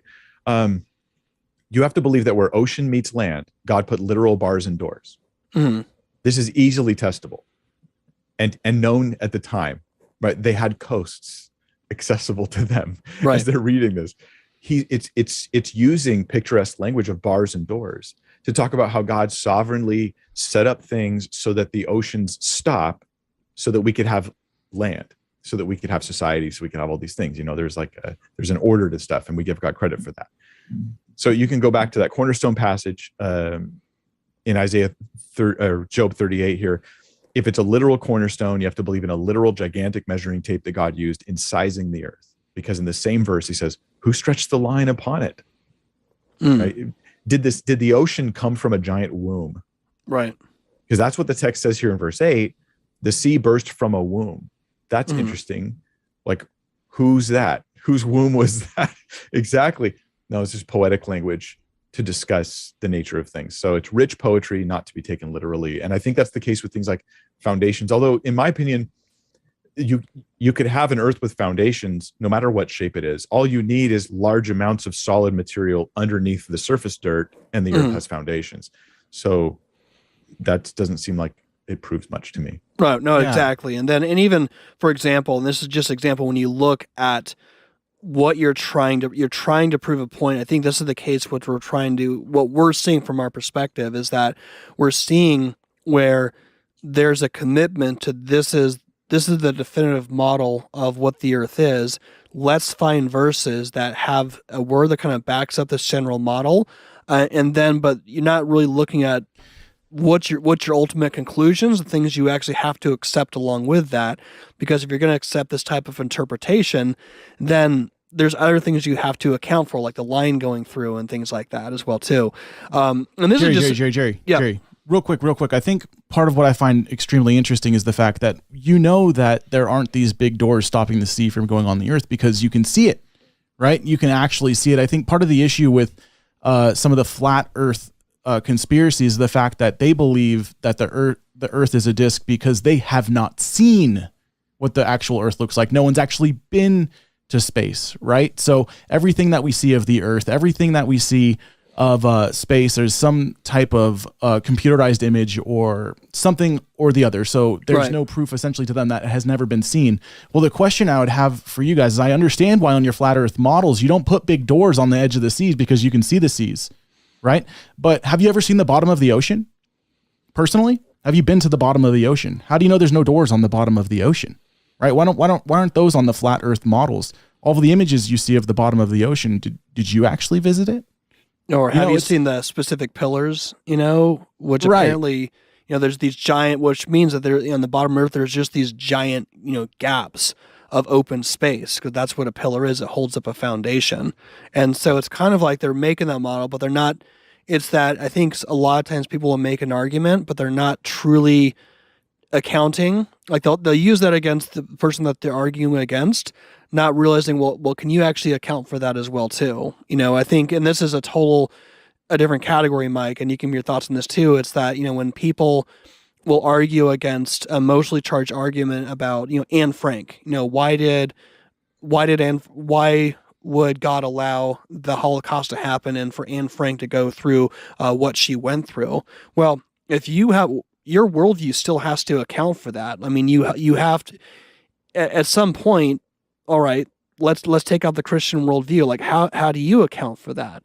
Congratulations, you refuted Christianity. Well, now you have to account for, if you're arguing from the point of being an atheist, well, okay, well, where's the ethic wrong? That's survival of the fittest going to its logical conclusion. What are you complaining about? So I think a lot of times people don't really look at what you're actually trying to articulate. And even the breadth of the earth, for example, regardless of where you understand, where you stand in eschatology, whether you have more of a partial preterist view or a futurist view of Revelation. Again, when you look at, and you mentioned this too, Mike, in Revelation 20, verse 7 through 9, this is something that's brought up as well too. When it's talking about Satan being loosed out in his prison, and he shall go out to deceive the nations, and that are in the four quarters of the earth, Gog and Magog. And then it talks about, and then to gather them together in battle, the number of them of whom is in the land of the sea, and they went out to the breadth of the earth and encompassed the camp and the beloved city, and fire came down from heaven and devoured them. And so even in this, and Mike, you can give me your thoughts too, like regardless of where both any eschatological position, like it's not arguing for a specific cosmology. Even if you go to like the MacArthur Study Bible or somebody who holds to a dispensationalist view of Revelation, that's not arguing for a cosmology. If you have, if you believe that the majority, we would hold to that the majority of Revelation is already fulfilled, right? And that's a whole nother discussion we could have at some point. But the point in being is that the context, eschatologically, it's not arguing for a cosmology. So you can hold to that model if you want to. you can't use, for example, like that passage in Revelation, regardless of what your eschatology is, to try and say, this is God showing that this is his model of the earth. That's my thought on it. Yeah, like, and just so people get, because we're grabbing all these passages and going, oh, that's not cosmology, that's kind of. There are times where the Bible is just speaking plainly, literally about things, you know. So when it says like in John, oh, there was a pool, Bethesda had 5 porches, pool of where is it? Not Bethesda. What am I trying to say there? Anyway, someone's. We've been talking for a while. It's all good. Someone's punching there, going like, "How did you get that wrong?" Right? Yeah. Anyway, I mean, archaeologists have discovered this thing. Originally, they thought, "Oh, this is." There was these weird theologians, Germans. Mm-hmm. I mean, I love Germans. Don't get me wrong. I think Germans are great. But there's German theologians from like the 1700s who were just wacko. Yeah. And these guys were like, "Well, John is doing an interesting thing about the Pentateuch. There's 5 porches because there's 5 books, you know, in the law, and you know that's the reason." And then they go digging in Jerusalem, and they're like, "Oh, there's just 5 porches there," you know. So that's just talking about a literal description for sure, and physical things that happen there. But what we see in this passage, Revelation 20, verses 7 through 9, it's really interesting. It's partly interesting because it would never occur to anybody that this passage has affirmed cosmological anything about the earth normally, I think, right? Unless someone's probably telling them it does. So the indications are, well, there's 4 quarters of the earth. There's nations that are in, quote, 4 quarters of the earth. And then they're going to be gathered together for battle. And then they're going to go up on the, quote, breadth of the earth. And then they compass about the camp of the saints around Jerusalem for a battle. And, well, Dean Odell, who's, you know, was I don't know, a big proponent of the flat earth views, he says, well, this word for the breadth of the earth, it's the word platus in Greek. And that word, it represents a flat earth because it's where we get our English word plateau. Now, this has like 30 problems with it when you actually evaluate the claims, because first off, where we get our English word in a modern, like, okay, so we've heard this, Calvary Chapel pastor, I've heard this a million times. We get the Greek word dunamis, that's for power, the power of the Spirit will come upon you. Well, that's our English word dynamite. We get the word dynamite from, which is true. We do get dynamite from dunamis, but there was no dynamite in 1st century Greek. And so nobody's thinking about that when they're writing it. Who cares what your English, 2,000 years later, we borrow this word for this purpose. It just doesn't matter. But the second problem with it is, if it's a plateau, like nobody says, do you see that plateau? And then their friends turn them and go, are you affirming the flatness of the entirety of Earth? Yeah. You're like, it's a plateau. I just mean it's a plateau. I'm not saying anything about cosmology here. I just look, there's a plateau. So just finding the word plateau connection there wouldn't mean anything. If you take the breadth of the earth to be a plateau, then all this means is that the army went up on a plateau. Right. Unless you take the word earth to mean the entirety of earth, in which case you have an army that is literally covering the whole earth, including the oceans, because they're saying the earth is flat and they mean all of it. So it just starts to be like, what is going on here? How are we interpreting this? But Dean Odell presents this in his teaching like he's discovered this amazing thing. And he's like, I looked into Strong's. Because Strong's is not the best resource out there. I used to think it was when I first was dabbling in really serious Bible study. Mm-hmm. And then I found out it's a good resource, but it's not what people think it is a lot of the time. So are there actual nations then on each of these corners of the earth? And then they're gathering up and they're going up on a plateau earth, the breadth of the plateau of the earth. It doesn't mean that. This is an army that covers the entire flat planet earth, and then gathers around Jerusalem based upon, say, Dean Odell's interpretation of this passage, when in reality, in ancient warfare, you need flat areas to stage your armies. This is just how you stage an army. You don't stage them on a mountain. Like, you stage your army on a flat area. Like, watch Lord of the Rings, okay? You stage your army on a flat area, and then they go to war. And this is what they're doing. They're marching, maybe at the Valley of Megiddo. There's connections there in Scripture. Okay. This is a frequently used area for staging armies for battle in the area of Israel. Mm-hmm. And so I think that's probably all that's happening here. Right. Yeah, and even, for example, here's one as well, too, and Andrew, you can kind of give me your thoughts, too, if you have any thoughts on these verses as well, is again, context matters. So one of the categories too is Daniel 4:11, which says the tree grew and became strong, and its top reached the heaven and was visible to the end of the whole earth. Its leaves were beautiful and its fruit abundant, and in it was food for all. The beasts of the field found shade under it, and the birds of the heavens live in its branches, and all flesh was fed from it. Verse 20 says, and the tree you saw, which grew and became strong, so that its top reached the heaven, that is visible to the end of the whole earth. And so even something like this, and I can get for someone who is, again, and I've watched those videos, and I appreciate the passion that they have. And again, the thing that they're right on when it comes to people who adhere to the flat earth model, that they're passionate about God's word being true and it having the say in areas of life. And in this case, the creation. I get that. I think but at the expense, but you're jumping into that at the expense of context. So even Daniel 4:11, like, this is a dream that Daniel's having. And I'll admit, I've had some weird dreams. And one of the things with dreams that you're always doing something weird. Like, you get into a fight. Like, every single time when I'd be in my dream, whenever I'd be in a situation where, like, I'm fighting for my life, all of a sudden I would be in slow motion. I couldn't move, and all of a sudden I'd be going there. Or then, I would have a dream where I would be falling, and as soon as I land, I hit the ground, I wake up. But it would be, sometimes I would speed up really, I'd slow down and then speed up when I'm falling. All these weird things, and then once you realize you're in a dream, you wake up. So the very idea of a dream, the conditions of a dream, is that you're seeing things that aren't normal. The metaphysics of being in a dream is different than being alive here on the earth. So people have, context does matter in that regard.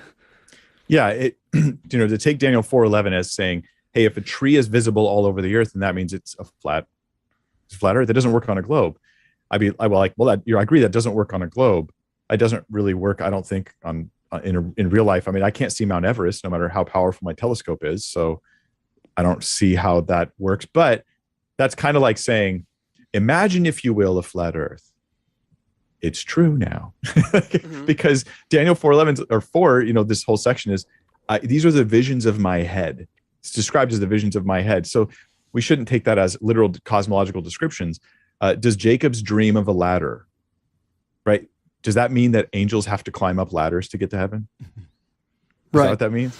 Does Joseph's dream about the sun, moon, and stars bowing down to him, does that mean that his dad, Israel, is literally the sun? Right. Is that what it means? Does Nebuchadnezzar's dream mean that Jesus is going to return as a literal gigantic meteor? Obviously not. This is all, and that's part of the same set of just visions and dreams that's in Daniel, kind of clustered together. So yeah, I don't think, it's a dream. That's, what are we supposed to do? It's a dream. Yeah. Right. And see, when I think of this passage, I think of other conspiracies, like the giant silica trees that a lot of people believe used to be massive and would grow all across the earth. They would say that, what is that rock in Australia, that crazy mound looking rock that used to be the base of this giant massive silica tree? But I think part of the root of the issue, which I was bringing up earlier, was that if you haven't seen it, right? If you haven't seen it, then you can take poetic language and make it to be literal. However, the poetic language that we see in other tests of scripture, talking about the bars of the doors on the sea and the land, obviously you don't take that as poetic because your eyes have actually seen it. But I find that that's an illogical way to interpret scripture, because now you're breaking up one section of poetic language and then the next, because you're trying to use it to fit something that's foreign to the actual full body of context of scripture. So if you're just trying to use something because it's convenient for you to try to prove a point, but you can't use that same logic to interpret the verse right underneath it, which is a consistent thought process, then it's probably not a good form of hermeneutics, in my opinion. Yeah. Andrew, so one other question too, we're kind of towards the end of just the verses we're going to cover. And again, for those of you who are still hanging around, again, thank you for taking the time to listen to us. We have blog content available right now. at thecultishow.com under our blog, where we're going to be talking about issues of the firmament, the story of Joshua where the sun stood still, and a couple other verses that we didn't cover in this in this whole discussion. And so for any of you who adhere to this, again, we love you guys and gals. We're here, really the whole point of this is that we need to look at the Bible holistically and properly. And again, our gracious contention that we're trying to at least get here is that, if you want to believe that, go ahead, but you're not getting that from these proof texts. That's what we're saying. And so we're saying that you need to just look at what is the Bible actually saying, and you need to look at holistically and look at the context. So one of the last passages, we'll kind of jump into this. One of the last ones here is the story. It's actually one of my favorite. I remember as a kid being fascinated by this. It's the story of the temptation of Jesus. When Jesus goes out into the wilderness for 40 days, and then all of a sudden he's tempted by Satan in many particular ways, and Jesus combats him with scripture. And then the final temptation is that Jesus gets taken up to the high places, and he says, all of these things I will give unto you if you bow down and worship me. And he sees all, I believe just all the treasures of the world is how it articulates it, just everything that the world can offer. And then he said, you shall worship the Lord your God and serve him only. So Andrew, when you read that, just from your perspective, just what do you see when you read this whole passage about this temptation of Jesus, and all of a sudden, the final, the culmination of him being brought up to the high places? When you've read that initially, and when you go through that, what do you see? What do you think is the main point of that story from your perspective? Yeah, the main point of that story from my perspective is that Jesus is succeeding where Israel has always failed. And he's being tempted, yet he is without sin, and he does what Israel always should have done, right? Israel always built altars in the high places in the very land that God gave them, right? They are the great covenant breakers. And I'm no better. I am a covenant breaker myself. I sin every single day. So I don't want to say anything in terms of saying I myself am better than ancient Israel. I'm not, but I do have the grace of God that is sufficient for me. But I see that in the fact that it's the God-man Jesus Christ who succeeds in his righteousness, in which I where humans fail, where humans fail. But thinking of this text as if I was to think of someone who held the flat earth model, I'd have to say there's got to be some mountain in the world that we can go to, that we can see, and we can stand there and see everything. But is there? Right. But is there? You actually have the ability now to do that. Go climb the top of Mount Everest. It's the tallest mountain we have. Can you see everything there? Or do you believe that everything you've seen on Mount Everest is actually not a real photo of Mount Everest? That it's all just, I don't even know how you'd say it, fake photographs, or these people never really actually went there, that it's just a stage in a Hollywood set in order to make you think that you can't actually see everything. Because I think that's what you'd have to do if you hold to a flat earth model. Or anyone who's ever taken a picture on the top of Mount Everest who use a fish lens camera. So they're fake. Yeah, it's fake, Jerry. Right. It's fake. So that's the thing. We're just showing the logical conclusion. But anyways, yeah, that's what I've seen. In fact, when I look at this passage too, I just see really the sovereignty and the supremacy of Christ. And also I see really the importance and maybe what we're talking about in this whole conversation. Again, Mike, thanks for, we appreciate you coming on here. It's just the importance of the authority of Scripture, that Jesus never appealed to his own authority. He'd always appear to authority outside of himself. And so he's not saying to Satan, because I said so. He quotes to him Scripture specifically. But yeah, Mike, as we wrap up here, maybe giving your thoughts too on this passage, how you saw this being used, particularly when it came to your research in the initial video that you did, and how should we look at this whole story of Jesus being brought up into the high places and having this interaction with Satan? How should we look at this? Well, I agree with Andrew's summary. It's beautiful and perfect. Yeah. These are the high places. Jesus succeeds where Israel compromised. Jesus doesn't compromise with the making these stones into bread. Israel compromises with we're sick of this manna, give us meat. No, wherever they fail, Jesus succeeds. Here he is in the wilderness, overcoming, and it's awesome. I love it. I think the theology of it's really neat stuff. Yeah. He's the one who was tempted in all ways as we are, yet without sin. But from a flat earth perspective, I've heard this used to say, hey, there's a mountain somewhere. Jesus was taken up to it. and he saw all the kingdoms of the world. This means he had to have seen like China, and he had to have seen everywhere, right? And so now there's some of this is just a lack of awareness about topography in Israel. So in Israel, within walking distance during Jesus' temptation, he's not just in some random wilderness, right? He's in the wilderness north of the Dead Sea, south of Jerusalem.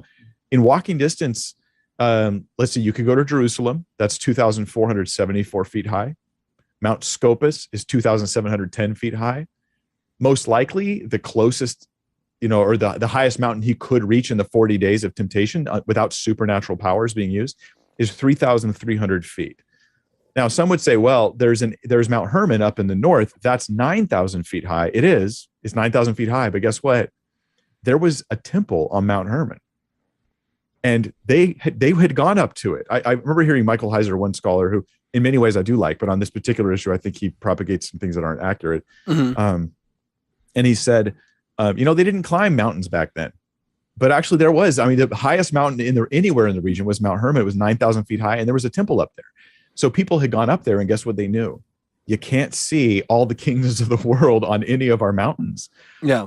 So here's the thought. I think this is a supernatural vision, which is why Luke records it slightly differently. It says in Luke 4:5, the devil took him up and showed him all the kingdoms of the world in a moment of time. Took him up and showed him all the kingdoms of the world in a moment of time. Why is a moment of time relevant? Because it's relating to a vision he had, a brief vision of all the kingdoms of the world. It's, either he just showed him the king, it just doesn't make sense to add the phrase moment of time unless it's vision related, I think. Mm-hmm. But another scripture that balances this out is when Jesus calls Nathanael to be a disciple of his. I think it's really interesting when I realized this was kind of a parallel passage from a flat earth perspective. And he says to Nathanael, hey, I saw you when you were under the fig tree. And Nathanael's like, how did you see me under the fig? That doesn't make any sense. Oh, wow, you have divine knowledge. You must be the Son of God. And on a flat earth perspective, Nathanael would have turned to Jesus and been like, you must have been on a mountain, right? Because you could naturally see me. If you could see China, you could see me under the fig tree. Right. But there's a natural understanding that, no, you can't just go up high enough to see everything there is. This seems to be a vision from the text, yeah. Mm-hmm. No, that's really good. And then I think just one thing to maybe as we wrap up here, I just have one thought. Someone actually asked me on our Cultish page on our Instagram. Someone actually messaged me because I actually took a picture of your awesome cup. That's great there. So we got to you're going to have a bunch of people who are all of a sudden going to want your cups because of this podcast. But someone actually asked, and I think it's a good question. Someone asked if the Hebrews believed a flat earth biblical cosmology, why didn't God correct them? And I think the answer to that question is that, throughout the entirety of history, there have been a lot of different ideas about cosmology, whether or not it's the Earth is centric, whether or not the sun is centric, or people in the ancient times had their model as well too. Well, ultimately, if you look at the story of the Bible, one thing we can agree on is that the Bible is a linear story. It starts at the beginning and it goes to a conclusion. And the whole purpose of the redemptive story of Jesus coming was not to convince people of a particular model of a particular cosmology. It was to talk about the coming of the Messiah, that he was going to save his people from their sins. That's the story of the gospel. That's the whole point being, is to save people from their sin. Because the main thing is not the main issue that mankind has right now, and all the brokenness and all the sin and brokenness that we see here in the world is not a misunderstanding of where the earth is versus where the stars are. Our biggest problem is that we are separated from a holy God and that we're tainted with sin. That's the purpose of the gospel. That's the purpose of the Messiah coming. That's really the focal point, Jesus being the center of history, is that it's Christ dying for our sins, being raised on the third day according to the scripture, his sin for our righteousness. That's the hope of the gospel.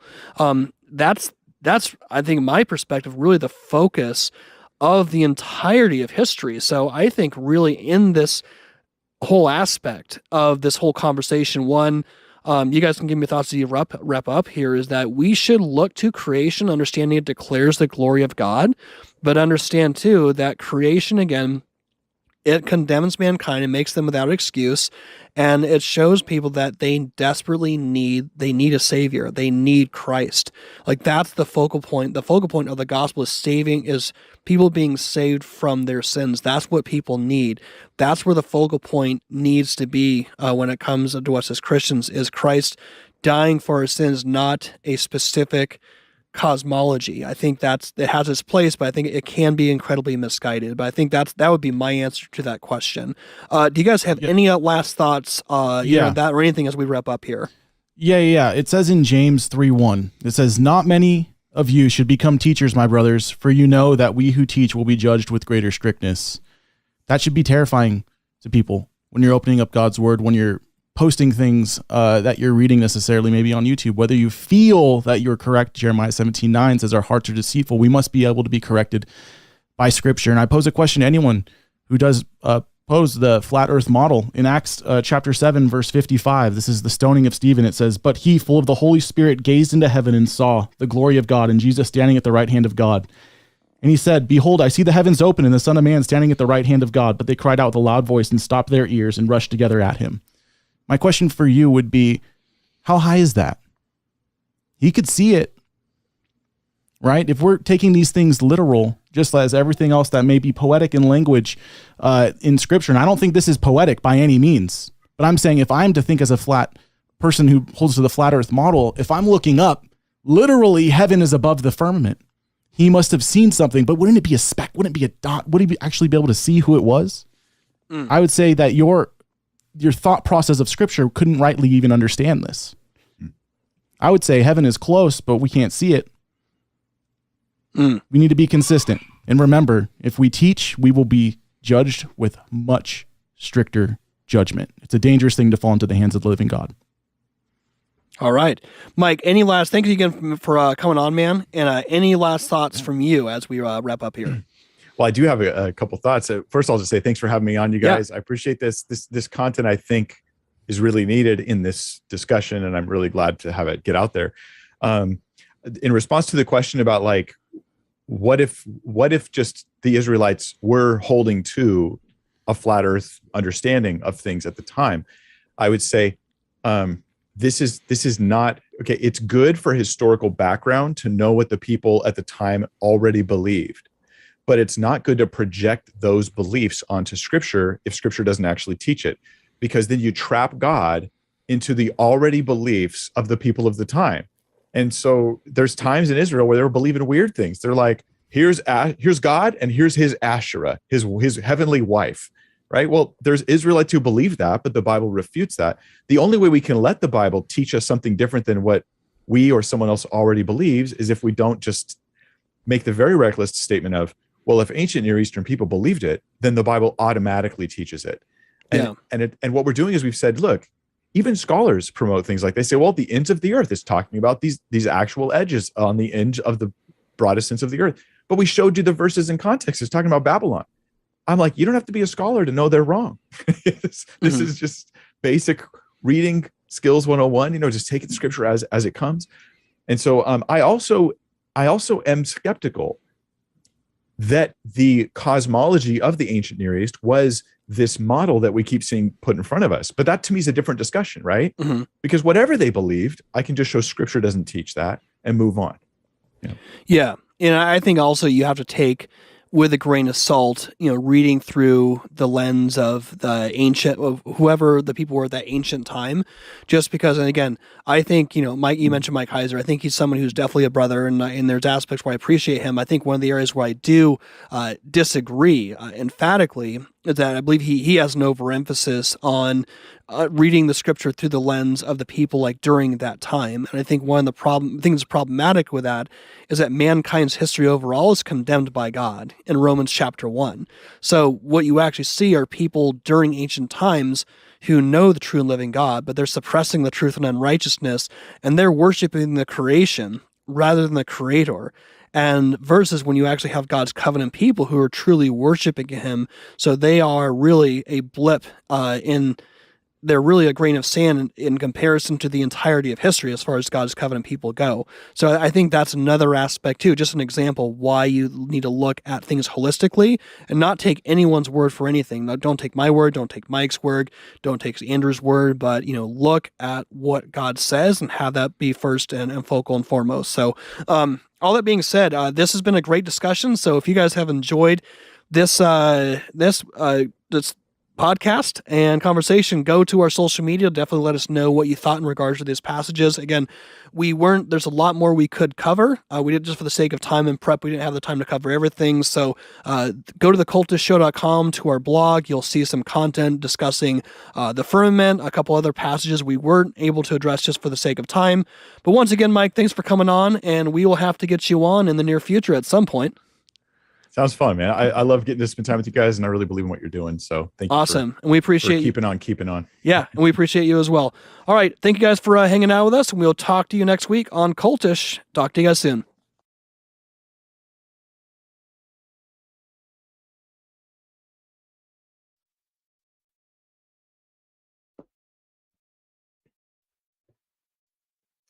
Welcome to the final experiments. The final experiments are a preponderance of evidence against flat Earth. And the final experiments all confirm the globe. These experiments were all conducted in December of 2024 when 4 flat earthers and 4 globers went on a journey to Antarctica with me, Will Duffy. We spent time in Punta Arenas, Chile, which is at the southern tip of South America, before flying to Antarctica. This entire trip allowed us to conduct historic experiments and collect data firsthand from an area of the world that few people will ever have the opportunity to visit and do this themselves. Prior to my announcement of the final experiment in early 2024, a vast majority of flat earthers, with very few exceptions, promoted the Gleason's map of the world, which is an azimuthal equidistant projection. This map had the North Pole at the center and pushed the South to the outer perimeter of the known world. This made Antarctica an ice wall perimeter around all the world's continents, which served to hold in all the world's oceans, as flat earthers claim water must have a container. It also extends the entire southern hemisphere into a larger and larger area, where on the globe, everything south of the equator gets closer and closer together. This made being at the southern tip of South America and in Antarctica the perfect place to test flat Earth claims and also confirm the globe predictions. Every single flat Earth claim failed. Every flat Earth prediction was demonstrably false. The final experiments are meant to be taken collectively, just like evidence in a court of law. Undoubtedly, flat earthers will attempt to discredit individual experiments we did while at the same time ignoring the rest. If they cannot provide an accurate map of the world and a working model that can account for the results of all of these final experiments collectively, that is because we do not live on a flat Earth. If they try to say these experiments are not actual experiments, but only observations, that is because they cannot reconcile our findings with a flat Earth. If they say that flat Earth does not make predictions, that is because making accurate and testable predictions based on a flat Earth is impossible, because a flat Earth does not exist. You cannot make and test predictions based on something that is not real. Maps of the globe exist because the globe exists. The entire globe model exists because the globe exists. Countless globe predictions come true every single day, and countless future globe predictions will continue to happen exactly as predicted because the globe exists. If a flat earther tells you that there is no accurate flat Earth map and there is no working flat earth model and that they don't make predictions, that is an implicit admission that a flat earth does not exist, because you can map things that exist. You can model things that exist, and you can make very specific predictions that come true based on something that actually exists and is testable. I created the final experiment to give both sides, flat earth and globe, an equal opportunity to prove their side. Only the globe side returned with evidence supporting their position. The globe side returned with tons of concrete evidence that both accurately matches the globe model and also falsifies flat earth. This brings us to southern hemisphere flights, specifically nonstop airplane flights that originate and terminate in the southern hemisphere without crossing the equator. Flat earthers said for years that southern hemisphere flights did not exist. They either said the flights were simply fake or would be canceled if you actually purchased a ticket for one of them, or if the plane actually took off, it would be rerouted through the northern hemisphere. Here, flat earthers make these claims, starting with Flat Earth Dave saying this as recent as last month. So this is the flight from, if the Earth is a globe, this is the flight from New Zealand, right? Australia's over here to Argentina. And Flight Aware says this is the shortest route, but that's not how it goes, right? The flight actually goes all the way up across the equator to San Francisco, all the way across to Houston, Texas, and then it goes all the way down. That's the flight route. When you look at it on a flat Earth map, you got New Zealand, San Francisco, Houston, Texas, and Argentina. It's a straight line. The commercial air travel routes for the southern hemisphere are wrong. This is an easy thing you can check out in 60 seconds. Take a map reading of the distance between anywhere near Australia and anywhere in South America. It's a straight shot across the South Pacific. Now find your favorite travel site and try to get there nonstop. See what happens. The routes start turning ridiculous. I used to business travel for years, and I've never seen anything like it. It's the one thing in the general public world they can't hide, the actual distance between these two places. On a round world, the flight is easy, just a straight shot across an ocean. But on a flat world, it becomes the greatest distance between 2 points. There are no shortcuts, so they distract you with multiple connections and layovers. And every time flat earthers have attempted to book the non-stop flight, it fails to go through, gets cancelled and refunded days before departure, or changes to a non-direct flight. Now, one particular flight has had the spotlight for years in the flat versus globe debate, and that's the nonstop flight between Santiago, Chile, and Sydney, Australia. This particular flight has a very crucial connection to TFE, but more importantly, flat earthers have made the bold claim that this flight does not exist, that this flight has never been proven, and that this flight would prove the Earth is a globe. You know, a great way to prove that the Earth is not a ball, or the Earth is a ball, is to take a trip from the tip of Africa, or better yet, South America, to Australia or New Zealand, and see if it takes 12 hours or the amount of time it should take if the Earth was a ball, because there are no shortcuts on a flat Earth. If Earth was a ball, there are several flights in the southern hemisphere which would have their quickest, straightest path over the Antarctic continent, such as Santiago, Chile, to Sydney, Australia. Instead of taking the shortest, quickest route in a straight line over Antarctica, all such flights detour all manner of directions away from Antarctica, instead claiming the temperature's too cold for airplane travel. Considering the fact that there are plenty of flights to, from, and over Antarctica, and NASA claims to have technology keeping them in conditions both far colder and far hotter than any experienced on Earth, such an excuse is clearly just an excuse, and these flights aren't made because they are impossible. The first part of the clue is the utter lack of non-stop flights from anywhere in this hemisphere, which is why I gave you multiple cities in each group. And here's the plot hole for you. Flying from international cities like Sydney, Rio, Santiago, or anywhere else close by, you can't get a single non-stop flight, no matter how much money you pay. I tried to do this for an entire night, and it was like playing an online casino game, one that I was losing most of the time.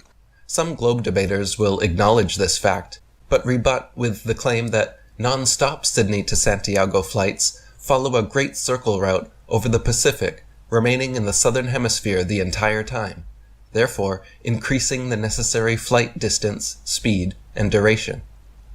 With regards to this claim, firstly, it has yet to be proven that these flights even exist, since no unedited video footage exists online, and every time flat earthers have attempted to book the non-stop flight, it fails to go through, gets cancelled and refunded days before departure, or changes to a non-direct flight. Secondly, if they do exist, it is yet to be proven that these flights follow such a path, because again, there is no unedited video footage, flight trackers cut out over the oceans, and it is highly unlikely, considering 99% of other long-haul Southern Hemisphere flights take radical northern detours. So this was just another baseless claim from flat earthers. In fact, one of my early ideas for the final experiment was to take a flat earther on a non-stop Southern Hemisphere flight between Santiago, Chile and Sydney, Australia. This is something Flat Earth Dave had already publicly stated he was willing to participate in.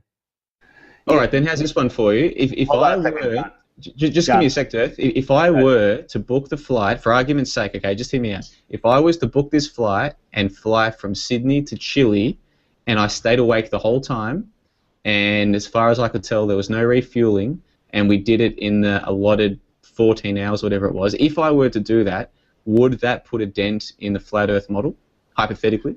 Absolutely. Yeah, it would. It would. It would change. It would add a lot of questions for sure, if not crush the flat Earth model. But you would have to be on a normal plane, which is pretty easy to identify. You could tell that you're flying at on a normal speed, and it would be impossible on a flat Earth if that's the case. So let's do it.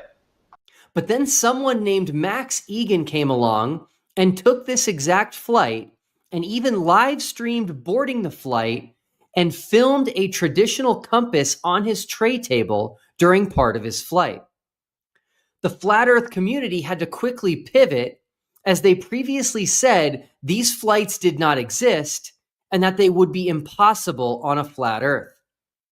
And so they decided to latch on to the compass readings and argued that this Southern Hemisphere flight actually flew in a northerly direction, taking a wildly different route than would be taken on a globe. Yeah, so McKeegan was, back early on, when Quanta, they all of a sudden started having direct flights from Santiago to Sydney. Or somewhere in Australia, Santiago to Sydney. And a lot of flat earthers said, we don't believe that flight exists. It doesn't work because it's impossible on a flat Earth in that amount of time. Well, that's assuming you know how fast the wind speeds are and how fast an airplane could go. So Max said he took compass readings, and he had compass readings of north, northwest, and then west, and then southwest, and then south. And he listed the times of them, and he goes, I thought I would be going more south and then, southwest and, on a globe. Yeah. So we took his readings. We drew a straight line from Sydney to South America. Yeah. And then we put his readings on there, and it's exactly what happened. It's exactly what happened. This knee-jerk reaction from flat earthers was highly problematic for multiple reasons. Ignoring that compasses do not work well inside a metal aircraft, and especially on a tray table that contains metal, they also completely forgot about magnetic declination corrections, which would be crucial so far south. Even worse, though, is the fact that this flight does not depart in a northerly direction and never crosses North America as they implied in their videos. The flight actually departs south toward Antarctica, and Antarctica can even be occasionally seen out the window, and then the flight travels south of New Zealand before landing in Sydney, Australia. Their next attempt at trying to reconcile this flight with a flat Earth was to claim that this flight used very fast jet streams to travel such a far distance in a short period of time. The time, doesn't really make a whole lot of sense on a flat Earth. But then we found out that at the heights that it flies, there's like 200 to 300 mile an hour winds. Jet streams, yeah. That jet streams. And so if the plane just went 650 miles an hour with a 200 miles an hour tailwind, the signs make perfect sense. But this also doesn't work, as jet streams only travel from west to east, and that is due to the Earth's west to east rotation. There are no 200 to 300 mile per hour jet streams when traveling from Santiago to Sydney, which is the opposite direction from east to west. And so when flat earthers talk about Southern Hemisphere flights, they routinely talk about the Sydney to Santiago flight, which is from west to east. And they invoke jet streams, hoping you will forget about the return flight from Santiago to Sydney, which is east to west without jet streams. So this is the truth about the jet streams, and this is when New School had this projection there. We were able to save, and look at here, 62 south, wind of 370 kilometers per hour. That's about 200 plus miles per hour added to the speed of the plane. So whether this plane from Sydney is coming from this jet stream or this jet stream, doesn't matter. What matters is that they are gaining speed about 300 to 400 miles per hour on top of the speed of the aircraft. I won't bore you with the math and technical analysis. If you want that, go check out Ruhif's channel on YouTube. But the jet streams aren't fast enough even for the west to east flight, Sydney to Santiago. More importantly here, the jet streams are not even present from Santiago to Sydney. And again, this is due to the Earth's west to east rotation, which creates west to east jet streams. Now that you know this, watch videos from flat earthers carefully, and you'll notice they correctly show the direction of the jet streams, but then fail to talk about the flight from Santiago to Sydney, which is going in the opposite direction of the jet streams. You can clearly see the impact of these jet streams and lack thereof on the return flight when you look at the significant difference in the average flight time from Sydney to Santiago compared to the average flight time from Santiago to Sydney. Traveling west to east with the jet streams has an average flight time of just under 12 hours, and traveling east to west is over 13 and a half hours and frequently exceeds 14 hours. That consistent 1.5 to 2 hours of extra flight time is because when flying east to west, they are all flying into and against the jet streams. Since flat earthers cannot appeal to jet streams in both directions, as a last-ditch effort, they make the claim that the east to west Santiago to Sydney flight uses trade winds to increase the speed of the plane. But this utterly fails, as trade winds are very slow comparatively, only occasionally reaching just 30 plus miles per hour. YouTuber Critical Think, who joined us for the final experiment, lives in Australia and took both the nonstop Qantas flight from Sydney to Santiago on his way to Antarctica and also the nonstop flight from Santiago to Sydney on his way home. And many flat earthers to this day still think that Southern Hemisphere flights are fake.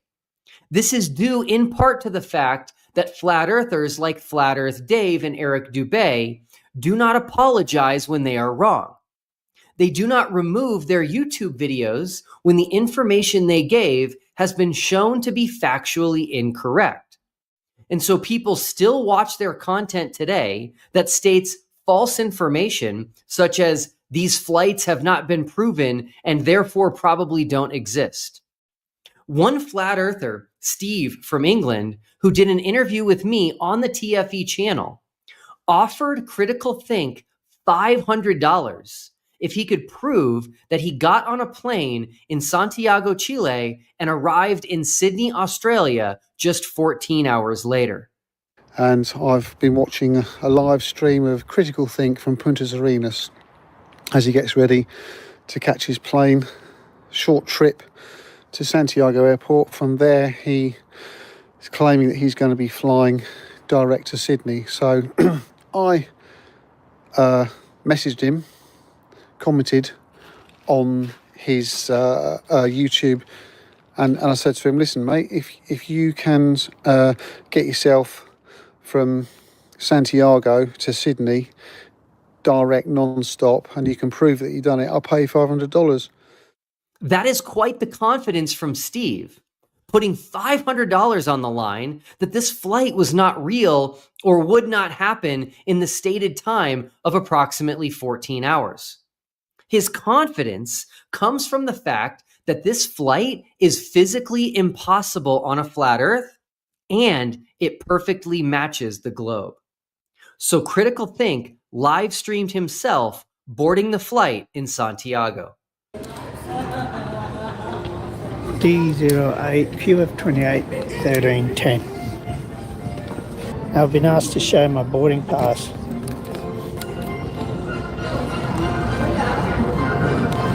So there it is. Right flight, right date. Now, flat earthers have a long-standing reputation for not paying up when they lose a bet.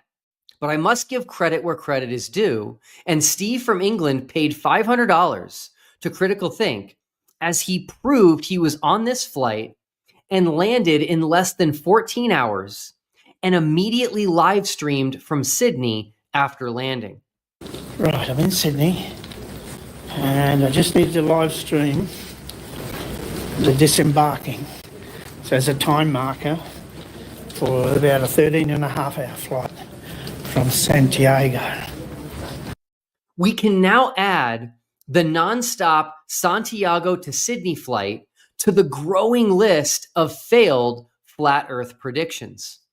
They predicted there would be no 24-hour sun in Antarctica. But there is no midnight sun in Antarctica. And no 24-hour moon.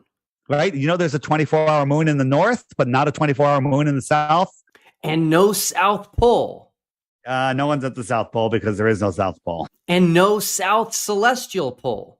In the southern outer hemisphere, people say that the stars rotate in the opposite direction. They make circles in the opposite direction, and that can only happen on a ball Earth. I have yet to see any real proof of this. And now, no nonstop Southern Hemisphere flights between South America and Australia. This will be a common theme in this series, where flat earthers make predictions based on a flat Earth, and these predictions fail every time. And let's not forget, this is the purpose of science. Science is basically about making predictions based on your hypothesis and then testing your predictions in an attempt to validate your hypothesis. Their predictions continually fail because the hypothesis itself is false. A flat Earth does not exist. Remember, when a flat earther tells you that they no longer make predictions, this is an implicit admission that they know flat Earth predictions, specifically predictions that are contrary to the globe predictions, will never come to pass. Every time the globe's prediction is contrary to the flat Earth's prediction, the globe's prediction is what happens every single time. Another theme in the Final Experiments series is the symmetry found in reality that matches the symmetry predicted by a spherical Earth, specifically a symmetry between the northern and southern hemispheres, a symmetry that would just be impossible on a flat Earth. When you pick two nonstop flights, one from the northern hemisphere and one from the southern hemisphere, that are approximately the same distance on the globe, you will find that the flight times are about the same, as is the distance traveled. You never find what would be required on a flat Earth map. Take the nonstop flight from Los Angeles, California to Istanbul, Turkey, and compare it to the flight between Sydney and Santiago. Look at the incredible symmetry on the globe between these destinations in the northern hemisphere and those in the southern hemisphere. So the globe would predict that these flight times would be about the same, and that these actual flights fly northerly over the top of the globe in the northern hemisphere and southerly over the bottom of the globe in the southern hemisphere. And that's exactly what happens. The average flight time from LAX to Istanbul is 12 hours and 20 minutes. And the average flight time from Sydney to Santiago is 12 hours.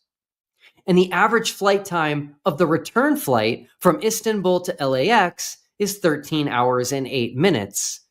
And the return flight from Santiago to Sydney averages 13 hours and 39 minutes. Again, with both of these flights, the west to east leg is shorter, as they use the jet streams which only go from west to east due to the Earth's rotation. So we not only confirm the globe's symmetry in comparing northern and southern hemisphere flights, but we also see the effects of the Earth's rotation as well.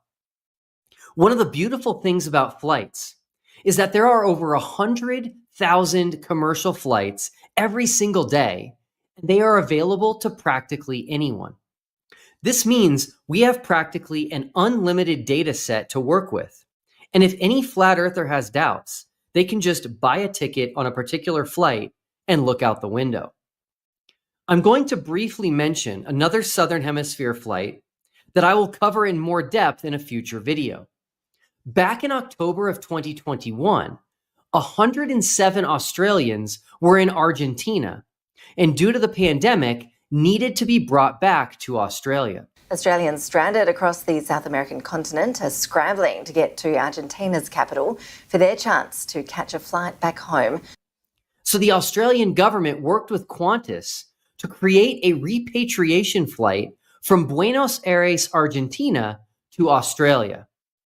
On a flat Earth, the shortest route by far would be to head almost directly over the North Pole. And this is such a long flight, you would need to carefully fly the path of the shortest distance. But this flight headed south toward Antarctica. They actually flew over Antarctica, and the pilots filmed the beautiful Antarctic scenery out the cockpit window. So flat earthers will need to employ some sort of rescue device, as this flight flew south instead of the north direction, which would be required on a flat Earth. So flat earthers will be forced to make this flight fly east from Argentina to Australia.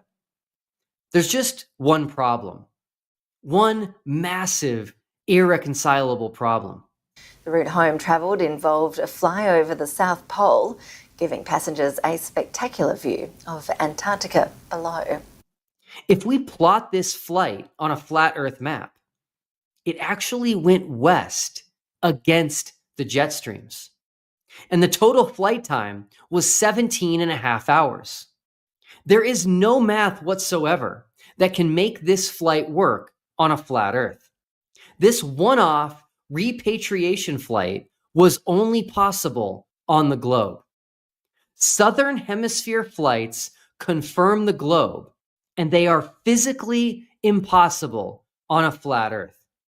I'd like to thank Critical Think again for participating in the final experiment and for joining us from Australia.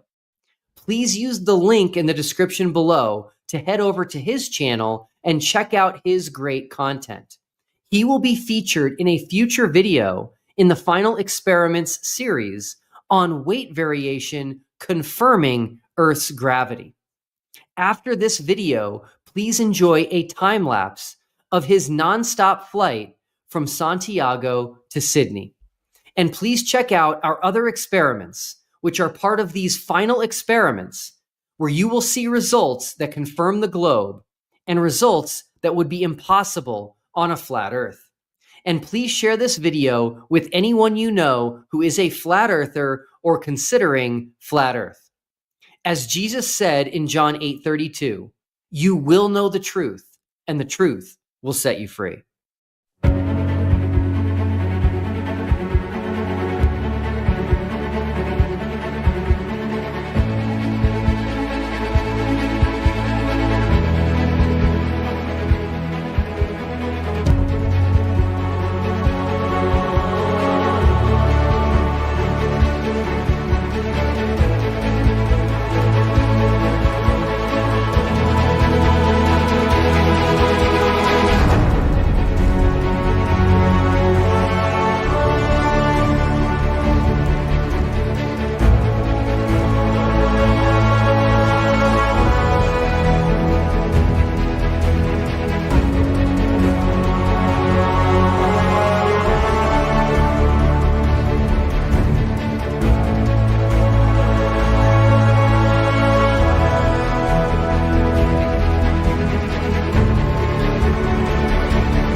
Jaron, you can lose these people without any regret. They're not worth being upset about. Well, I've kind of noticed, I mean, people you thought were friends that really aren't. So yeah, it's not like I'm terribly broken up about it. I guess what I'm most upset about is just people that believe you for 10 years, but then you realize, did they ever believe you, or they just believed you because you were saying flat earth stuff? That's the unfortunate part, okay? And I get it. Your thing might be, but Jaron, you got to go down there. This is, okay, I get that. So take what I'm saying and use it to go observe the world. And you might find out that we were in fact wrong. But before we start, let me guess that you're already foaming at the mouth. I don't like to look at the chat when I'm going through things because I can already hear it. Freemason, you took the paycheck. Well, listen, my friends. If I was getting paid to push the globe, I'd definitely be doing something else, like, I don't know, sitting on a beach or something, doing something fun. But I'm not getting paid to do this. Just remember that I was one of you just a month ago, okay? I spent years diving headfirst into all these conspiracies, into the flat earth, into arguing with globers, calling everything perspective. But at a certain point, you get tired of what I would call mental gymnastics, right? So it gets more ridiculous over time. It just becomes a constant circus where you basically have to step back and say, wait a fucking second here. Let's think about this. Could I be the one who's wrong? And when an opportunity was presented to me to go find that out, I took advantage of it. So that, ladies and gentlemen, is where we are today. I'm not here to please you, in case you thought that. I'm not here to sugarcoat shit. There's plenty of people that'll do that. You can prove for yourself that the earth is actually a sphere, okay? So yes, I said it. You heard it here first, that Jaron is a globe believer. If that hurts your feelings, I'm sorry. It shouldn't be an issue. I don't care about your beliefs. If you told me you were a globe believer, I'd say, oh, okay, thanks. And then I would ask you, could you tell me why? Could you give me the reasons why? And if you could present 8 easy for me to understand facts that I'm able to go check myself, then guess what? How could I have anything against you? And this is not because NASA said